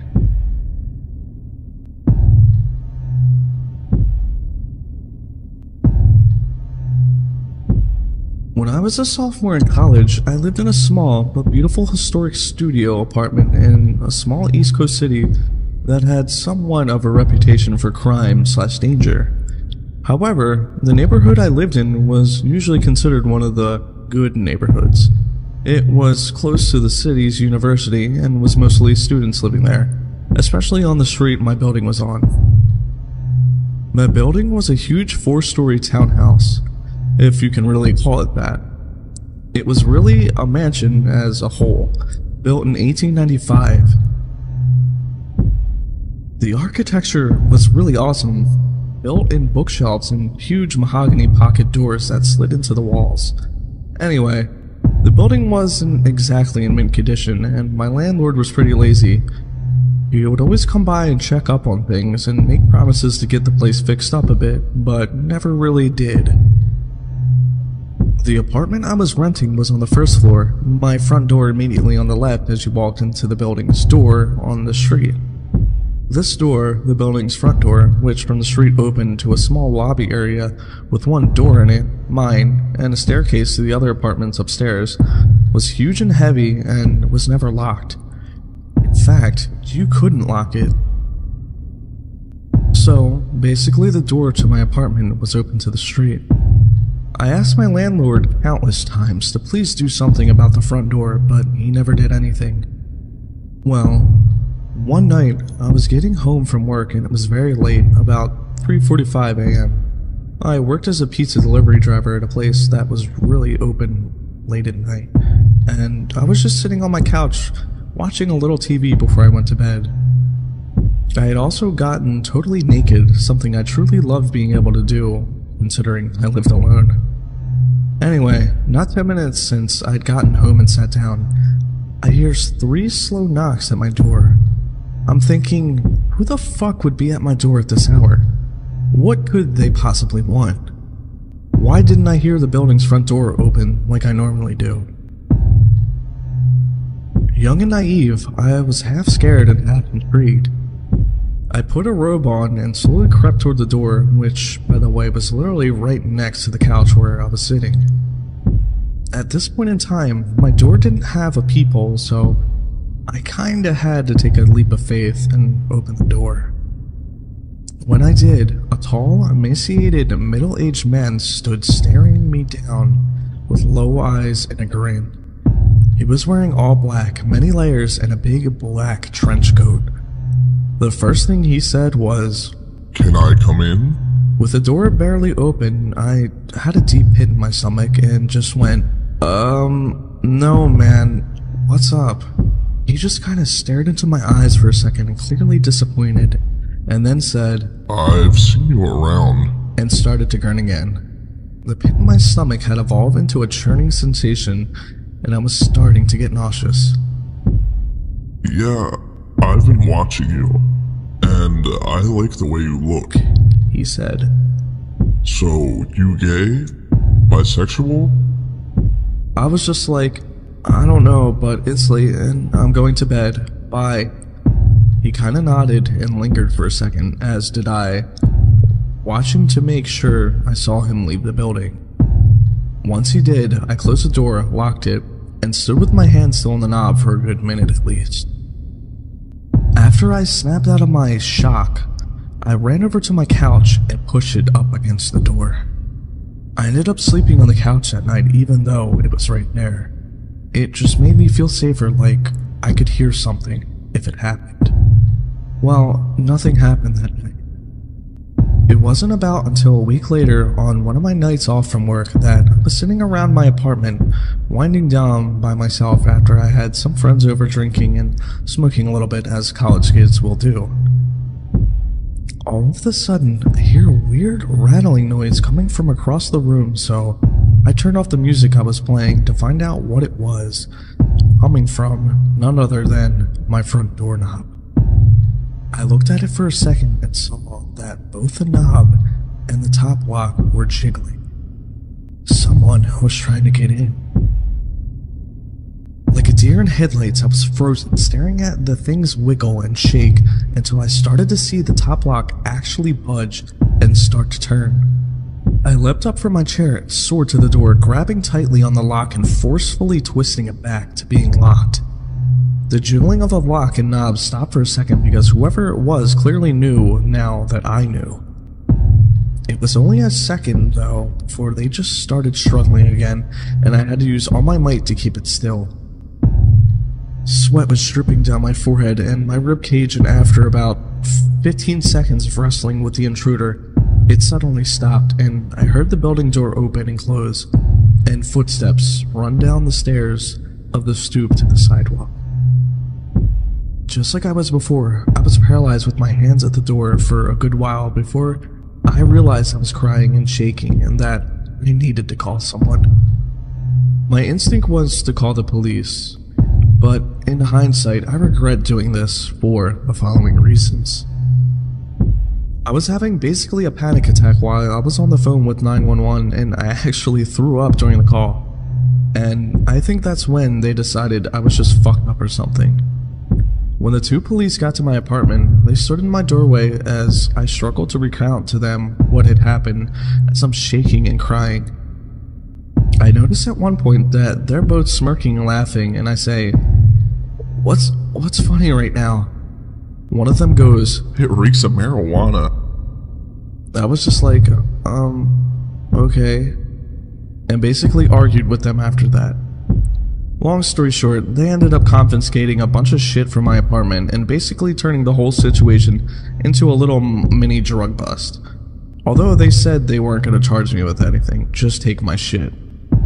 Nothing about this attempted break-in besides keep your door locked. I hate to make this story so long, so I'll try to keep the last part short. Basically, this same scenario happened one more time about 2 weeks from the last time. Only instead of calling the police, I called my dad, who raced down in an hour, 2-hour drive from his house to this place, with a crowbar up his sleeve. Unfortunately, by the time he had gotten there, whoever it was had already left. My dad ended up cussing out my landlord and demanding he get the door fixed and install a new lock and a peephole on my door. He did make this happen within a reasonable amount of time, and I also got one of those bars you wedge between the doorknob and the floor, as well as an aluminum baseball bat to protect myself, so I felt a lot better from then now on. Needless to say though, I ended my lease for that apartment a month early and never moved back to that street.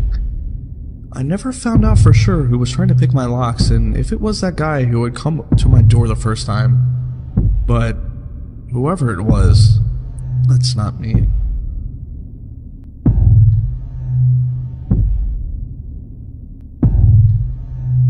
Around March of 2014, I started talking to this girl on Tinder. She seemed cool and fun, and after about a week of talking, she suggested that we meet up in person. She invited me to this cafe shop.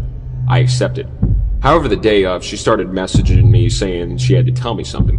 Her pictures on her Tinder weren't actually of her, and yes, she was a guy. He claimed he really liked talking to me though, and begged me to still meet up with him. Naturally, I declined. I blocked his profile and continued on with my life.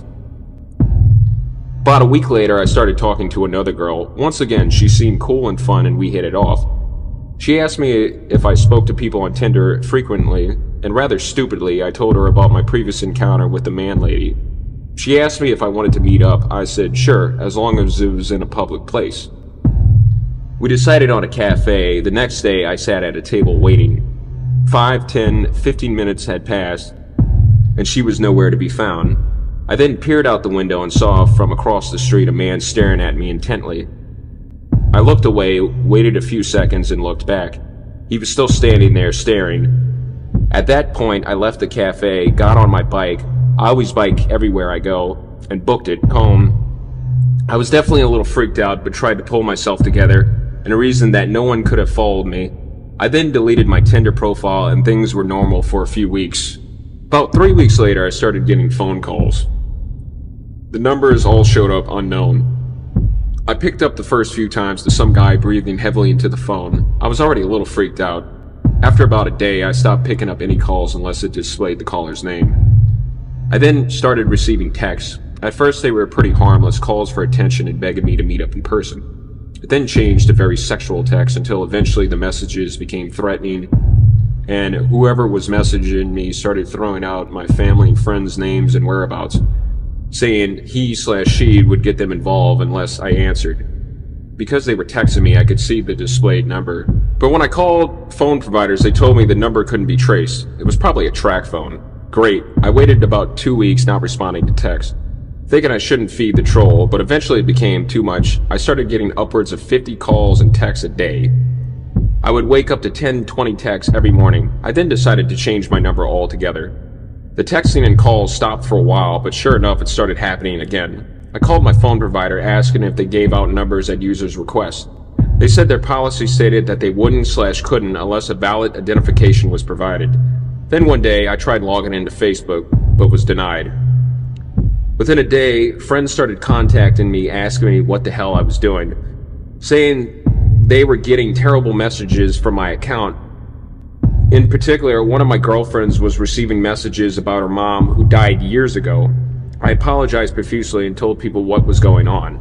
I contacted Facebook and explained the situation. They helped me access my account again, at which point I deactivated it for a while.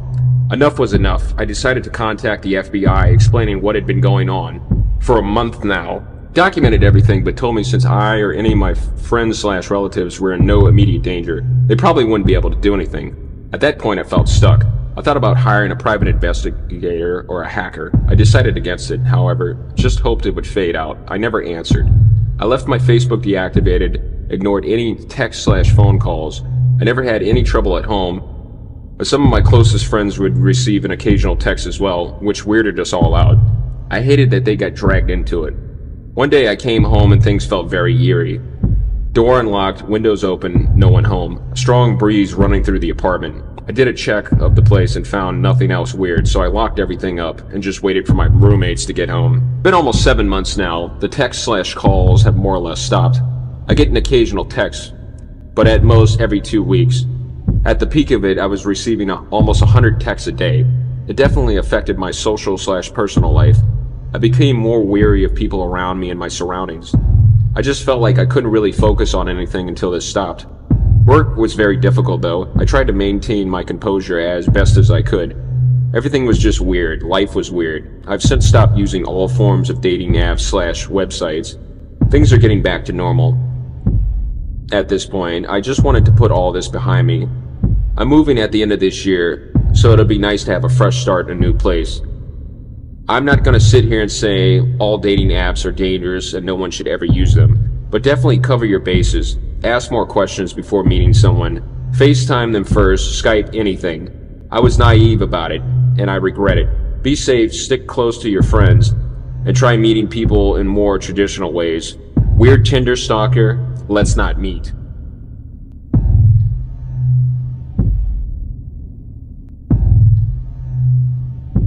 This took place about 3, maybe 4 years ago. It was a calm winter evening, and my parents were gone for a couple of days on Christmas Eve to relax after a very tiring last day at work. It was just me, my video games, and my dog, Chase. I'm a 14-year-old male, 6'1" at the time, so I was a pretty big dude for my age. I had taken up MMA, and I had also started going to the gym for a couple of years by that time, so I could take care of myself if needed to. Now, back to the story. I was home alone, playing some Battlefield on my PS3, all chores taken care of. My dog is fed and lying next to me. I did my usual routine as every other night. Played some PS3 until about 12:30 a.m. Wash my teeth, mess around on my phone for a bit, and then go to sleep. It was about 1:20 a.m. I was on my phone when I heard something. Like faint footsteps going around my backyard, onto the left side of the house, where the bathroom window is. It's basically like this. To give an insight of how my house is from the inside, there are 2 floors. The first is where the kitchen, living room, and bathroom are. There's a staircase to the left of the bathroom door, which goes upstairs to the bedroom. My room is the first door to the right, as soon as you walk up the stairs.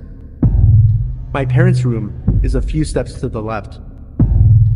Chase is a very protective dog, so when he hears anything, he stands up and bolts it downstairs to the front door. Only now, he just stood up and went to the start of the staircase, just staring down onto the bathroom door. As soon as I exited my bedroom to check out what was going on, I heard what sounded like the bathroom window shuffling. I froze.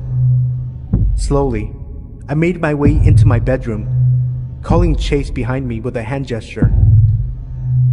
I turned off the lights in my room, as they were the only ones on in the house, and I made my way to the staircase again.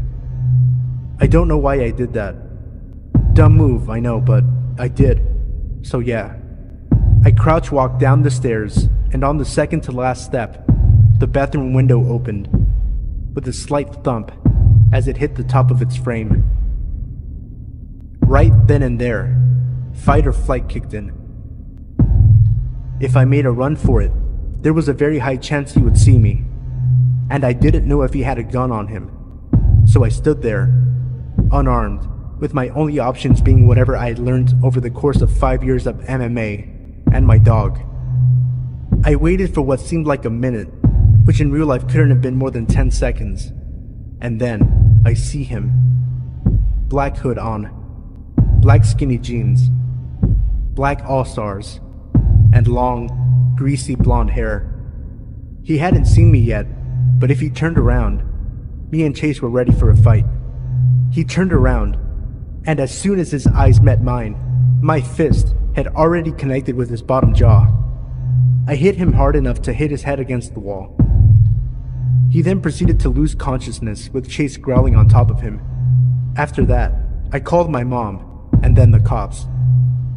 The police showed up in 10, maybe 15 minutes, and they arrested the dude. My parents arrived the next day, never to leave me home alone again.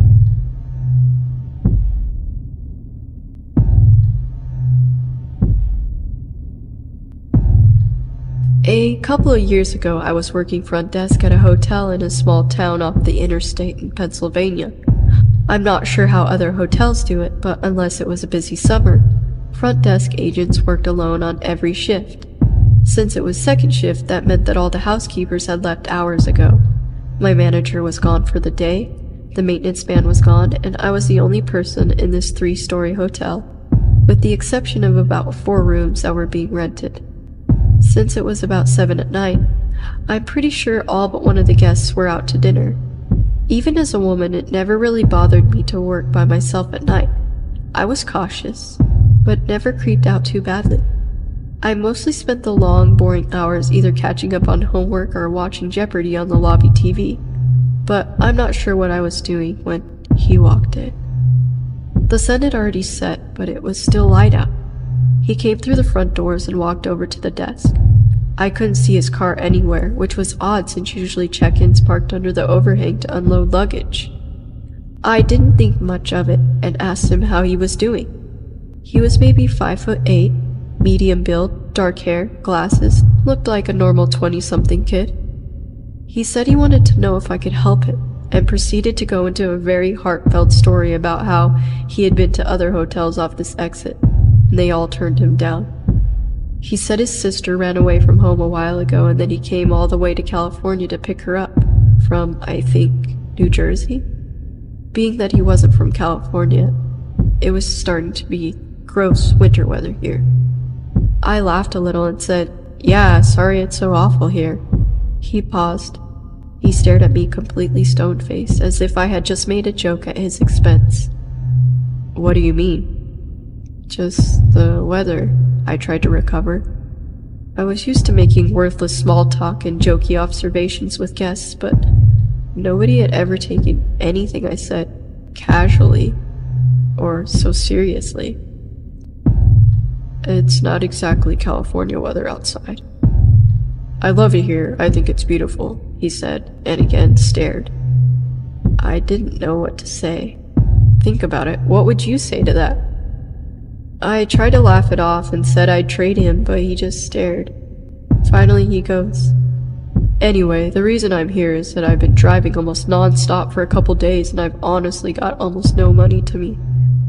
Here it comes. I thought some guy is gonna ask me for a room at a crazy low rate because he sees the parking lot is almost empty. Before I can say anything, he continues, "I don't want a room, I just need a place to take a shower really quick. I swear I won't touch anything or mess anything up. I honestly just need a shower really badly." I thought about it for a minute. At the time, I hated my manager. I knew she'd never allow it. And for whatever reason, nothing in my brain screamed stranger danger, so I finally agreed. He told me he could give me his driver's license to hold on to until he was done, but I trusted him. He ran out to his car to get some clothes, and I gave him a handful of tiny soaps and shampoos, and some towels so he didn't fuck up the ones the maids put in the room this morning. I put him in a room right down the hall from the front desk so that I could keep an eye on him. He went in and I went back to watching YouTube videos. A couple minutes later, he comes down to the desk. I don't know what's wrong with me. I can't figure out how to turn the shower on. Could you come show me? I'm sure you're thinking exactly what I was thinking when I looked back on this situation, but no, I didn't see why this was a dangerous situation at the time. A young woman, alone in a hotel room with a stranger who hasn't left any kind of trail or identification, with no other employees on property, and almost no other guests. Yeah, I'm stupid. I got up and switched the phone lines from switchboard to cordless and took the receiver with me into the back. I grabbed the keys and locked up the front desk area before following him down the hallway to his room. I had easily 50 pounds on him and about 2 inches height, so I felt secure. I opened the door and walked in while he followed behind me. I heard the door click and realized immediately that I wanted to leave. I walked to the bathtub, turned on the water, easiest to understand tabs by the way, and ran my hand under the stream a few times. Just pull up that when you're ready, I said, and scurried to the door. I could hear him saying something behind me, but I opened the door and walked out. I got back to the front desk, locked the door behind me, and sat down. At this point, I was a little shaken at what just happened, but talked myself down by reminding myself that if he was going to rape me, murder me, he would have done so by now. Again, dump. Finally, he comes down the hallway and hands me the towels and empty bottles of shampoo, body wash. He says he's hungry, so I point to the breakfast area in the lobby and tell him there's some apples and bananas sitting out from breakfast and that he could take some for the road. I remember hinting that I wanted him to leave. He walks a few yards over to the counter and grabs a banana and an apple, then comes back to the front desk. What did you say your name was again? Queenie Frostine, I said hesitantly. He could see my name tag. How old are you? 23. Could I ask you a question, Queen Frostine? He seemed so confident, almost robotic, like this was Groundhog Day, and he has relived this uncomfortable, awkward half hour 50 times before, and has no reason to think anything is weird or spooky or inappropriate. I was standing now, and I moved a little farther from the desk, casually putting my back against the wall and adding another foot or so of space between us. Do you have a boyfriend, Queen Frostine? I said I did. He asked me, really? I wasn't lying, but perhaps he thought I was. I wondered. I assured him I did, and he gave me an odd look. The best way to describe it is that he saw something funny in his head and was amused by it, but more amused by the fact that he was the only person who could see it. That's really weird, he continued. Why is that? I asked. He told me it was weird again, and I racked my brain trying to think of what he meant. Was he implying that I'm ugly? Did he think I was a lesbian? Any and all solutions came flooding over me so fast, yet none of them fit. Why is that so weird? It just is, he smiled a little. Okay, I let out. I stood there staring at the floor a little bit, then back at him. Anyway, I gotta go. Thanks for the shower and the fruit, he said as he walked out the door. I watched his car pull away, but couldn't tell what kind it was. It was that weird kind of time in the early winter where it goes from dusk to pitch black in what feels like 10 minutes. I sat back down, rattled. I couldn't believe how uncomfortable I was all of a sudden. My stomach burned inside and I was relieved that he was gone. For the first time, I felt really truly scared in that hotel by myself. I got up and ran to the laundry room that connects to the front desk. I made sure the door leading to the lobby on the side was locked. It was. I ran to the other side of the laundry room and skidded into the door that leads out to the public hallways. I checked to make sure that it was locked. It wasn't. I usually didn't lock it on the off chance that I'd go to the bathroom and forget my keys some night. I slammed it shut and latched it. The phone rang. I walked over to pick up the cordless, that I'd lay next to the switchboard. "Thank you for calling. This is..." All the further I got. "Hey, Queen Frostine." I paused for a second, shocked that someone messed up my spiel. It definitely wasn't my boyfriend's voice, nor was it maintenance man. "It's Adam. I was just there." I could literally feel my heart sink. I looked at the door but couldn't see him there.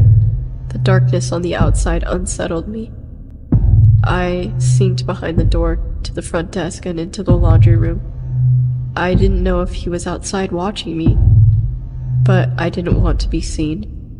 I mumbled and, "Oh, hey," trying to be casual and failing. He continued, "Hey, I just wanted to let you know why I said it was weird that you had a boyfriend." I peeked out again to see if it was him at the door yet, but nobody was there. "I think it's weird that you have a boyfriend, but you still let a guy come in and shower." I could feel my pulse quicken. "I mean, that's so weird." "Is it?" I asked, trying to keep my composure as I ran through the laundry room and rechecked the doors. Then I remembered the only door that wouldn't lock. The door directly to the outside. The back of the hotel where employees would sneak out to smoke weed. The latch had been broken for a while, and our manager decided that decorating the lobby for Thanksgiving came before safety issues in terms of budget. I stepped back to the doorway that led to the front desk and to the laundry room, and locked that one behind me. "Yeah," he continued. "I mean, you have a boyfriend and you still let me come in and shower." "I don't know. Don't you think that's weird?" "No," I said, trying to end the conversation in a short tone. "That's all I wanted to say. Anyway, I'll see you soon, Queen Frostine," he finished almost threateningly. I hung up the phone. I called my sister and told her to send her husband over, but she insisted on calling the police. I made her promise not to, as I didn't want to lose my job. I called the maintenance man, since I knew he lived right up the road, and told him to hurry over. I called my boyfriend and told him to please come. I wanted my bases covered so that someone would show up within 10 or 15 minutes. I never heard from him again, and we all kept it a secret from my manager to keep me from getting fired. I hadn't thought about this for a while, but looking back at it, it's entirely creepy to me. So, yeah, Adam, let's not meet again.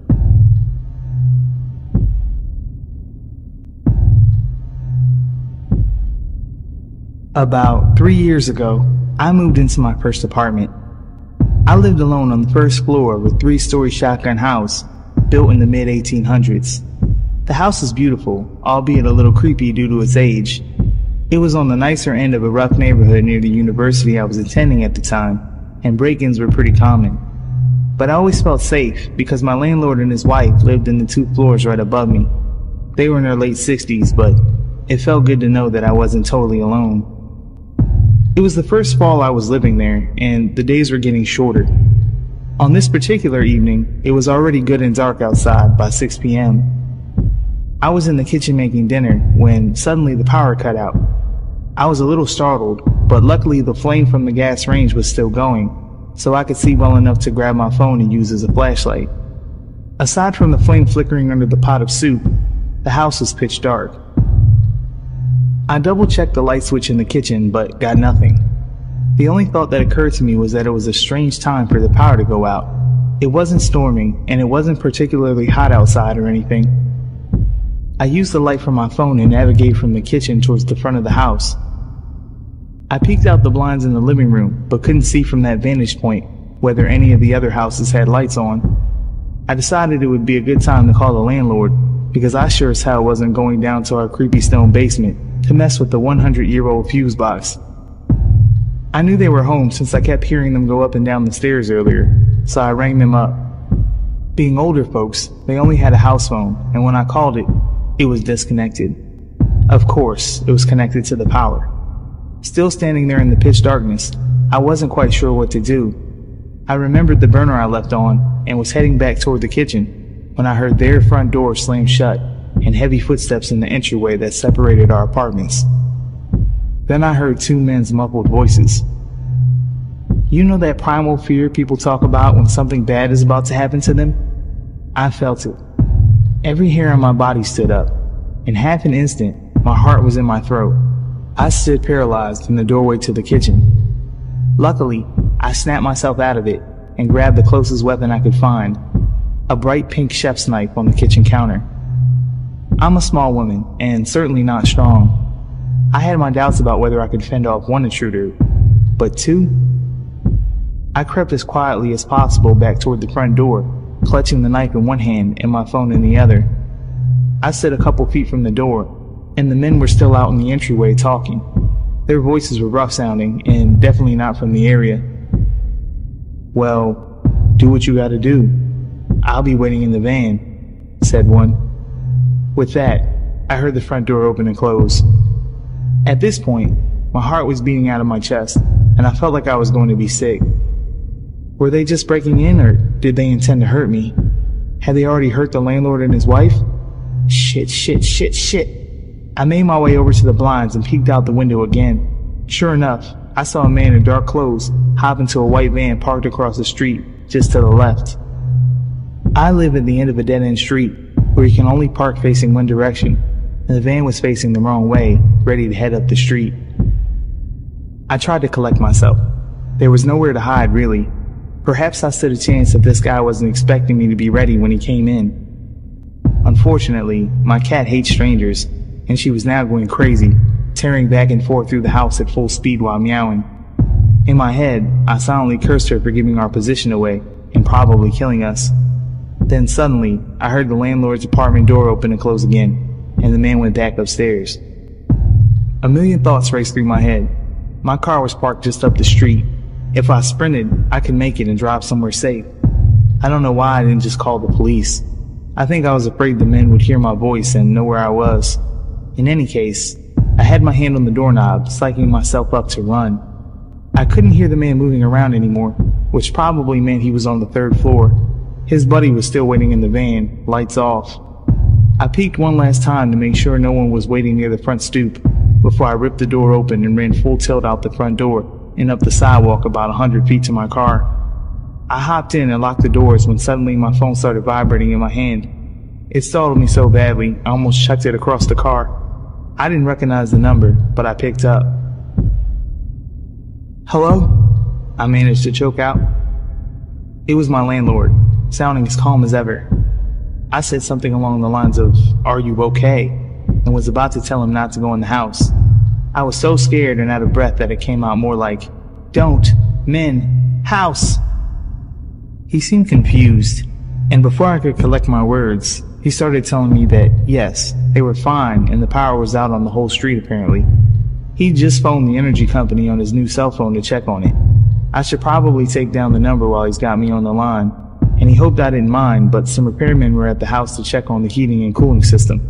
They might need access through my apartment to get to the basement. Shame they came by right before the power outage. Slowly, the dust began to settle in my mind. I had been at the point of maybe having a heart attack and definitely wetting myself over some repairmen, one of whom was still waiting outside in the van and had just seen me haul ass up the street with a giant pink knife in my hand. I was too embarrassed to walk back to the apartment, so I just told the landlord to go ahead and let them in if he needed to. I'd be surprised if that repairman didn't call the police himself to report a crazy woman with a knife running through the streets. On the bright side, I learned I can run quite fast if I need to.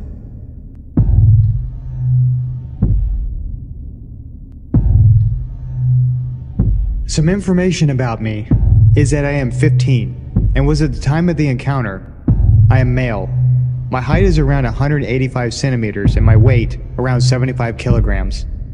It was this summer that this encounter happened. I was on vacation to my old home from my childhood in Portland. It was a fairly large home with a huge backyard surrounded by a fence. Behind that was a forest. The only problem with this house is within 1 kilometer, there is only one other home and it is empty. A girl with her parents lived there. I had a crush on her when I still used to live there, but they very rarely visit that house anymore as they live in Germany and go there in the winter. I am 15 at the moment of writing this. I was alone at the house for 2 weeks as my grandfather had to watch over a hotel, and I was used to being alone, traveling across the cities in Portland. I felt kind of lonely at this point, because my German Shepherd passed away 2 years ago, and no one I knew lived within 1 hour of walking time from there. I spent most of my time on my laptop. However, I would occasionally go into the woods and explore, because I used to go there with my grandfather to collect mushrooms. I even went to the woods 3 times that night to watch the wildlife in the forest, as it was very peaceful. It was 5 days before my grandfather would come back. It was 1 a.m., and I was watching television downstairs when I felt like I was hearing something that wasn't in the television.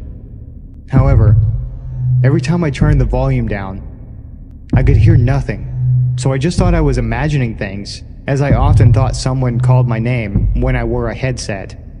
After a bit, I just decided to go to bed, and when I suddenly turned off the television, I heard sound of footsteps for a second before they stopped. I was sure this time I wasn't imagining, and quickly got up from the sofa and headed upstairs, going into my room and locking the door behind me. I was completely quiet and tried to listen if there was any more footsteps, but I didn't hear anything since then. I walked over to the window from where I could see the whole backyard, and as I pulled the curtain, I could see someone standing in a backyard. There was no light to the backyard, so I could barely see him. I pulled out my phone while staring at the figure, quietly calling the police. However, as I started to speak to my phone, I could see the figure quickly rush to the side of the building. Soon after that, I could hear glass break downstairs. I quickly threw my phone on the bed after I told the police where I lived and dragged the desk over to the door of my room. I moved back from the door and grabbed my butterfly knife. I remember how much I was shaking at the time, the knife almost falling out of my hands. I heard footsteps on the lower floor of the house for a few minutes before I heard him going up the stairs.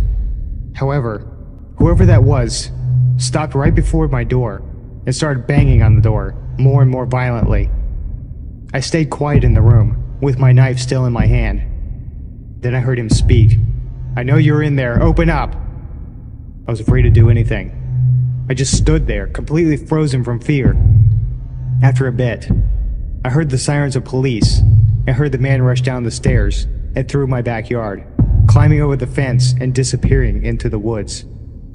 I told the police about the whole incident and noticed that the broken window was the only thing destroyed in the house. There was nothing missing from the house. Nothing was even touched except for the window. The police have not found that man that came into my house, and I left Portland early, and I don't think I want to visit that house again.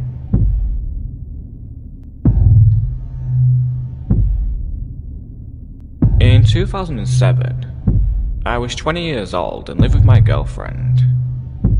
Neither of us had a vehicle at the time, so when we got into an argument one night, I left and started walking the 8 miles to my mum's house to give things a chance to settle down.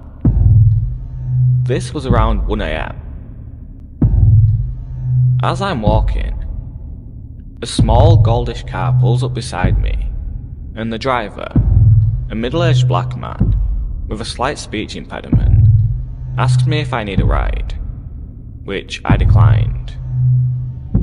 He asked me if I was sure several times, and I said yes, but thanked him, and he drove off. For the next couple of miles, he was idling at every major intersection, sometimes honking his horn at me slightly. Every time I noticed him, I made a conscious effort not to look at him again, or invite any more of his attention.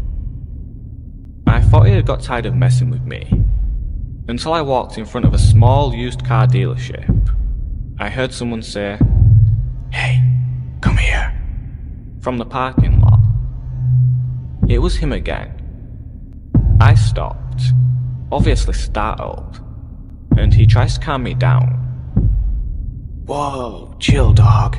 Hey man, you sure you don't need a ride? I'm not busy at all, and I really don't mind." I again declined, and he starts asking me questions left and right. I talked to him for a good 45 minutes or so, hoping it'd make him leave me alone before I go on a less busy street. He asked me what my name was several times, as if to check if I gave him a fake one.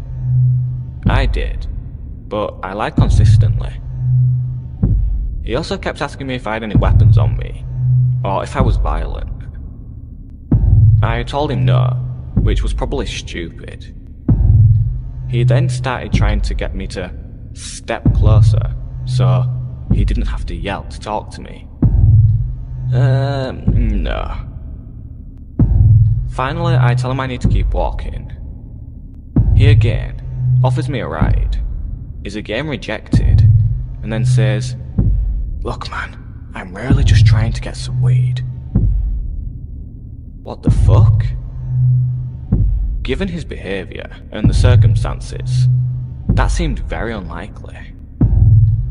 I walked off and crossed the street and zigzagged through some shopping centres to lose him. If I did, it was only temporarily.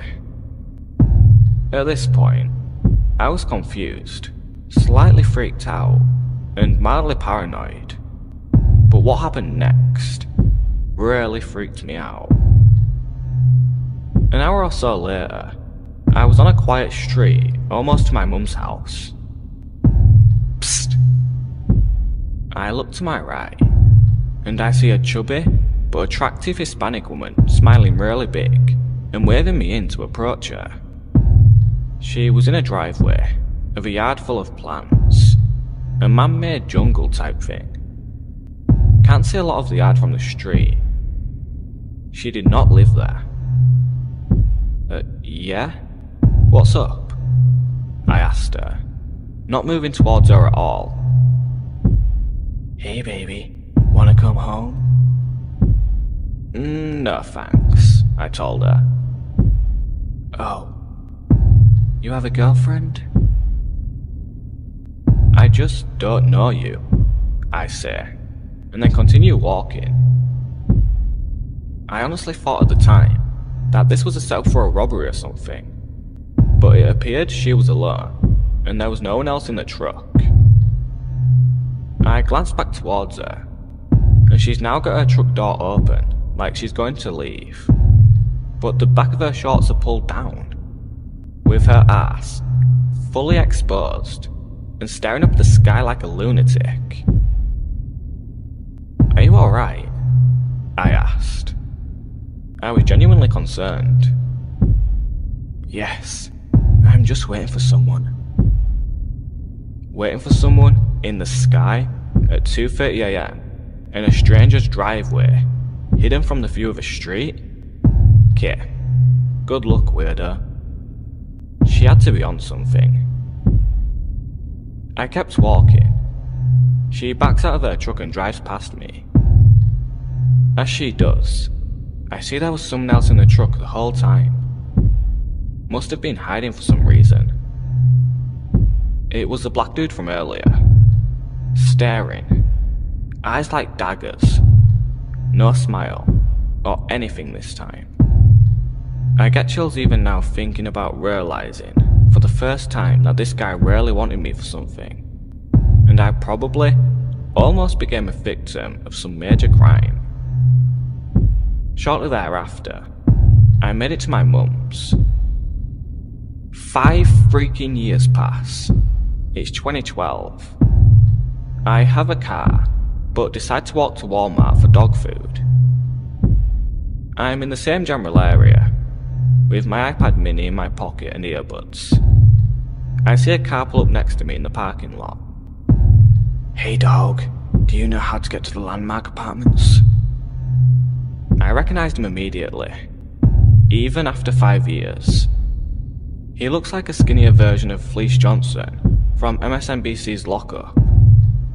I am almost positive he didn't recognise me, or remember our previous encounter.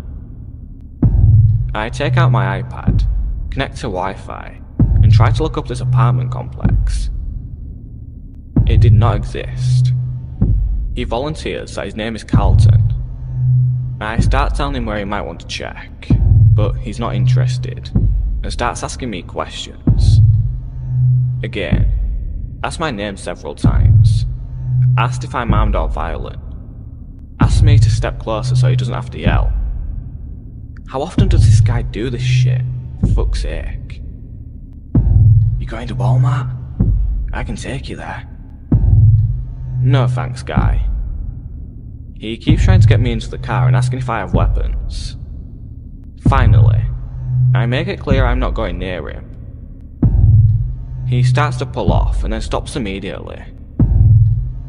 Look man, to be honest with you, I'm just trying to find some weed. Okay, no. Screw this.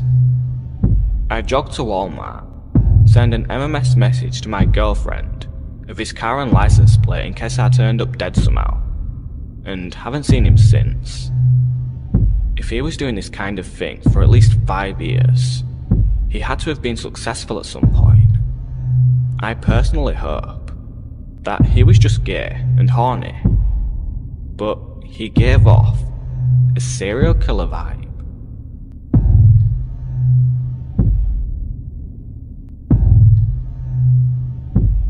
So, I'll start off by saying that this story is pretty long and is gonna make my friend and I sound like complete fucking idiots. This is because, well, we are. We completely ignored everything we've been told about stranger danger and basic safety because, hey, we are both 20-year-old college dudes. I also am not the best writer, so bear with me.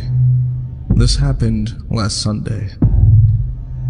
So, my parents are pretty well off and love to travel to exotic destinations.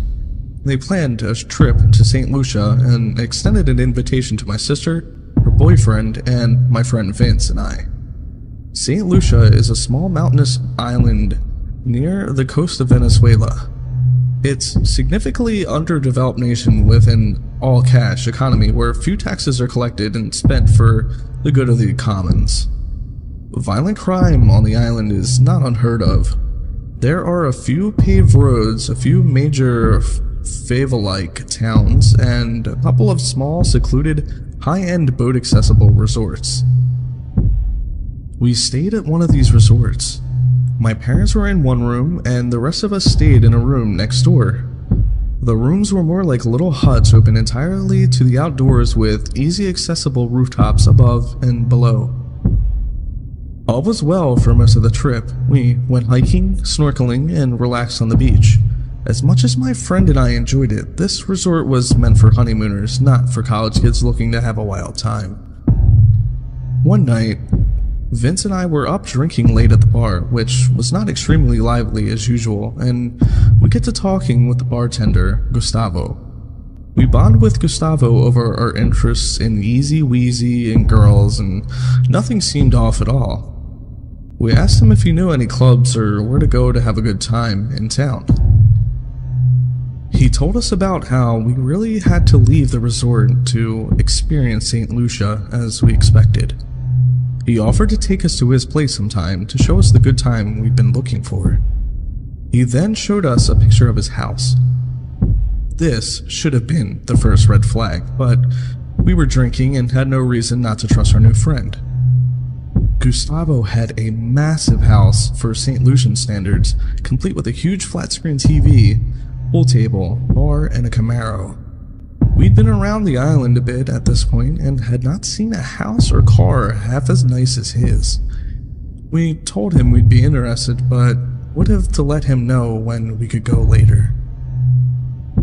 The next day, we get a text from Gustavo midday saying that a boat was at the dock to pick us up. This was strange to Vince and I since we didn't really agree upon a time.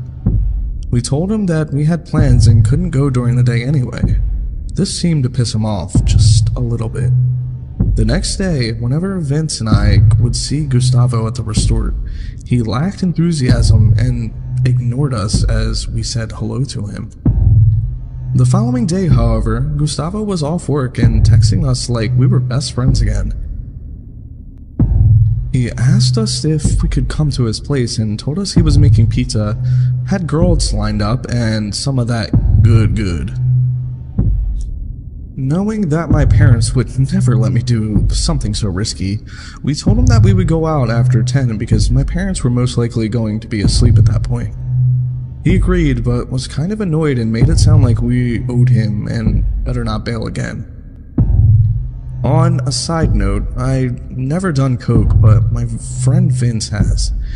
I was slightly worried, but I figured I'd just say no, like Dare taught me or whatever, and still could have a good time. Besides, we couldn't really bail on him twice. As 10 o'clock rolled around, my parents had gone to sleep, my sister and her boyfriend had gone elsewhere, and Vincent and I had finished up pre-gaming at the bar near the dock until it closed for the night. It started getting very dark, and soon Vincent and I were about the only ones down at the dimly lit beach area. This is when things really started to get sketchy.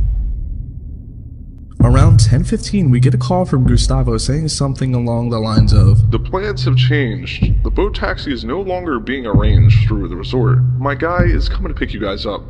The fare is going to be a little more expensive now, around $100 plus tip. He's nice, but he has a little temper, and he's in a hurry, so don't piss him off. Look for the green and yellow boat and just get in." The unfamiliar flat and low tone of his voice that he used sent chills down my spine, and suddenly we knew we were in serious trouble. We only had $140 on us together and immediately agreed that we would wait for the boat, give him the cash, and say we couldn't go anymore. A few minutes later, we got another call saying, "My guy is going to be a little late. He has some drop-offs to make, but if you're not gonna dock when he gets there, he will be knocking on room 17. Don't make him knock." Room 17 is the room my parents are staying in. Vincent is about to throw up at this point. Trying to calm down, I suggest that we hide our phones and wallets nearby just in case they try to mug us. There was nobody but us at the beach at this point. I could barely make out some small boats far out the bay, but they hadn't moved in a while.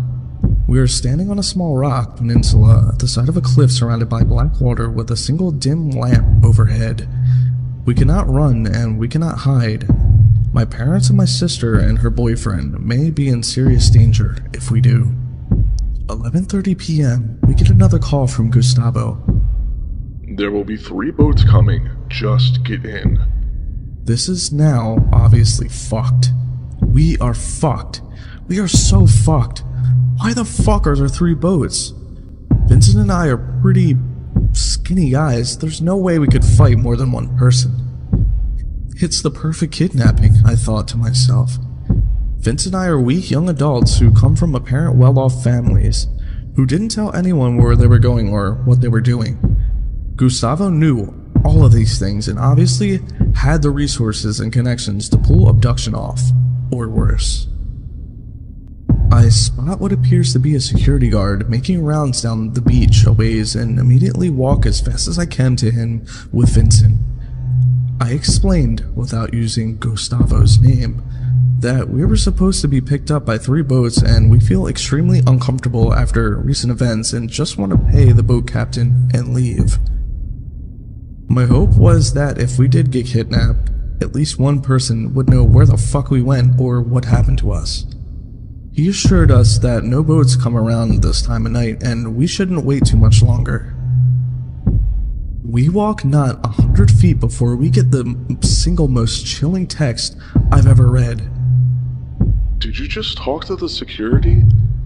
Vince and I both froze and stared at each other for a few seconds. We decided to reply and said we were just chatting with him and heading back and that we can't go anymore because it's too late. He quickly replied, "Don't worry, haha." We replied, "Seriously, don't send the boats, we're not going anymore." Once again, his response was, "Don't worry, haha," followed by another "Don't worry, haha," and that was the last we heard of him. I've seen this shit in the movies. Coke dealers don't usually treat rats very nicely. Maybe Gustavo knew that I didn't use his name, and maybe that's why we were able to get out of that mess. Was the security guard in on it, or were we being watched the whole time? I will never know. Not knowing what to do, Vincent and I started climbing the few hundred stairs up to the mountain, back to our room with purpose. It was dark now, with the only occasional dim lamp along the way. Every single sound, every single movement in the surrounding jungle scared the living shit out of us. I've never felt this afraid in my entire life. We get back to the room, lock the door, and I go out to the patio, silently watch the climbable roofs like a fucking hawk. Vincent swears that he saw hands on the edge of the roof, but they were gone when I pointed my phone's flashlight at them. For the next 2 hours, I sat there, head on a swivel, ready to fucking scream to wake up my family and fight for my life. While freaking the fuck out, I saw a meteor burn up in the clear night sky, which was easily the highlight of my night. So that was pretty cool, I guess. Eventually, we figured it was over and went to bed. Relieved to wake up in the morning without my throat slit, I relaxed a bit. Luckily, we were checking out of the hotel at 11, so we wouldn't have to run into Gustavo again. Before leaving the resort, Vincent and I wandered down to the beach to kill some time. That's when 2 large native men that didn't appear to work at the resort approached us. The larger one said, "Hey, are you the guys that were supposed to be on the boat last night? You know, Gustavo?" I replied, "No," trying my best to sound confused. "How much longer are you guys staying?" he asked. "We're leaving in an hour," I replied. He looked at me with an "I know you're lying to me" face, held out his fist, grinned and said with a low voice, "Safe trip home." I bumped his fist and walked away, trying to stay cool. It felt like everyone who worked at the resort was looking at us and whispering about us for the next hour. I just wanted to get the fuck out. I didn't feel safe until we made it the hour drive to the airport and got through security. Gustavo and your friends? Let's not meet again.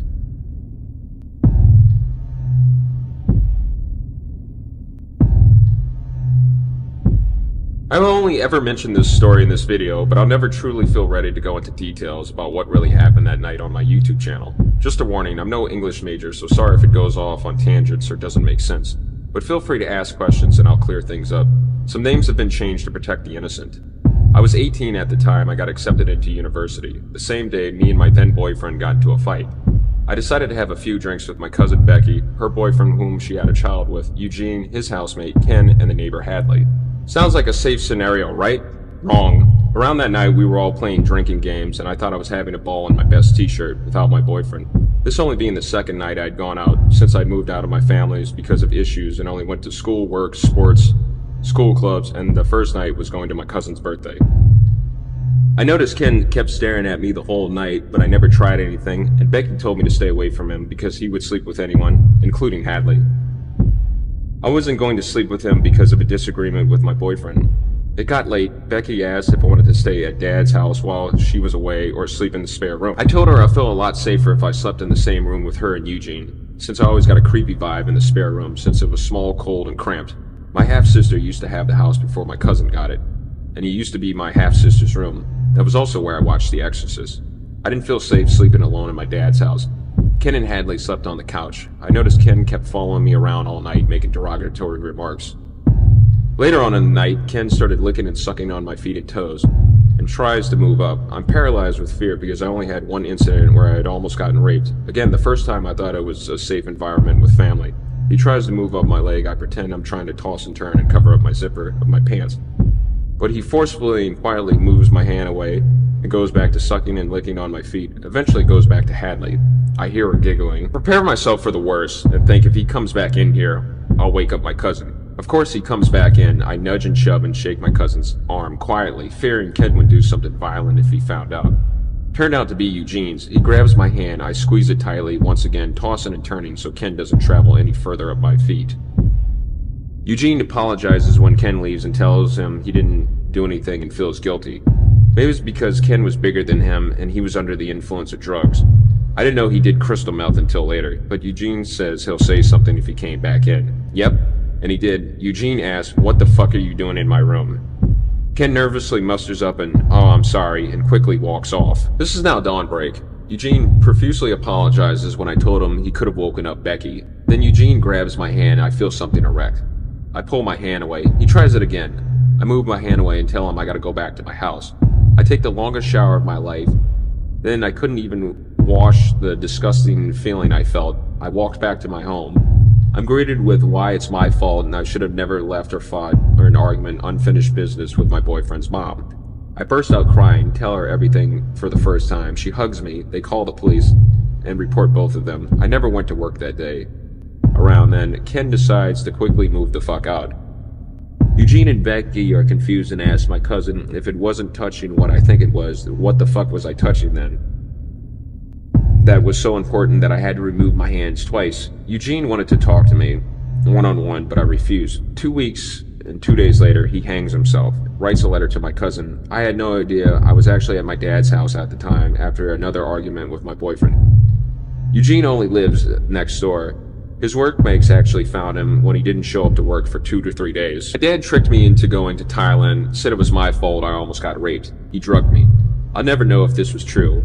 Against my will, the police decided to drop the charges since I was living in another country. That was 7 years ago, I gotta say. Ken does a damn good job at hiding his tracks. While I was writing this story, I did manage to find his Facebook. Please do not mention that you found this story out of respect for my family, in case he finds my YouTube channel or Facebook and intends to hurt me. If you do, you're giving the perpetrator fuel and just as bad. I'm living in another country, but I'm still terrified of him in some ways, if he can get away with it once. I feel this sickening and horrifying sense of guilt about Eugene, since I was the one that reported him. I was responsible for his death. He was my niece's father. I love her so much, but I'll always be reminded for taking her dad away from her. Here's his Facebook. Worse has already been done to him, so don't try anything malicious. Months later in 2010, I was on visit to New Zealand. I found out the day we met Ken, he was staring at Becky. One day while she was sleeping in the same bed with Eugene, he was just staring at her. She woke up. She got lucky. I have to wonder how much worse the situation would have gotten if I slept in the spare room or went back to my house all alone. The moral of this story is no matter how safe or careful you are in an environment, you can never truly be sure, and people you think you could trust can be turned in a heartbeat.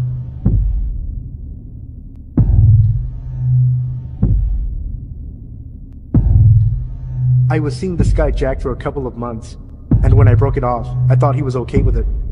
He took it well, said he'd see me around, and we went our separate ways. I lived on a dead-end street at the very end of the street. I had huge windows, and knew my neighbor's cars, and I knew Jack's car.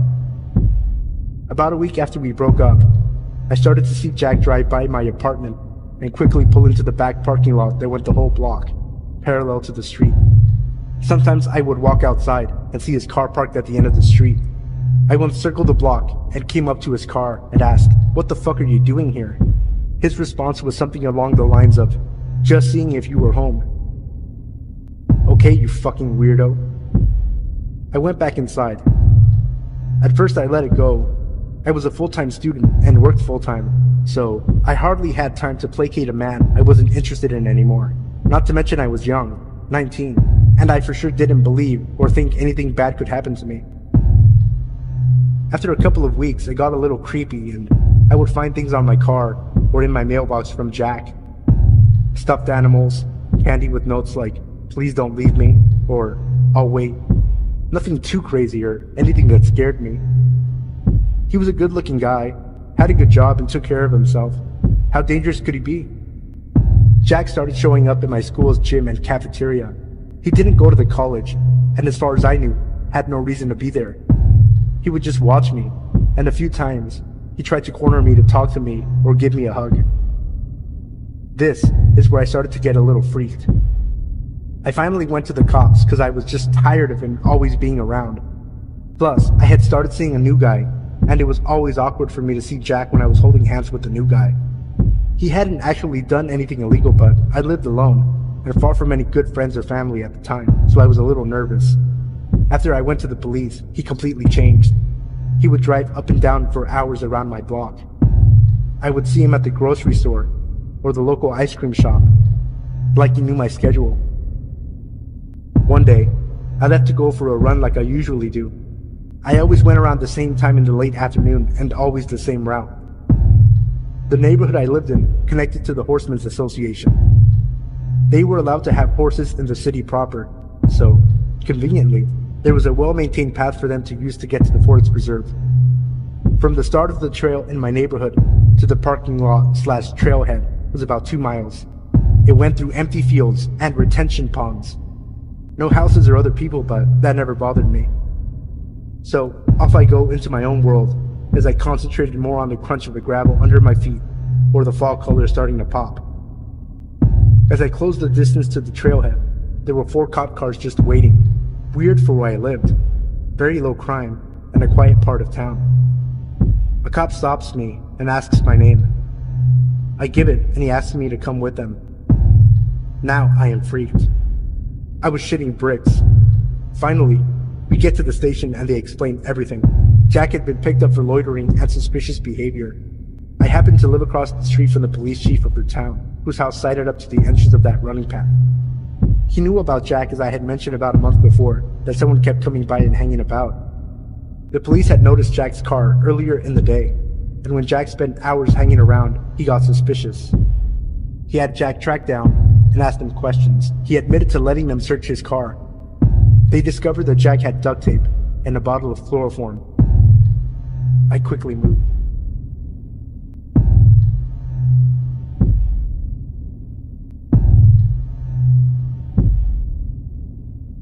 This happened about a year ago in Seattle. I was managing a coffee shop just down the road from my apartment. An easy 15-minute walk most mornings, which I appreciated since I like to sleep in as much as I can. I had done this walk many times, leave at 5:45 and get to the cafe at 6 a.m. But what happened this morning would shake my comfort about early mornings, my neighborhood, and my city. Because I would sleep in so close to when I would have to leave, the walk to work would usually be the thing to wake me up. I stepped off the steps of my apartment building and maybe took 5 steps before feeling extremely uncomfortable. A man had just crossed the street and was walking towards me. Something in my body told me not to make eye contact with him. But just as passing, I couldn't resist and looked into his eyes. His eyes were piercing and my heart started to race.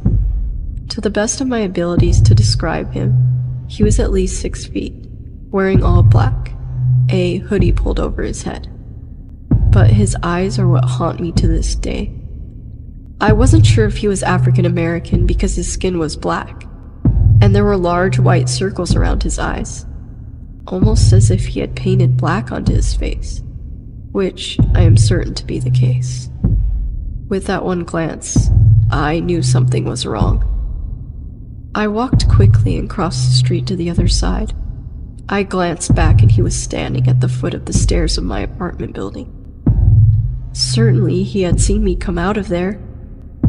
At this point, I was about a block away from him, hiding behind a tree in the doorway of another apartment building, calling my boyfriend over and over. I watched as he looked at my building for what felt like an hour, and proceeded down the sidewalk the opposite way I was walking. I was shaken and relieved. I was thinking about all the things I would have done, running to the police station that was 2 blocks away, calling the security guard I knew was working in the building I worked. All of these different things came to mind. I continued to walk down the block, but felt the urge to take a glance behind me. And thankfully I did. I couldn't see the man walking on the block. He surely would have still been on. I wasn't sure what to make of it until I saw him, on the same block as me, across the street, coming closer. I started to run and he matched my pace. I ran the 2 blocks to the police station, and he was gone. I went in and made a report and called the owner of the cafe to come get me. It took a while before I felt comfortable walking to work alone. Even alone, I couldn't listen to music or anything, always aware of my surroundings. Thankfully, I have never had another encounter with this man. So, weird creepy dude on 12th Ave, let's not ever meet again.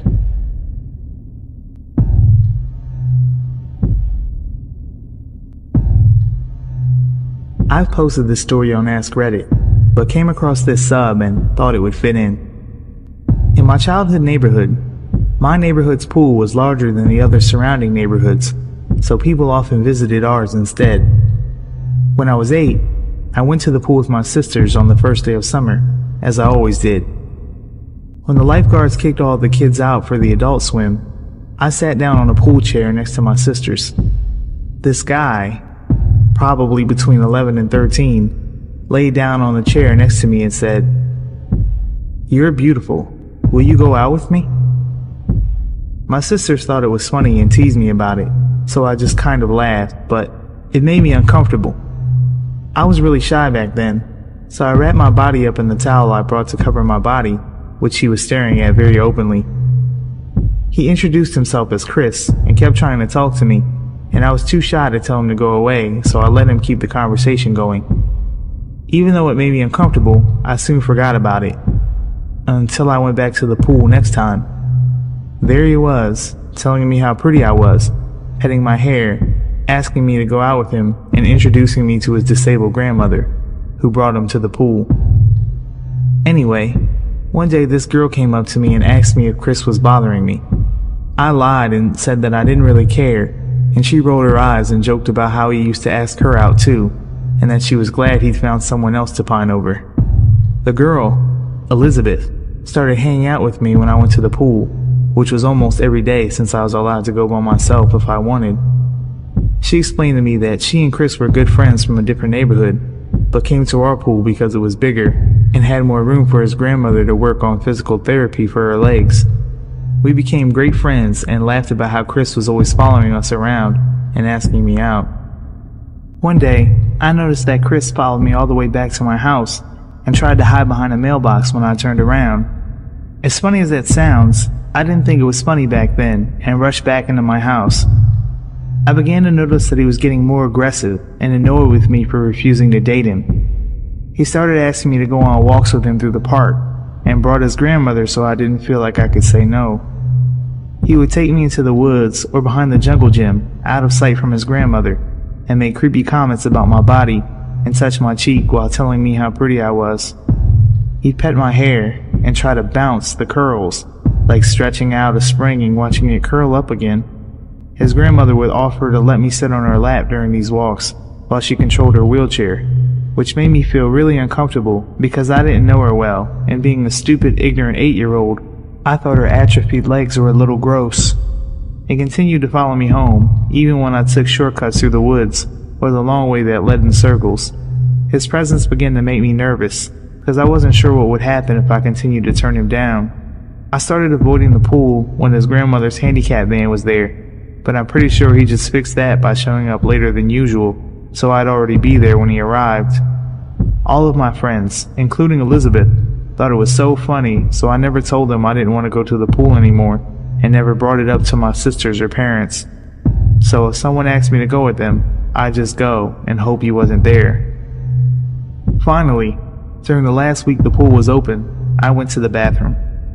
The bathrooms are a bit off to the side of the pool and closed off with a large heavy metal door, so kids don't sneak in and vandalize it at night.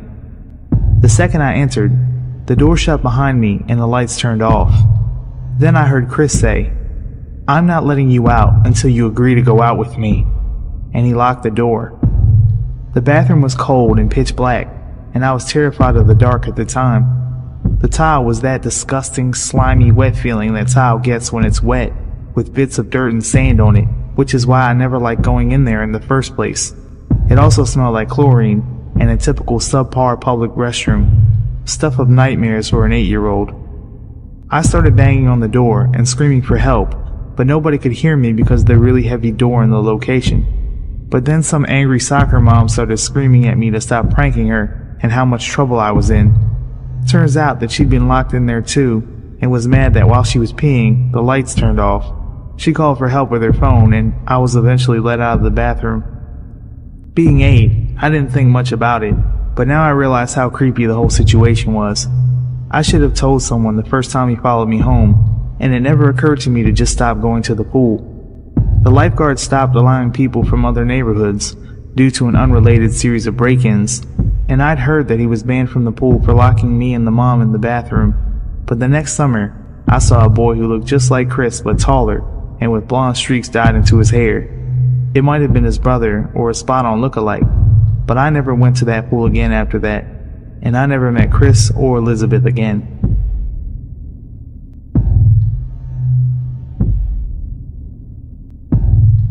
Some background info. I attended a private high school, but our tuition did not cover the school trips and the like. This incident took place during the summer of my junior year, during the last few months of school. During high school, I was part of the Language National Honor Society, a club that will only let you in if you have an A and are overall level 3. 3 years of language study in a non-English language. Mine was Japanese. I had taken several classes over the summer and tested from level 2 to level 4. I was ecstatic to join the club and do all the activities advertised, including traveling to our respective countries of study. That meant if I kept my grades up, I would be able to travel to Japan just over summer for a home stay. Part of the way us students raised money for our trips was to recycle all of the school's recycling and turn it in for a collective fund. Again, private high school. I guess we just did things differently.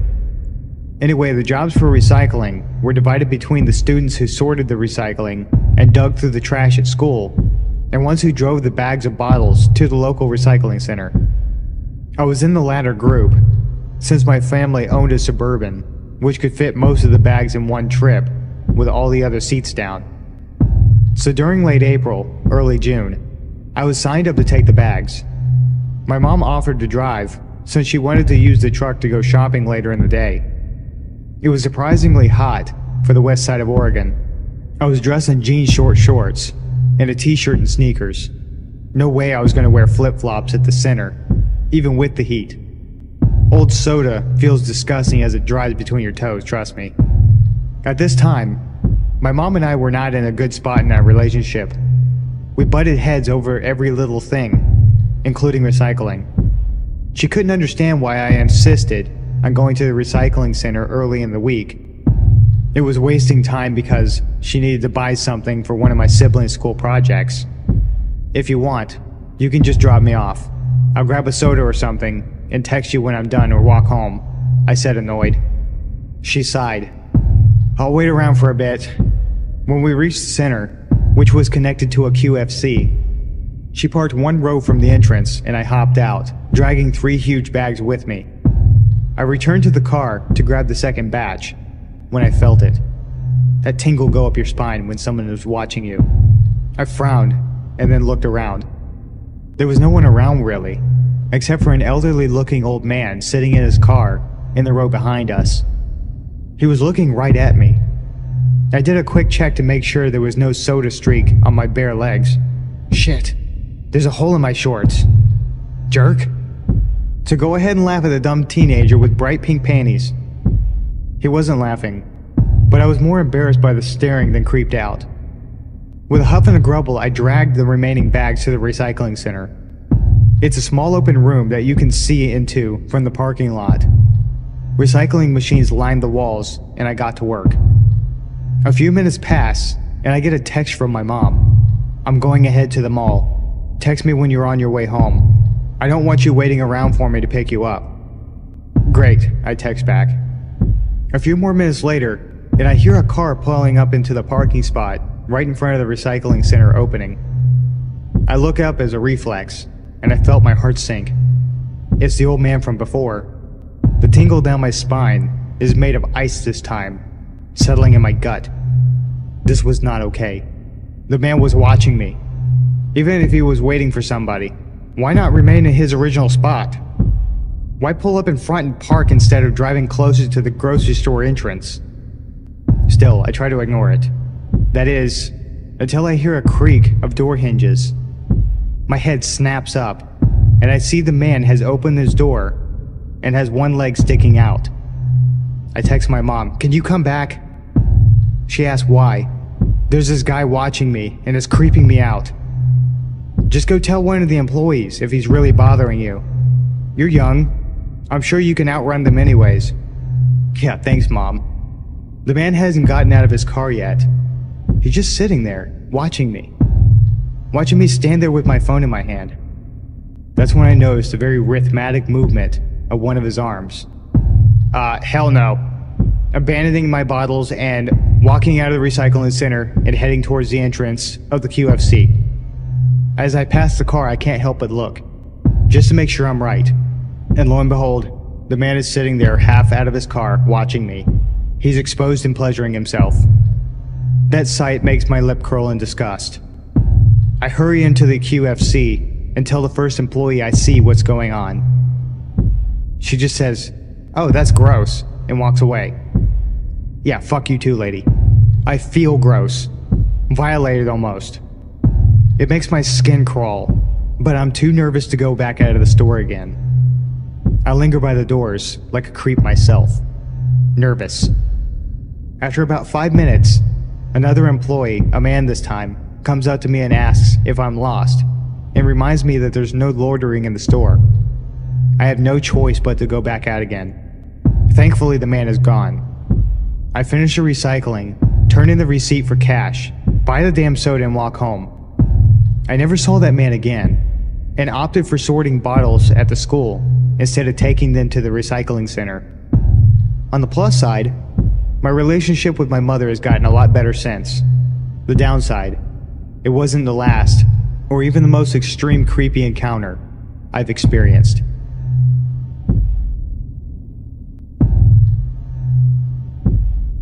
When I was a sophomore in college, I lived in a small but beautiful historic studio apartment in a small East Coast city that had somewhat of a good reputation for crime or danger. However, the neighbourhood I lived in was usually considered one of the good neighbourhoods. It was close to the city's university, and was mostly students living there, especially on the street my building was on. My building was a huge 4-story townhouse, if you can really call it that. It was really a mansion as a whole, built in 1895. The architecture was really awesome. Built-in bookshelves and huge mahogany pocket doors that slid into the walls. Anyway, the building wasn't exactly in mint condition, and my landlord was pretty lazy. He would always come by and check up on things, and make promises to get stuff fixed, but never really got around to doing much of anything. The apartment I was renting was on the first floor. My front door was immediately on the left as you walk into the building's door from the street. This door, the building's front door, which from the street opened to a small lobby area with only one door in it, mine, and a staircase to the other apartments upstairs, was huge and heavy and was never locked. In fact, you couldn't lock it. And in fact, it didn't even close all the way. So basically, the door to my apartment was open to the street. I asked my landlord countless times to please do something about the front door, but he never did anything. Well, one night, I was getting home from work and it was very late, about 3:45 AM. I worked as a pizza delivery driver at a place that was open really late every night. And I was just sitting on my couch watching a little TV before I went to bed. I had also gotten totally naked, something I truly loved being able to do, considering I lived alone. Haha. Anyway, not even 10 minutes since I'd gotten home and sat down, I heard 3 slow knocks at my door. I'm thinking, who the fuck would be at my door at this hour? What could they possibly want? Why didn't I hear the building's front door open like I normally do? Young and naive, I was half scared and half intrigued. I put a robe on and slowly crept towards the door, which, by the way, was literally right next to the couch where I was sitting. At this point in time, my door didn't have a peephole, so I just had to kind of take a leap of faith and open the door. When I did, a tall, emaciated, middle-aged man stood staring down at me, with low eyes and a grin. He was wearing all black, many layers, and a big black trench coat. The first thing he said was, "Can I come in?" With the door barely open, I got a deep pit in my stomach and just went, no man, what's up?" He just stared into my eyes for a second, clearly disappointed, and then said, "I've seen you around," and started to grin again. The pit in my stomach had evolved into a churning sensation, and I was starting to get nauseous. "Yeah, I've been watching you, and I like the way you look," he said. "So you gay? Bisexual?" I was just like, "I dunno, but it's late and I'm going to bed. Bye." He kind of nodded and lingered for a second, as did I, watching to make sure I saw him leave the building. Once he did, I closed the door, locked it, and stood with my hand still on the knob for a good minute at least.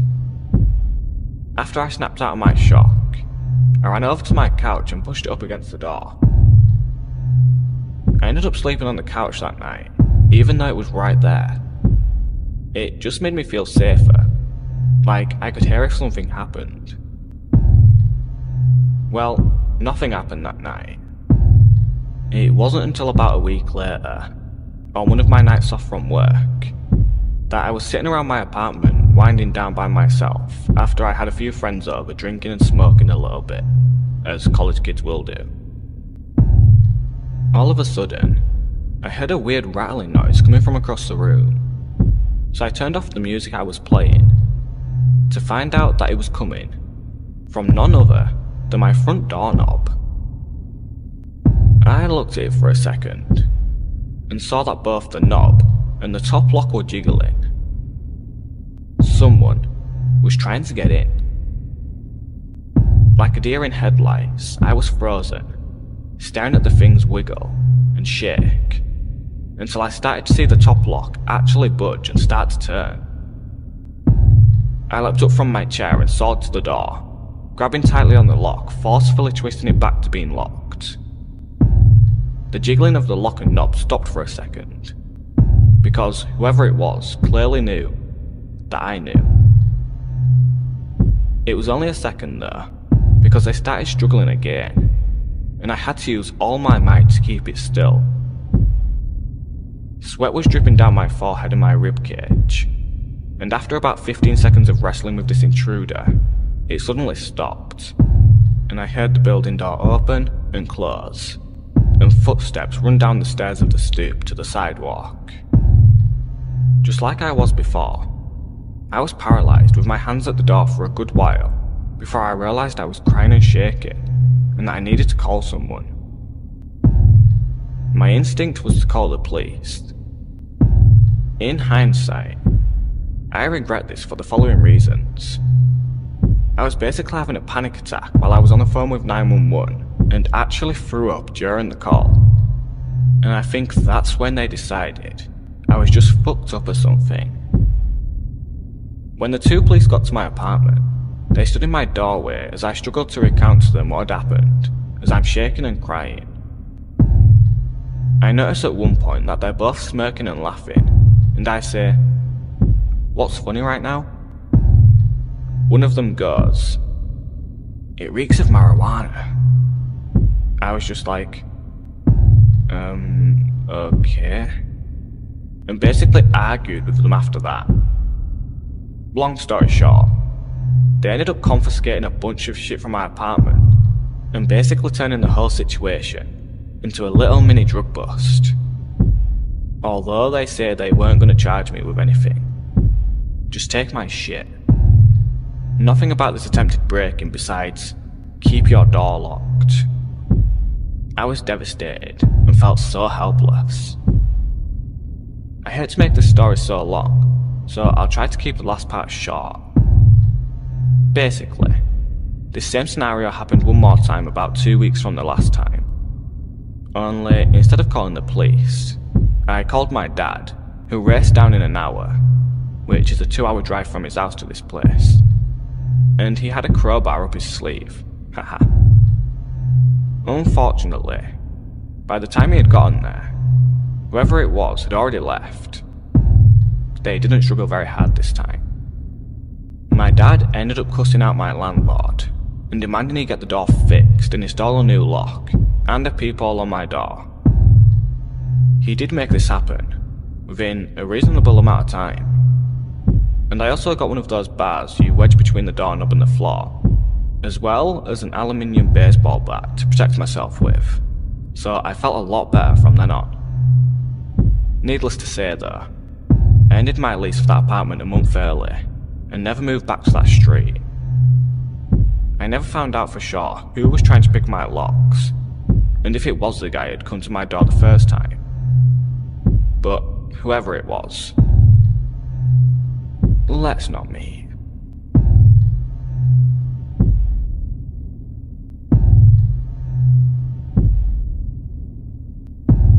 When I was a sophomore in college, I lived in a small but beautiful historic studio apartment in a small East Coast city that had somewhat of a reputation for crime and danger. However, the neighborhood I lived in was usually considered one of the good neighborhoods. It was close to the city's university and was mostly students living there, especially on the street my building was on. My building was a huge 4-story townhouse, if you can really call it that. It was really a mansion as a whole, built in 1895. The architecture was really awesome. Built-in bookshelves and huge mahogany pocket doors that slid into the walls. Anyway, the building wasn't exactly in mint condition and my landlord was pretty lazy. He would always come by and check up on things and make promises to get stuff fixed, but never really got around to doing much of anything. The apartment I was renting was on the first floor. My front door immediately on the left as you walked in the building's door to the street. This door, the building's front door, which from the street opened to a small lobby area with only one door in it, mine, and a staircase to the other apartments upstairs, was huge and heavy and never locked.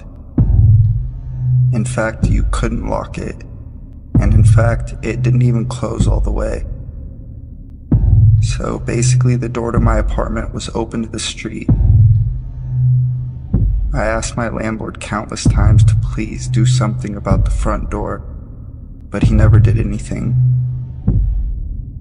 Well, one night I was getting home from work and it was very late, about 3:45 a.m. I worked as a pizza delivery driver at a place that was open really late every night. And I was just sitting on my couch watching a little TV before I went to bed. I had also gotten totally naked, something I truly loved being able to do considering I lived alone. Anyway, not 10 minutes since I'd gotten home and sat down, I hear 3 slow knocks at my door. I'm thinking, who the fuck would be at my door at this hour? What could they possibly want? Why didn't I hear the building's front door open like I normally do? Young and naive, I was half scared and half intrigued. I put a robe on and slowly crept towards the door, which by the way was literally right next to the couch where I was sitting. At this point in time, my door didn't have a peephole, so I just had to kind of take a leap of faith and open the door. And when I did, a tall, emaciated, middle-aged man stood staring down at me with low eyes and a grin. He was wearing all black, many layers, and a big black trench coat. The first thing he said was, "Can I come in?" With the door barely open, I got a deep pit in my stomach and just went, No, man. What's up? He just stared into my eyes for a second, clearly disappointed, and then said, "I've seen you around," and started to grin again. The pit in my stomach had evolved into a churning sensation, and I was starting to get nauseous. "Yeah, I've been watching you, and I like the way you look," he said. "So you gay? Bisexual?" I was just like, "I don't know, but it's late and I'm going to bed. Bye." He kind of nodded and lingered for a second, as did I, watching to make sure I saw him leave the building. And once I did, I closed the door, locked it, and stood with my hands still on the knob for a good minute at least. After I snapped out of my shock, I ran over to my couch and pushed it up against the door. I ended up sleeping on the couch that night, even though it was right there. It just made me feel safer, like I could hear if something happened. Well, nothing happened that night.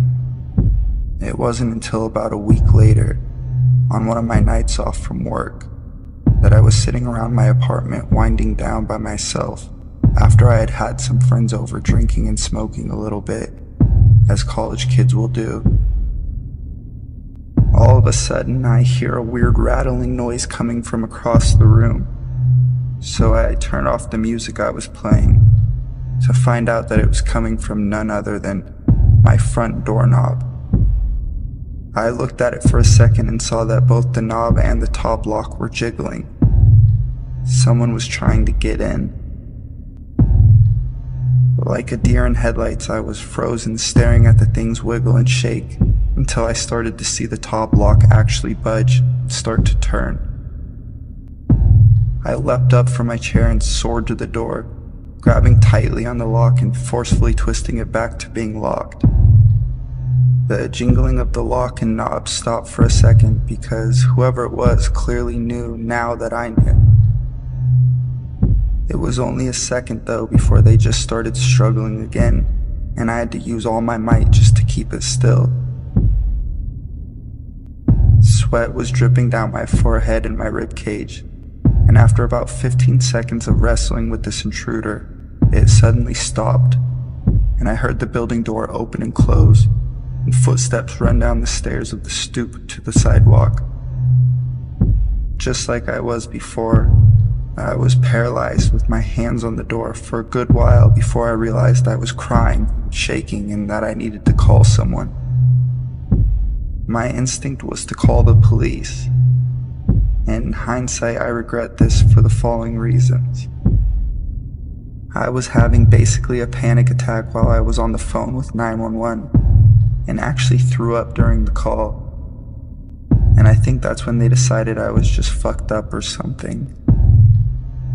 When the two police got to my apartment, they stood in my doorway as I struggled to recount to them what had happened, as I'm shaking and crying. I noticed at one point they're both smirking and laughing, and I say, "What's funny right now?" And one of them goes, "It reeks of marijuana." I was just like, okay, and basically argued with them after that. Long story short, they ended up confiscating a bunch of my shit from my apartment and basically turning the whole situation into a little mini drug bust. Although they said they weren't going to charge me with anything, just take my shit. Nothing about this attempted break-in besides, keep your doors locked. I was devastated and felt so helpless. I hate to make this story so long, so I'll try to keep this last part short. Basically, this same scenario happened one more time about 2 weeks from the last time. Only instead of calling the police, I called my dad, who raced down in an hour, 2-hour drive from his place to this place, with a crowbar up his sleeve. Unfortunately, by the time he'd gotten there, whoever it was had already left. They didn't struggle very hard this time. My dad ended up cussing out my landlord and demanding he get the door fixed and install a new lock and a peephole on my door. He did make this happen within a reasonable amount of time, and I also got one of those bars you wedge between the doorknob and the floor, as well as an aluminum baseball bat to protect myself with, so I felt a lot better from then on.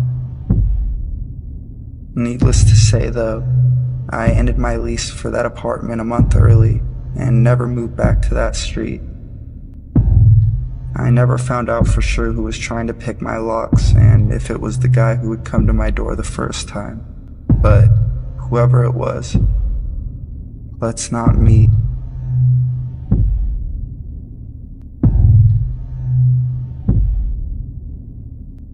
This took place several years ago, when I was 18, freshly enrolled in college. I grew up in an extremely strict household, Asian female by the way.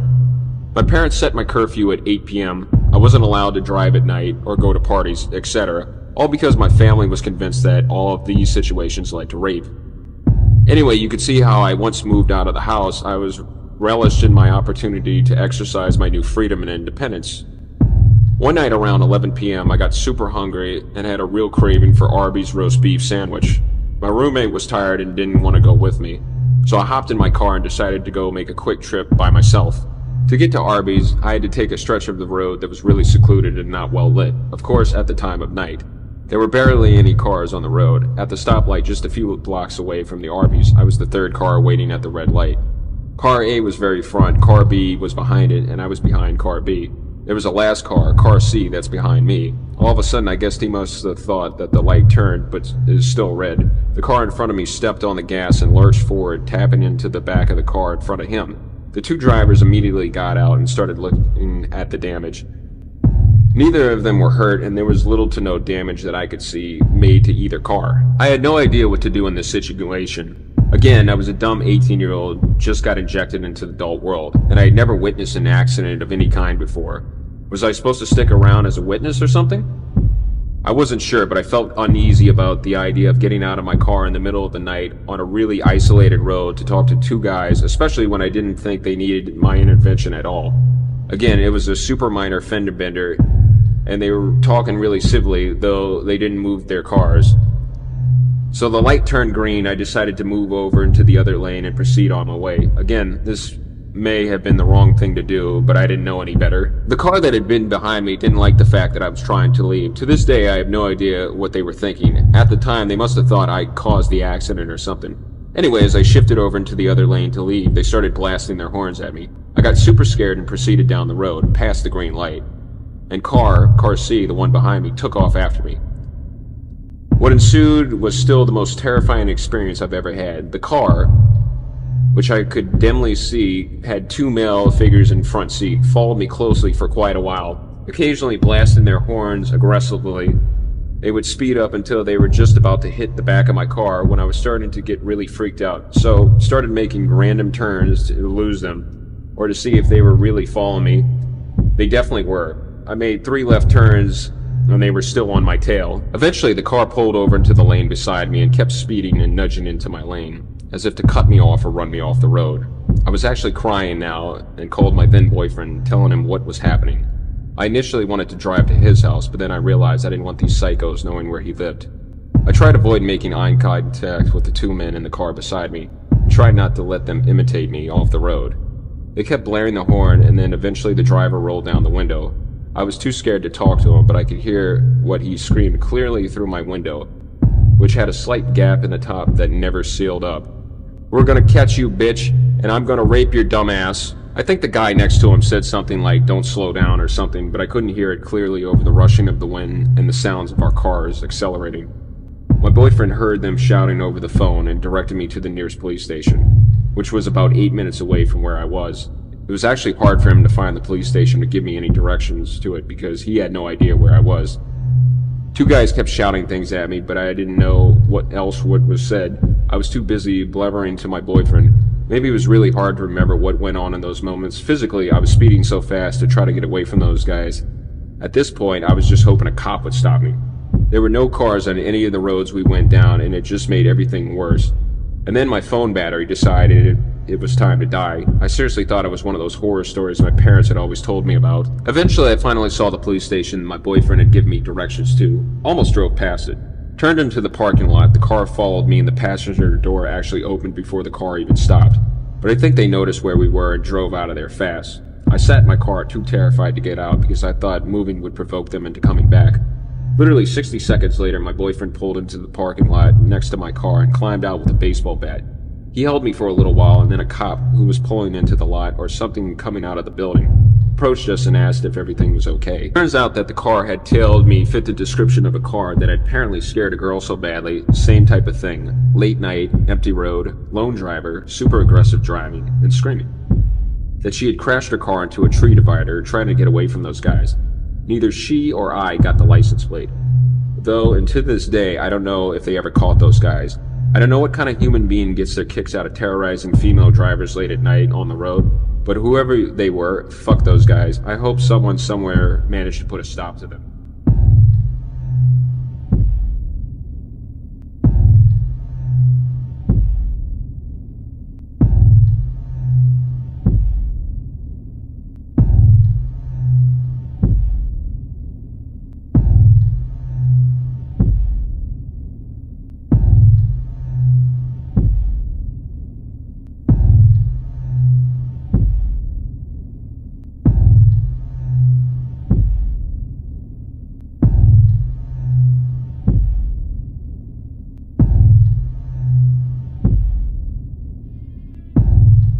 Hey everybody, it's Sino. Before the video gets started, I just wanted to thank you all for all of your support. We hit 9,500 subscribers a few days ago, and we have 10,000 right around the corner. So remember that when we do hit 10,000, I'm going to be doing my face reveal on this channel. Let me know what you guys think of the story in the comment section down below, and if you enjoyed the story, remember to leave a like, and if you're new, consider subscribing. Starting this Friday, May 26th, I'm going to start uploading daily videos to this channel featuring scary stories from Reddit. I'll be finishing up finals this Thursday, May 25th, so after Thursday, I'll be free to start uploading daily videos featuring scary stories from Reddit. I hope you guys enjoyed the video, and if you do, remember to leave a like and subscribe for daily videos starting Friday, May 26th. Thank you for all the support, and I hope you enjoyed the video.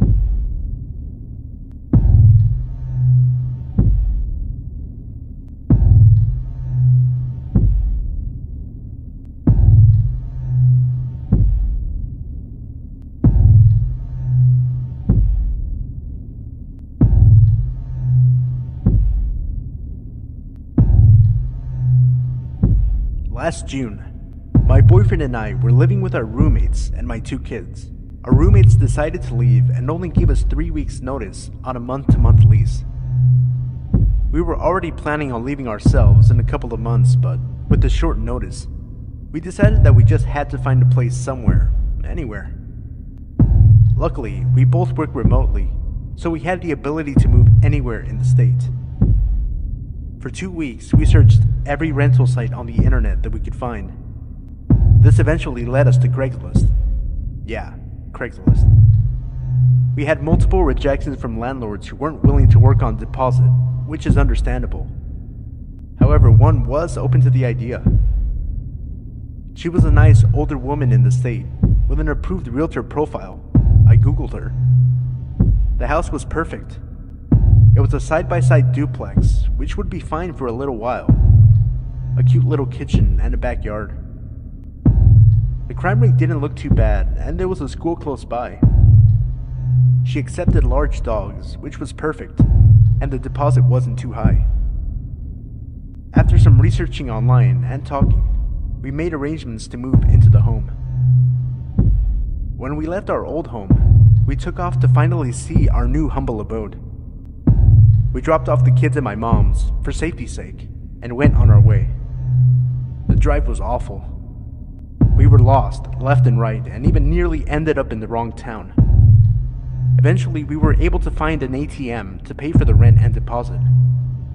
After getting lost, and yelling at one another on the freeway for another 45 minutes, in the middle of absolute nowhere, with limited reception and having to find a place to call her, we lost reception again. but we eventually found the gate where she met us to let us in. Something was immediately off. She seemed fidgety and nervous. She didn't look like her pictures. She kept wiping her nose with her sleeve, saying she was sick. She was a little older and maybe like she had been on drugs at some point, or maybe still.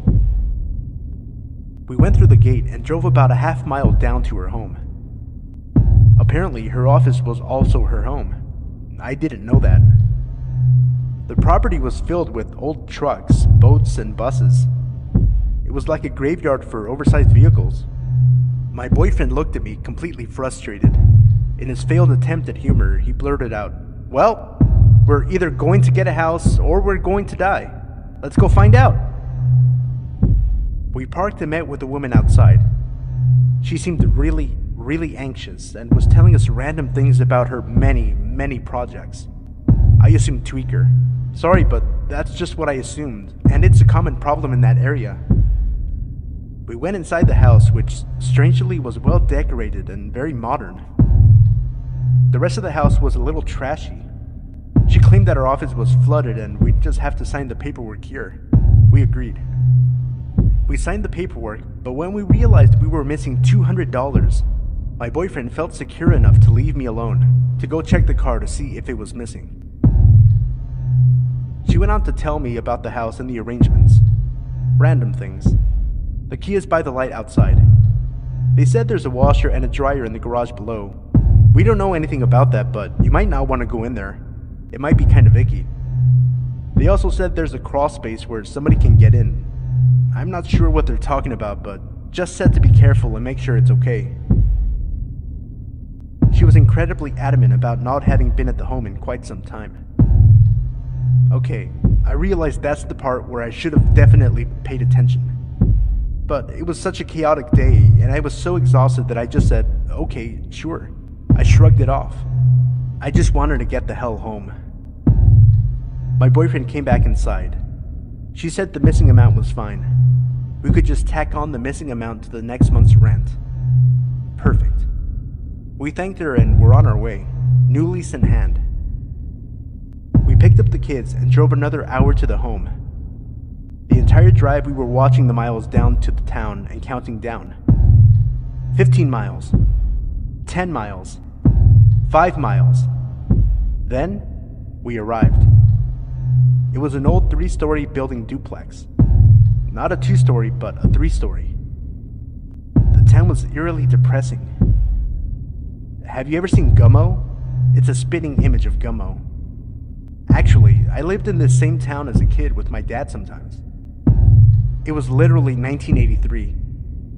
There were mullets and 1980s tank tops, children playing outside, while their meth-addicted parents smoked on the porches and chugged cheap redneck beer like water. It was hot, but the sky was dark and gray. Even the power lines were hanging down and about to fall. There were drug addicts walking around and small children playing outside. Other children played by themselves, running their bikes through the streets unsupervised. This was not Mayberry. That beautiful yard had grown into a jungle. This beautiful duplex was practically abandoned and nobody was living on the other side. My boyfriend and I looked at one another with a sense of dread. "Is this it?" I asked. "This is it. This is where we live now," he told me. He grabbed the key by the light and we walked into the house. It was worse. The floor was covered in water. The fridge had been leaking for a while and the power wasn't on yet. We called the company earlier that day and they said we would have to wait a week to turn it on. There was a cup of coffee left on the kitchen counter. I noticed the locks had been recently changed and the door had obviously been broken into several times. So much that the locks were completely useless. There was like this weird gap between the door and the frames. There was a horrible smell, like the stench of rotting flesh or something. My boyfriend went to grab the things while I watched the kids. I walked in the living room. The house had been painted that day. It was roasting outside, and the smell between the paint, the smell of the mold, and overwhelming smell of death. I had to open a window. I tried. tried.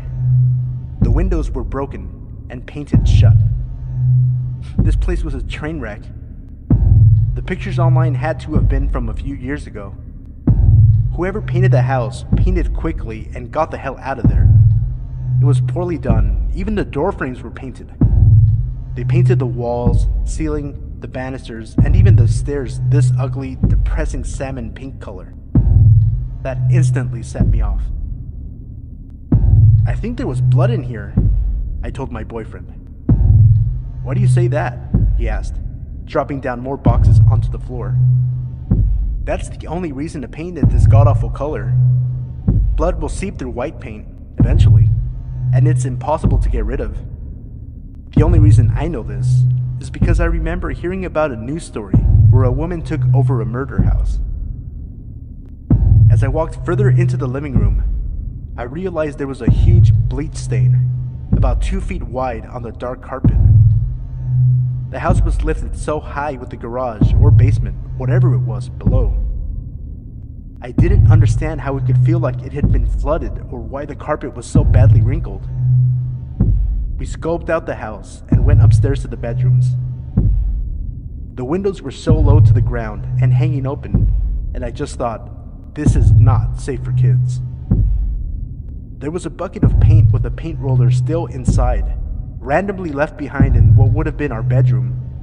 I stood by the window, which was only about maybe 2 feet high. It must have been about 4 feet tall, 3 feet wide, no guards, and was completely left open. There wasn't even a screen. I could have sworn I saw a flash of light while staring down 3 stories below from the death trap. Call it whatever you want, but I instantly had a vision of a woman with long hair falling out the window and crashing down on the ground below. I didn't tell my boyfriend. I had to get out from upstairs and just took the kids. About 10 minutes later, that smell of death was making it impossible for me to breathe. I had to go to the bathroom. We had been driving for hours that day, but the moment I stepped in, I noticed that the mirrored bathroom cabinets were cracked, left open, and the toilet paper holder shoved inside in parts. I walked in a little more, and I noticed the red spots on the shower walls and a sealed tampon in the middle of the floor. I don't think the maintenance man had any use for a tampon, and it looked as though someone had gotten the hell out of there and did so quickly. I was about to go in, but something held me back, and a little voice in my head said, "Don't go into the bathroom." So I didn't. My boyfriend was sitting in the car. He said it was too hot and he needed some air. I looked down below, out the living room window, and noticed that there were groups of people walking by, making comments about someone being in the house, those people being us. I was trying to come up with every positive reason to stay here. I kept coming up with excuses like, it's not so bad, maybe it just needs a woman's touch, maybe some flowers will make it better, maybe some air freshener, maybe like 10 bottles of air freshener and a lot of bleach. I kept trying to convince myself by looking around and thinking how to make it work. I opened up the closet and then peeked inside to see that it led further down behind the wall. Keep in mind this house was probably built in the very early 1900s and is around 100 years old, if not more.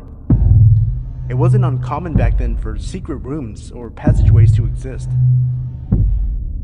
It's so hard to explain the feeling I had, but as I was about to peek inside to see the back of the closet, something came over me. I knew that if I had gone any further, my kids and I wouldn't be alive. Everything felt so heavy and I was about to throw up. This was the closest I had ever felt in my entire life to not just death, but hell, pure evil. I can't even possibly explain the amount of dread and discomfort. I was so uncomfortable. My son, who is always positive, came closer, excited and shouting, "Is that another room?" I full-on went pissed off mother bear, pushed him away and closed the door. Suddenly, the words that the landlord told me ran through my head again. They said there's a crawl space where someone could get in. Just then, I heard something else in the house, something like someone moving around, somewhere around behind that closet area. I stood there for a moment and I had that eerie thought creep into my head. You're all going to die if you stay here. That very thought set me into a panic, and with my heart pounding, I quickly grabbed my kids and ran out to the car. I could tell that my boyfriend was visibly upset with the home, giving me an opportunity to skip beating around the bush. Hey, let's just go, I told him. I was a little bit hysterical, and I don't remember exactly what I said, but it was on the lines of, "It will be fine. We will find something. We don't belong here. We need to get the fuck out. Let's just go. I don't care. I'm not mad. Let's just fucking go." He was relieved. Neither of us wanted to disappoint the other, but after talking things through, it turned out that we had the same feeling of dread and death in us. He was just as afraid of dying as I was. I was absolutely positive that one night there would have killed us. I asked him to take pictures so that the landlord would know the situation. As we were leaving, we noticed that there was actually another window on our side of the duplex, which we believe was a secret room.